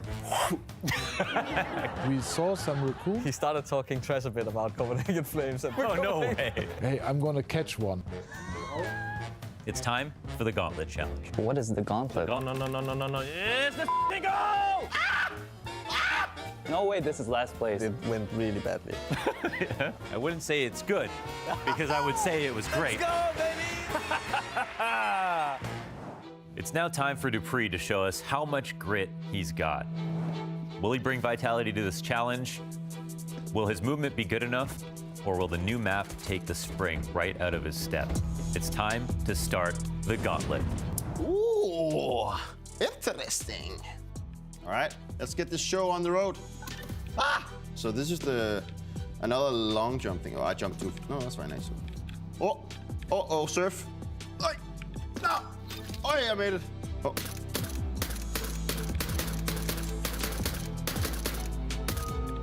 Easy Katka. Hello? Hello! It's bugged! Hello! I swear, you need to take at least 3 seconds off the time on that one. Ah! Ah! Oh my god, what did I just do? I'm literally too slow. Oh, that was close. No! Ah! Ah! I made it, don't worry about it. Oh! Oh! No! Yes! Woo! Can we call S-Attack and get him in here, please? Movement King, A-Core, maybe Alexi B, something like that. I'm pretty old, so movement is not my key thing, but I excelled in the shooting part, so I think that's fine. I think that's okay. dupreeh, everyone. Well done. I was watching from the sidelines. Let me shake your hand again. First one, the bravest to set a time on the gauntlet challenge. How did you feel about your tries? Started out decent, turned into horrendous, ended up fairly fair. Like any good career, right? Yeah. Pretty much, yes. All right, let's make it official. Let's pull in the leaderboard. Assistant? Beautiful. Let's go ahead and reveal your time as the first official contestant of the gauntlet. That's right, they finally gave me my own show. Watch the Launder Show exclusively on Blast TV. Let's go, baby! And as always, it's been a blast.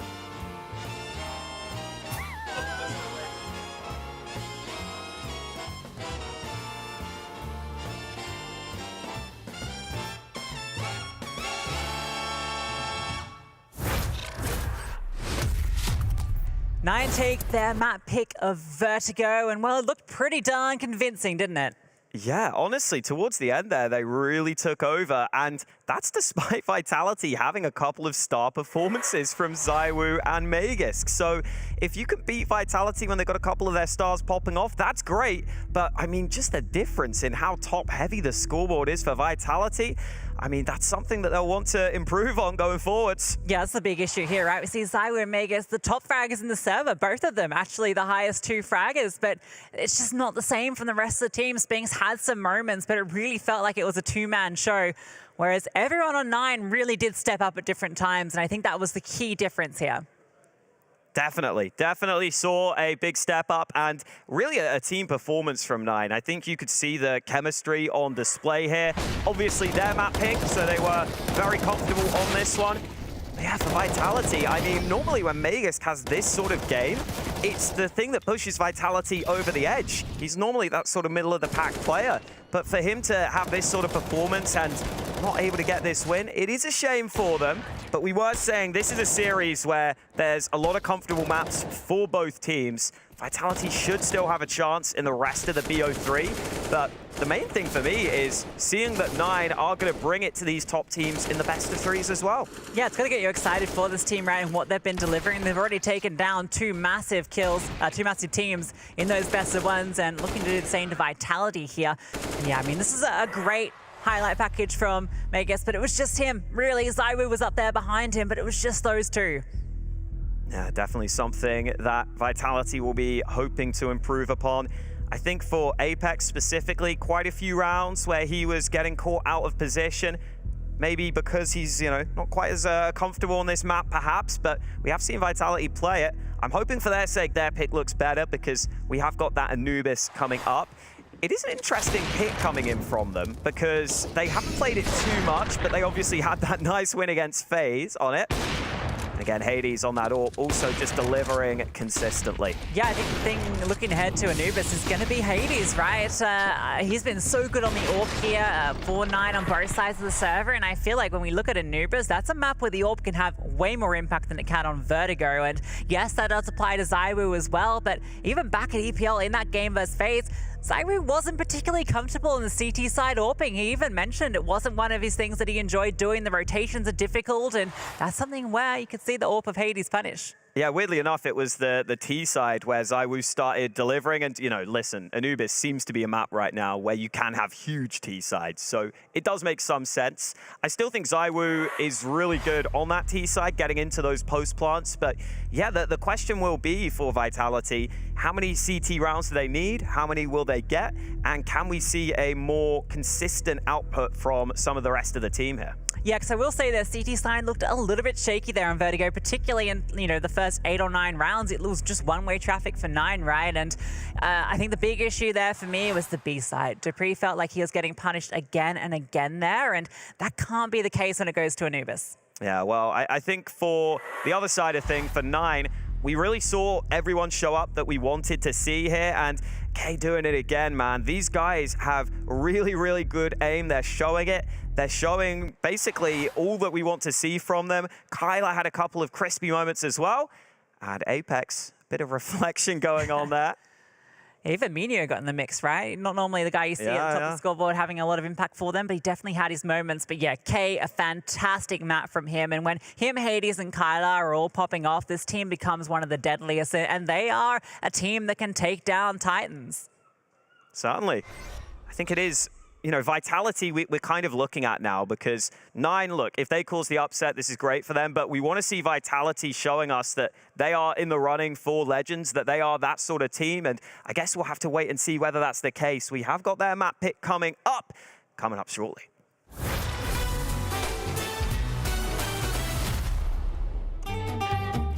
Our first time Royal Arena, playing in 2017. We want to win the first time on Danish home soil. Device is sick. We have to play with Dennis as a stand-in. I don't sleep 1 second the whole night. I didn't even understand. I remember me 5 in the morning, going outside, going for a run. I was like, what is going on? Why can't I sleep? And then I go back, I try to sleep. My heart is pumping. I was like, why did I do that? Why did I even go for a run? We go to the venue the next day, and I see the makeup artist, and I'm like, you gotta help me. I didn't sleep the whole night. We somehow managed to get to the grand final. Everyone is really happy, and we're 9-0 up on third map. Easy. And somehow we managed to lose that. We were 9-0 up on T-side catch. I'm never going to watch that game back. Never ever in my life.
welcome back. Vitality, they are dropping that first map. They are in a pretty tough position.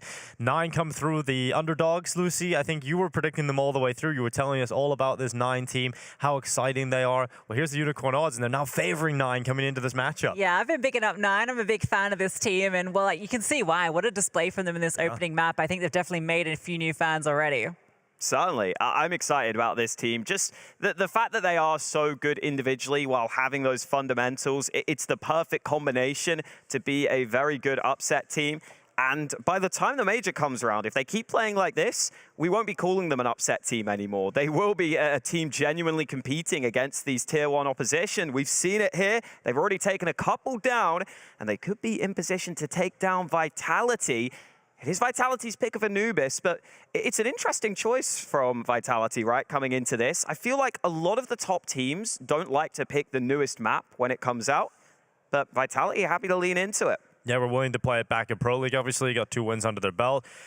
Looking at this performance as well, they were good teams. You know, OG and FaZe, they took down on the way here. So at Pro League just a while ago. So we're looking at Vitality at least on a comfortable map. I have a feeling that they're going to be able to bounce back here, Lucy. Yeah, this is the head-to-head I'm looking to for this particular map. I mean, the whole series, but this map in particular, because Anubis has shown that Orpus can have so much prowess on both sides. So Hades versus ZywOo. Normally you're favoring ZywOo in that one, and well, he did perform very well in that opening match, but Hades, I feel like he could be the difference maker. Yeah, definitely could be in this one. We will see. And for Vitality, we were saying earlier that win against FaZe at Pro League was that crazy comeback. They had to come back on that T side, just basically coming through with every T round in that. So that puts the question, what's their CT side going to look like? And what did 9 choose to start on here? Well, you know, coming into starting this, you would probably like to start on the T side, I would given think the so. fact that it is a T side affair. You want to see what Vitality's CT side is all about. It's definitely shown that it's the weaker of the two from what we've seen, and with such little tape on Vitality, maybe that's the reason they brought it through here. They've had a lot to reflect on since that Pro League performance, and well, still smiles on the dials of the Vitality players, so we'll see what they have to show as they jump into the server. Yeah, excited. There'll be a few players that step up a little bit more here. Obviously, we're looking at dupreeh and Apex coming into this. These 2 players are under a lot of scrutiny from the community as a whole, but you know, coming onto this map, the main player I'm actually looking for isn't even ZywOo. I want to look towards the player Spinks, who, when we've seen throughout this competition so far at the RMRs, Spinks and ZywOo, when they're both together, that's the deadly combo that gets them some big wins. Certainly, yeah, and I'm excited to see what sort of response we get from Vitality as a team here. Listen, it was their opponent's pick. They don't have to feel too bad about losing that one, but we definitely do want to see more comfort from the rest of the players on this team. And the fact that you have Megas stepping up like that, and Spinks wasn't in a position where he could, you know, have massive impact himself. There weren't too many rounds where he was getting the crazy impact we want to see from him.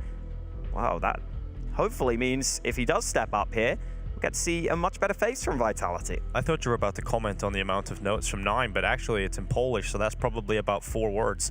We're moving on to Vitality's map pick. Anubis coming up. Time to see what they can show us coming into this matchup. A 2-0 record. Haven't played a lot of it, but what they have shown us is certainly positive.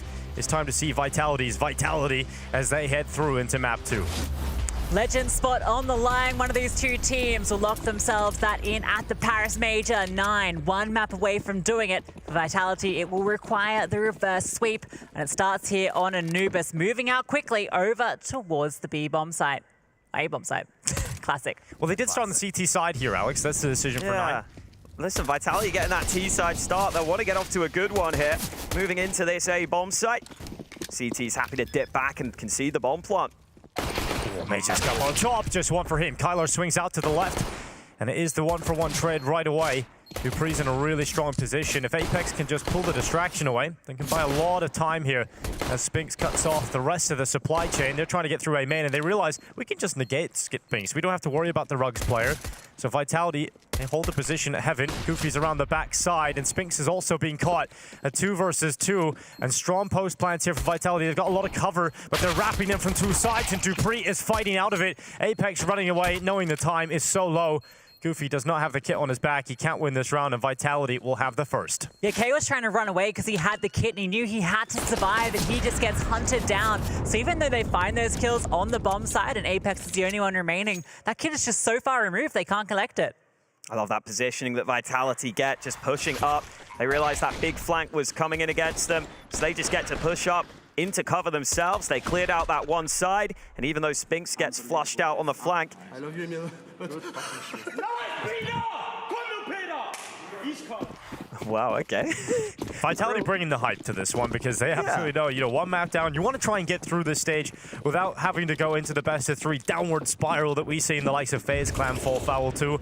Vitality know from experience seeing that happen. I mean, Apex was just having a little laugh to himself while his teammates were hyping them up. That is Apex. That's what Apex does, so. UMP out, here we go, Dupree. All right, well, he can collect a lot of kills here. Only 2 actually go his way. Deagle connects, but this round looking pretty good. The SMGs looking to get maybe a little bit of extra cash here at the end. They want to go hunting. Already a great start to the T side for Vitality. But this one, well, was just these pistols. The only danger was Goofy. He's got 5 HP with this Deagle. Yeah, and against FaZe, the last time Vitality played this map, I feel like their A takes were really the bread and butter of their T side. They had a lot of rounds where they were able to run over that A site. I would say much more than a lot of other teams do on this map. So definitely worth keeping an eye out for. I will also say ZywOo loves getting up into that pillar position. I think it's so powerful for the AWPer once you get there. It's really hard to get him out of that position, especially for the T side post plant. Yeah, it's very reminiscent of positions like the new box on Inferno or even Pillar on Overpass, just the way you can peek from different angles. Yeah. Pick your fights. And that's what you notice about ZywOo is I feel like he always tries to pick the position he thinks is most favorable. Like we saw it on Vertigo, the amount of times he goes into construction around that same position. He loves to just pick his favorite spots and try and master them. Hades has actually got this AWP out early on the CT side. This is a very early AWP. I want to see if Vitality are expecting that hit. Yeah, it's a naked AWP. Nothing behind it. Has to be. Yep. That's the day he came. But maybe he can still do a bit of damage with it. Again, pressure over onto A early.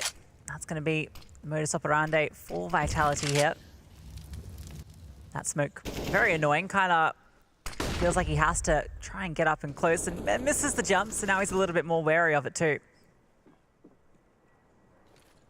See if 9 decide to take any initiative elsewhere. That CT aggression, not always a great option. It's crazy how open mid is at the moment. I guess they've got the player on A that's kind of holding it. But it's very open if Vitality wanted to go there, but that's not their plan. It is going to be the B bomb site. Yeah, strong setup here for 9. See that AWP possibly be called into action. K forced forward by the fire. And Goofy now making an advanced play towards B main, and that aggression will not work. Hades now under a lot of pressure, hoping the warmth of the Egyptian shores keeps this naked AWP in a strong position. It's one on towards ZywOo, going for the no-scope at the pillar, but eventually overrun by the UMP. Minio's going to come on through. Dupree with the AWP, strikes. Kyla gets one out from Dark, but now his position is known. Charging on through, looking for the fight into Dupree, but Spinks was tucked in behind the pillar. So the guns come out, and they don't get enough done. Yeah, solid util, getting that molly in, gets them the initial kill. And then you see 9 try and take just a bit of initiative over towards B long. But that ends up going against them. That was that initial 1-for-1 trade, but this is the fight that really starts to open up the bomb site. I can't believe that K gets a kill there. That Molotov was meant to flush him out. You expect them to be holding for it, but they're just not ready for him to get pushed out by the piece of utility they threw to push him out. Nice information. And a good start for Vitality. 9 with pistols, which have already been dealt with comfortably on this B-bomb site. Yeah, we know their T-side's good. We do know that, and this is a very good start to that T-side. How many do you think they need? Like 14? That's what they need against FaZe. That's the bar they've set, isn't it? 15 and that was for realistically. Yeah. I'm sure they did a lot of work after that. I think that was probably a great learning experience to maybe say, okay, maybe we need to work a little bit more on the CT side. Yeah, great learning experience, just getting destroyed on your CT side. No, yeah, definitely something they would have looked into. Does help you when you notice what goes wrong in game scenarios. It's always different to how it goes in practice. See, that's the difference between the pro players and me, Dinko. If I lose a game where I get like no CT rounds, I don't think of it that way. Yeah, it's not your fault, is it? Exactly. It's always one of the others. Usually it's green. Wait, I'm green. Well, let's not read into that. Wow, what did 9 do here? The issue on the CT side is, I think we're seeing some teams go for a bit more CT aggression, but it is still quite tricky. It seems like teams are struggling to find ways to activate.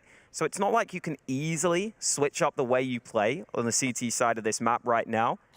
We'll see if 9 decide to go for anything different, or if they just stick with their standard setup. The common things you might see is aggression out through A main, or even forcing out B. Mid is also a potential aggression point, and well, K does show you why. Gets one and even escapes dropping down. Well handled, knows that he can't retreat because of the spam, so he gets away. A rare opening kill from 9 so far. It doesn't get traded immediately as well, so they can actually play with that advantage. We'll see how Vitality shape up. Now they're down a player. The reaction is to get ZywOo up onto the boost. Yeah, it's a classic, especially when you know a CT has dropped down there, out of the window. You figure maybe someone else will try and come back to mid. Maybe they'll try and move into an advanced angle. But Minio happy to sit back this time. I like that you're low HP player. You just send him over to Obelisk to jump peek over towards B main. Position where he can still be useful with the low HP, but Hades, he's the one that's going to have to step up now. This position always gets mollied, though. We'll see what Hades can get away with. Will Vitality give him any comfort here? So far, they're sending ZywOo out to fight him. They send their biggest gun, and Hades strikes for 2. He stays up on the spot too. Yes, finally mollied off, but he's got his teammates with him, and Hades has selected another angle. This is a masterclass from the pillar. Finally, Spinks has had enough, but there's many more players to collect here for the Israeli man.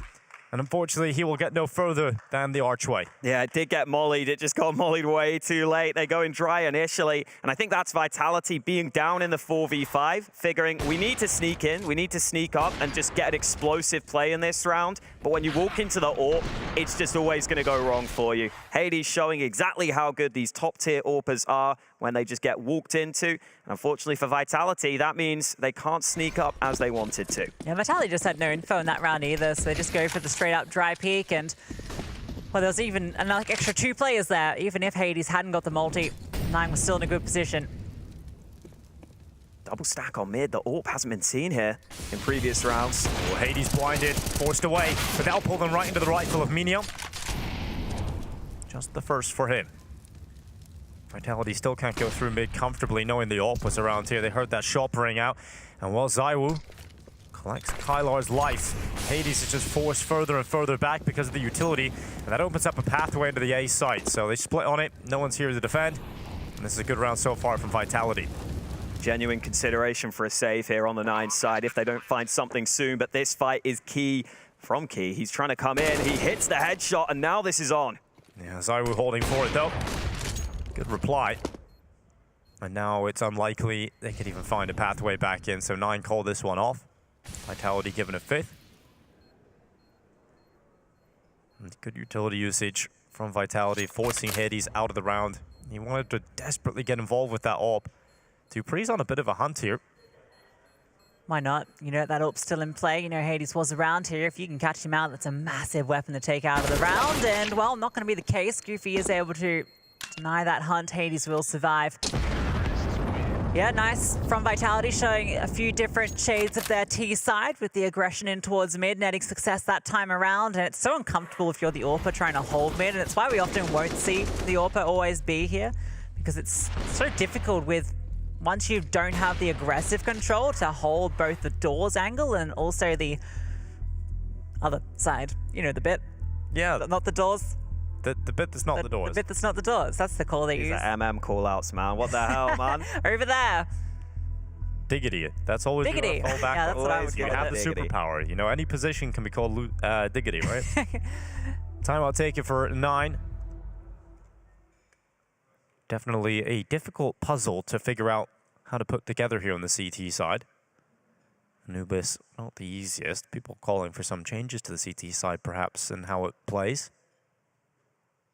Yeah, so you got to be interested into 9 picking the CT side, right? Because they had the choice about which side they wanted to go on their opponent's map pick. Maybe they wanted to completely demoralize Vitality when they pulled the comeback. Maybe that's what it's all about. Next level mind games. Maybe just get off to a good CT side and give Vitality little to work with. Yeah, that's also a possibility, but they're setting up outside of the B site right now. Vitality, every single player here coming through B main. Flashes go through a simple call, and Goofy smokes out the right side. It's Key that finds the first, and Spinks with the swift reply. 9 are forced further and further back into the temple, and Vitality very comfortable here on the site. Yeah, Apex finds K as well, and suddenly very difficult for 9 to even give this a look in. Hades is on a flank with the AWP. This actually might net him a kill in a moment because Apex is about to walk around this. Oh no, the timing from Hades. Oh no, that is so unfortunate. Yikes, what can you do? Well, that's rough because they're not getting that AWP back. They are not getting that back into their hands, so they're going to have to concede that AWP and just play with rifles in the next round, and they don't even have any leftover cash. Vitality increasing their lead now to 6-1 on the T side. Yeah, a bit of a switch up, committing into this B site early. Haven't really seen that so far from them, but the utility was so solid. Once Apex got that spray through the smoke onto the player down in water, that's really the moment you feel like the round is over and done with. It's so hard. Oh, no. Hard, isn't it? Oh, dear. Yeah. Listen. I feel him. I feel it. That is some serious slammage. I would do the same. Look, the mouse got some airtime. You know, my new tilt thing is to throw the mouse in the air when it's wireless now. Oh, that's dangerous. I catch it, you know. Yeah, okay. It's less damage. Juggling mice. Oh, what a shot. Goofy jumps up, just a pixel of his head appears, and Zywoo takes it right off. Yeah, you think you just jump peeking for information, hitting your head up so that you drop down quickly. Zywoo too quick this time against what is a mishmash of weapons on the 9 side. I like how someone else then comes in and does the exact same jump peek. No fear. Surely you can't hit it twice, right? It's like lightning. Lightning does strike twice when it's Monte. That's true. Here, going to be jiggling mid, and he's going to be getting a bit of contact here. Doesn't actually dispense that incendiary immediately, but picks on back, and well, Zywoo was ready for it. So, striking a second time. And now he's in the perfect position for a third as well, holding the angle as they push on out. Okay, he's the one that gets off the angle this time, but at least Spinks is there to collect. Just Hades and K left alone. Hades actually picks up the M4A1S. 35 seconds. Vitality smoke out CT. Limit the positions they can be playing. There's the fight for Hades. That's the best opportunity to get going here. Zywoo taken out. Hades still up and with the armor. There is a bit of a flank coming through though. dupreeh through the back of the temple. That might be the playmaker that makes this impossible. But K with the deagle gets the double. And now flip right back. 14 seconds. Bomb down. Pressure now mounting for Vitality. And Mage just goes into his own fire. What a mess. What a mess of a round. That is one of the worst rounds of Counter-Strike I've seen in some time. Probably at the RMRs. What was that? They had the entire other side of the map open to them. Zywoo gets 2 openers, right? Here we go. 1 and 2. So you're at a huge advantage here. Then they leave it pretty late. They commit in. They're letting dupreeh play the flank. And Apex tilted about that one, as you could They're probably before the imagine. flank even activates. Oh, that's rough. That's rough. Hades was loving that. Yeah, I mean, that's a win that they didn't expect to get. I mean, mate, when you see Megas dying his own molly, you're sitting there like, well then, we'll take it. Well, thank you very much. That did happen. No other option for Magisk. Obviously had to go sprinting through it. Even at that point, it was a lost cause. Oh man, well, Vitality can't be thinking about that anymore. They've got to focus on the future. Well, focus on the present, let's say. This round, a really important one. Money could be reset if they're not careful. Same goes for 9. Both teams have a bit of money in the bank, but pretty slow start here. And 9 do have a lot of players on this A side of the map. You get the feeling they might go aggressive at some point. Flash dissuades Kyler, but he will go in. That counter flash, so well timed. Had to come eventually. They were committing so many players to this side of the map. Need to get something done, and well, Hades might have another opportunity. Potentially a highlight-worthy moment, but no, just the one, and they don't want to give him that moment. So they're going to back on off. 3 players now making their way over towards B. Dark is now back opened up.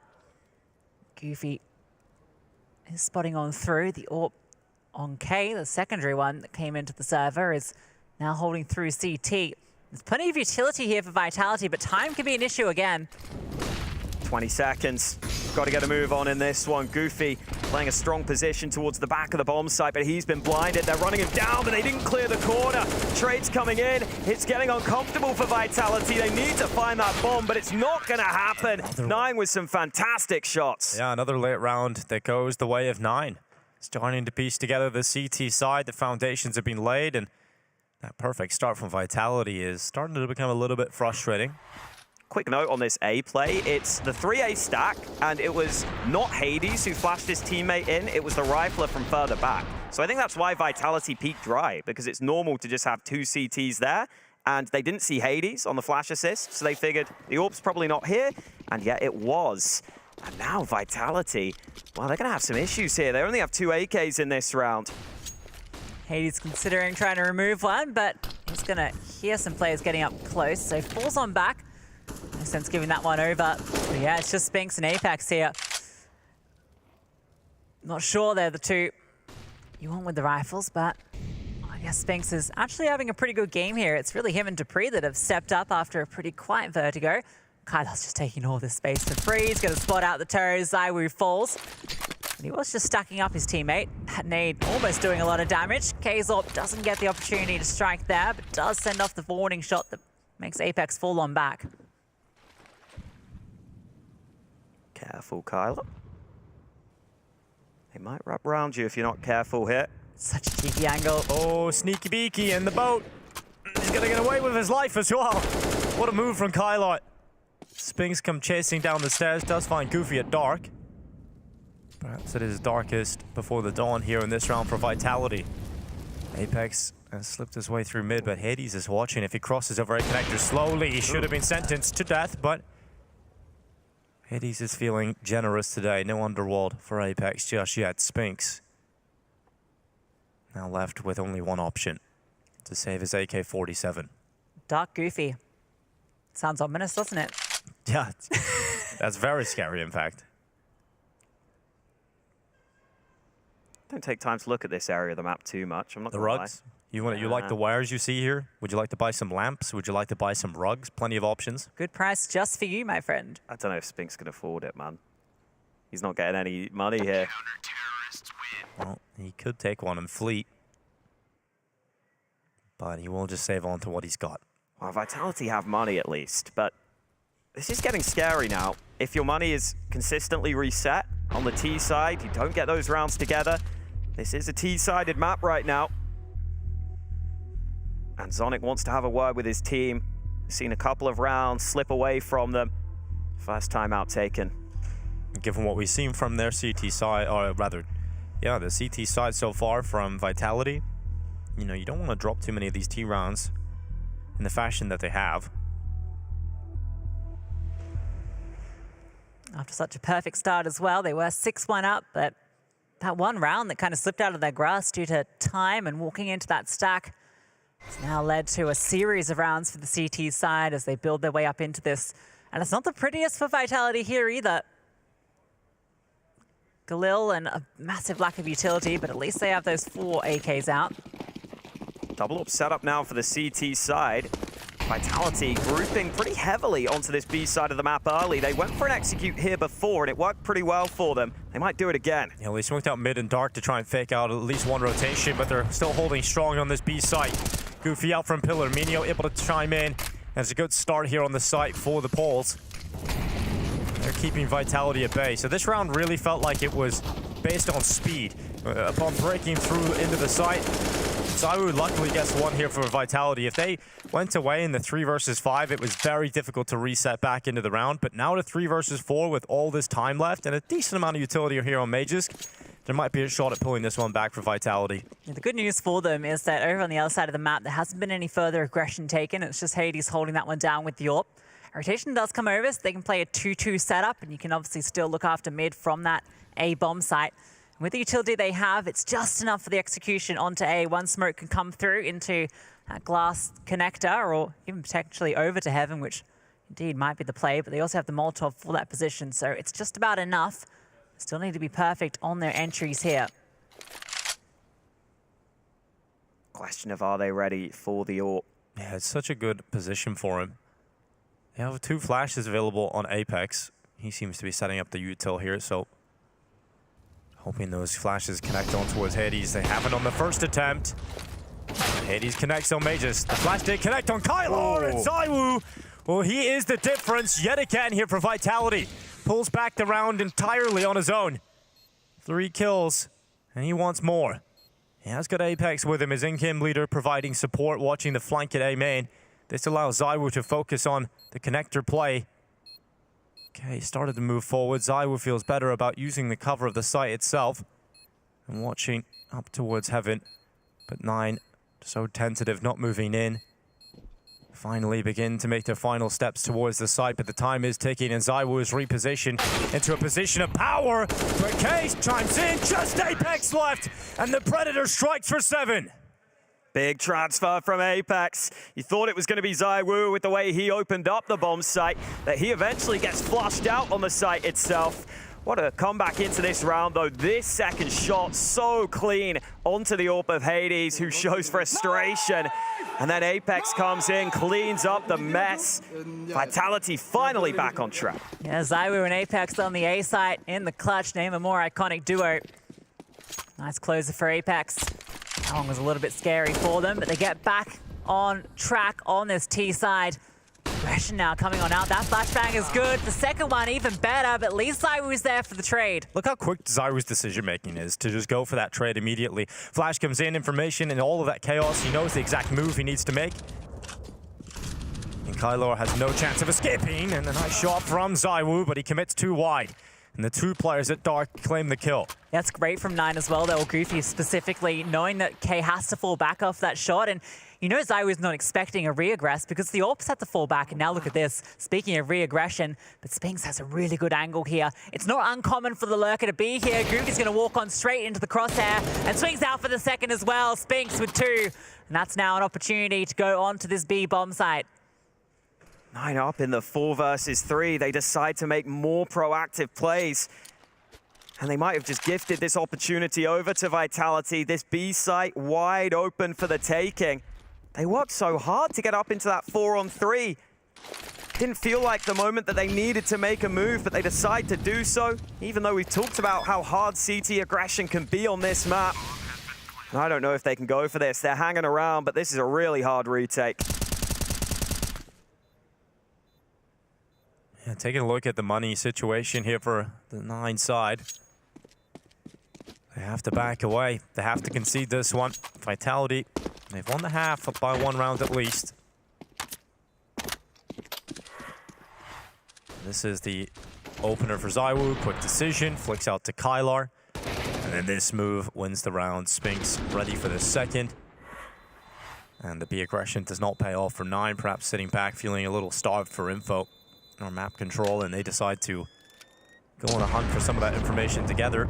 Just unfortunately make a small error and allow Spinks to get 2 1v1 fights.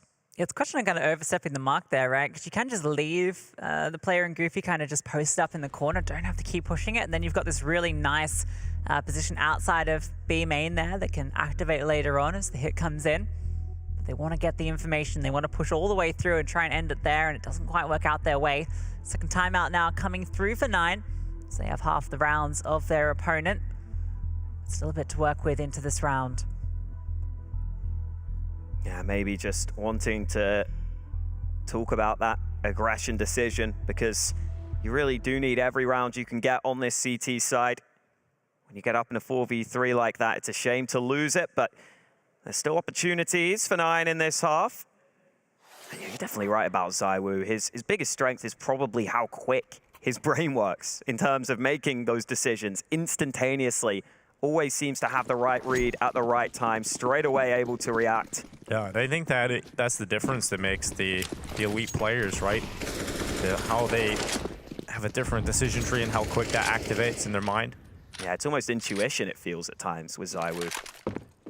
Absolutely. An absolute phenom. Apex. Pressuring middle. Not a good control here for Vitality. They really shouldn't run into too much resistance in this kind of round. The seagull is obnoxiously loud. I always think it's like one in the studio. That's just the audio quality here. Mid retaken with the AWP. There's a chance they don't expect this, considering they peeked it earlier. Going for info as well. The pistol getting up close, and K's about to get a nasty surprise. dupreeh peeks on through. Hades, though, takes that opportunity to strike. At least gets one back, but now they know where that AWP is. Minio, he's pushed through behind. Oh, but the pistol from Kyler! A massive double, and the flank is still coming on through. Just ZywOo and just Magisk. Well, this is the two that were so dangerous on Vertigo. But look at the flank, and look, ZywOo has fallen to a pistol as well. Magisk with everything to do and nothing to do it with. Wow, another ridiculous round going the way of 9. Vitality have let too many of these slip now. And this is giving 9 a very good fighting chance on Anubis. Hades goes through the fire, not fearing it, realizes the risk is needed in this round.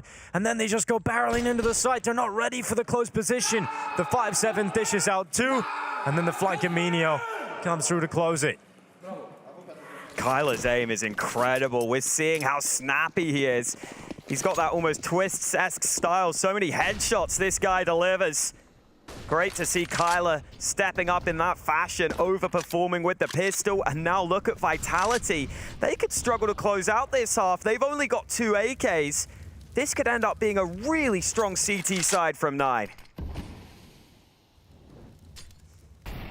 Have to see if they can recover this one.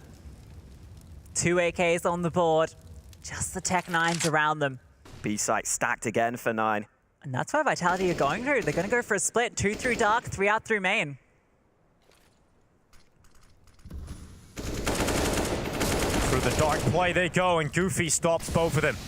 ZywOo may just get nowhere close to the site. That's the bomb dropped in dark, and Vitality not committing through B main. They have got dupreeh down in the canal. He's at the entrance of dark now. That smoke will start to fade away. His mission is mission impossible right now to get that bomb back. Kyler has even taken this A control back. What a world the Vitality are living in right now. Very uncomfortable. This double dark setup is just so hard to break as well. Smoke gonna fade in a moment, and that might give some sort of opportunity. Still got these 2 AKs, but God, yeah, they can't go for it. They're saving, and Kyler's gonna end everything. Oh, maybe not. dupreeh on a swivel. At least denies that so they can hold on to these. Nice shot. That's kind of ridiculous. But yeah, Vitality canceled out as soon as they lose the bomb. There's no point in committing into the site. You're just gonna go down, so they decide to slow it right down. dupreeh doesn't see the opportunity to get the bomb back. The best Vitality can get in this first half is 9 rounds. And that doesn't even look likely.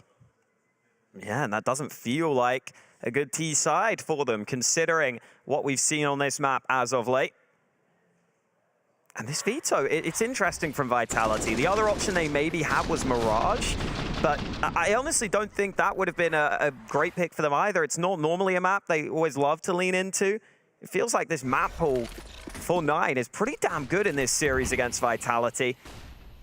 You can see here, rifles are plenty for 9. Couple missing on the Vitality side into the last round of the half. Sitting outside B again.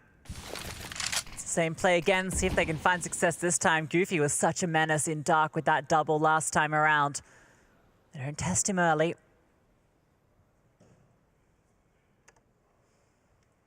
dupreeh waiting for something in mid that's not quite coming. 9 are happy to play this one passive. More utility being dispensed to dark. It's very clear that this is Vitality's goal, and Minio, he's getting curious. Starts to push on through. This flank could come at the perfect time. It's as they're coming to execute. K about to be tested. Aminio starts to strike in the flank. I thought Dupree was watching it, but he just looks away. Aminio has them all lined up on a silver platter. Oh, it's beautiful. 9 to close the half.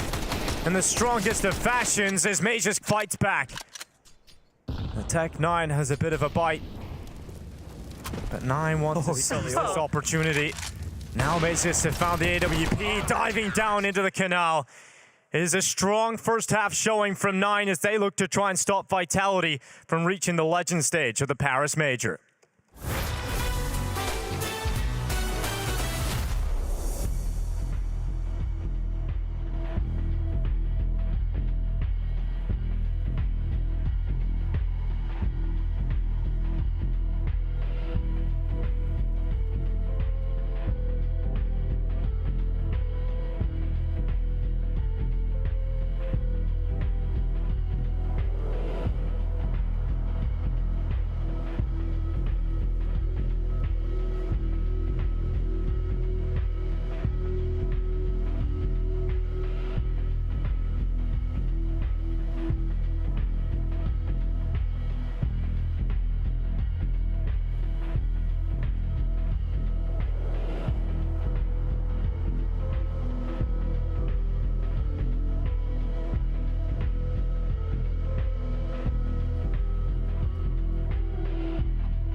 A strong first half from 9. They win some ridiculous force buy rounds with the pistol, showing their prowess and their individual skill yet again. It's just incredible the level these guys are getting to, and Vitality are feeling that. Yeah, it's insane what 9 have shown us here, just being able to come back into this after such a strong start from Vitality too, right? It was 6-1 up, they fumble that run round, right? And then 9 start to get their way back into it. 2 nice runs of rounds and a couple that they just stole away. Looking good for 9 right now. Let's see if Vitality can step it up on that CT side. Let's see if they've got those improvements we were hoping to see. There's 9 on the T side of things, leaning over to this A side of the map where ZywOo awaits. He's got the dual Berettas in a pistol round. See what he can do with those. Always good for a 3K. We've seen it 3 times, twice now. Let's see if he gives it the 3rd time. ZywOo guarantee. Right now, 9 taking a little bit of a slower approach, not running into the slaughter. I mean, 9 used a lot of their utility there. They've only got a single smoke left now. So ZywOo putting up that smoke, that brick wall works out nicely. Where's Minio going with this smoke? He's gone all the way back to T-spawn to throw it. Vitality are about to push in towards this setup here. Goofy's waiting for the aggression. Vitality seem to be ready for it, but that doesn't matter. Goofy on the double. ZywOo may just get nothing done on that initial hold. And Kylar is just getting information. He knows there's players inside of this B site, but he's trapped them in there now because they're in the A site. The bomb is going down, but the 3 remaining Vitality players might not get a safe pathway to even try and get back towards this A site. Yeah, we found out where the smoke went. It went over towards the B side, and that just kept their attention there while the hit came through. And now Kylar in the back lines, looking to clean up a couple. Gets spotted, and now Vitality are kind of scrambling. I mean, their best hope is to keep these 2 sets of armor alive. Apex has nothing to lose, so he should try and at least keep his other teammates alive. That's a very convincing pistol from 9, and it's, I guess, kind of given to them, really. Yeah, the aggression dealt with. Goofy landing some good shots. But the way Vitality go for the aggression means they line up, and 9 have those 2 separate angles, which makes it really hard for Vitality to deal with them. And now 9 with every opportunity to run away with this on their T side of Anubis. This is Goofy up close. You see, they just basically line up as they try and push together. It was a really nice setup from 9. Have that player further back, take the initial contact. Makes it really easy for Goofy to swing out, take those 2 kills. And can Vitality find any response in this round? Because they've gone for the force buy. If they don't win this, they'll start to fall behind very early on their CT side. Dupree and Spinks kept over that armor, so they get the scouts out. And look at this exploratory mission. Apex is on a hunt with the MP9 now. Has to get past Goofy, and he's spotted on out. So now this mission gets a little bit more deadly. He's under a lot of pressure. The flash comes through. He's just trying to get on back and just about makes it. Spinks providing some overwatch with the scout. Does get a tag on through. Can't quite connect the second. He's going to drop that smoke and fall back. Look at Minio, though. He's walked all the way through mid with this MAC-10. He's about to be in the back lines. Even though there's a good rotation here, Minio can unravel everything. 1 kill, and look what he's done. Yeah, you can immediately see Dupree starting to focus on him. And Minio just jumps over the top. Dupree can do nothing about that. And Vitality falling like flies to the hands of 9. They push forward to that exact number of rounds. That was a Goomba stomp from Minio there. That was a little funky. Yeah. And it has put Vitality in a tough spot, that as well, because now their economy is just completely shrunk. It's in a shell. Yeah, they went for the force, did not pay off. They had the rotate, they had a stack towards the A site, but it just did not matter. 9 winning too many of the early duels, getting in from all different angles. 9 are about to come away with a really solid lead here. There is a stack in mid. Wow, a nade stack in mid. That's what's coming through. Kylar just running in, Minio with him. And that is brutal for a Vitality to have to deal with. Nice and clean and quick. 10 rounds now for 9. Double figures on Anubis as they get their T-side campaign underway, and it's looking very clean so far. See if Vitality have anything fresh up their sleeve for the CT side of Anubis.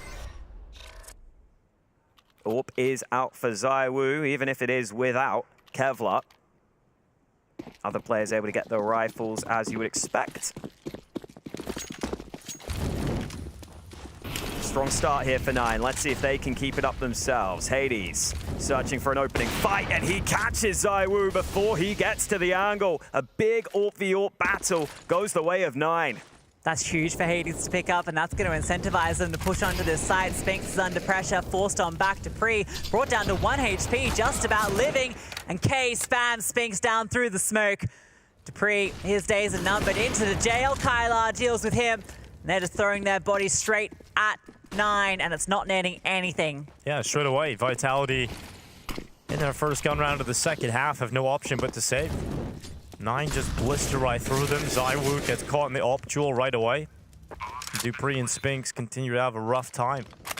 11 rounds now as 9 push forward, closer and closer to qualifying themselves as legends at the Paris Major. What a run that would be. One to be remembered. The last CSGO Major, the only one of 2023. 9 could lock themselves in a legend spot. So rare to see ZywOo caught out like that. I wonder if dupreeh playing close meant that ZywOo thought it was safe for him, thought that dupreeh was holding the angle or not. There's a couple of exit kills from Magisk. You can vote over on the last TV. I think, yeah, 9 right now do look too good. Yeah, Magisk, is he going to keep his life? No, he's not. Last second steal away.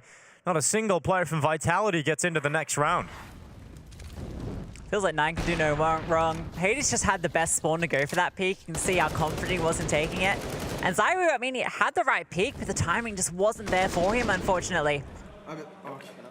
Yeah. What can you do? Okay.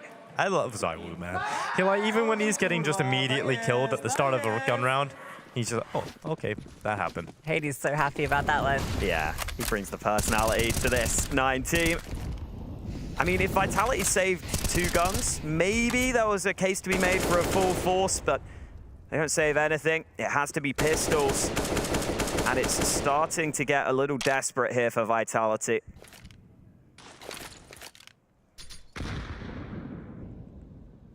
This performance from 9, I mean, again, I'm going to point out Kyler. I've just been incredibly impressed by his aim. The entire team delivering right now. No weak points on the server for 9. That's been the huge difference here. Apex gets flashed on through. Doesn't spot anybody out. Off the back of that, Meteor starts to creep on forward. M4 in his hands that he's recovered. And in a good position to collect at least one. Kyler gets the follow-up. They make their way over towards the open A bomb site. dupreeh's going to come on through and not spotting out anything. Deagle spam does not connect.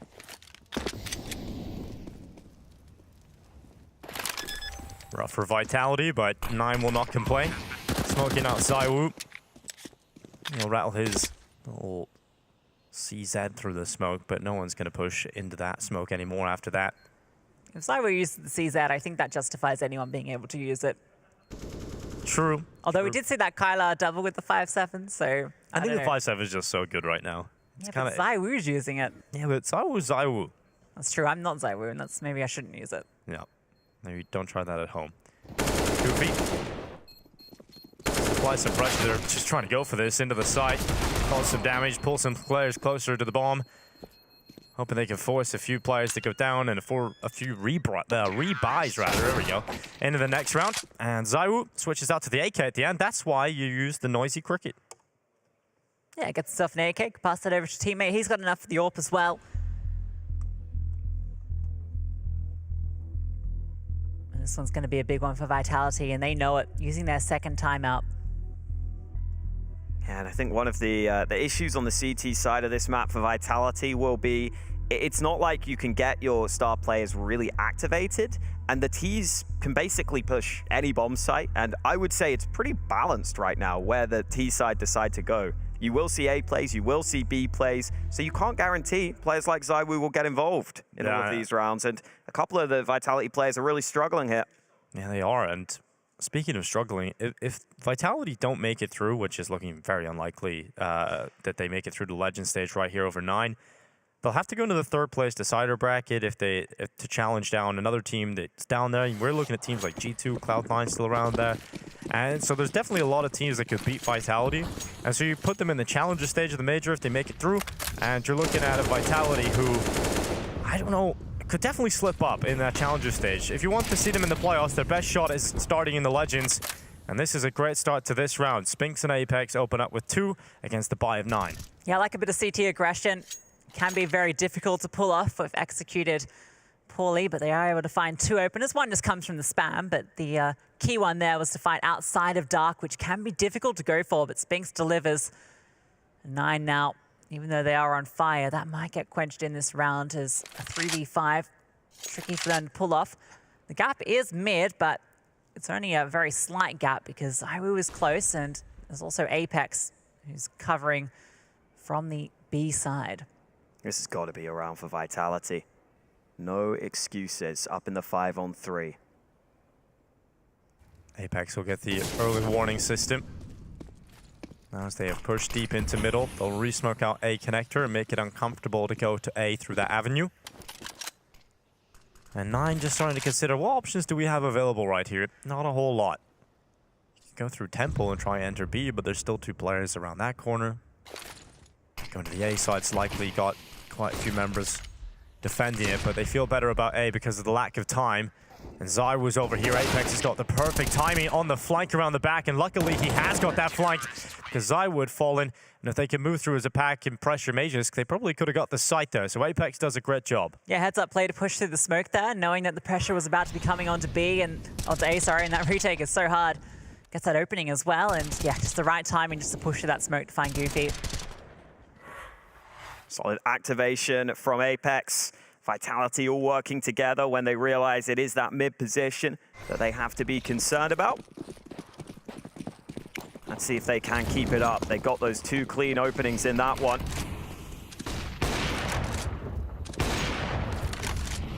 Not the double stack on mid this time. It's a much more passive mid setup from Vitality. Instead, it's aggression over on A.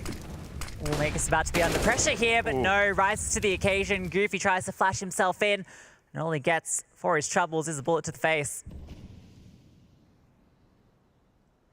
Once again, Vitality have the player advantage at the start of the round. Oh, Apex is tight angle being held for info. Vitality feel like they want to get some space back, so they go aggressive on B. Kyler has spotted that, but there's nothing he can really do about it, and Vitality would be happy with the information they've collected from that maneuver and drop back into B. Decent nade, forces 9 away. And dupreeh decides he can get active. They've seen enough elsewhere. Him and Spinks go aggressive, but there's a chance 9 just double back to B. That should be something they're considering, though. I think you got Apex kind of floating in mid, and oh dear, they're going to go clear over towards A just to check that that's empty. So it's a bit of a timing thing here for 9. This is going to be found empty. B side's empty. Vitality have to start empty. moving. ZywOo's coming back over to try and patch up the hole because now they start to realize it's the B play, and ZywOo, he peeks on out, aggressive through the temple, and they better pray they put him down quickly, and they will. The god of the underworld pulls him back through, and Spinks on the quick flank around the side has left just Minio with 18 seconds left. A hope and a dream, but dreams often don't come true. Apex puts him in the ground. I mean, that's just ZywOo going off. I don't know what to say. He has to in that position. The fact he fights through the smoke. Oh, incredible.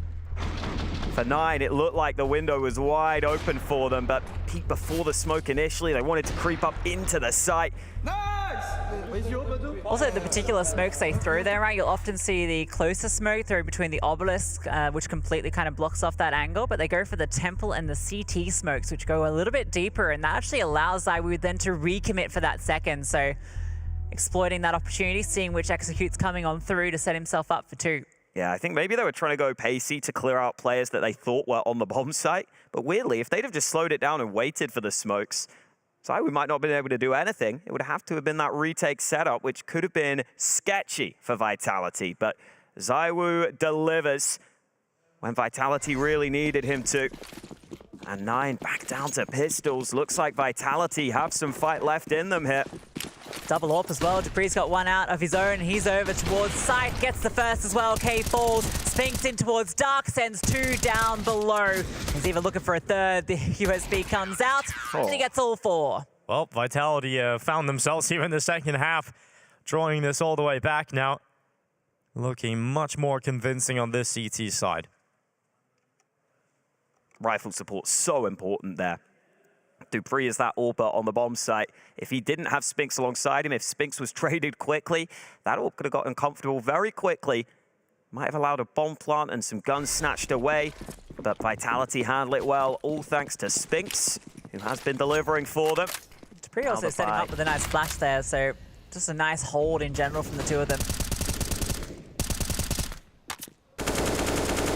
It is AKs for the most part on the 9 side. Ooh, dangerous game for both of these players. But not too much damage done.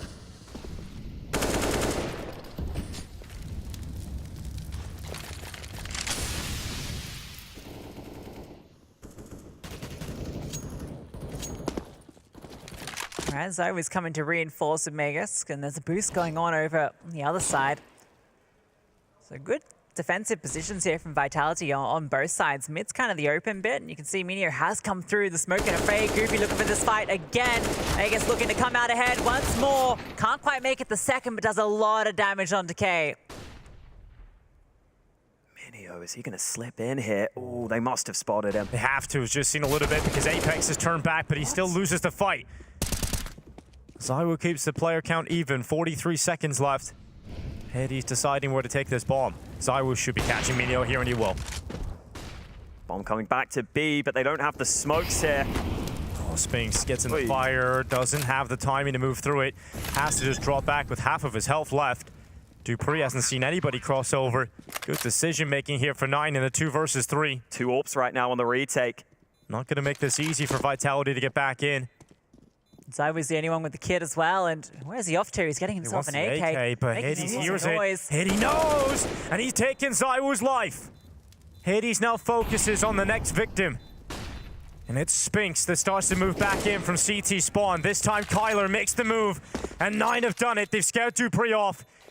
He doesn't want to go for this. He can't afford to. Doesn't have the kit nor the utility. 9 find a way. Somehow they break through. They figure out how to get into that B site. And 13 rounds collected. It's crazy. It's just that one molly that forces Spinks to not be able to fight. The bomb can come up through under into the site and get planted for free. And then Hades takes the risk in the post plant, decides to take initiative, and he just catches ZywOo completely off guard. So rare for ZywOo to get caught like this, but unexpected position from Hades. 2 kills is all 9 need. Plenty of money still for Vitality, but a big round there for 9.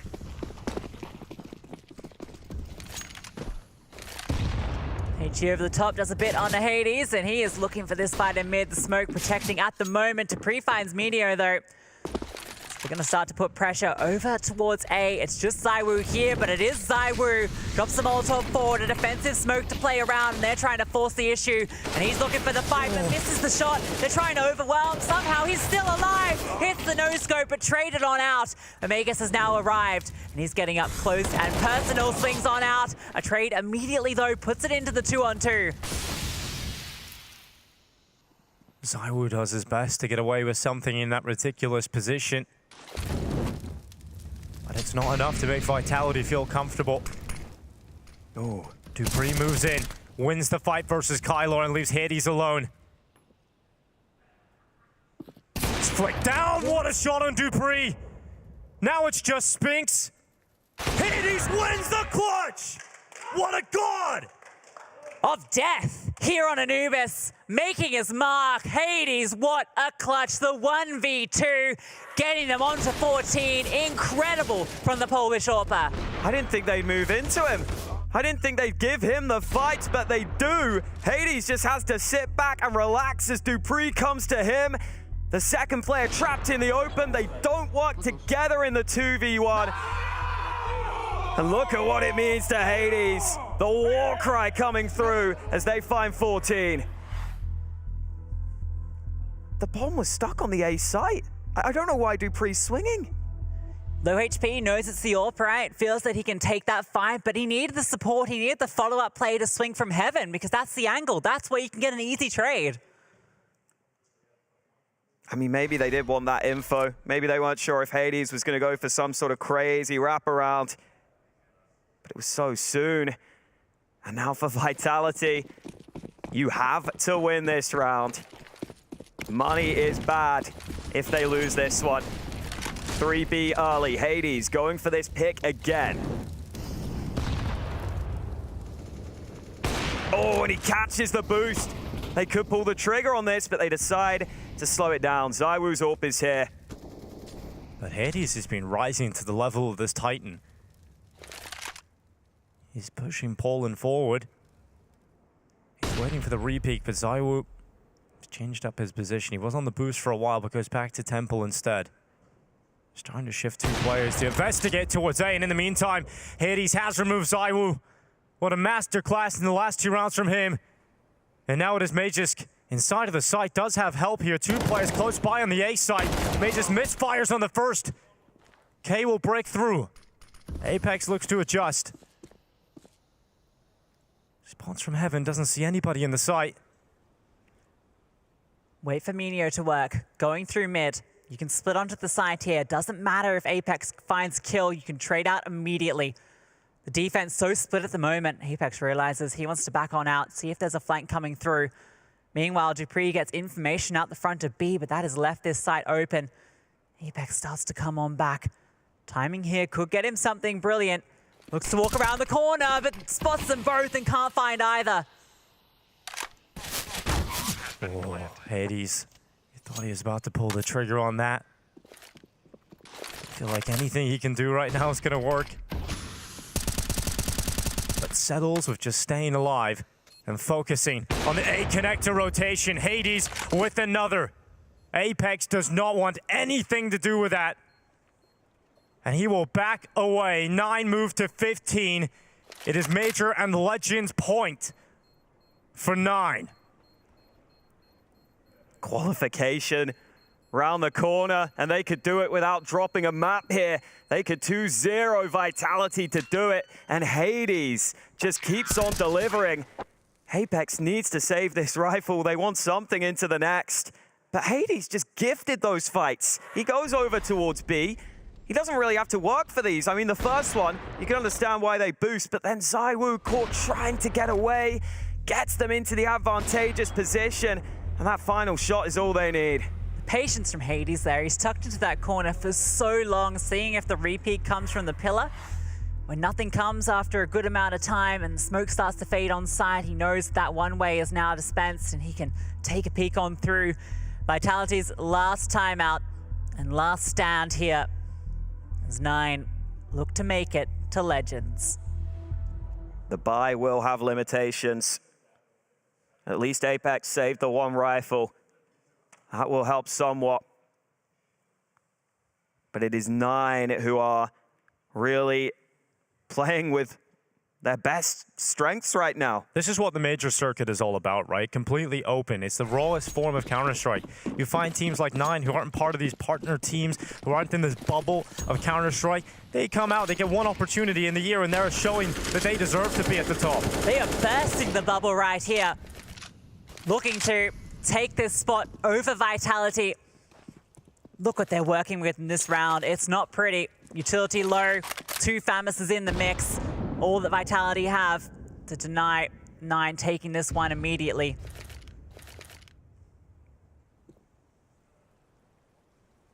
Forward stance from Magus. Mid-control being taken by 9. Apex playing further back. He will put that smoke down, so difficult for 9 to make further progress right now. 9 happy to run the clock down in this one. Vitality's so afraid of taking the aggression. They don't want to give up that early advantage. You can see how tempered they're approaching this round. They know what's on the line. That's given 9 so much space to work with and no information for Vitality. They are going to be reinforcing this A side though.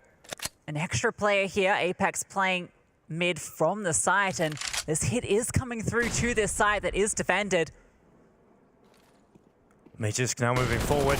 Will this opening work out for him? It is just 1. 2 more players inside of the site. Apex only good for 1, but 9 have lost the bomb. ZywOo at the back of the site, found by Minio. 20 seconds left to get that bomb down. And it's Hades, their talisman, locking it in. Just 1 more kill. Spinks falls. Poland, start the parties. 9 have brought you back to the major. On the path to Paris, a new Polish legend is born. 9 2-0 Vitality and lock themselves in as legends at the Paris Major. What a performance from 9. What a showing they've had throughout this RMR. They have absolutely earned their way through, beating G2, beating big, close maps throughout, but they've shown that in those intense scenarios, when it comes down to those clutch moments, they can deliver. They said they wanted to bring Poland back, right? They wanted to bring them back to the former glory that they had, this great Counter-Strike nation. They've now done it, and they did it without dropping a map versus Vitality. This is their major. This is all about Vitality, and they have stopped them from going ahead and getting themselves a legend spot. Spoiling the storyline for Vitality, who will still have many opportunities to do so. This was the 2-0 game, but for now, it's a moment of celebration for Nine and for Polish Counter-Strike back on the map in a big way, coming through with a bang, taking down big name after big name and proving they deserve the spotlight at Paris. Definitely earning the respect of Vitality, and some of these individuals were fantastic. Obviously Hades, the big name, gives a hug to his old teammate, but you've got to say for Hades, I mean, this is such a sick story for him, coming back to this team, being the main man everyone's looking to. But some of these newer names, Kyler's aim is looking incredible throughout. He didn't do as much on this map, but he's been great. Qualifying through, Nine make it work. And they didn't have any easy games here. They beat all good teams. I mean, they've shown they're the real deal. I mean, they opened up with the best of one versus the #1 team in the world. They took down G2, right? And now they've taken down Vitality, the team that was looking like one of the strongest here in Group B. Nine have proven that there was no mistake here. This is a team that deserved this spot. And well, kudos to Nine. Congratulations, legends in Paris. Amazing results from them. We can see every single win they got, not dropping a map, even if a few came a little close. They came through in those tight environments that they had to, and I just love the brand of Counter-Strike they played. Obviously having to play with confidence, but really everything they did to me looked like it all made sense. They all had logical reasons behind the plays they were making, and it looks like they fit right in to this exact level of Counter-Strike, and here's the reaction for them. It's beautiful, isn't it? That moment where you know you've made it, not just to the major, but as legends. You can see what it means to them. Smiles all around, and why not? Such an amazing moment for this team, coming through as the dark horse and just going leaps and bounds ahead of the competition. And I feel like that last round we saw really exemplified just how skilled these players are, the way that they managed to pan that out. Minu coming through on that late flank and just everything coming together for them. A 16-11 victory on Anubis. And there really wasn't any dark spot here for Nine. Yeah, you see the performances on this map. Kyler topping the charts by a decent distance. Hades not far behind him.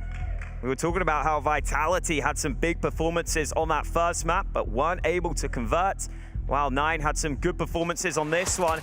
They take it over the line. And for Vitality, listen, this is obviously not the end of the world for them, but it is a bit of a shame. Some of the rounds they lost here, I'm sure they'll look back on and be frustrated at.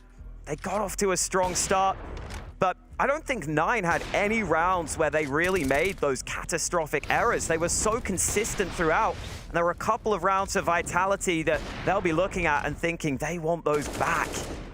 Yeah, I think that's the big difference between these two teams, right? Nine just felt like they just weren't making mistakes. They had the right reads, always great trade spacing, good utility usage, and great in the clutch as well. The opening kills often going their way. Hades being on absolute menace. Got to the underworld on Anubis. It does end up being a bit of a fitting bit of magic there. 21 kills on that map, top of the server. And Wow. we have him on the sidelines for that winner's interview. Congratulations, making the legend stage of the major over Vitality. Your goal was to bring Poland back to the majors. You guys have done it. Not only have you done it, but you've done it in the legend stage without dropping a map. That must feel amazing. Yeah, it feels crazy. Like no one even gave us many chances against all the opponents we had, and we went 3-0. It's unbelievable. I was saying during the cast that it felt like you guys are the perfect example of a team that play in the raw Counter-Strike, in the major, right? We have no partner leagues, we have none of this bubble. You guys are just a sick team that don't get as many opportunities. How tough has it been for you guys having to get to this level without being in the big leagues? I mean, it was a bit tough. Like we had a good start, but then we start to be shaky recently online. So that's why people are like, nah, overrated, honeymoon. So it feels really good to prove all the people wrong, and it's just amazing. And for you as a personal note as well, like ENCE, obviously, you were put out of that team. People wondered what you were going to be able to do. You had to go find that confidence. You've come back, and you guys are playing insane. It must feel great for you as an individual. Yeah, I've worked like really hard recently and everything's like paying off so far. Really happy. Now, Poland are back at the major. Anything you would like to say to the Polish fans in Polish? Dziękuję wszystkim za kibicowanie. That's all I can say. Well, congratulations. Thank you.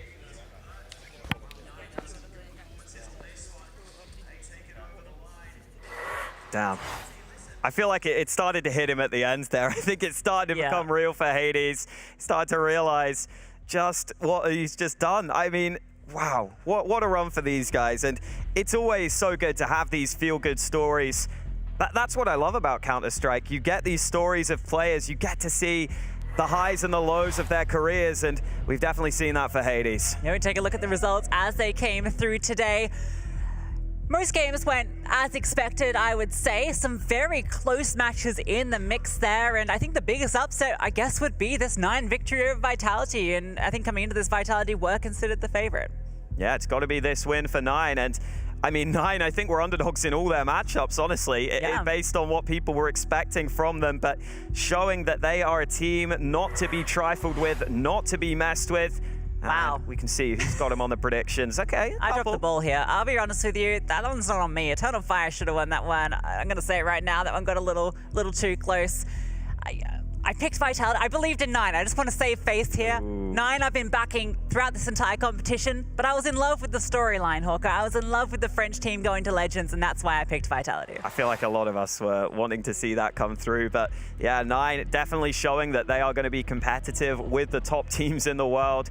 Wow, this is an exciting team going forwards, because I feel like with some of the other squads, maybe like Monte, they've got really good individuals, but I think the backing, the strategic, just general play from 9 looks really solid. I don't think they look out of place here at all, and I don't think they'll look out of place at the major. I'm sure they'll do more. Yeah, I think coming into this event, we talked about them as a tier 2 team that's kind of at the top of that level, and I'm not sure we can even consider them tier 2 after what we've seen here. We can take a look at the bracket as it comes. We can take a look at those matches that'll be coming up. We've got the 2-1 games, all best of 3s from here on out, and then we've got some 1-2 games in the mix as well. Yeah, a lot of matchups to look forward to. I think for Vitality, getting that draw against Big isn't too bad, because above that, Cloud9 versus G2. That's rough. That is one hell of a matchup. Hey, at least one of those teams is guaranteed to go through to the major, right? So that's a win, I suppose. Yeah, and for FORZE and Monte, you've got to look at that matchup and say to yourself, this is a great opportunity for both of those teams to make it through. If I'm either of them, I'm trying to take that game straight away, because we know there's going to be some strong teams in that 2-2 section later. Yeah, and then later on down the line, I mean, you got the last chance qualifiers, and if you end up there, we're talking about phases in the mix. We can take a look at those matches as they're going to be coming at you tomorrow, kicking things off in the morning with a couple of nice best of 3s, Aurora versus Eternal Fire, and Astralis versus NIP. That's an exciting one. Yeah, definitely some exciting ones in the mix. I think when we've got Cloud9, G2, and Big Vitality on, those are games I want to watch both of. I'm going to be trying to watch both of them at the same time as much as I can, because those are some very exciting matchups to close out the day. Yeah, we'll have plenty of excitement here today. A few legends confirmed, and well, a few more teams to be confirmed tomorrow. But that's all for the European stream here tonight. Thank you so much for tuning in, and we will see you tomorrow.